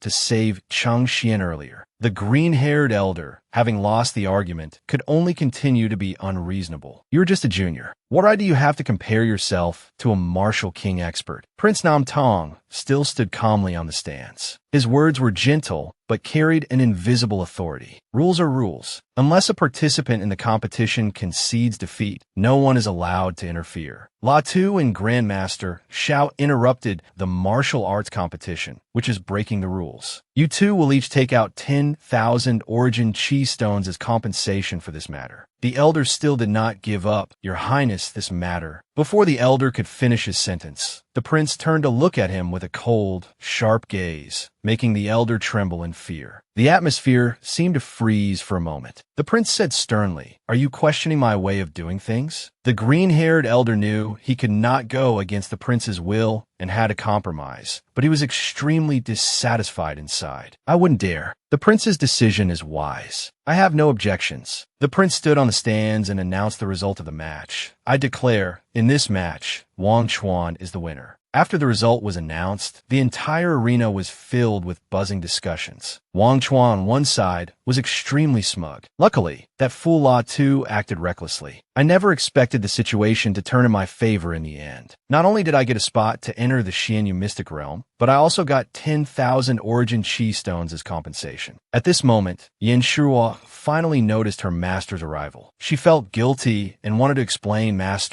but her master didn't listen to her explanation and directly blamed everything on La Tuesday. If it weren't for him, you wouldn't have been distracted during the competition, allowing your opponent to take the opportunity to strike. Half an hour later, the top 10 martial artists from the competition had gathered. Prince Nam Tong once again stepped onto the high platform and announced, "These 10 spots have all been decided. The Xianyu Mystic Realm will open in 1 year. The 10 of you have 1 more year to improve your strength." After that, everyone left, their minds inevitably calculating the next path they would have to face. 3 days later, at La Tu's cultivation place, the old butler entered and reported, "Young master, the people from White Star Valley have left Qinghua Prefecture City." La Tu frowned slightly, his voice calm but containing a hint of doubt. "They've left? Yin Shuo didn't come to see me. The middle-grade battle sword I lent to Yin Shuo was also taken by the people of White Star Valley?" La Tu's expression showed a bit of annoyance, perhaps partly because he hadn't gotten his battle sword back, but also partly because of Yin Shuo's departure without a word of farewell. If Yin Shuo didn't return the battle sword, then an expert from White Star Valley must have discovered its grade and developed the desire to possess it. That's why they left without a word, not even saying anything to me, just leaving like that. La Tu rested his chin on his hand and let out a faint, cold laugh. The laugh was light, but it would make anyone who saw it shiver without being cold, like a blade hidden in its sheath, gentle but absolutely not to be underestimated. That's not right. How can my things be taken so easily? When I have the chance later, I'll make White Star Valley obediently hand it over to me. The old butler continued to report, "There's one more thing. Prince Nam Tong left earlier. This is a letter of recommendation from Prince Nam Tong for you, young master. With this letter of recommendation, you can go to the capital of the Tianwu Kingdom and enter the Royal Academy to cultivate. The Royal Academy is where the Fan royal family specializes in nurturing geniuses, with the best training conditions, far surpassing other major sections." La Tu sat up straight, his expression changing as he immediately became interested in this good news. He reached out to take the letter, not forgetting to instruct his subordinate, "Convey my thanks to His Highness the Prince." A moment later, Latu was alone in his cultivation room, looking at the secret map, holding the twin moon demon jade that Yanuera left behind, planning his next steps. According to the secret map, the entrance to the myriad demon mystic realm is in the ancient sword continent. When he parted with Yanuera, she left him the twin moon demon jade and the secret map. He secretly made a resolution for his cultivation in the next year. "My current cultivation has already reached the spirit refinement realm. This way, I can enter the fourth area of the myriad demon mystic realm to hunt fourth-level demon beasts and obtain god-grade blood pearls. By doing this, I can completely cultivate my physical body realm to the peak battle body within just 1 year." Latu stood up and quickly walked towards the door, his mind still racing. The ancient sword continent is one of the 10 great families, the sphere of influence of the Yin family, which controls 30 dragon veins. They created a martial arts family that has been passed down for thousands of years. There are rumors that if a martial artist reaches a certain level, they could draw dragon veins from the ground. He threw open the door and stepped outside. To change heaven and earth, to move mountains and suppress seas, that is a truly great divine ability. Dragon veins are hidden tens of thousands of meters underground. Even a martial monarch expert wouldn't be able to do this. He leaped onto a large tree branch and then used a movement technique to move from tree to tree. On his arms were 2 sparkling bronze bracers, but no one knew that behind their sparkle was a gravity field that an ordinary person could hardly withstand. But Latu wore them and moved with extreme ease. These 2 bronze bracers could only be refined by a 5th-grade formation grandmaster. Originally called gravity bracers, each one can create a 3-fold gravity field within a 1-meter radius. Latu couldn't help but sigh and feel eager to increase his cultivation. But unfortunately, a 6-fold gravity is not effective for me. Let's triple it again. The Shinyu Mystic Realm is opening in a year. During this time, I must quickly raise my cultivation. Suddenly, a voice echoed from deep within the forest, and a dangerous atmosphere enveloped the area. "Little lady, you can't escape this time." Latu quickly looked around, his gaze as sharp as a blade. There are people fighting 10 zhang ahead. A very beautiful young girl in green clothes with white hair was being chased by a burly expert. Latu focused his spiritual sense to perceive the surrounding auras. There are more than 20 Xiantian martial master level life auras nearby, and they are currently moving quickly in this direction. They must be with that burly man. The young girl tried to fly away to escape. The burly man, holding a large saber, relentlessly pursued her while making lewd comments. "Little lady, don't waste your energy. You can't escape, but you running around like this might make you taste even better." The young girl was almost out of spiritual power, thinking to herself, "Damn it, I'm injured. I'm no match for this person. Run." Suddenly, she saw someone in the distance. "There's someone over there. That's great. I'm saved." As if finding an escape route in a desperate situation, the young girl shouted for help. "Young master, please save me. A bad guy wants to harm me." Latu, in the bushes far away, couldn't help but be surprised. "She can see me?" At this moment, the man had also caught up, his killing intent flaring as he quickly made a move to capture the young girl. "No one is coming to save you. No one. You are mine. Anyone who dares to stop me can expect to be chopped into 1,000 pieces."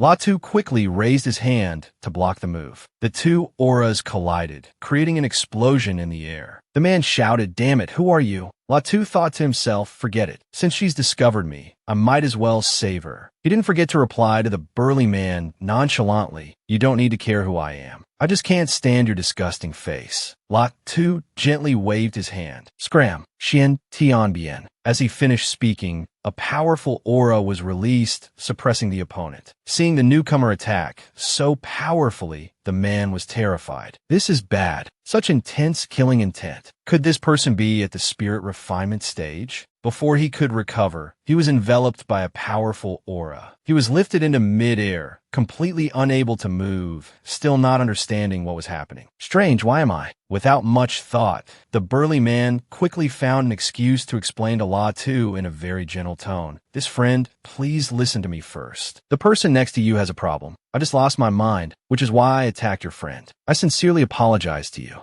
Latu paid him no mind and just said coldly, "Scram." He thought to himself, this person had a demonic miasma on him just now. Otherwise, I wouldn't have just injured him, I would have killed him directly. Spared by Latu, the man tucked his tail and ran. Farewell, we'll meet again someday. He breathed a sigh of relief in his heart. That was dangerous. This person's cultivation is at the spirit refinement realm. He could have easily killed me. Luckily, he held back just now. The scene became quiet again. The woman bowed in salute. "Thank you for saving my life, young master." She thought to herself, luckily, there was this young man in black. Otherwise, I'm afraid I would have been more dead than alive this time. At this moment, Latu's gaze suddenly stopped on this young girl. The faint fragrance emanating from her body, her clear eyes, and her snow-white skin made her seem like a demon spirit manifested in the world. This woman's entire body exuded a captivating demonic power, causing anyone who glanced at her to feel their most primitive instincts stir. Lu Mengyao and Yin Yuer are both rare beauties. The woman in front of him was probably no less beautiful than them, but she possessed a kind of temperament that would startle and move a man's soul at first sight. After a moment of silence, Latu voiced the question in his mind, "How were you able to discover me?" The girl replied softly, "I was born with a soul perception that surpasses ordinary people." Latu felt a strange sensation. This woman seemed to have an invisible charm that could disrupt people's minds. This charm was not a spell, but seemed more natural. I guess the burly man just now was mesmerized, which is why he started to madly pursue and want to possess this woman. After some thought, Latu spoke up, "You are safe now, so you should go." But the girl stopped Latu's day. "Please wait, young master." Latu stopped and turned his head to ask, "Is there something else?" The girl walked over, exuding a fragile and weak appearance that no man could resist. "I'm injured. Can you take me home, young master?" Latu agreed to take the girl home. A few moments later, they arrived at a canyon. In the middle of the canyon was a small, simple house. The atmosphere here was unusually quiet, as if isolated from the world. "We're here. This is the place." The girl spoke up, "Thank you, young master, for bringing me back here. My name is Hu Qingqing." Latu was very surprised to see this place. This place is truly mystical, because from the outside it looks like a lake, but inside it's a world of its own. He also replied politely, "My name is La Tuesday." The girl laughed out loud. "Your name is really strange, young master." At the same time, a distant, cold voice suddenly came from deep within Latu's sea of consciousness. The spirit of Samsara appeared, dressed in purple robes, its head a burning flame. "You weak successor, your luck isn't bad to actually encounter a heavenly demon physique." Latu frowned, asking doubtfully, "Heavenly demon physique? What is that?" The strange figure explained unhurriedly, "All living things are different. Among them, there are some with different abilities than normal, also known as special physiques. For example, someone who cultivates a fire system cultivation method learns twice as fast, because that person has a fire spirit physique." Latu listened in silence as the voice continued evenly, "You weak successor, your strength is still too weak after all. If you can conquer this woman with a heavenly demon physique and then borrow the power of the heavenly demon, you can break through to the martial king realm in the shortest possible time." Latu showed a look of disbelief. Is that really true? There have to be limits to what a person can do. How can that be possible? Latu's gaze shifted back to Hu Qingqing. Her aura was still chaotic. The evil chi had not completely dissipated, and her true essence was unstable. After a moment of contemplation, Latu said in a deep voice, "Your injury is quite serious. Without a 5th grade NI Guang pill, even if you rely on your true essence to heal, it will leave some hidden internal injuries. If you trust me, I can help you treat this injury, and it won't leave any hidden wounds." The girl's face lit up with joy when she heard this. "If that's the case, then I'll have to trouble you, young Master La Tuesday." In the simple room, Latu sat behind the girl and began the treatment. He focused his spiritual power into his palm and began to channel his energy to heal the girl. "I'm starting now. You just need to follow my spiritual power to eliminate every trace of evil chi. It is essential not to let your spiritual energy disperse. The girl obediently followed La Tu's arrangements. I will follow all of young Master La Tu's instructions. A few moments later, La Tu withdrew his hand, his forehead slightly damp with sweat, but his eyes remained calm. All right, your injuries are temporarily stabilized. Hu Qingqing stood up. Although her complexion was a bit pale, her gaze was bright and clear. She bowed her head slightly. Thank you. Young Master La Tu was curious. By the way, do you plan to live in seclusion here forever? The girl sadly just closed her eyes and sighed. If I don't hide here, where else can I go? I only ran into that disaster because I wanted to go out and find spiritual herbs for cultivation. La Tu once again summoned the entity in his spiritual consciousness. Is there a way to control the power of the heavenly demon? But this entity could only give a preliminary pointer, unable to reveal heavenly secrets. You weakling, just follow the rules of the primordial great Tao and cultivate the heavenly demon true solution technique. I cannot reveal any more to you. However, because you are a successor whose cultivation has reached the spirit refinement realm, you have unlocked certain permissions and can receive some help within the scope of Samsara's authority. La Tu crossed his arms and asked, permissions? What is this? The spirit of Samsara slowly replied, the life and death pearl is a treasure refined from the laws of origin. Every successor must meet the cultivation requirements to be able to obtain more permissions and eventually be able to grasp Samsara. The higher your cultivation, the greater your permissions. For example, since you are currently at the spirit refinement realm, you can receive help from Samsara that does not exceed the scope of the spirit refinement level. La Tu's eyes lit up as if he had discovered a new treasure. It's really as the spirit of Samsara said. Then Samsara is definitely a huge treasure trove for me. The spirit of Samsara pointed its flaming hand at La Tuesday immediately. A powerful stream of spiritual force was transmitted to La Tuesday. The complete heavenly demon true solution requires the successor to cultivate to the realm of a martial emperor. But with your current permissions, you can obtain the first and middle volumes of the heavenly demon true solution. La Tu accepted the jade slip, feeling its powerful energy, a hint of excitement flashing in his eyes. This is the heavenly demon true solution. It is indeed incomparably profound. The spirit of Samsara can casually give out a cultivation method of such a grade. If my realm were higher, wouldn't that mean? Returning to reality, La Tu handed the jade slip to the girl. This is for you. The girl asked curiously, this is? La Tu replied calmly, a cultivation method suitable for you to practice. In the future, you won't have to worry about not being able to control your own energy. The girl held the jade slip in her hand, unable to believe it. Heavenly demon true solution? Her heart was in turmoil. After checking the contents of the jade slip, I discovered that my special physique is the heavenly demon physique, and the cultivation methods recorded in this jade slip are more valuable to me than a priceless treasure. Hu Qingqing was surprised and asked La Tu again, as if to confirm, you want to give this cultivation method to me? To her, this was an extremely precious item, but this heavenly demon true solution is really important to me. As long as I successfully cultivate it, I will be able to leave this place and interact with people from the outside world. La Tu replied without any hesitation, that's right. I can't practice this cultivation method, so of course I'm giving it to you. Hearing this, Hu Qingqing was extremely grateful to him. Qingqing thanks you, young master. I'm incredibly grateful for this great kindness.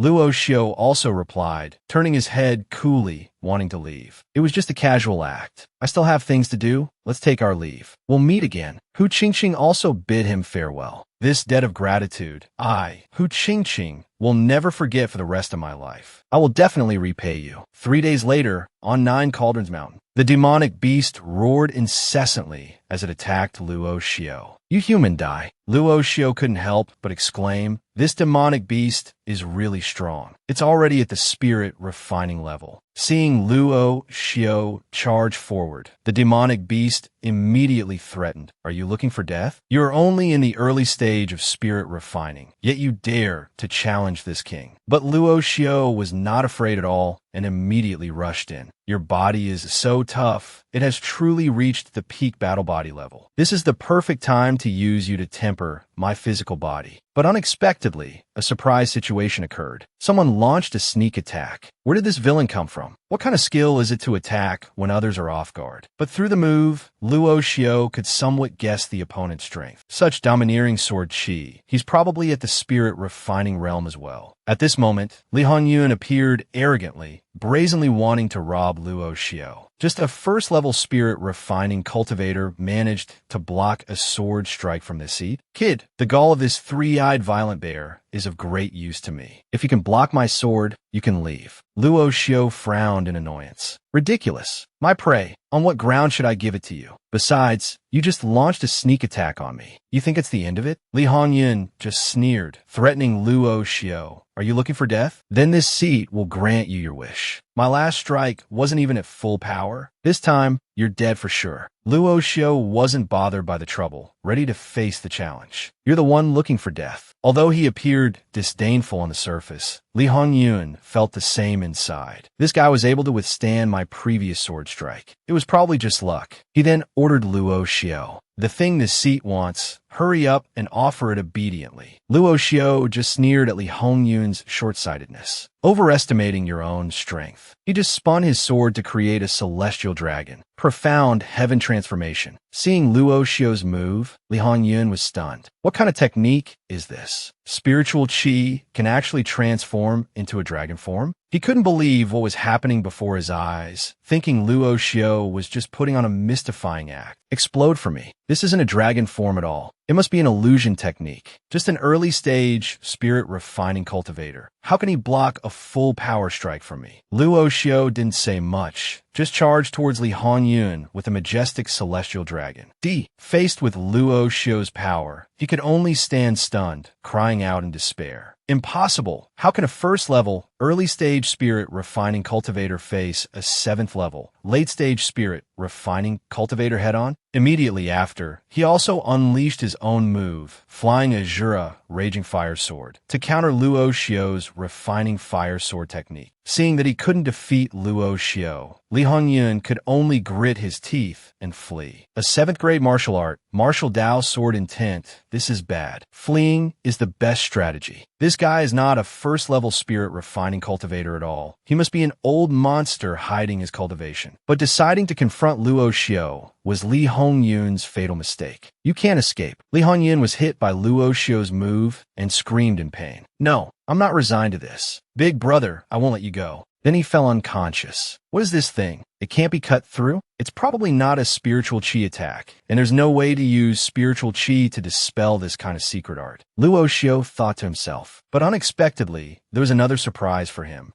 There's more than one imprint here? It seems this imprint was formed by condensed divine sense. The owner of this imprint can lock onto my position anytime, anywhere, through divine sense induction. I'll just erase it. At this moment, Li Tianhong received the news that Li Hongyun had been killed and slammed his fist on the chair in anger, gritting his teeth. Damn it, who dares to kill my younger brother? You dare to kill my Li Tianhong's younger brother? Do you think you can be safe just by erasing my divine sense imprint? I will have to avenge Li Hongyun. The moment my younger brother Li Hongyun was killed, the killer's appearance was directly transmitted into my right brain through divine sense induction. Therefore, you're dead for sure. Meanwhile, Luo Xiao, still unaware of anything, calmly continued his journey. There are people here. This young scholar's cultivation is only at the 8th level of body refining, and his age doesn't seem much different from mine. Unexpectedly, a group of aggressive-looking people approached, seemingly with ill intentions. After searching for so long, I finally caught you. Boss, that kid is in here. Luo Xiao could only sigh in resignation. Oh, more people have arrived? The head steward of the Zhu family, with a fierce expression, rushed forward and pointed straight at Zhu Shuangguang's face. You rotten kid, so you were hiding here. Don't even think about running this time. Zhu Shuangguang, hand over that thing honestly. Zhu Shuangguang was terrified, clutching his sleeves and backing away. I don't know what you're talking about. You don't know how to pick things up. Go away. I'm the one who snatched this. But the subordinates showed no mercy, went up and pushed Zhu Shuangguang down. Kid, don't resist, or this young master will kill you. What are you doing? Don't come over here. Luo Xiao stood by and watched, knowing there was more trouble to come. The position where the package dropped is 2. It seems there's trouble again. Unexpectedly, those men, not knowing their place, dared to order Luo Xiao. Hey, kid over there, bring that bag over here.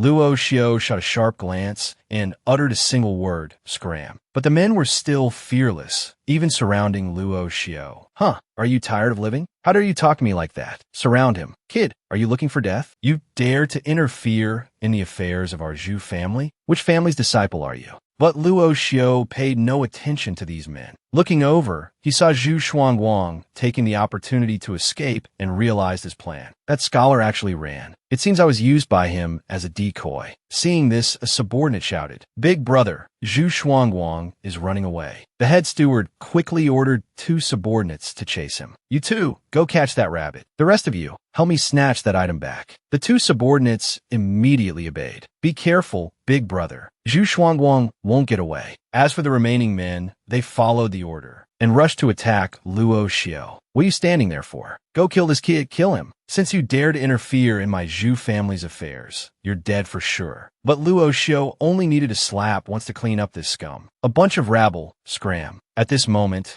they finally realized the gravity of provoking Luo Xiao. This is bad. This kid is also a cultivator. Seeing this, the head steward immediately knelt down and begged for mercy. "What? This is big trouble. We've run into a tough opponent. Senior, spare my life." The 2 underlings who chased Zhu Shuangguang also caught him and returned. Unexpectedly, as soon as they returned, they saw their big brother kneeling on the ground. "Big brother, we're back."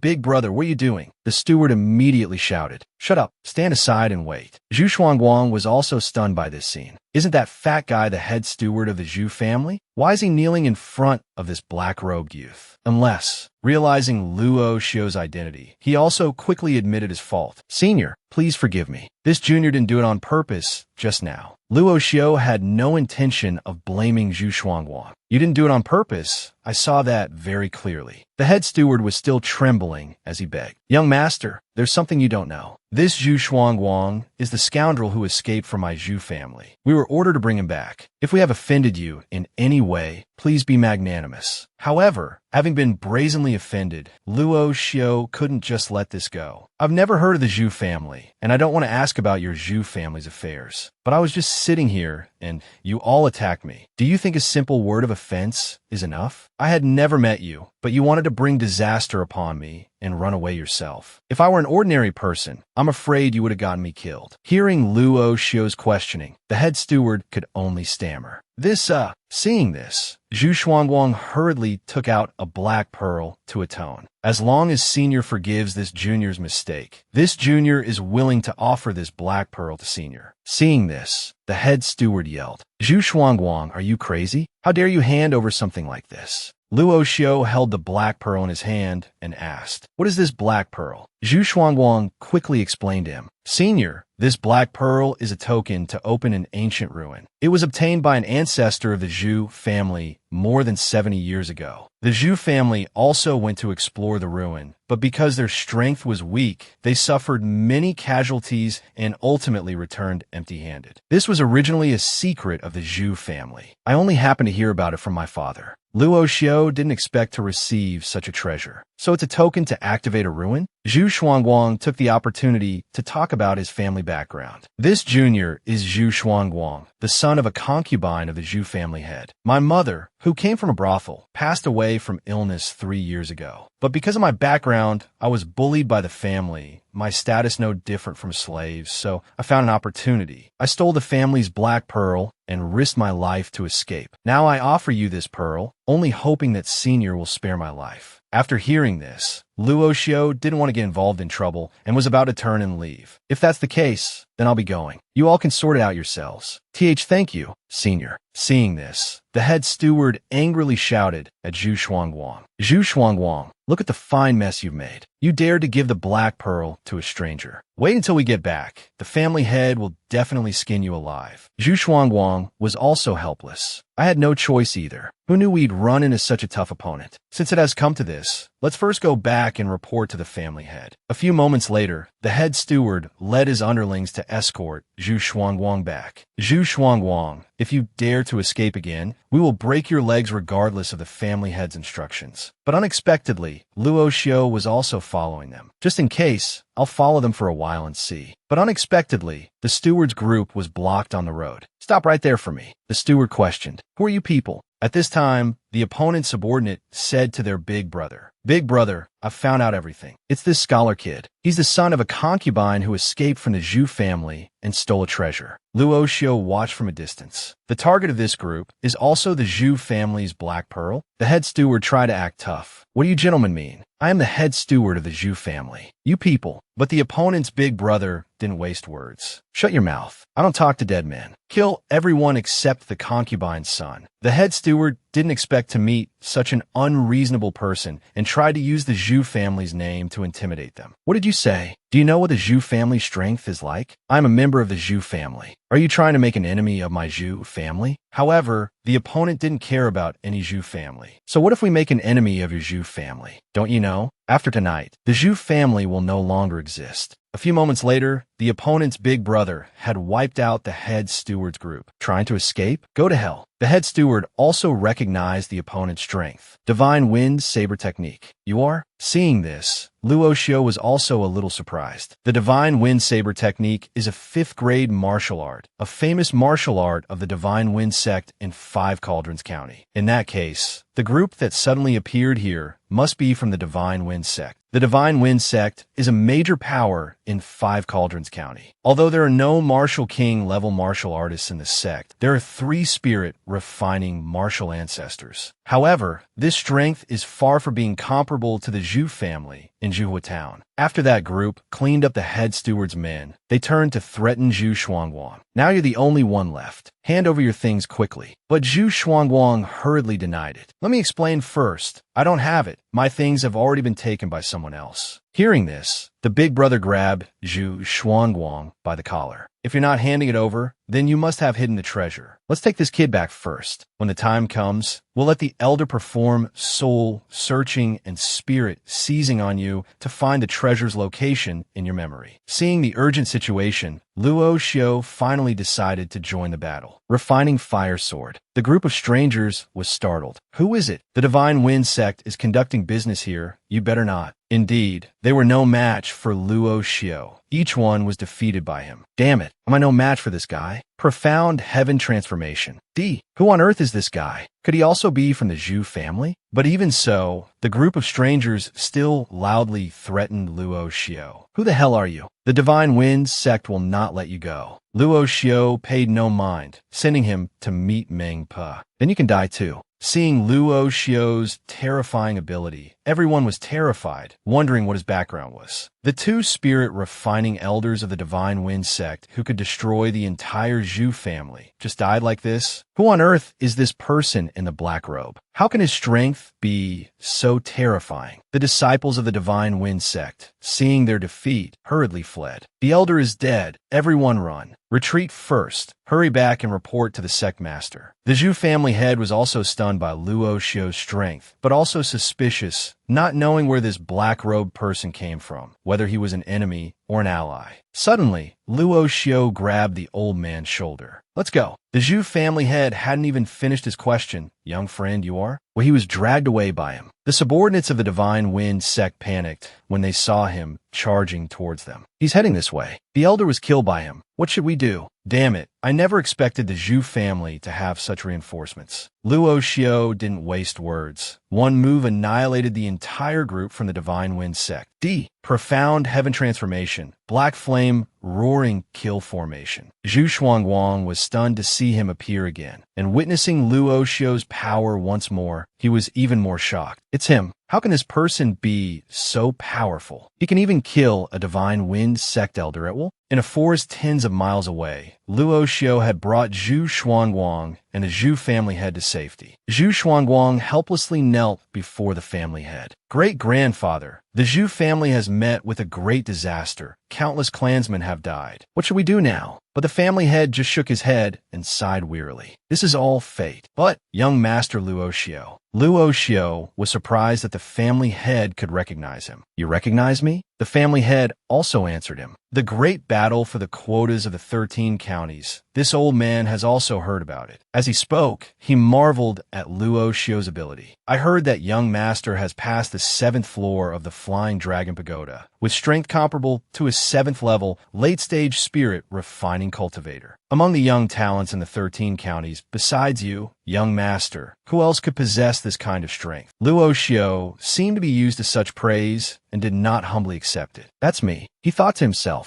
After all, Zhu Hua has cultivated for nearly 400 years. Based on the clues, he should be able to guess my identity. Then the Zhu family head bowed respectfully to Luo Xio. Thank you for saving my life, young master Luo Xio. But Luo Xio also spoke frankly. You don't need to thank me. I saved you for a purpose. Not to mention, I haven't really saved you yet. Hearing this, the family head asked him, May I ask, young master Luo Xio, is that black pearl in your hands? He also wondered inwardly. This Luo Xio has no connection to my Zhu family, yet he was willing to help this time. It seems he already learned about this from Shuangguang. Luo Xio also directly stated his intention. Then I want to know the location of that ancient ruin. Hearing this, the Zhu family head also probed Luo Xio in return. If I tell you, young master, will you kill me and my grandson to silence us? Luo Xio also answered frankly. If I wanted to silence you, I would have just used soul searching. Besides, you know that too, right? Even without my presence, your entire Zhu family would still be wiped out by the Divine Wind sect. The Zhu family head also took the opportunity to ask Luo Xio to help him avenge his family. The Divine Wind sect has wiped out the entire Zhu family, but this old man is powerless to take revenge. So I want to ask young master Luo Xio to help me with this matter. Then he took out a piece of hide. This beast hide is a secret map showing the location of that ancient ruin. But upon hearing this, Luo Xio shook his head and refused. This matter, I can't help you with. Seeing Luo Xio's firm stance, the family head clutched the beast hide tightly, pressuring him. So young master Luo Xio is unwilling to help this old man with this matter. Although this old man has burned a lot of cultivation, lifespan, and essence blood, I can still destroy the secret map before you can make a move. Luo Xio didn't expect the Zhu family head to go this far. Are you threatening me? But the family head was truly out of options. Young master, don't blame this old man for going back on my word. This is because you forced me. But unexpectedly, as the family head looked down, the hide in his hand had vanished at some point. What? My secret map, it's gone? Was it you? But since when?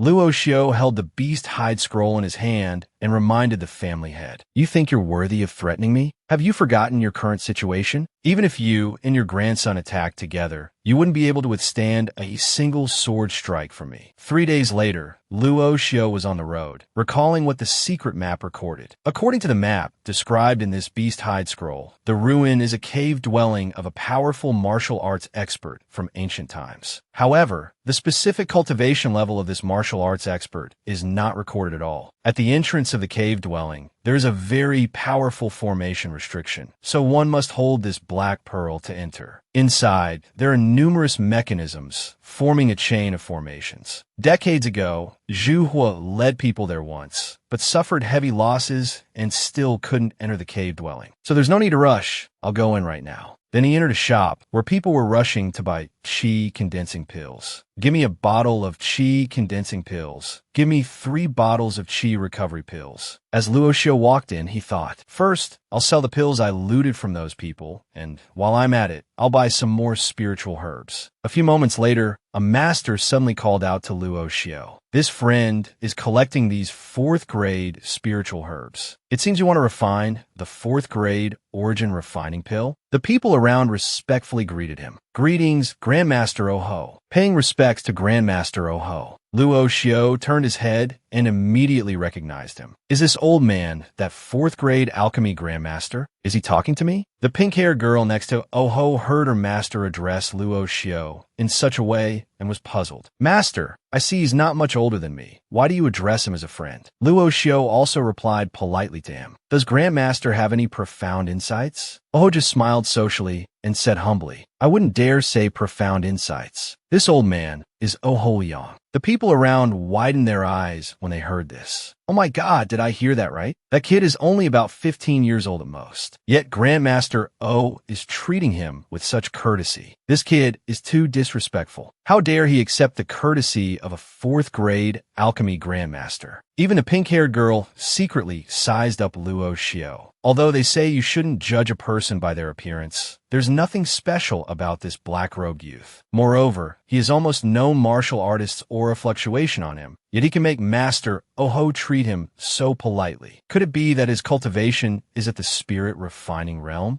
Luo Xiao also replied, Grandmaster Oho is too kind. I am Luo Xiao. Then, Oho kindly made an offer. If young friend wants to refine the origin refining pill, then this old man can help you a little. But Luo Xiao didn't need it at all and refused directly. Thank you for Grandmaster Oho's kind intentions, but I can refine the pill myself. Hearing Luo Xiao say this, Oho was naturally a little surprised and asked again, young friend said you can also refine pills? And it's a fourth-grade origin refining pill at that? He thought to himself, I have painstakingly studied alchemy for over 300 years, and it wasn't easy to become a fourth-grade alchemy grandmaster. How old is this person? Could he be a 15-year-old fourth-grade alchemy grandmaster? Oho continued to ask with suspicion. Young friend Luo Xiao doesn't have an alchemist badge yet. He didn't hesitate to say directly, isn't there an alchemist assessment conducted here? Seeing Luo Xiao's confidence, Oho found it a bit interesting. He stroked his beard and said to him, Of course you can. Please follow me, young friend. It just so happens that my disciple is also here to participate in the third-grade alchemist assessment. A few moments later, when they entered the alchemist assessment area, the disciples there respectfully greeted Oho, paying respects to Grandmaster O. Greetings, Grandmaster. Then Oho invited Luo Xiao to be assessed. Then please, young friend, show this old man your skills first. Luo Xiao also complied. All right. He also secretly observed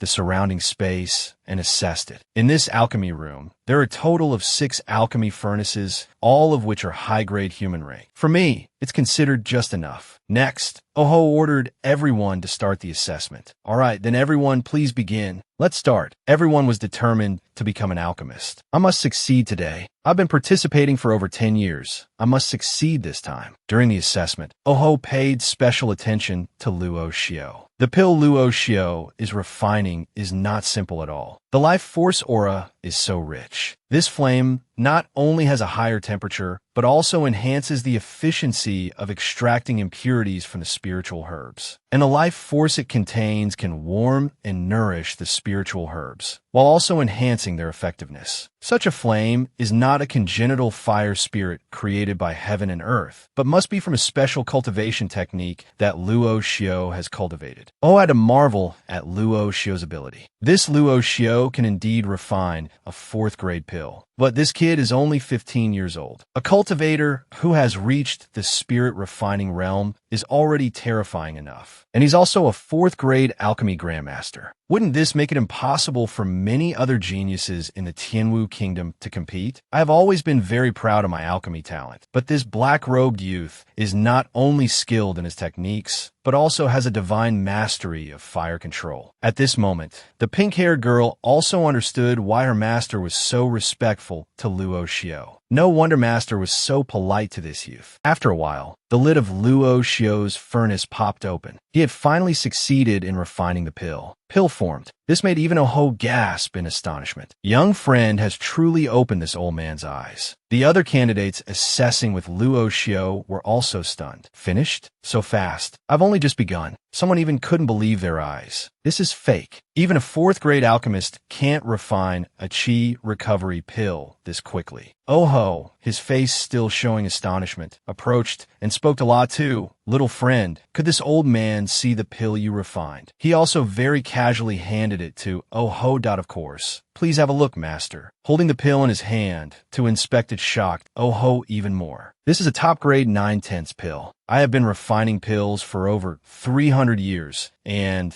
I have never refined a third-grade 9/10 pill like this. As for fourth-grade pills, at most, I can only refine a 7/10 pill. Seeing this, he had to acknowledge La Tu's strength. Little friend, You are truly a peerless genius. This old man is thoroughly impressed. Latu replied humbly, Master Oho, you're too kind. If I weren't worried about shocking the world, I could have refined a completely pure pill. A few moments later, Oho handed Latu an alchemist master's badge. This is a 4th rank alchemist master's badge. Little friend, you truly deserve it. After receiving it, Latu wanted to bid farewell and leave. Thank you. If there's nothing else, then I'll be on my way. However, Oho stopped him because he wanted to know where his alchemy techniques came from. But I wonder, which senior did you learn your alchemy arts from? Latu gave a perfunctory answer. My master has been in seclusion for many years and did not allow me to know his real name. Seeing this, Oho didn't ask further and quickly changed the subject.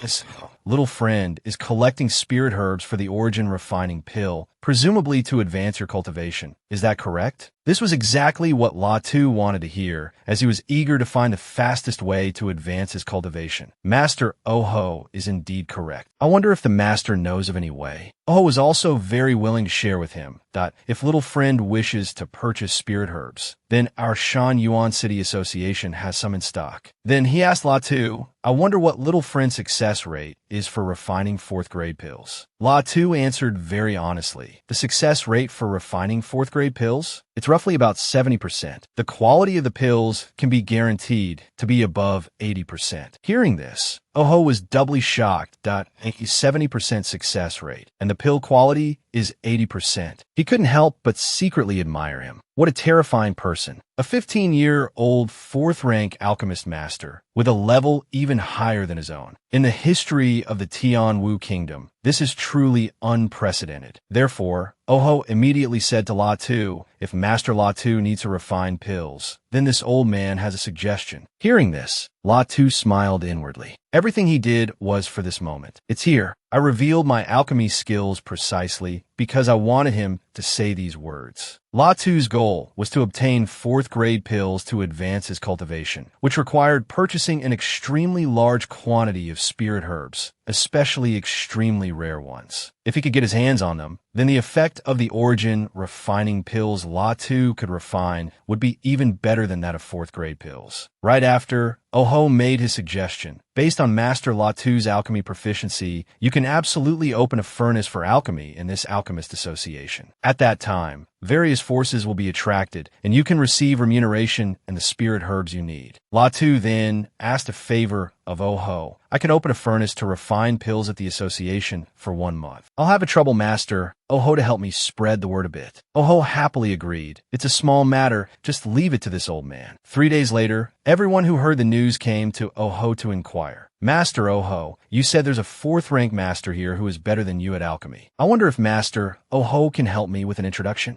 Oho also spoke on Latu's behalf. Everyone, the master I'm speaking of has a rather solitary personality. This time, while in Shanyuan City, he will spend 1 month refining pills here. Everyone can just give the spirit herbs to me, and I will deliver all the pills to you at the appointed time. And it seemed everyone trusted Oho very much, immediately taking out their spirit herbs one by one to give to him. If it were an ordinary person, I wouldn't believe it, but if it's the master you speak of, I believe it. This is my spirit herb and remuneration. And here's mine. A few moments later, Oho went to see Latu.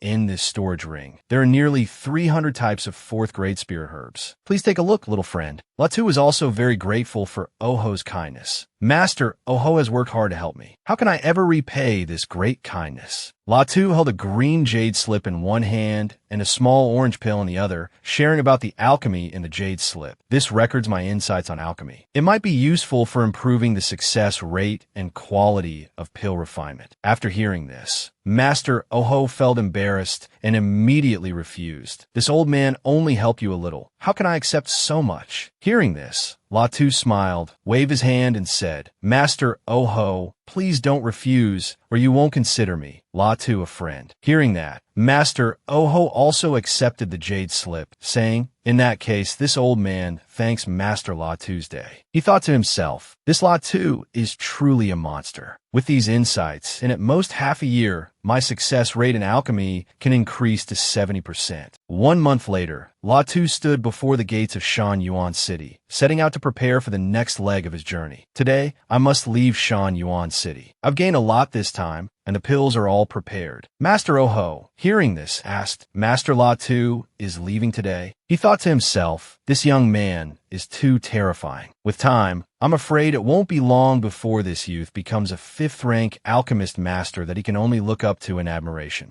Latu turned his head and said to Master Oho, "Oh, right. I'd like to ask Master Oho to help me with something." Master Oho immediately agreed upon hearing this. As long as this old man can help you, I will absolutely not say another word. Latu continued, I need 3 ingredients: Een Spirit Spring Water, Tiger Yang Vermilion Fruit, and Origin Soul Grass. I wonder if Master Oho knows where to find them. Master Oho continued, Een Spirit Spring Water, Tiger Yang Vermilion Fruit, Origin Soul Grass. He thought, these are the main ingredients for refining the Yin Yang Soul Pill, and the Yin Yang Soul Pill is a 6th grade pill. If classified as 6th grade, it would be of the highest level in the entire Tian Wu Kingdom. Only that 6th rank master in the capital city can refine it. Master Oho replied, these 3 items can only be found in the capital city of the Tian Wu Kingdom, but I can use the internal channels of the Alchemist Association to ask around for you. Latu clasped his hands together, and in that case, I'd like to trouble Master Oho to help me keep an eye out for these 3 treasures. If there is any news, please let me know, and I will come and thank you in person another day. 2 days later, a picture of Yin Yuer was placed on a wanted poster and pasted on a wall with the words, anyone who can provide any valid clues can receive a handsome reward from the Yin family of Gujian Prefecture. Around it, a large crowd gathered to look at the notice. Latu was also there. Seeing this, he thought to himself, there are wanted posters in every city of Gujian Prefecture. It's clear the Yin family has never caught Yin Yuer. Perhaps this isn't bad news. 3 days later, Latu arrived at an ancient stone temple hidden in nature. In front of him was a stone altar with steps leading up. Latu exclaimed excitedly, oh, the twin moon demon jade is vibrating. Is it because it's resonating with this altar? But first, I have to deal with a little trouble. Latu called out into the woods to someone, you all have been following me for a long time. You can come out now. In fact, he had long known someone was following him. He thought, as soon as I stepped out of the Alchemist Association in Shanyuan City, someone was already following me. In the sun-dappled forest, a group of 4 men stepped out from behind ancient tree trunks. The leader was a silver-haired old man, his face revealing a sinister, yet calm expression. He wore a deep red Taoist robe, embroidered with golden patterns that swirled like ripples of spiritual power. The 3 men behind him wore brown uniforms, their expressions cold, their steps unhurried, but revealing an extraordinary presence. When Latu saw them, he knew at once the old man's cultivation was at the 5th level of spirit refining, and the other 3 were all at the 3rd level of spirit refining. The old man burst out laughing. His tone was somewhat mocking, but couldn't hide his surprise. Ha! Little friend actually discovered us. It truly surprises this old man. The atmosphere grew tense. Latu drew his sword and slashed the air. You people have followed me all the way from Shanyuan City. I wonder what business you have with me. If you don't give a reasonable explanation, my sword will show no mercy. Seeing Latu's sword, the men couldn't help but be stunned and surprised at its martial intent. Only a few powerful experts at the martial king level can grasp this martial arts concept,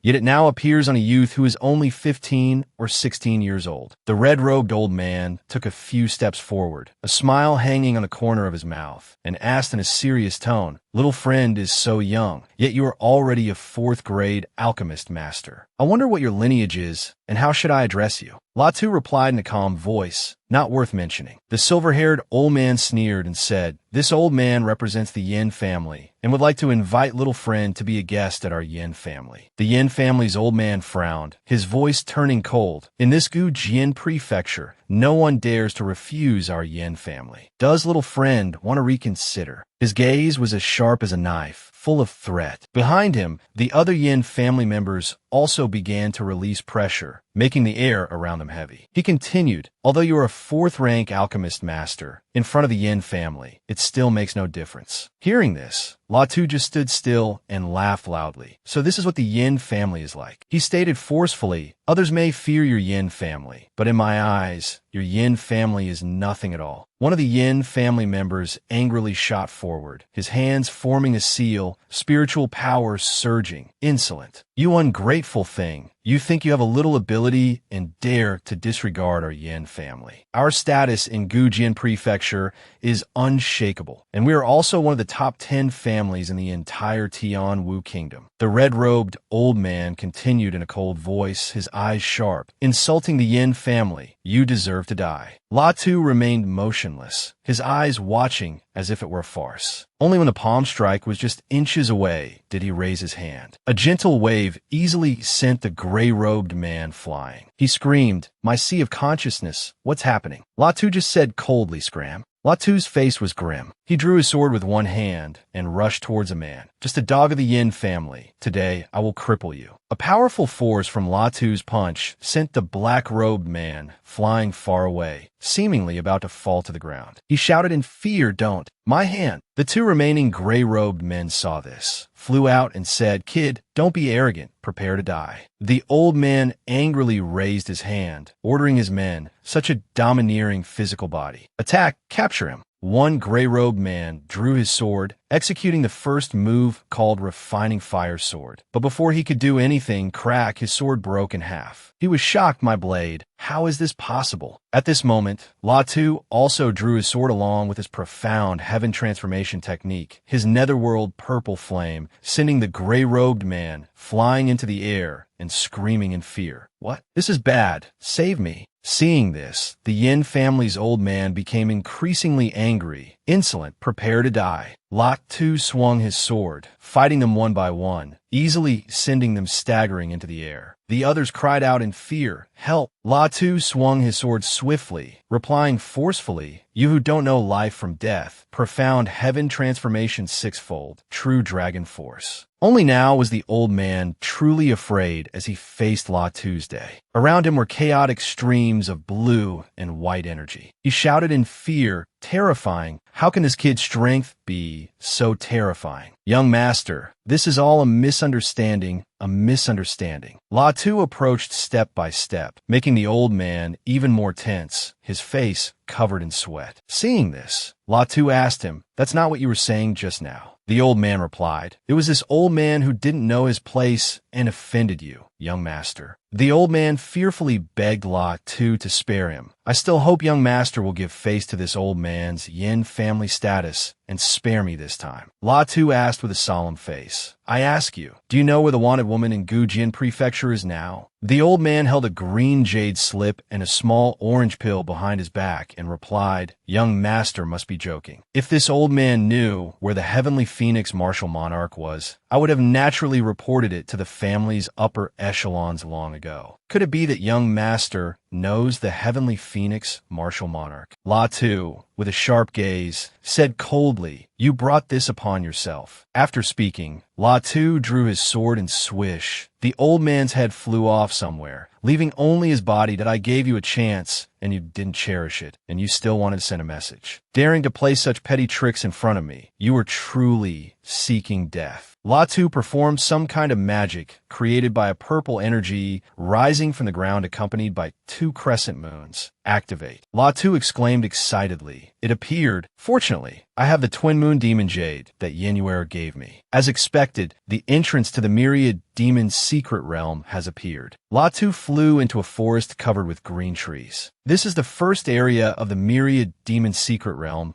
Let's go." The target is a spirit refining level demon beast in the 3rd area. The 3rd area, myriad demon secret realm. Latu landed on a high rock outcropping and observed the surrounding scenery. Above were some spirit creatures in gray, orange, and purple. Latu pondered, the myriad demon secret realm is of such great value, yet only a few people in the Yin family know about it. And there is a huge secret within the myriad demon secret realm. Latu crossed his arms, his expression solemn, and declared, "This secret is that in the 3rd and 4th areas of the myriad demon secret realm, there exists a ruin. The Yin family has harvested countless good things from it." A few moments later, a large orange dragon rose up, flicking its long tongue as if to swallow everything. "So this is a golden coin dragon python. Mid-stage spirit refining." Latu thought to himself, "Just right, I used up quite a few demon cores while refining pills before. I need to restock this time." Latu quickly drew his sword, flying up to stab its skin to kill this creature. "Get lost." Profound heaven transformation, 6-fold power. With La Tu's powerful strength, he struck its body, causing it to break in half. But why is it still not dead? La Tu thought to himself, I didn't expect its scales to be so tough. The demon beasts in the myriad demon secret realm are truly different from the outside world. He continued to attack. Come on. Profound heaven transformation, eightfold power. La Tu took out a purple gem and quickly threw it at the demon beast, causing it to lose its beastly form and dissolve into many small yellow fragments. La Tu said, this demon core isn't bad. I'll take it. He knew that the level of demon beasts here was slightly higher than outside, so the quality of the demon cores was also a bit better. Half a month later, as La Tu was standing among stone pillars in a desolate landscape, he suddenly saw something yellow with a strange shape appear. He thought, in this area of chaotic rocks, there's a demon beast with a very domineering life aura. Compared to the cultivation of the previous ones, this demon beast's aura is much stronger. A red dragon appeared, breathing out blazing red fire. Seeing the demon beast, La Tu said, this time it's an 8th level spirit refining fire jade flood dragon. Its blazing fire true chi is so domineering. He knew this beast would not be easy to deal with. The demon beast lowered its head,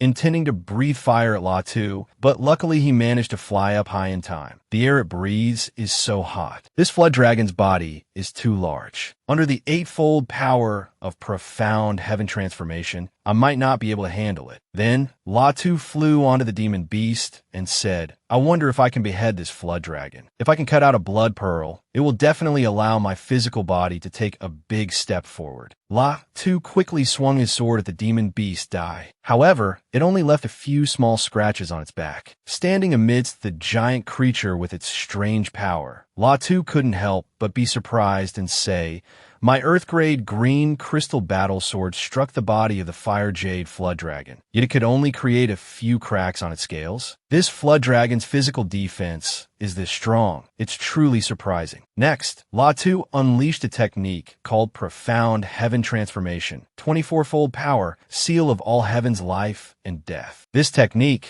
with its immense power, could shake a vast area of the sky, yet still couldn't take down the demon beast. La Tu was very surprised by the power that could be called unprecedented in a demon beast. Damn, it's that strong? The seal of all heaven's life and death can be said to be my strongest move. La Tu continued. Combined with the 24-fold power of profound heaven transformation, it can suppress almost any spirit refining martial ancestor below the martial king level. But this fire jade flood dragon was hit by the attack. It was only severely injured and not dead. The fire jade flood dragon once again unleashed a technique with even greater power, surprising La Tu even more. This fire jade flood dragon is getting more domineering the angrier it gets. At this moment, La Tu had no choice but to sit down, leaning his back against a stone pillar to recover. He thought to himself, I originally have the power of the 2 poles of life and death, so no matter how serious the injury, I can recover quickly in a very short time. That fire jade flood dragon definitely doesn't have a technique like mine. La Tu's gaze grew sharper. He was certain that once these demon beasts were severely injured, they would not recover easily. When my wounds have recovered, I'll go kill it again. At the Yin family in Gujian Prefecture, 2 men in red were reporting to their master that La Tu had appeared in the Gujian Prefecture area, had passed the test at the Alchemist Association in Shanyuan City, and had received a 4th-rank Alchemist Master Medal. The frame widened to show 3 elderly men, each sitting at a table and holding a piece of paper, their eyes full of authority. The 2 men in red continued their report, yet the 4-spirit refining martial ancestors from our Yin family in charge at Shanyuan City did not know his identity. So after La Tu left the city, they secretly followed him, and now we have lost contact. This La Tu has become more troublesome recently. A man with his hair tied up high was writing something. After hearing the report, he said, to rise so quickly in just a short year, this kid must have had a pretty good fortuitous encounter. The other man, with his hair combed back, replied, a 15-year-old 4th-grade alchemist master. An old man with white hair and a blind right eye spoke up. This kid is truly extraordinary. We must prepare early. If he can work for the Yin family, that's fine. Otherwise, there is only death. Myriad Demon Secret Realm, 3rd Area, 20 days later. At this moment, Latu was sitting and refining pills amidst tall stone pillars, surrounded by swirling golden vortexes that radiated PowerPoint 3 spirit. Refining level blood pearls have been refined, combined with the 4th grade body refining pill, the Ice and Fire 2 Poles pill, so now my physical body has finally broken through. After days of arduous training, Latu finally achieved the progress he desired. I have now entered the peak of the combat physique realm that I have long dreamed of.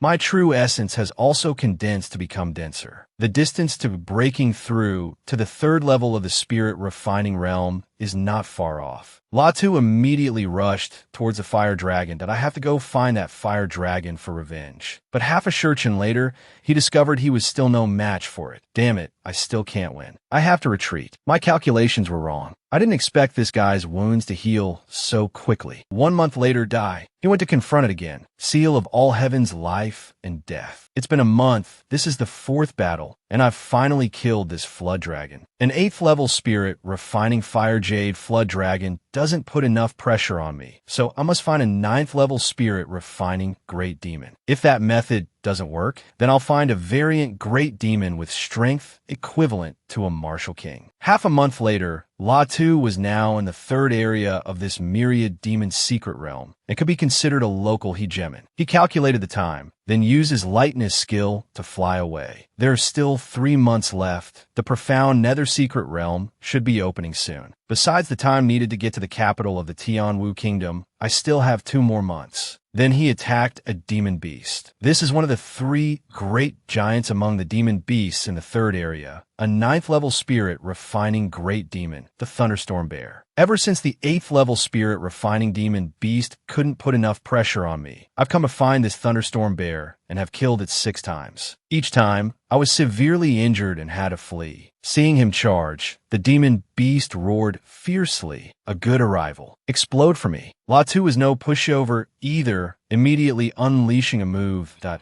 "So you fought me so many times, this time, show me your real skills." Profound heaven transformation, 24 times the power. Today, I must have a satisfying fight. The 2 sides continuously attacked each other. Fight, fight, fight. But after a while, Latu ran off exhilarated. That was great. It's been a long time since I had such a satisfying one-on-one fight. Big Black Bear, wait until this young master gets out of the underground palace ruins. Then I'll come and deal with you. Leaving the Big Black Bear to furiously curse his ancestors. Next, Latu looked for the way into the ruins. The formation formed by the 9 stone pillars is the entrance to the ruins. With my level of formation knowledge, I basically can't figure out the origin of the formation formed by these 9 stone pillars. He also vaguely guessed the level of the formation that I can only make a vague judgment. The level of this formation must have reached the 6th grade or higher. Let's go. Once the cave entrance opens, I can make my move. Then he entered, recalling what he had learned. According to Yin Yuer's information,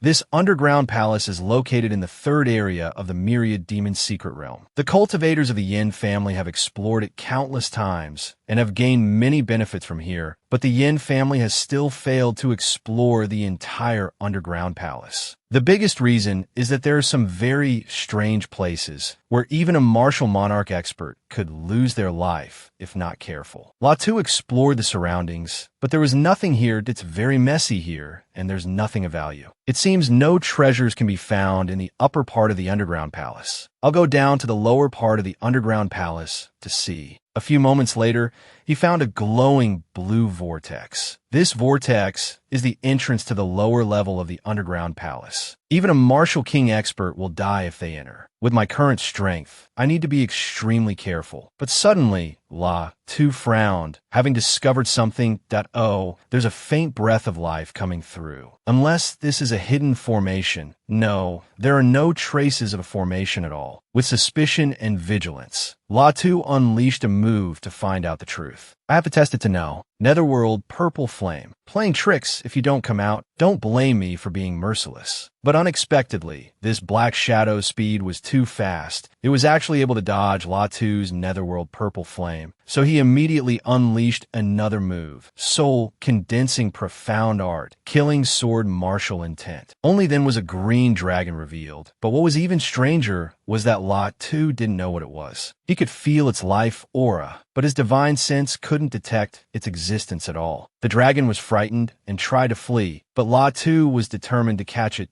I still don't believe it. No matter how fast you are, don't even think about escaping. Netherworld purple flame 8-direction net. At this moment, the dragon, seeing it was caught in a net, cried out, "You insignificant little cultivator, this trick can't hold me. It hurts like hell." Latu was surprised to hear this. This shadowy creature can actually speak human language? Then, the green dragon, despite being captured, arrogantly ordered Latu to release it. "Human brat, withdraw your death true essence and release this great one." But Latu paid it no mind, even ignoring its words. I have never seen or heard of such a creature. This made the dragon feel slighted, and it yelled in his face, "Brat, are you deaf? Lord Long is talking to you." Unexpectedly, Latu was even more contemptuous. "And what the hell are you?" Seeing Latu look down on it like this, the shadowless dragon went berserk. "State your name. What the hell are you? What the hell is your whole family?" This great one is the shadowless dragon, not some what the hell.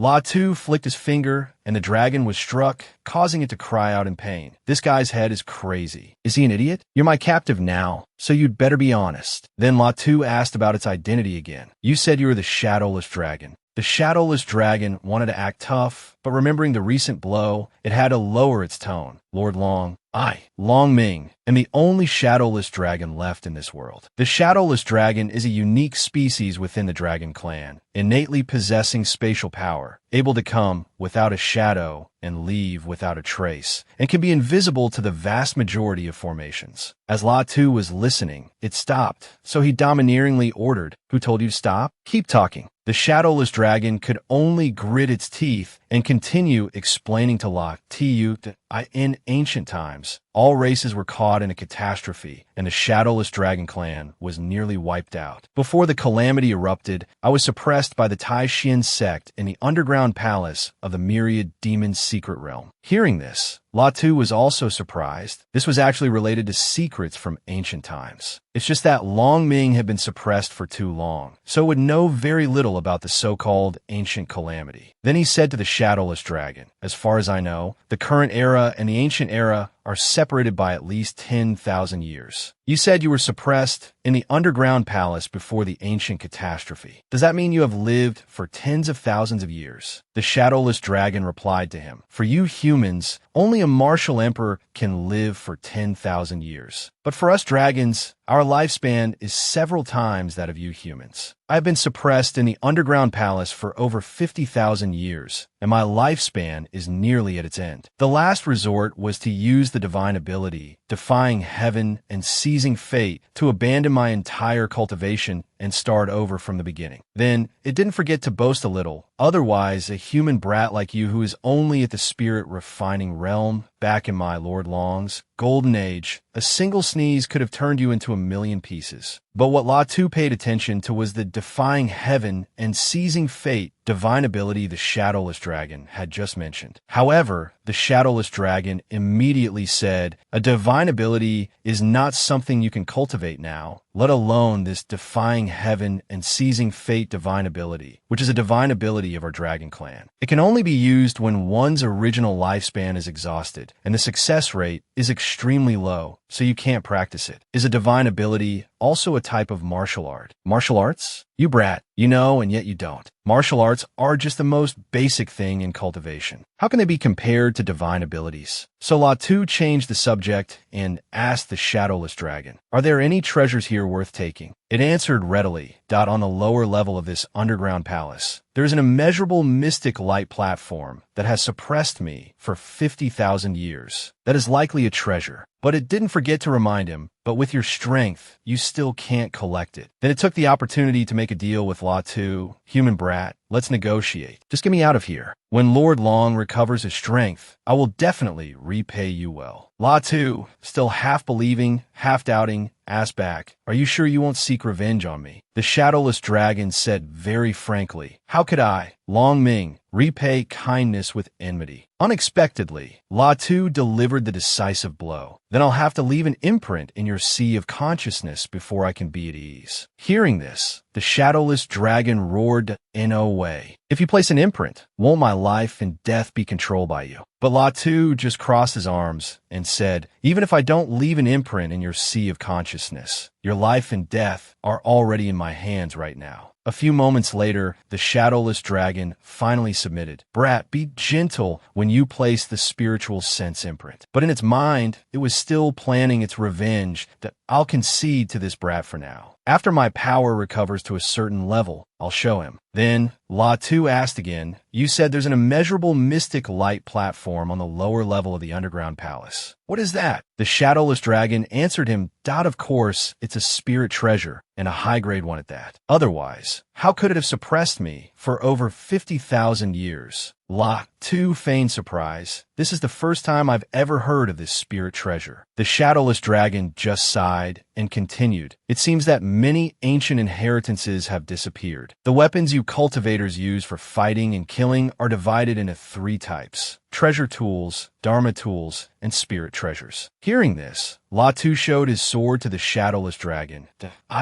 This battle sword, I'm holding the dharma tool you mentioned. But the shadowless dragon touched it and said scornfully, you call this a dharma tool? It's just made by smelting a few materials with some techniques. It can only enhance the power of your true essence. It's far from being a treasure tool. Hearing this, Latu made a decision. All right, I'll go down to the lower level of the underground palace to see what this so-called immeasurable mystic light platform spirit treasure looks like. But the shadowless dragon immediately stopped him.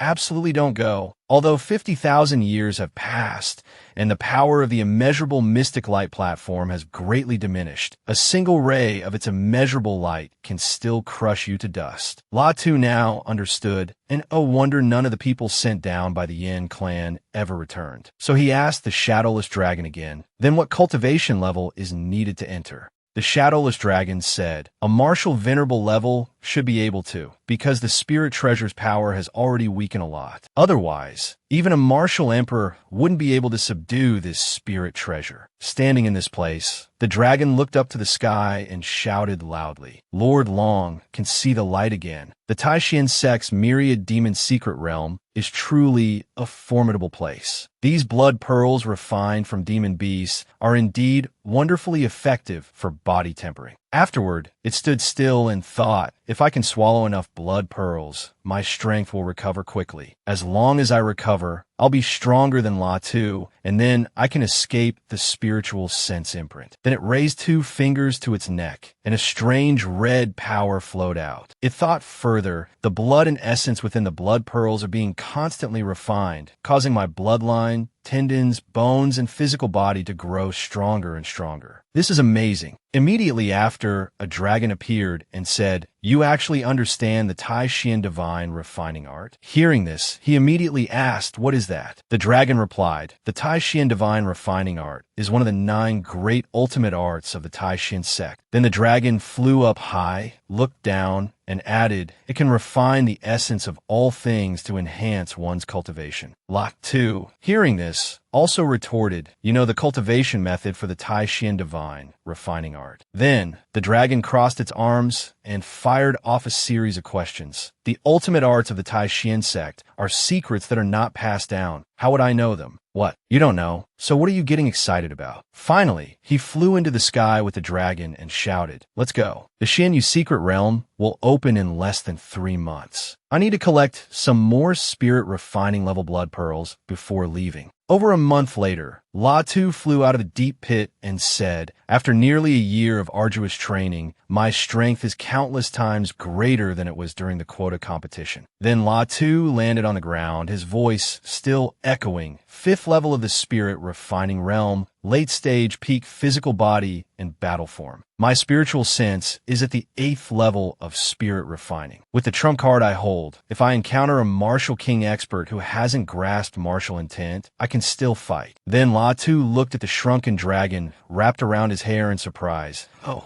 the sound transmission box in my storage ring is vibrating." A few moments later, La Tu held a ring and stared at it, thinking. The first message is from President Wen Tianhong of the Qingyun City branch. He has come out of seclusion, and his cultivation has broken through. 5th level of the martial king realm. Then, an image of that kind-looking, brown-haired man appeared in his mind. The second message is also from him, saying that the Xianyu secret realm is about to open and wants me to head to the capital of the Tianwu kingdom first. Still staring at the ring, he then thought of an old man in black robes. There's another message sent by Ho Yang of the Shanyuan City Alchemist Guild, saying that there is something to discuss. Then, La Tu quickly entered the city. As he walked, the dragon mused, 50,000 years have passed, and unexpectedly, the world's primordial energy is so thin now, compared to the ancient era this great one lived in. He paused slightly as he walked, looking up at the dragon. The world's primordial energy was dozens of times denser than it is now. And in the Great Sex Mountain Gates, the primordial energy was hundreds, even thousands of times denser. After arriving at the Grandmaster's house, the two sat down at a table. At this time, the Grandmaster spoke up. "Grandmaster La Tu, it's been half a year. Congratulations on the significant increase in your cultivation." Sitting in the chair next to him, he replied, "Grandmaster, you're too kind. I wonder what matter you sought me out for." Being asked, the Grandmaster gestured and explained, "It's like this. Someone has asked this old man to request an elixir pill from Grandmaster La Tuesday." After hearing this, he was somewhat surprised and asked himself, "Someone specifically came to me to ask for a pill?" After asking himself, he turned and continued, "Aren't you a 4th grade Grandmaster Alchemist? They didn't ask you for a pill, so why did they come looking for me?" At this point, the Grandmaster continued, "It is a senior, and the request is not for a 4th grade pill." Remaining very calm, La Tu picked up his teacup, took a sip, and asked then what grade. The other side immediately replied, 6th grade. Upon hearing this grade, La Tu placed his hand on the table, looking helpless. A 6th grade pill. In the entire Tianwu kingdom, only that person in the imperial family can refine it. This junior is powerless. After hearing this, the Grandmaster stroked his beard. Although it's a bit abrupt, this old man believes that if that senior were to guide Grandmaster La Tu in the art of alchemy, it would surely be possible, right? Then La Tu immediately stood up, and as he walked, he turned back to say his farewells. "Grandmaster Oho, if there is nothing else, then this junior will take his leave." Suddenly, another person appeared at the door and called out, "Young man, don't be in such a hurry." Seeing this person, Grandmaster Oho was also respectful. "Senior." This person, with a very kind gaze, looked inside and said, "This little friend must be the La Tu who has recently been causing a stir in the Tianwu kingdom, right?" Hearing his name misspoken, he stood inside and corrected, "This junior is Tu La, not La Tuesday." But without showing any attitude, the man still replied cheerfully, "La Tu is fine. Tu La is also good. This old man would like to ask for your help with a matter." Hearing this, thinking he was about to ask about that matter again, he refused a 6th grade pill. This junior is powerless. Seeing him refuse so quickly, this person also walked over to persuade him, "Don't refuse so quickly. Can we sit down and talk?" "Little friend, you probably don't know this old man's identity, do you?" Then he walked to a painting, stared at it, and continued, "Or perhaps you've never heard my name. But you should know of the Su clan, one of the 10 great families of the Tianwu kingdom, right?" Hearing these words, La Tu was somewhat startled and exclaimed, "The Su clan? There aren't many people with the surname Su in the Tianwu kingdom, but there is only one Su family, listed as one of the 10 great families." Then he sat down in a chair and replied, "The Su family, one of the 10 great families, was founded by me. I never would have thought. It's actually the ancestor of the Su family." La Tu, standing to the side, gradually became serious. He turned his head and added, "I see that Senior's Dantian seems to be injured. You came here this time, presumably because you need a 6th grade Xianji pill to heal your Dantian. right? Still standing in the same spot. Latu raised his hand in question. The Xianji pill is a sixth-grade pill, which the person in the imperial capital's royal family can refine. Senior, why did you come here to find me? Hearing these words, he suddenly stood up in surprise.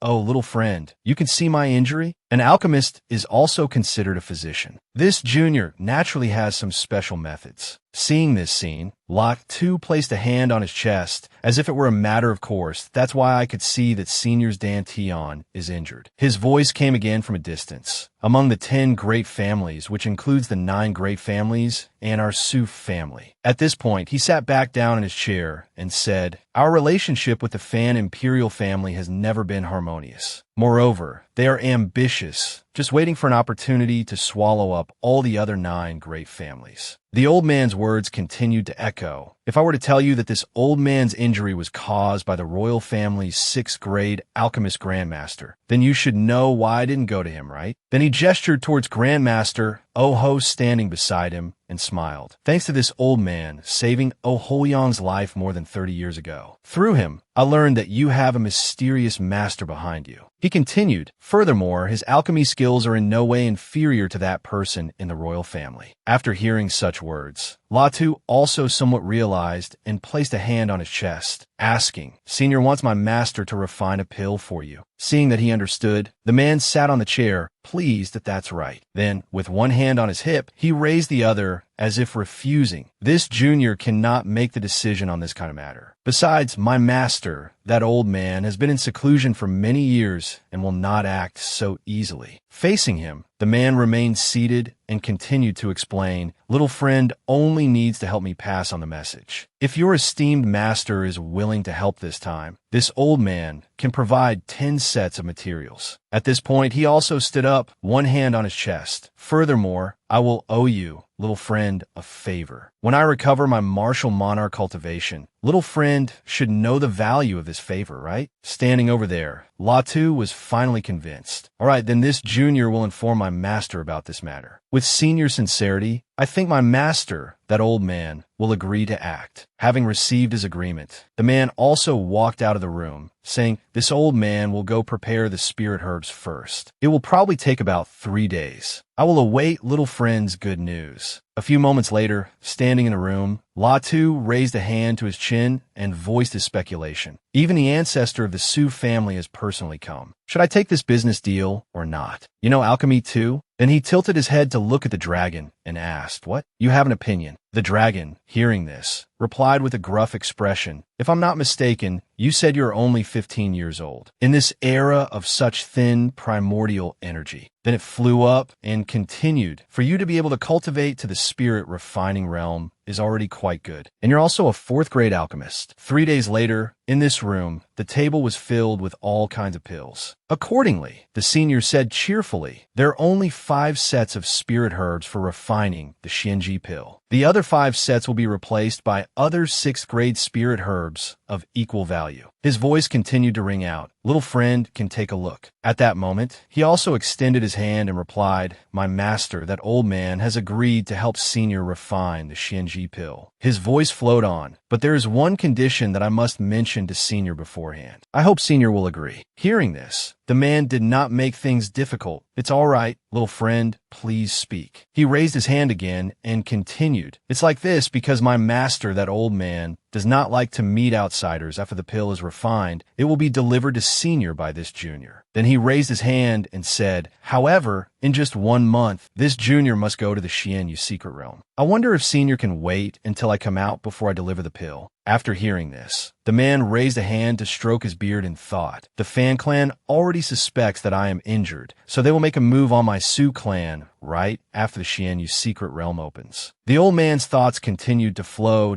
LA2's master is my only chance. It seems I can only take this gamble. After thinking for a moment, he also said, this old man will wait for little friend to come out of the Xianyu secret realm. After hearing this, he replied happily, that would be for the best. 3 days later, 9 Peaks Mountain. While walking here, he sensed something and stopped, calling out, You've been following me for so long, come on out. Realizing he had been discovered, the man rushed out and replied, "You're the one who killed my younger brother." He asked again, "And who are you?" After landing, this man pointed his weapon forward and said, "You are the one who killed my younger brother, Li Hongwen. Your appearance was perceived by me through a spiritual sense imprint." Then he became extremely angry and drew his weapon. "You dare kill my Li Hongtian's younger brother. Today, I will first flay your skin, then let you taste the pain of being bitten by 1,000 ants, suffering a fate worse than death." After that, he unleashed his power as if about to charge and attack. "Enough talk, you're dead today. Kill." At this moment, realizing the danger, he also summoned the dragon, which grew larger and power radiated from around him. This man's true chi actually contains the power of death. Could it be that he has received the inheritance of the death god temple? Facing the attack, he drew his sword to defend. Xin Tian transformation, netherworld death flame. At this time, the man also stood still and replied, "What great power. You're a body-tempering martial cultivator." Hearing these words, he cursed, "If you're scared, then scram. You still have a chance to live." Feeling insulted, the man gritted his teeth in frustration. "This brat in the black robe is indeed formidable, but my cultivation is 3 levels higher than his, so I can definitely kill him and avenge my younger brother." Then he charged forward with his sword and cursed, "So you do have some skill. Come on." Facing the attack, Latu began to analyze in his head a soul attack. "I didn't expect Li Hongtian to actually know this kind of secret art. Soul refining cultivation methods are very rare." Then he was blocked by his power. Latu continued to think about the soul attack secret art. It's extremely hard to find. Normally, top-tier major powers would not pass down this secret art. Protector Old Zun's single slash caused chaos all around, with smoke billowing everywhere. As the mist was quickly blown away by the wind, Latu was completely unharmed after that slash. Dissipate. The spirit-refining martial sect protector was stunned by this, a mere little Xiantian martial master. How could he make me, a dignified grandmaster of the martial Dao, strike 3 times without being able to take him down? Seeing this, Latu didn't forget to tease the old man, a grandmaster of the martial Dao. "Huh? You can take your time and play. This young master isn't in the mood to play with you today." This made the protector angrily watch young Master LA's departing figure. He gritted his teeth and said angrily, "Damn brat. Next time I definitely won't let him go." Latu said smugly, "A grandmaster of the martial Dao? That's all he amounts to." Suddenly, Protector Old Zun rushed towards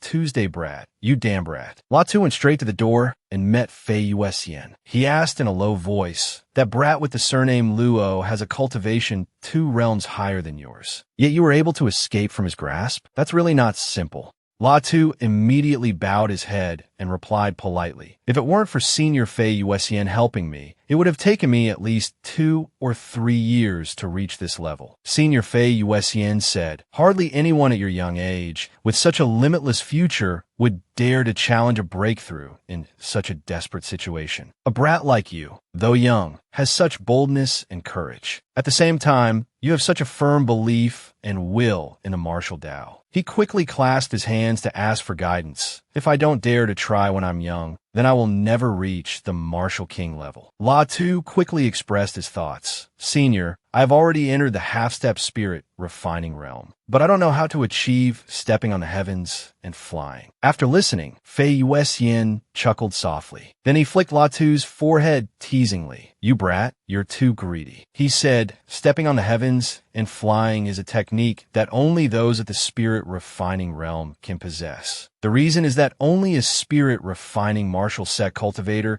can use spiritual sense. Those at the half-step spirit refining realm who can step on the heavens and fly do so by condensing their spiritual sense. That consumes decades of true essence." Latu rubbed the back of his neck and replied sheepishly, "It's not that I'm greedy, but being chased by others in the sky when I can't fly myself is hard to accept." Then the two of them went inside, "That you've just entered the half-step spirit refining realm, so you haven't condensed your spiritual sense yet. You're still a long way from stepping on the heavens and flying." Latu followed behind and said, "I still hope for Senior's guidance." The senior then instructed him, "If you want to achieve stepping on the heavens and flying, you must cultivate spiritual sense. By relying on the condensed spiritual sense in your sea of consciousness, you can escape the constraints of heaven and earth. After you cultivate spiritual sense, you will naturally understand. The young man nodded politely. At the Demon Hunters Guild transmission formation, Fei Yuetzi was talking with his 3 disciples that there's only 1 year left until the Xianyu's secret realm opens. We are now about to go to Qinghua Prefecture to compete for the quotas. He said, Latu, you are the recommended candidate from the Yunlong Prefecture branch. But that old man Wen Tianhong is in seclusion for a breakthrough, so he entrusted me with taking you there. Latu replied obediently, I've troubled you, senior. The senior waved his hand reassuringly that it's no trouble. I've told you this before, so now I'm just confirming it with you. He continued, the number of quotas for the Xianyu's secret realm is limited. There are only 10 spots for our 13 prefectures, so the competition will be very fierce. You two must do your best. All 3 disciples replied in unison, understood. Fei Yuetzi quickly gave the order. Then let's set off. The 3 of them set off together for the designated location. 2 days later, Qinghua Prefecture City. Latu thought to himself, the people who have come are not only the talents recommended by the 4 major guilds in the 13 prefectures, but also the genius disciples of the major powers who have come to participate. This is a competition where true geniuses and heroes gather. The elder quickly started the competition. The first round of the quota competition, the battle of survival. He pointed to the city ahead. This random transmission formation will randomly teleport you into the primeval forest. Each participating genius will receive 1 red jade talisman and 1 white jade talisman. Then he pointed out the rules of the round. Your goal is to fight to seize the white jade talismans in others' hands while facing the monsters in the primeval forest. Crushing the red jade talisman will teleport you back to the inner city within 5 breaths. Latu looked around and then thought. It seems that in the first round, the ranking is based on the number of white jade talismans. Fai Noyet too quickly assessed the situation. The strong survive, the powerful are revered. This is the path of survival for martial artists. You have all heard the rules clearly, but if the 2 of you meet after entering, remember to help each other. Latu immediately agreed. Understood, I will obey. The other disciple also quickly accepted the order. I understand, master. The old elder who was running the game just now spoke to the 3 of them. Brother Shun, it's been several decades since we last met, hasn't it? Senior Fai Noyet too quickly introduced that elder. This is Nguyen Hung, the branch president of the Tanhua Prefecture's Demon Hunting Association. Then he introduced his 2 disciples to Fai Noyet Tuesday Brother Shun. Let me introduce them to you. A top-tier, Huang-rank genius. Ta Vin is the genius our Tanhua Prefecture has recommended for this competition. President Nguyen Hung looked towards Fai Noyet Tu's 2 disciples. Are these 2 La, Tu, and Lam Hai Ni recommended by Brother Shin and Brother Deep? They are indeed handsome youths. He stroked his beard and said with a smile, you kids can get to know each other a bit. The first round of the competition will begin soon. I hope you can fight for one of the top 10 positions. Latu and Lam Hai Ni cupped their hands and bowed. Understood, Senior Nguyen.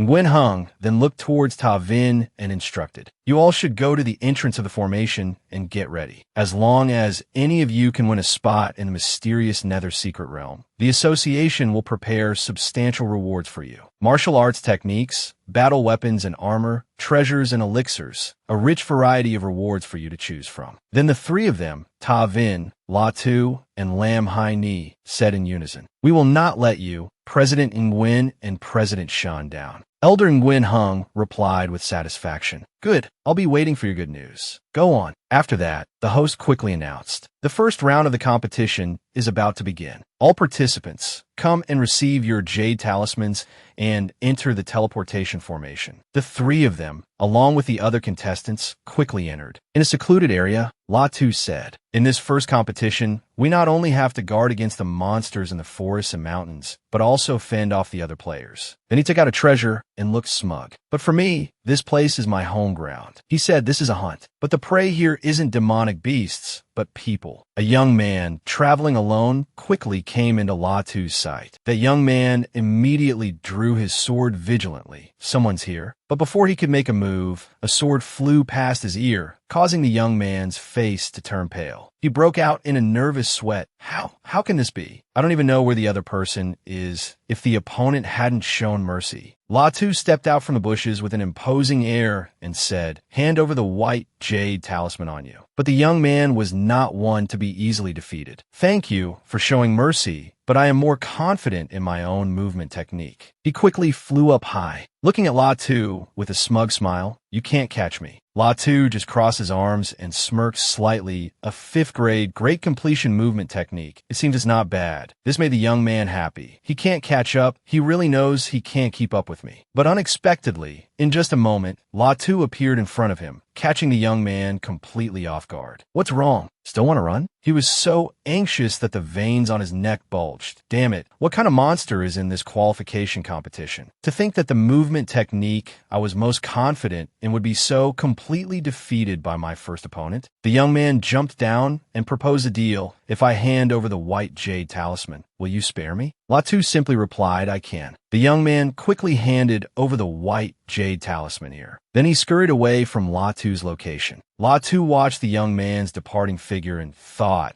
these contestants and I are just in a competitive relationship, so I can be lenient when I can. But he looked at the white jade talisman in his hand, squinting in thought. The number of recommendations from the 4 major guilds and the 13 prefectures, plus the talents from various sects and prestigious families. There are nearly 10,000 participants. I definitely can't go looking for them one by one. I can only get one white jade talisman at a time. Then he also quickly left for another place, but those powerful people will surely be able to collect a lot of white jade talismans. Latu flew high up to observe, so I just need to find these people, that way I can snatch a lot of talismans at once. Then he used a secret technique, ignoring the contestants with auras below Grand Martial Master who were acting alone. I just need to look for contestants who are moving together and have powerful auras. In another place, 3 contestants had teamed up. Suddenly, the young man in command signaled his companions, "Stop." High above, Latu was looking down at the 3 of them, full of imposing spirit. The leader postured, "You got some nerve? Huh? To dare to appear before the 3 of us. Even if your cultivation is at the half-step spirit refinement realm, you're still too confident." Then he ordered his companions to charge forward together. "Brothers, let's the 3 of us attack." But when they arrived, Latu only needed to unleash one move to defeat all 3 of them at the same time. The group was beaten to a pulp and could only lie on the ground. Latu landed lightly and walked towards them. One of the 3 contestants backed away in fear and made a request. "Please show mercy. We will hand over all the jade talismans on us to you." Latu easily took the jade talismans from them. "Thank you, Your Excellency, for showing mercy and sparing the lives of us 3 brothers." The 3 of them cupped their hands in thanks for not kicking us out of the game. Latu watched them leave and thought, it seems they've been in many battles before, and some of them probably lost their lives before they could crush the red jade talisman, or just after crushing it, right? After all, the jade talisman needs 5 breaths of time to teleport someone out, which is enough for a Sciention martial artist to do something. He was then drawn by a loud noise from the other side of the forest. Latu fell into thought, someone is fighting. This is indeed an opportunity for me. After that, he quickly left his position and climbed a large nearby tree branch. Standing high up and observing the situation below, these dozen or so people, every one of them has the cultivation of a Grand Martial Master. He thought, there are even 2 at the half-step spirit realm. It seems that besides small groups, people are now gathering into factions. Below, a young man signaled to stop the battle. Everyone on the other side, someone is watching the tigers fight from the mountain, waiting to be the fisherman who reaps the benefits. His words made the group smug. Then let's kill him first. The dozen or so people quickly rushed towards Latu. Let's all attack, and we'll decide the winner later. But Latu just glanced lightly. This is really good. The other contestants aggressively rushed towards Latu like hungry tigers. But he only needed to lightly throw a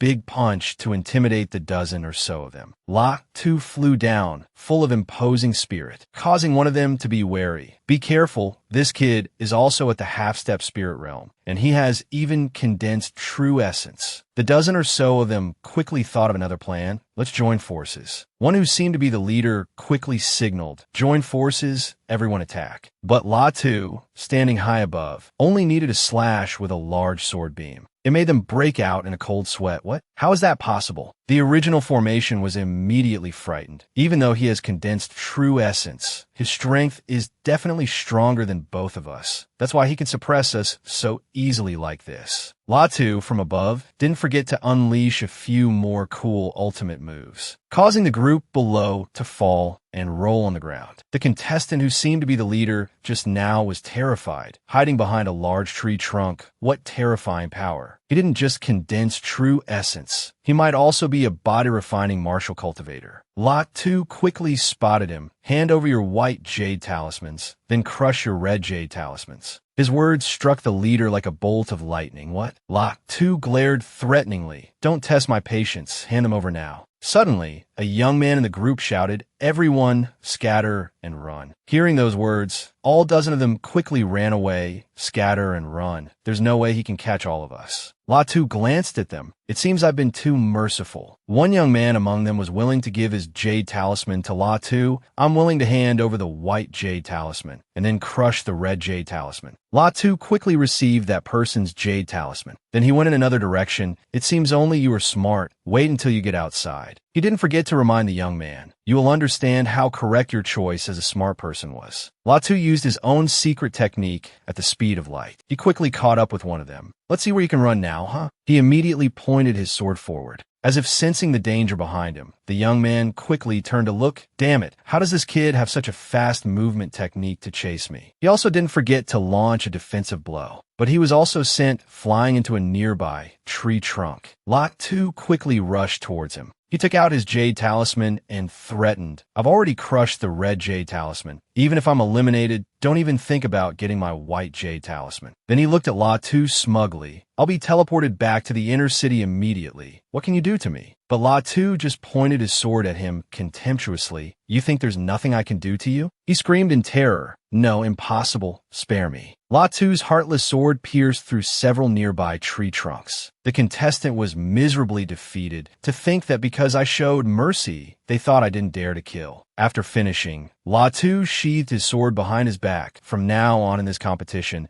I need to be more ruthless to intimidate these delusional people. Night had fallen, and in a part of the forest, a plume of smoke was rising. Latu had caught a wild boar to enjoy at the end of the day. The first day has passed. I've already got more than 30 jade talismans. He chewed on a piece of meat while thinking, but there's still a large number in the hands of the contestants. Latu pondered with the talisman in his hand. There are still many contestants in the village, and their strength is much greater, but each of them has quite a few jade talismans. A group of people in the sky caught his attention. It's so dark, and people are still fighting? Latu thought, to encounter a chaotic battle with hundreds of people like this before nightfall, I might as well sit and fish. Among them, a pink-haired girl was being chased. If enemies are found approaching from behind, there's still 4th grade killing and trapping formations set up there. Observing from afar, I just remembered, in the end, it was this young lady. It seems she got all the jade talismans. Latu sat down on the ground, ignoring them. These three are definitely aiming for the jade talismans, which is why they ambushed her. But what does this have to do with me? The group above quickly spotted his position. Big brother, it seems the kid below is watching us. Latu was drawn by the noise from above. Oh, the three of them, all wearing masks, quickly divided the tasks. Second brother, you and I will continue the pursuit, and third sister, you go take care of that kid. Understood. A small young lady among the three quickly descended towards Latu's die. He thought with annoyance, I originally wanted to stay out of it, but trouble just had to come knocking. The girl from above quickly attacked Tuesday, but he easily dodged the relentless attacks. Then he responded with a powerful blow. Scram. The two men from before immediately recognized the great danger. This is bad, second brother. Let's go up and deal with this guy first. One of them, number 2, smugly rushed towards Latu. Just a half-step spirit refinement. Can't even fly. Hurry up and die for me. But he just lightly used his sword to respond to them. Break for me. The young lady who was being chased by the three of them was seriously injured. Latu quickly caught her before she hit the ground. He supported the girl by his side and landed lightly. Then he fought back against the three of them with one hand. The man high above shouted, Danger, second brother, dodge quickly. No one predicted that the three of them would be beaten to a pulp by him. The eldest brother looked at him angrily. Who is this person? He's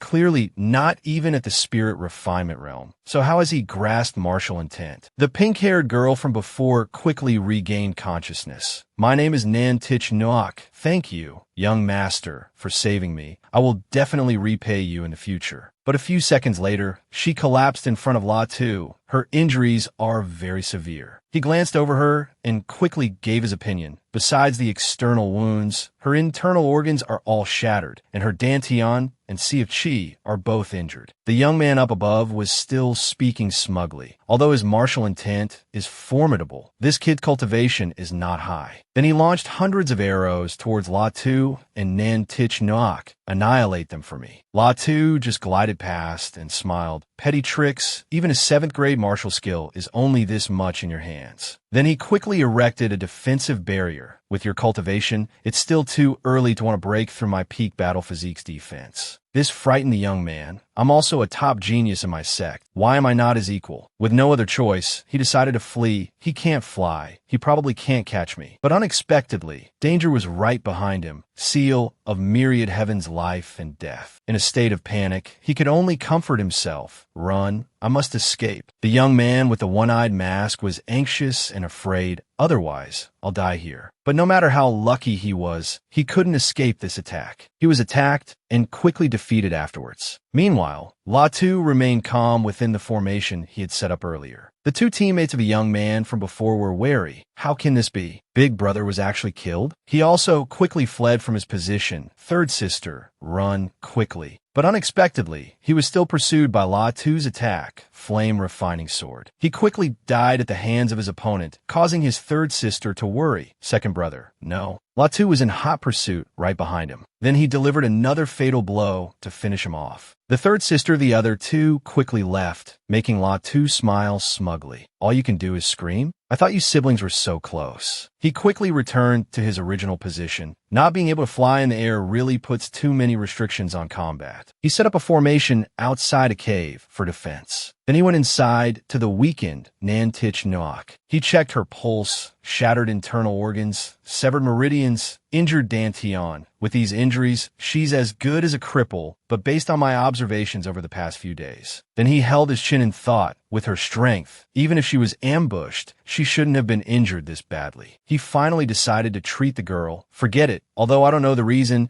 I have a strange feeling that I can't just leave her be. La Tu helped her sit up straight, then began the treatment. Early in the morning, La Tu clenched his fist happily. I've broken through. Relying on the soul-condensing mystic art that Noyet Ni gave me, I've finally condensed my spiritual sense. He closed his eyes in satisfaction. Then he continued to cultivate. Early in the morning, La Tu was cultivating, the aura around his body fluctuating. He had just broken through a realm and was at the crucial moment of consolidating his cultivation, his internal energy circulating in a harmonious rhythm, when there was a slight noise from behind. Nan Tich Noak, covered in injuries, who had been unconscious since yesterday's battle after being saved by La Tu, finally woke up. She spoke, breaking the quiet atmosphere, her voice still carrying a hint of imposing spirit. Thank you, brother before me, for your help. How long have I been unconscious? Seeing her awake, La Tu paused his cultivation and replied, I am La Tu. Today is the second day since the competition began. You were only unconscious for one night. Nan Tich Noak looked at La Tu, her eyes full of gratitude. Thank you, brother La Tu. I will definitely repay you when we get out. An inexplicable feeling arose in La Tu's heart, as if an invisible thread was wrapping around his mind. He frowned, looking at her silently, thinking, what the hell is going on? Why does looking at this woman make me feel an urge to protect her? It's clearly the first time she and I have met. La Tu recalled last night when he was treating Nan Tich Noak, and I didn't notice anything special about her physique when I was treating her last night. Nan Tich Noak was also checking her own injuries, asking in surprise, my wounds. I remember my injuries last night were very serious. How are they now? La Tu explained softly, I gave you a pill last night, then used some methods, which help you recover a lot. You still need to pay attention to recuperating from the remaining injuries. All right, I hope you. Before La Tu could finish his sentence, Nan Tich Noak interrupted, I understand, thank you very much. They both looked towards the cave entrance. The formation flags outside fluctuated. Nan Tich Noak spoke worriedly. I see formation flags at the cave entrance. Could it be that someone has touched the formation you set up outside? La Tu just frowned slightly, walking step by step towards the cave entrance, but his expression remained extremely calm. There are two people outside. Your wounds haven't fully recovered yet. Let me see if these two are just passing by or have other intentions. In midair, there were indeed two newcomers, brimming with killing intent. La Tu glanced over them, silently assessing the opponent's strength. The fellow in the Yin-Yang Taoist robe is Dik Shuyan, a genius from the Formation Association. The other one is a madman from the Forging Master Association. It will be very troublesome if these two cooperate. Dik Shuyan's contemptuous voice rang out. I don't know who set up this formation. This kind of technique is really too crude. Fortunately, the quality of the formation flags is good, so the effect of this formation seems to be good. The other person continued, with a faint smile, I guess the formation master who appeared in this wilderness can't compete with an outstanding genius like you, who is from the Formation Association. Nan Tich Noak walked out of the cave worriedly. La Tu, you still haven't broken through to the spirit refinement realm. You're no match for these two. You can't protect me from them, so you should escape first. Dik Shuyan continued to speak arrogantly. This trashy 4th grade formation, I can break it with just a wave of my hand. As soon as he finished speaking, he took out a golden formation flag and attacked La Tu's formation directly. A loud explosion rang out, but the formation remained completely undamaged. Dik Shuyan's expression immediately darkened. As expected,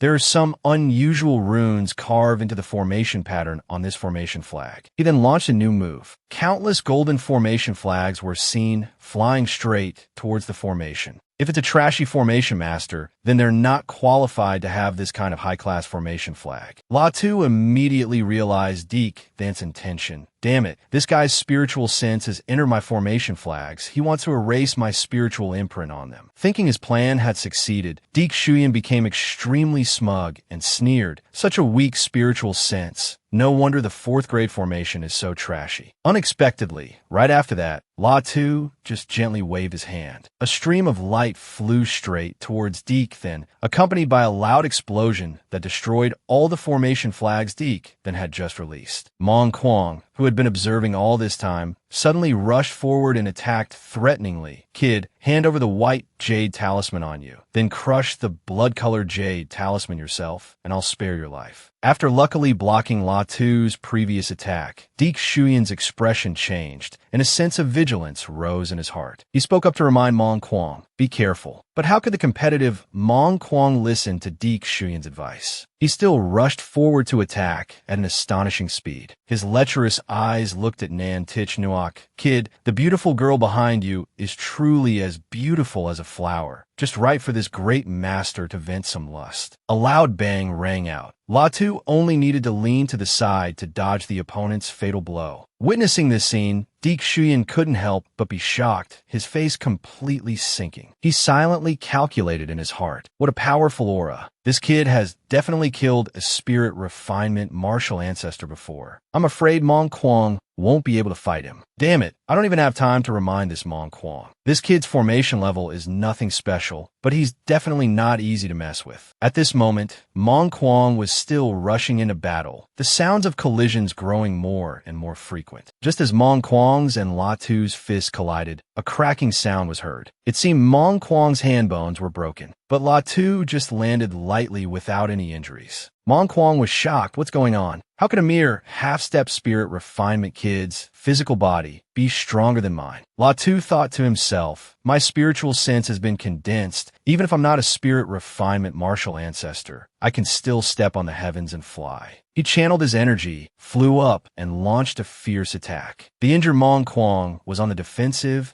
and could only grit his teeth and block. He couldn't help but doubt in his heart. My peak battle physique is clearly stronger than this kid. Why is it that every time we exchange blows, I get injured for no reason, and I'm being suppressed by a half-step spirit refinement kid? Mong Quang turned back and shouted for help. Dik Shuyan, why haven't you made a move yet? What are you waiting for? La Tu stopped his attack and suddenly retreated, leaving Mong Quang confused. What does this kid want to do? La Tu pulled Nan Tich Noak into a cave, constantly explaining the situation. Her wounds had not yet healed. Whether it's Deke Shuyan or Mong Kuang, I'm confident I can beat them one-on-one. While explaining, La Tu drew his sword and executed a technique, opening a space-time portal to help them escape. But if those two team up, with one suppressing me in close combat and the other using formations for long-range attacks, we won't be able to win. Nantich Nuok felt extremely guilty, but was powerless, only able to say, "I'm so sorry. If I weren't injured, I wouldn't let you use all your strength to fight the enemy." La Tu didn't answer, just focused on channeling his power to open an escape route for them both. Mong Kuang took this opportunity to rush forward, wanting to take La Tu's life. "Kid, it's too late for you to run now. You think you can run after making this great one suffer a loss?" La Tu quickly swung his sword, blocking one of Mong Kuang's blows, and shouted, "Get lost." Mong Kuang was knocked to the ground. While La Tu and Mong Kuang were fighting, Deke Shuyan had secretly set up a magic formation. By the time La Tu realized it, the area had been sealed by Deke Shuyan, making it impossible to leave. Damn it, that Deke Shuyan has sealed this entire piece of heaven and earth. Countless golden formation flags were thrown out, creating a formation with a dazzling golden light. Surrounded by a killing formation, the atmosphere became suffocating, filled with killing intent. La Tu recognized these formations and was extremely worried for Nantich Nuok's safety. A trapping formation, a killing formation, were trapped. The golden flags shone brightly, aimed straight at La Tuesday. Watch me block them all. But La Tu was now truly at his limit. Seeing this, Nantich Nuok grew worried. She spoke up to stop him, accepting to sacrifice herself. "La Tu, just leave me. If you don't run now, it'll be too late. We're just strangers who met by chance. I'm afraid I won't be able to repay you for saving my life."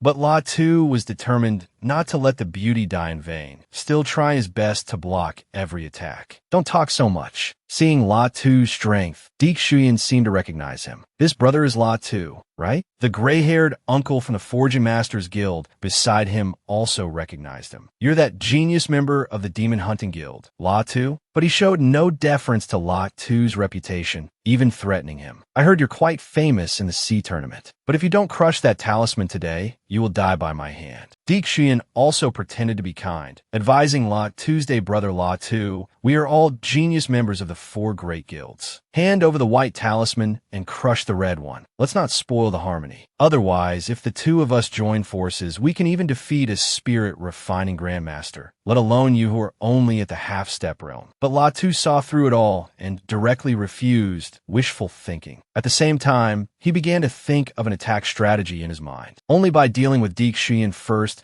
could he find a chance to break through. However, at this moment, seeing La Tu's determination, the gray-haired uncle lost his patience and charged forward directly, attacking towards La Tuesday, courting death. "Do you think the two of us are ordinary spirit-refining grandmasters? Take my heaven-splitting earth axe. Killing formation, activate." As he charged, he arrogantly shouted, "Surrender without a fight." Seeing this, La Tu just calmly turned to remind Nantich Nuok, "Get ready." Then he held his sword, pointed it straight at the sky, and said, "Break," shattering the gray-haired uncle's move. Seeing this, Deke Shuyan immediately realized La Tu's action and quickly reminded his ally. "Mong Kuang, be careful, he's breaking my killing formation." But Mong Kuang was still indifferent, looking down on La Tu's ability, wishful thinking. But indeed, they had underestimated his ability. La Tu had actually broken the killing formation and escaped. Seeing this, Deke Shuyan couldn't help but be surprised, both angry and cursing. "Damn it, I didn't expect this guy to be so strong. To think we let him go." Turning to see Mong Kuang standing motionless, he asked worriedly, "Mong Kuang, are you all right?" Unexpectedly, Mong Kuang had been hit because he had arrogantly rushed forward. Deke Shuyan was also surprised and hurriedly took out a medicinal pill. "You're actually injured? Quickly use this healing pill." Mong Kuang grimaced in pain, still unable to believe he was wounded by La Tuesday. That La Tu can actually comprehend martial intent? If it weren't for my higher cultivation level and stronger battle body, I'm afraid that last sword strike would have left me dead here. Although Deke Shuyan didn't want to, he had to acknowledge La Tu's ability. That's a technique that even a martial king can't comprehend, but he, a young man who has just entered the half-step god realm, can actually master it? If he didn't have a burden by his side, I'm afraid you and I would have been no match for him. He then turned to tell Mong Quang to retreat with him. Forget it, you're injured now. Let's find a safe place to recover first. While taking the pill, Mong Quang turned to ask Deke Shuyan for a favor. The battle has become more and more fierce since the competition started. I need time to recover. I'll have to trouble you with what comes next. Deke Shuyan replied, don't worry, let's go. The next day, Latu continued to eliminate opponents, with 3 more people eliminated. Seeing this, Nan Tich Nuok expressed her admiration and gratitude to La Tuesday, young master Latu. I am from White Star Valley. After this competition ends, I want to express my gratitude to you properly. But Latu replied politely, no need to thank me. I treated you, and for the past 3 days, you've also helped me get so many jade talismans. Even though Latu said that, Nantich Nuok couldn't stop thanking him. If it weren't for you, young master, I would have become a cripple, let alone obtaining any jade talismans. At that very moment, Latu reminded her, and don't tell others that I cured you in 2 days. Nantich Nuok promised him firmly, that goes without saying, please rest assured, young master. Then the two continued their journey, and Latu also reminded Nantich Nuok, today is the last day. The number of people in here is probably less than 20. We must be more careful. At this moment, he suddenly sensed danger approaching. Many auras were getting closer. There are 6 people, all are spirit-refining martial grandmasters. Be careful. At this moment, Thieu Tuk Chin Kai suddenly landed on the ground right in front of them. Seeing him, Latu frowned slightly. 4th level spirit refining? It seems this is probably the group with the highest cultivation in this competition. Unexpectedly, following Thieu Tuk Chin Kai were others. Even Deke Shuyan and Mong Quang were present. Latu, we meet again. Seeing this, Latu couldn't help but wonder what's been going on these past few days. Why are these people together? Nan Tich Nuok's face was filled with anger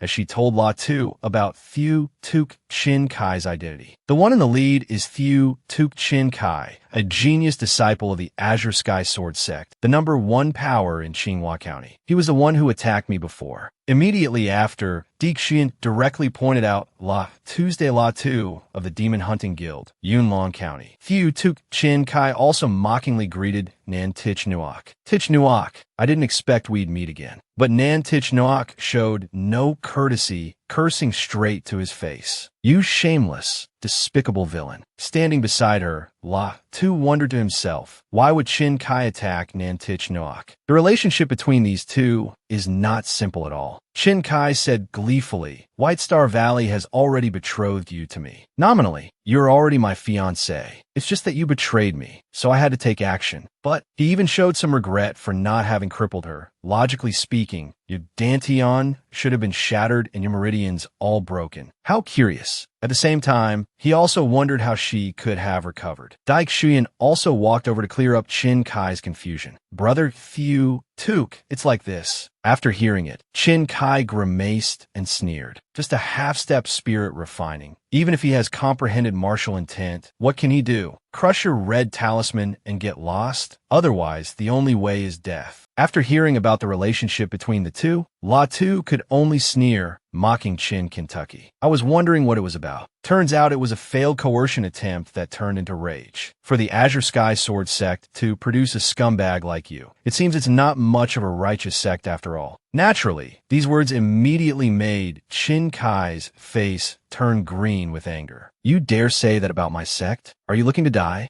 He immediately ordered his subordinates to charge. Everyone go. Kill this Latu for me. Latu wasn't scared at all. If you got the guts, come on. Seeing Chin Kai being so impulsive, Deke Shuyan could only silently criticize him. Thieu Tuk Chin Kai is too arrogant. Underestimating this guy will only bring him losses. Latu leaped high, slashing down with his sword. Slash! And so, Chin Kai's subordinates were immediately wiped out, to the point where they had to cry out for help. Young master, save us. Seeing this, Chin Kai immediately flew into a rage and joined the battle. You bastard, you dare to hurt my men. Chin Kai, filled with killing intent, leaped towards La Tuesday Kid. I'll take your life as payment. The two clashed. Then both were knocked back far away. At this time, Chin Kai also gradually realized La Tu's ability. That kid is really formidable. I actually underestimated him. Therefore, he also put away his initial mocking attitude. Relying on my 4th level spirit refining cultivation, I could only force this half-step spirit refining guy back by 3 steps. But Chin Kai didn't forget his goal. Nantich Nuok, I almost forgot about you. He turned back to assign a task to Daik Shuyan and Mong Kwang. Daik Shuyan,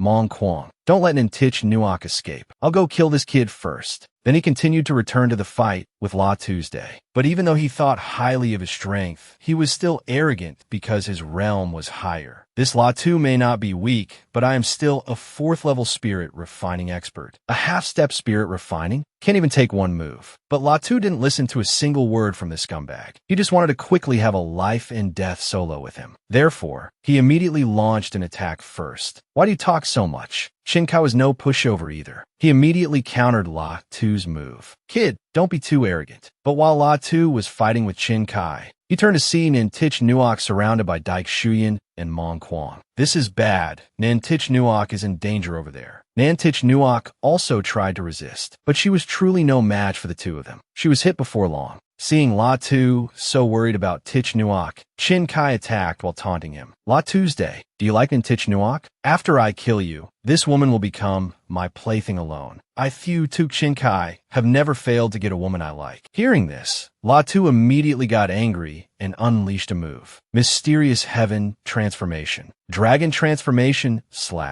Seeing the powerful might of the move, Chin Kai quickly retreated to dodge it. He secretly gritted his teeth and exclaimed, "Such powerful sword chi. If my cultivation wasn't so much higher than this kid's, I absolutely wouldn't have been able to block it." But despite that, on the surface, he still acted disdainful of La Tuesday. But is this your strongest attack? Using a secret art to enhance your attack power is indeed effective. But how long can you use it for? Nantich Nuok also turned to look at La Tu with eyes full of worry and guilt for having become his burden, young Master La Tu. But La Tu paid it no mind. He continued to power up his technique. Mysterious Heaven Transformation. If 6 times isn't enough, then let's go to 20 times and see if that's enough or not. Seeing this, Chin Kai could no longer pretend to be tough. His face now clearly showed panic. This kid has an even more formidable secret art. How can he power up so much in an instant? Immediately after, La Tu brought down a sword strike / causing Chin Kai to cough up blood. As soon as Chin Kai was injured, he panted heavily, but in his mind, he couldn't stop cursing La Tu's family. Damn it, I, a dignified 4th level spirit refining martial artist, am actually being threatened by a half-step spirit refining? How? La Tu, for using power beyond his body's limit, also suffered the consequences. His bleeding hand tightly gripping the trembling sword. Mysterious Heaven Transformation can also erupt with even greater power. 24 times is not its limit. But his determined eyes looked at the sword as if he had made a decision. My physical body hasn't even reached the peak battle body, and it's still very far from reaching the king level battle body, forcibly activating the 3rd level of Mysterious Heaven Transformation. My body probably can't take it, but I don't care. Chin Kai also noticed that La Tu was past his limit. He roared loudly, "La Tu, let's see how long you can last." Mong Kwang, Daik Shuyan quickly take down Nantich Nuok, but La Tu had now decided to fight them to the death. If you got the guts, come and try. Mong Kwang immediately followed Chin Kai's words and attacked La Tuesday. Take my mountain-splitting axe. But with just one slash, Mong Kwang was split in 2. Even Daik Shuyan, standing beside him, was stunned, flabbergasted, and fell backward. His face also changed color. How is that possible? How does this La Tu suddenly have the aura of a 3rd level spirit refining? Mong Kwang was just facing him, and however, immediately after, Daik Shuyan no longer had time to worry about his ally.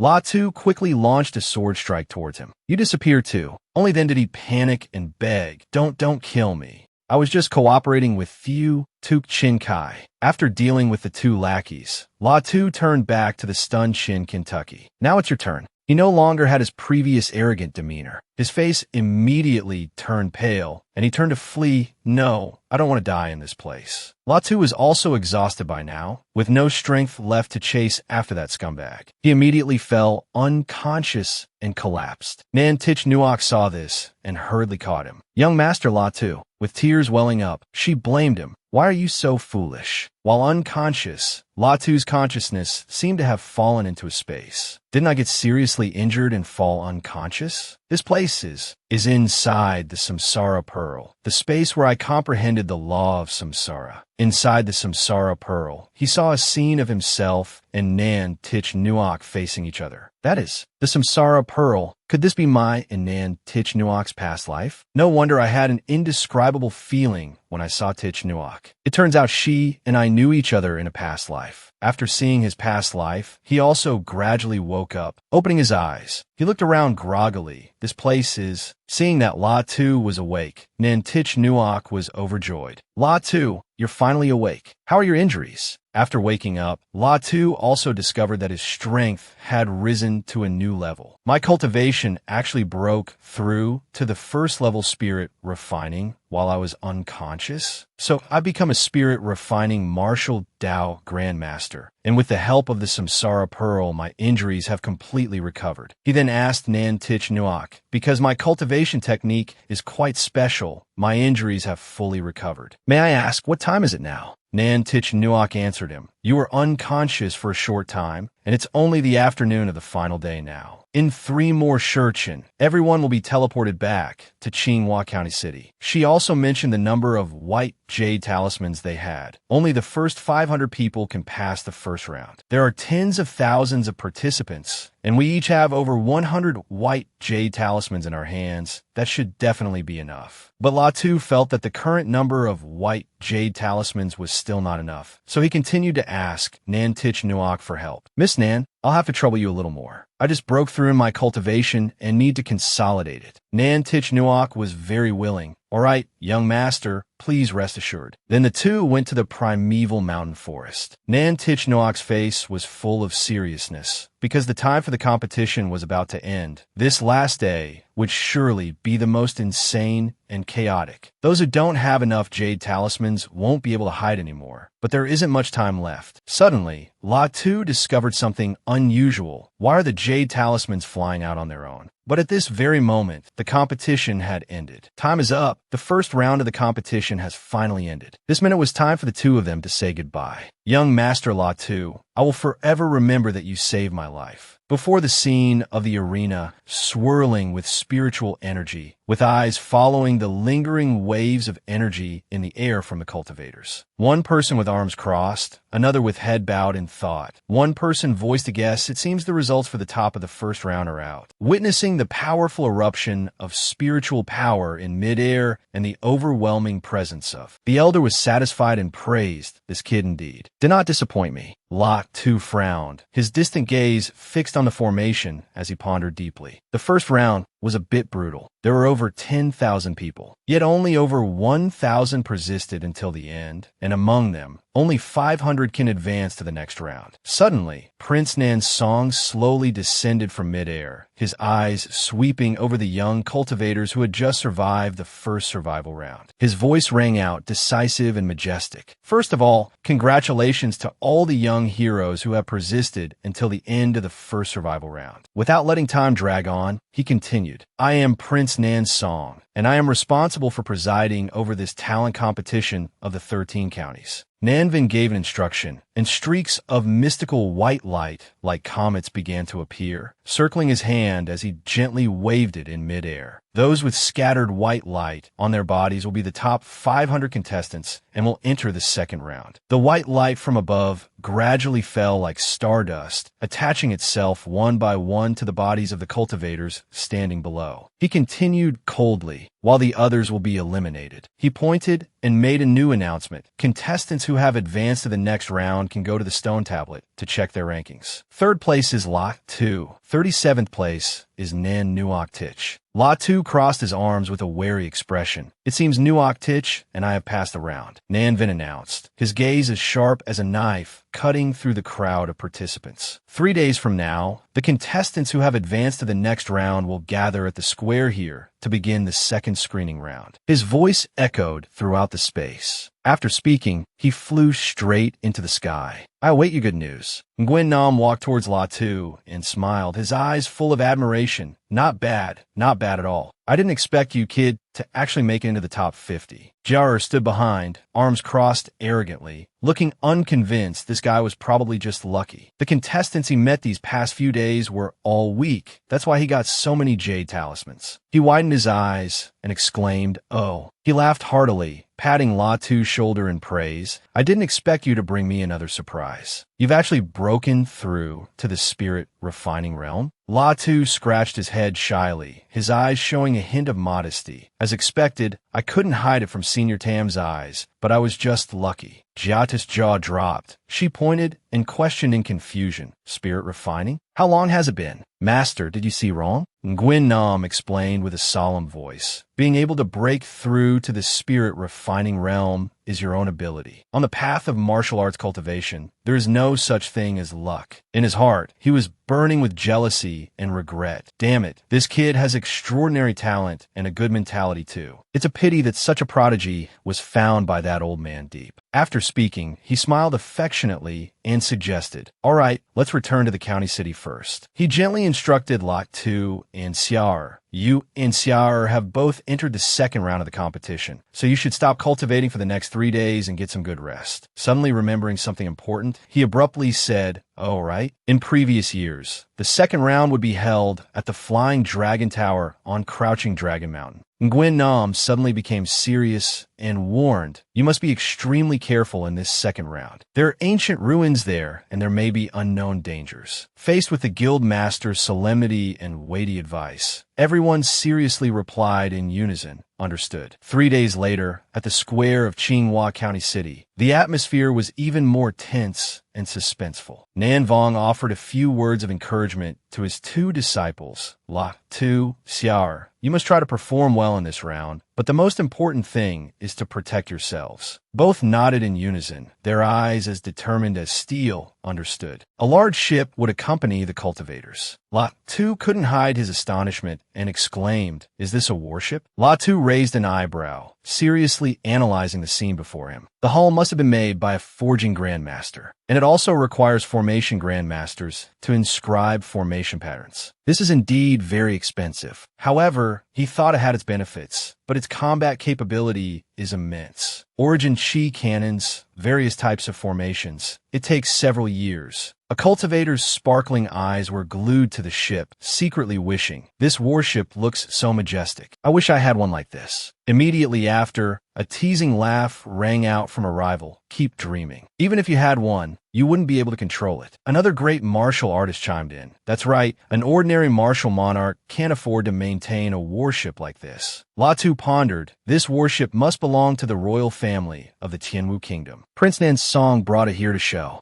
the majesty and power of the royal family. Amidst the bustling atmosphere, Nan Vin stood majestically on the ship and spoke with a powerful, clear voice. "All heroes, board the ship. I will take you to the location of the second round." The group of cultivators swarmed onto the ship, walking back and forth with bustling excitement. It was time for La Tu and Nuok Tich to say goodbye. She offered a sincere thank you to La Tu. "La Tu, thank you so much for the first round." La Tu's gentle voice and affectionate gaze were directed at her. Tich Nuok. Jiar, standing beside them and watching their display of affection, sneered, "Doesn't La Tu already have Luke Mong Dao by his side? Why is there another beauty now? This guy, still a flirtatious womanizer?" Nan Vin warned with a serious face while everyone was busy boarding. "Everyone, please be careful when boarding the ship. We are about to depart." At the same time, La Tu frowned, analyzing the warship's value further. Indeed, this warship is very expensive. Even this protective formation cultivation must be at least at the level of a 5th-tier formation. A familiar place name was called out into space: Crouching Dragon Mountain, Floating Dragon Tower. The scene was majestic and wild. Lot 2 couldn't believe his eyes and wondered, is this the famous Flying Dragon Tower? Lot 2 noted the majesty of the protective force. Isn't this the Black Tiger Army, one of the 2 guardian armies of the Sky Martial Kingdom's royal family, commanded by a mighty general? Lot 2 smirked, his demeanor full of arrogant competitiveness. It seems the Sky Martial royal family places great importance on this competition in the Netherworld Secret Realm. This really makes me look forward to it. An authoritative command was immediately issued from Nam Vin's direction. Black Tiger Army, hear my command. The commander announced eloquently, by the Sky Martial decree, the 500 heroes from the 13 counties are permitted to enter the Flying Dragon Tower. The Black Tiger Army is not to obstruct them and must be stationed 300 meters away to provide protection. The commander shouted the order, Black Tiger Army, hear my command. Witnessing the might of the resounding protective force, Latu's heart was heavy with astonishment. Such a powerful aura. Is this the national army of the Sky Martial Kingdom? A clear thought echoed in Latu's mind. Just a spiritual sense imprint on a royal decree can possess such power? An announcement signaling the start of the round rang out. The 500 participants of the second round proceed down. The introduction of the scoring system made everyone narrow their eyes in anxiety. After everyone enters the Flying Dragon Tower, you'll not be able to get any points on the first 3 floors. He added the rules. Only by entering the 4th level can you get 100 points, the 5th level 200 points, the 6th level 400 points, the 7th level 800 points, the 8th level 1600 points, and the 9th level 3200 points. He seriously advised further. It should be noted that after everyone enters the Flying Dragon Tower, you'll be teleported to different spaces to undergo tests. He gave them a chance to live. Once you encounter an irresistible danger, just shout, and you'll be teleported out within 3 breaths. His eyes were worried as he carefully instructed the cultivators. Therefore, you must act within your capabilities. Otherwise, you might not even last for 3 breaths and could die inside. As the stone gate of the Flying Dragon Tower slowly opened, the whistling of the wind and the frantic heartbeats of each participant intertwined as they entered. Lot 2 thought resolutely. Indeed, the path of martial arts is arduous. The 500 people present were able to stand out among hundreds of thousands. How could they give up here? A phantom floated in midair, poised to destroy. Latu calmly appeared indifferent. So I've entered? He quickly speculated. It seems this is a level clearing format. I probably have to defeat this phantom to enter the next floor. After thinking, he knocked out the phantom with a simple move.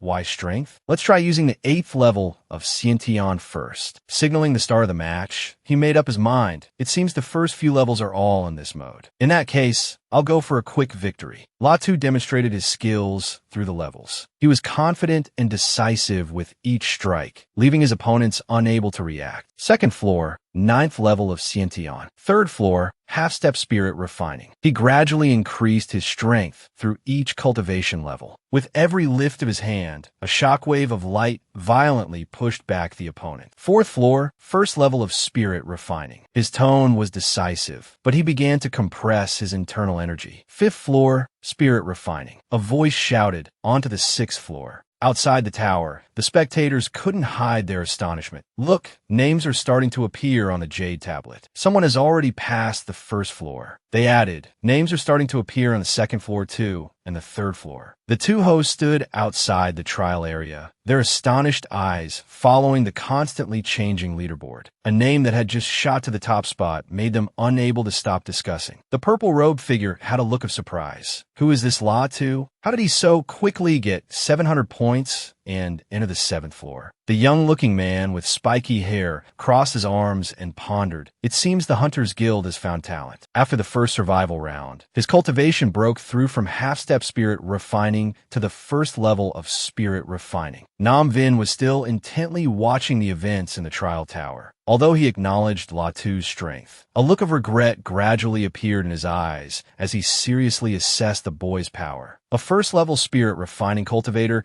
can pass the 6th floor and defeat a third-level spirit refining opponent? It seems his strength is quite impressive, but it's a pity. It looks like he will stop at the 7th floor. Setting foot on the 7th floor, Latu realized he was standing an important threshold and spoke cautiously that if I remember correctly, this must be the 7th floor. From here on is the real turning point. A brown-haired phantom of a superior level appeared with a declaration. Congratulations on making it here. Defeat me, and you can receive the reward for clearing the level. Latu was surprised because throughout the journey, the opponents had only attacked silently. You can talk? He felt something was unusual. This phantom seems abnormal. From the 1st to the 6th floor, the figures that appeared all attacked directly without saying a single word. Latu commented on it, like a dead thing without intelligence. He fell into deep thought.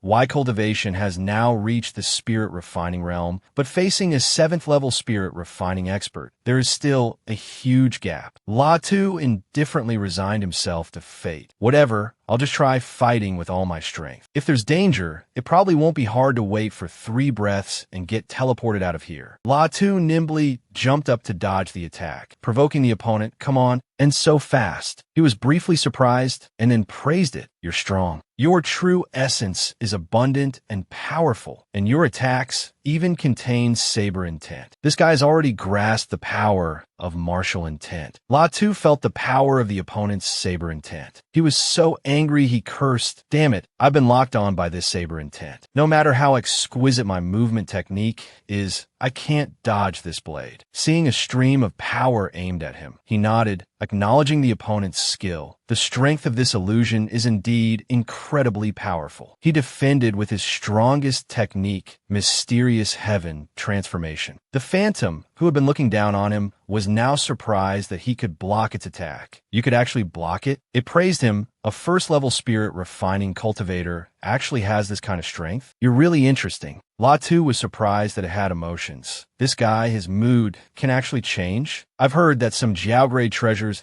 can even give birth to intelligence. The vague feeling gradually became clear. Latu realized, could it be that this entire flying dragon tower can actually be called a large treasure formation? A blue dragon was summoned by the brown-haired figure and attacked powerfully. Its might made him exclaim in admiration, so strong. Saber Chi taking the form of a dragon. I've never seen this before. A sense of anxiety rose. Latu realized he needed a new strategy while defending. This won't do. My usual methods are no match for it. If I retreat, lasting for 3 breaths won't be a problem. A sense of risk emerged. Latu hesitated, or I could risk using the 24 times power of the mysterious heaven transformation. Maybe I'll have a chance to kill the opponent. Latu thought through the situation, but my current cultivation is only at the 1st level of spirit refining. On this basis, increasing my power by 20 times has definitely exceeded my body's current limits. Latu accepted the gamble, and the backlash force will leave me severely injured. If I can't kill the opponent, I might lose my life here. Facing the ferocious dragon with its overwhelming aura, he was determined to fight to the end. Whatever. On the path of martial arts, there is only advancing, no retreating. He poured all his strength into the technique, mysterious heaven transformation, chasing wind and blocking the moon. Latu raised his sword, deploying a Taiji diagram to block the dragon's attack. Mysterious heaven transformation, 24 times power activated. Latu mobilized his maximum power, seal of all heaven's life and death. Latu frowned in confusion, wondering this is... Latu let out a low roar. The seal technique on the sword in his hand condensed into the shape of a bagua, seal of all heaven's life and death. Latu's overwhelming divine power split the phantom in two. He shouted, I won. Having lost too much internal energy, Latu collapsed to his knees, panting heavily. The power of the seal of all heaven's life and death is indeed very strong, but each time I use it, my entire cultivation base is drained. He propped himself up, struggling, drenched in sweat, as if he had just stepped out of hell, that I'm completely exhausted. If someone were to appear now, they could kill me with a single move. Suddenly, the phantom that had just vanished revived again, startling and confusing him that what's going on? It already vanished, yet it came back. It calmly reassured Latu, don't worry, you have passed the 7th floor trial. I will not attack you anymore. Latu breathed a sigh of relief, his face pale, but his eyes still shining with a glimmer of hope. That I passed? That's really lucky. Otherwise, I really wouldn't have any strength left to fight. The phantom waved its hand, summoning gifts including a sword, a set of armor, and medicinal pills. Now you can choose your reward for passing the 7th floor. It can be a martial art, a medicinal pill, or a treasure, but you can only choose one. Latu frowned in thought, his eyes scanning each item. I'll pass on the battle armor and battle sword. I don't need them for now. Besides, the highest grade rewards in the Flying Dragon Tower are only at the Earth grade. Standing before two objects, he fell into deep thought. But these two things, the jade slip is probably a martial art, and the jade bottle must be medicinal pills. It calmly gave him two choices. If you choose the jade slip, I will give you several martial arts to choose from, including cultivation methods, martial skills, and movement techniques. It continued, if you choose the medicinal pills, there are types for increasing cultivation, body tempering, spirit condensing, and healing, also for you to choose. Without hesitation, Latu said in a determined, gruff voice, I choose the jade slip, the martial art. A nostalgic glint appeared in his eyes as he answered sincerely, the most precious thing in the world is the inheritance of martial arts. The strength I have today is all thanks to the methods I have cultivated. The phantom waved its hand in approval.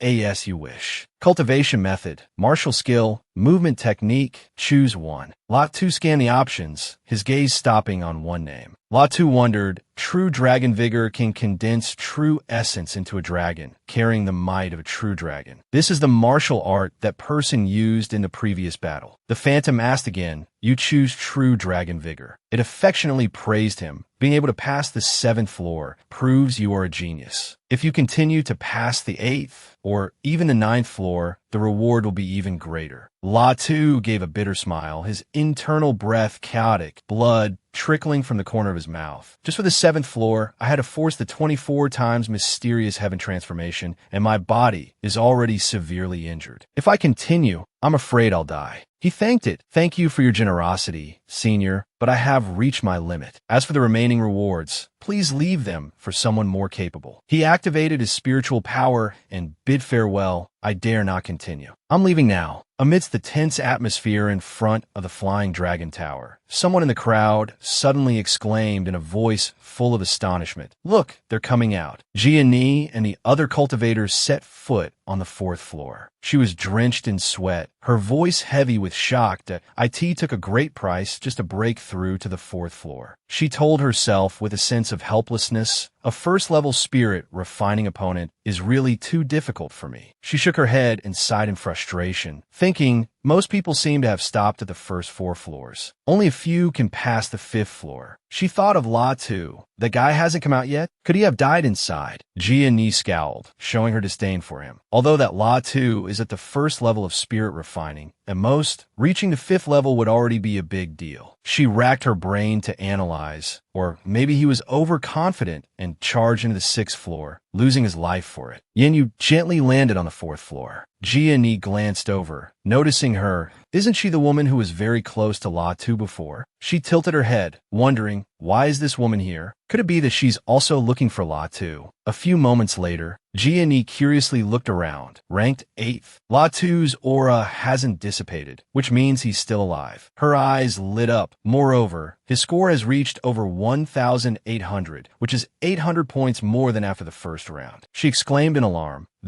He passed the 6th floor? How'd he do that? A cultivator shouted, pointing at the jade tablet. Look, he continued with a frown, on the green jade tablet. The name of the 4th level spirit refining genius suddenly disappeared. The other person wondered, does this mean he's dead? The old man cried out in alarm, oh my God. His face was pale, his voice trembling as if he had lost his soul. My grandson, the most outstanding talent among our descendants, on whom we spent countless resources to cultivate, died just like this. A series of eliminated cultivators were thrown outside. Shouts erupted from the crowd. Look, they're coming out. Someone shouted, this is bad. The prodigies who came out are all severely injured. Someone ordered decisively, quick, heal them. A powerful aura erupted from the jade tablet again, showing the 2 words locked Tuesday. Someone noticed and announced, someone is charged to 1st place. A young cultivator couldn't contain his fear. Heavens, this guy suddenly gained 800 points. The old man was astonished, muttering incessantly. This Latu was originally ranked 8th, but he suddenly gained 800 points and ranked 1st. Could it be that he has passed the 7th floor? Sark's eyes were as sharp as a blade as he spoke thoughtfully. This kid from the Hunters Guild is not simple at all to have such a performance. The old man beside him added his praise. When one passes the 7th floor of the Flying Dragon Tower, they will receive a precious reward. Latu leaped out from the top of the tower with a soaring and carefree aura. The crowd shouted in alarm, "Look, another person has come out of the Flying Dragon Tower." Someone recognized the familiar figure and exclaimed as if shouting, "This person is Latu's Day. He's truly extraordinary."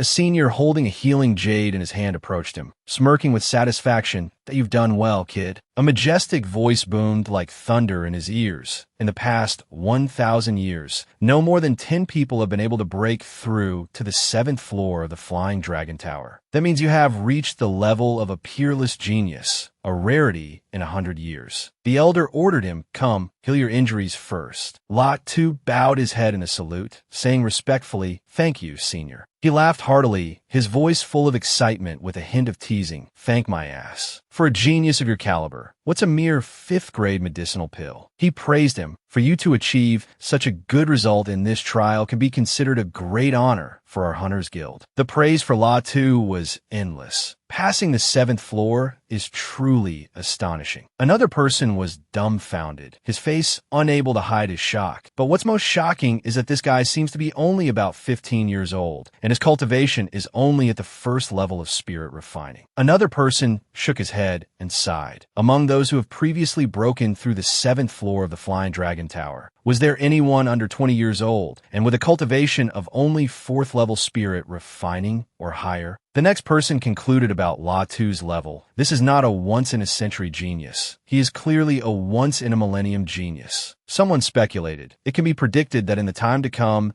stories about this Latu will fly across the entire country like snowflakes, shaking countless major powers. Namvin burst out laughing, his voice full of excitement. A hero emerges from the young. "Little brother, you have truly opened this king's eyes." He invited him. "Little brother, are you interested in coming to the Sky Martial Kingdom's capital city to develop?" The crowd was stunned. No one could believe their ears that T.O. be personally invited by Prince Namsong. He's going to soar. Bing Jun was so jealous, she gritted her teeth, growling, "Damn it, how could this kid have grown to such an extent?" The senior smiled faintly, his deep eyes looking at Latu with hidden meaning. "The guild cannot shelter its genius members. You have now made a name for yourself, which means you are at the forefront of the storm." He seriously advised him, "You can take this opportunity to join a power. Consider it finding a backer to rely on." Latu respectfully thanked him. "Thank you. I will think more about this matter." He hummed and smiled, taking out a sparkling jade bottle. "All right, this is a 6th-grade healing pill, the Spring Snow Pill. Take it for now." Someone whispered in his ear, "Not bad. Prince Namsong is really generous." He scowled at them. The other person's eyes became serious as he nodded in admiration. The value of this Spring Snow Pill is something that many Martial King experts would find difficult to buy even if they spent all their money. 3 days later, Latu sat cross-legged, his aura stable. A black dragon silently coiled around his body. Above him, a pitch-black Bawa rotated, his eyes clear and determined. After cultivating the true dragon vigor, besides the wheel of all heaven's life and death, I now have an additional black and white dragon. He carefully considered. This black and white dragon was formed by cultivating the true dragon vigor based on the true essence of the 2 poles of life and death. He clenched his fist, his eyes burning with determination. The black dragon's majestic aura seemed to reflect his own. This true dragon vigor contains a profound martial intent, which is the true dragon martial intent. Latu devised a plan. This way, if I use the true dragon vigor to assist in cultivating the wheel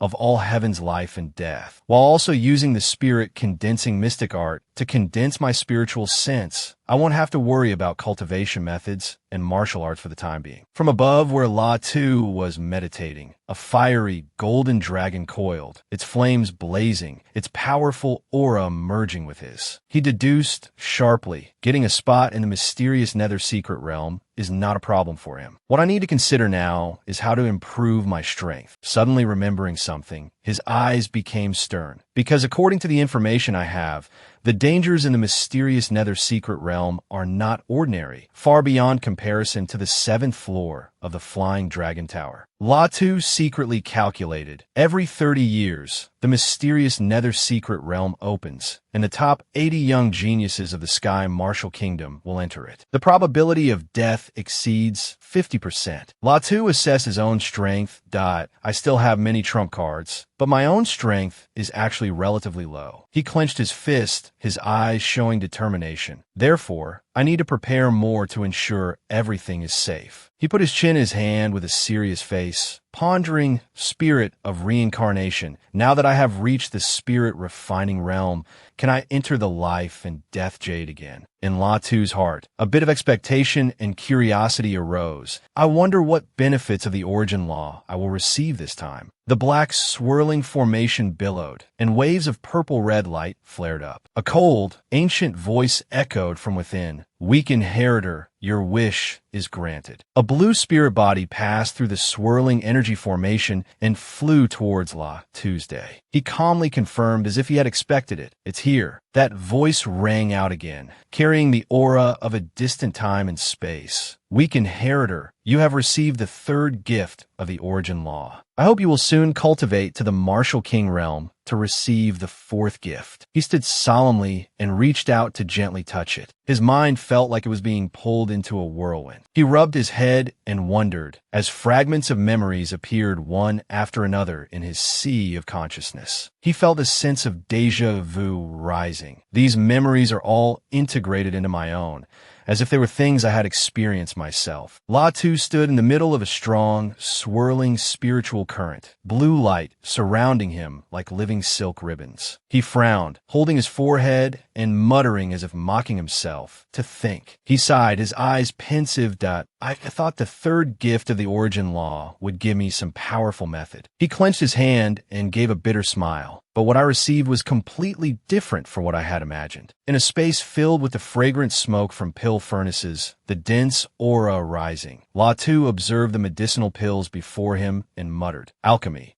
The memory bestowed by the 3rd origin law is actually the art of alchemy. He thought it over and realized, I have fused with what was originally the alchemy experience of a 9th grade emperor-level alchemy sect master, including all sorts of knowledge, skills, as well as experience. The medicinal pills levitated in midair, following Latu's command. He told himself, his spirit becoming even more resolute. Now, looking back at all the medicinal pills I've taken out, it seems they are all just trash. He was determined to use what he had learned to refine a new batch of pills. Latu decisively threw the medicinal pills straight into the alchemy furnace, commanding them. Een spirit spring water, tiger yang vermilion fruit, origin soul grass, refine for me. Throwing the medicinal pills was quite exhausting. He let out a sigh of relief. Next, I just have to wait for the pills to be refined. Suddenly remembering the girl in danger during the battle, he wondered, I don't know how Yin Yuer is doing now. The enemies chasing her are really too strong. Latu sighed, a hint of worry in his eyes. Moreover, her primordial spirit was injured and hasn't been treated well. Her cultivation won't be able to recover, and she will have to endure a lot of pain. Suddenly, a sound from outside caught Latu's attention.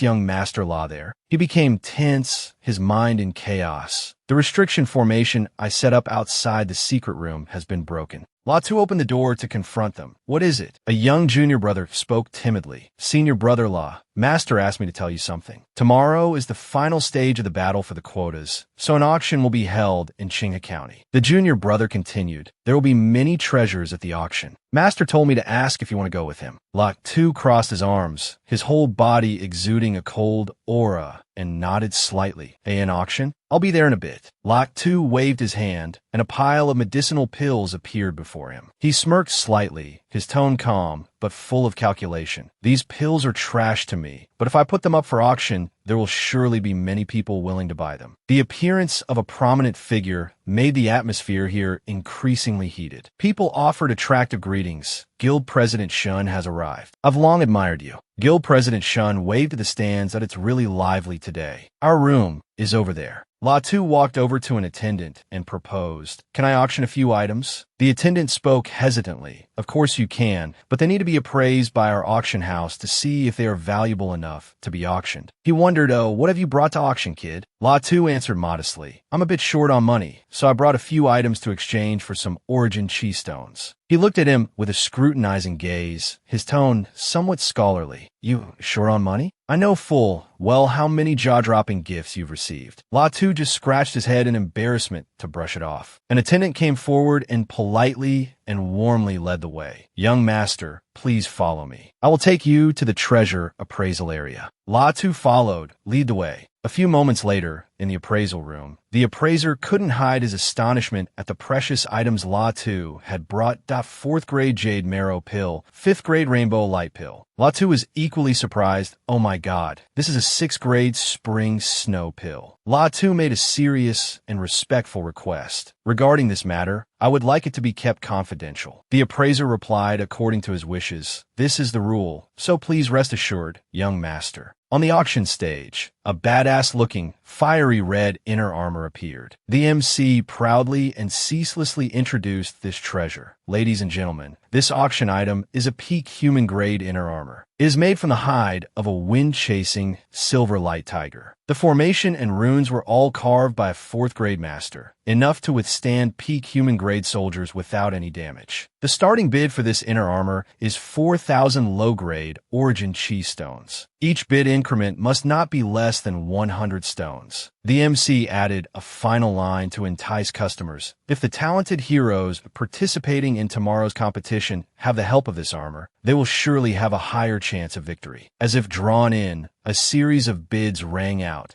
4,300 origin chi stones, 4,500, creating a commotion throughout the hall. A few moments later, the first treasure had found its owner. The MC announced, "Congratulations to the esteemed guest in room 03 for winning this low-grade Earth-rank weapon for the price of 30,000 origin chi stones. What will be auctioned next will be the final item of this auction." The MC lifted the cloth, revealing the final item, which sent a shock through everyone. Next will be a moment to witness a miracle. A sacred healing medicine, the 6th grade spring snow pill. The starting price is 50,000 origin chi stones, and each bid increment must not be less than 1,000. The crowd was stunned, and someone shouted, "What? It's actually a spring snow pill." Another person quickly explained its use. "This is a life-saving item. Even if a martial king expert is severely injured, taking one pill can save their life." Another person, unable to hide their emotions, said with a stern face, "Healing pills are already precious, and this spring snow pill has reached the 6th grade. Someone else chimed in, adding to the pill's value. "For a martial lord level expert, it might not be that precious. But for a martial king, it's equivalent to having an extra life." From above, Prince Nam Tong looked towards the stands, his eyes filled with doubt and worry.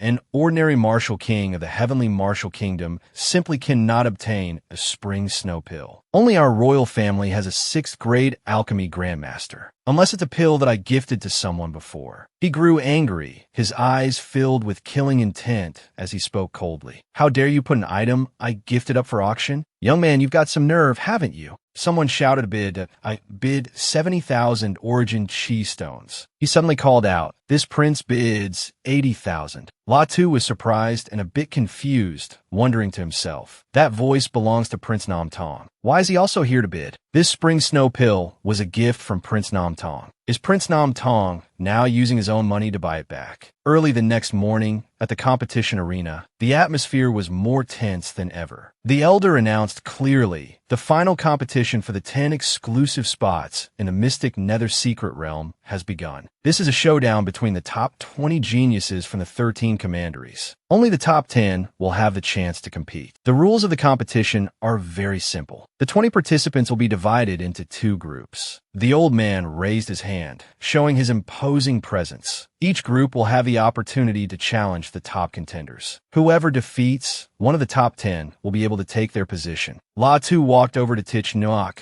looking at her with a determined gaze, and gently offered her a sword. "Tich Nuok, please take this sword." Tich Nuok looked up at the sword, a bit flustered, and asked, "Latu, what do you mean?" Latu explained seriously, "This sword doesn't have my sword intent yet, but you can use it in the challenge. If you win, a spot in the mystic nether secret realm will be yours." La Tu frowned in thought. Although Tich Nuok knew she wasn't in the top 10, she could still feel the power of the sword in her hand. It wasn't just a weapon, but also a great encouragement. Tich Nuok firmly refused. You're giving me this sword, but if I'm the one challenging, what will you do? La Tu quickly reassured her, don't worry. Even without a sword, none of these people could defeat me. Tich Nuok blushed shyly and thanked him. Her emotions were in turmoil.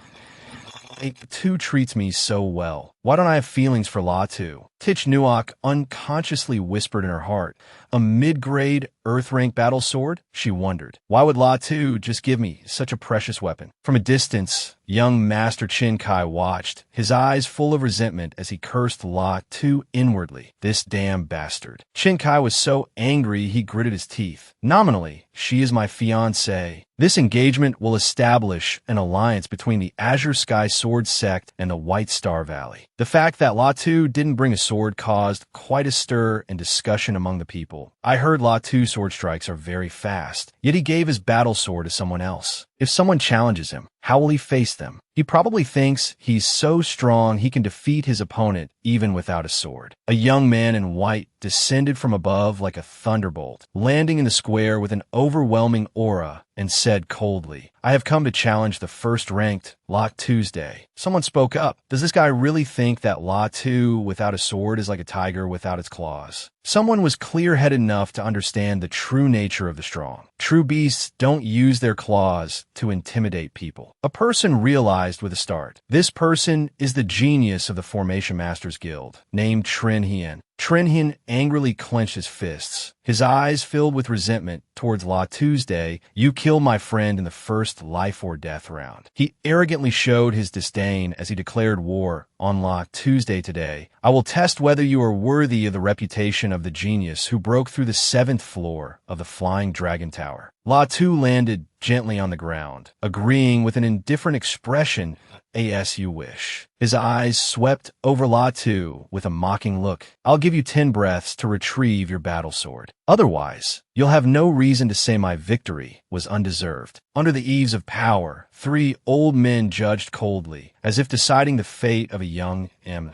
And no matter how strong a genius is, if they're snuffed out in the cradle, they're no better than a fart. The other old man continued coldly. He can only blame himself for not knowing how to hide his strength, bringing death upon himself. Summoning a fiery formation, he growled, I admit you were able to pass the 7th floor of the Flying Dragon Tower. You are indeed very strong, but I will not lose to you. He shouted arrogantly, activate formation. La Tu stared at his opponent, his eyes as sharp as a knife, his hand tightening around the hilt of a crimson sword that burned like hellfire. He growled, each word as firm as a nail, refined sword. The faces of the onlookers turned pale. One of them exclaimed, his voice trembling, his true origin cultivation is truly pure. While another swallowed dryly, sweat beading on his forehead. Only with such a cultivation level can one's true origin be pure enough to condense into a tangible weapon. Trin Hien formed a blazing red vortex of fire that erupted fiercely, shouting arrogantly, go to hell. The 9 long whips of my formation flags can even kill a late-stage spirit refinement expert. You're nothing more than this. Watch my refined fire sword chi. La Tu sneered, his voice full of contempt. Is that all you've got? Now watch my refined sword chi. The sword swung. La Tu sliced through the swirling red-gold flame, creating a brilliant streak of light that split the chaotic fire. Trin Hien was stunned, his face pale. What? You broke my formation with just 1 sword strike. La Tu swooped down, raising his sword which emitted crimson sparks, attacking with murderous intent. Mystic Heaven Transformation. Trin Hien defended himself within a blue energy circle. Formation Transformation. He waved his hand, summoning a swirling, brilliant blue stream of energy like a dragon's vortex. Contemptuously,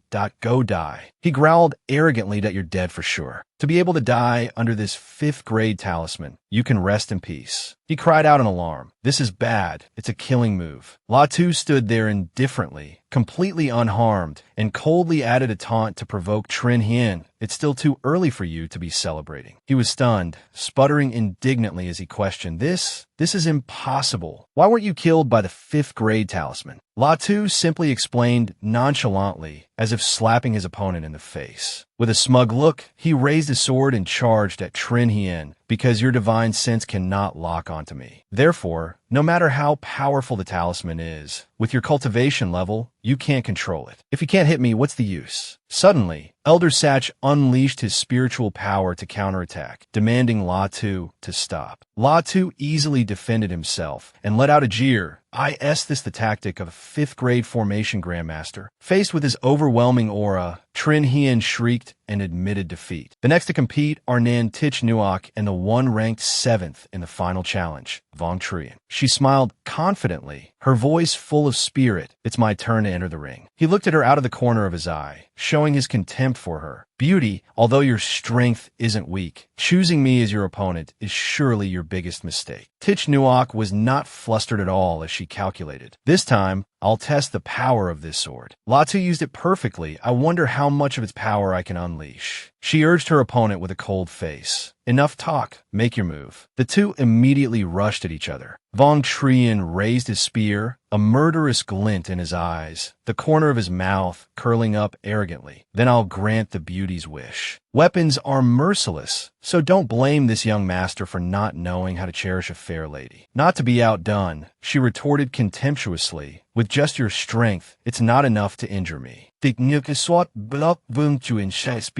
was sent flying by her sword, cursing inwardly in frustration. Damn it, my battle spear is a high-grade human rank weapon, so how could it be broken by a black sword? Elder Satch wondered in surprise. Vong Trian's battle spear is definitely a peak-grade human rank weapon. Why was it damaged at this moment? The man beside him added, isn't it because of the battle sword in Nan Tich Nuok's hand? Could it be that its grade is Earth rank? She easily sent his spear flying, leaving him dumbfounded. What? My battle spear? She was equally surprised by the divine power of the sword. A2 sword is actually this powerful. I only added a little spiritual power to it, yet its sword intent defeated the enemy on its own. Tich Nuok calmly sheathed her sword and announced coldly, victory is decided. You have lost. He remained arrogant and unconvinced, yelling, if you hadn't used that Earth-rank battle sword, I definitely wouldn't have lost to you. Suddenly, Vong Trian lunged towards her, his eyes full of resentment as he shrieked, I can't lose. How could I lose to a woman like you? Since you dare to look down on me like that, then die for me. Latu suddenly rushed over, using his arm to block the strike from him, warning the distracted Tich Nuok, be careful. Vong Trian was so angry he gritted his teeth and shouted, Latu, you are so bold. How dare you break the rules and arbitrarily interfere in the match?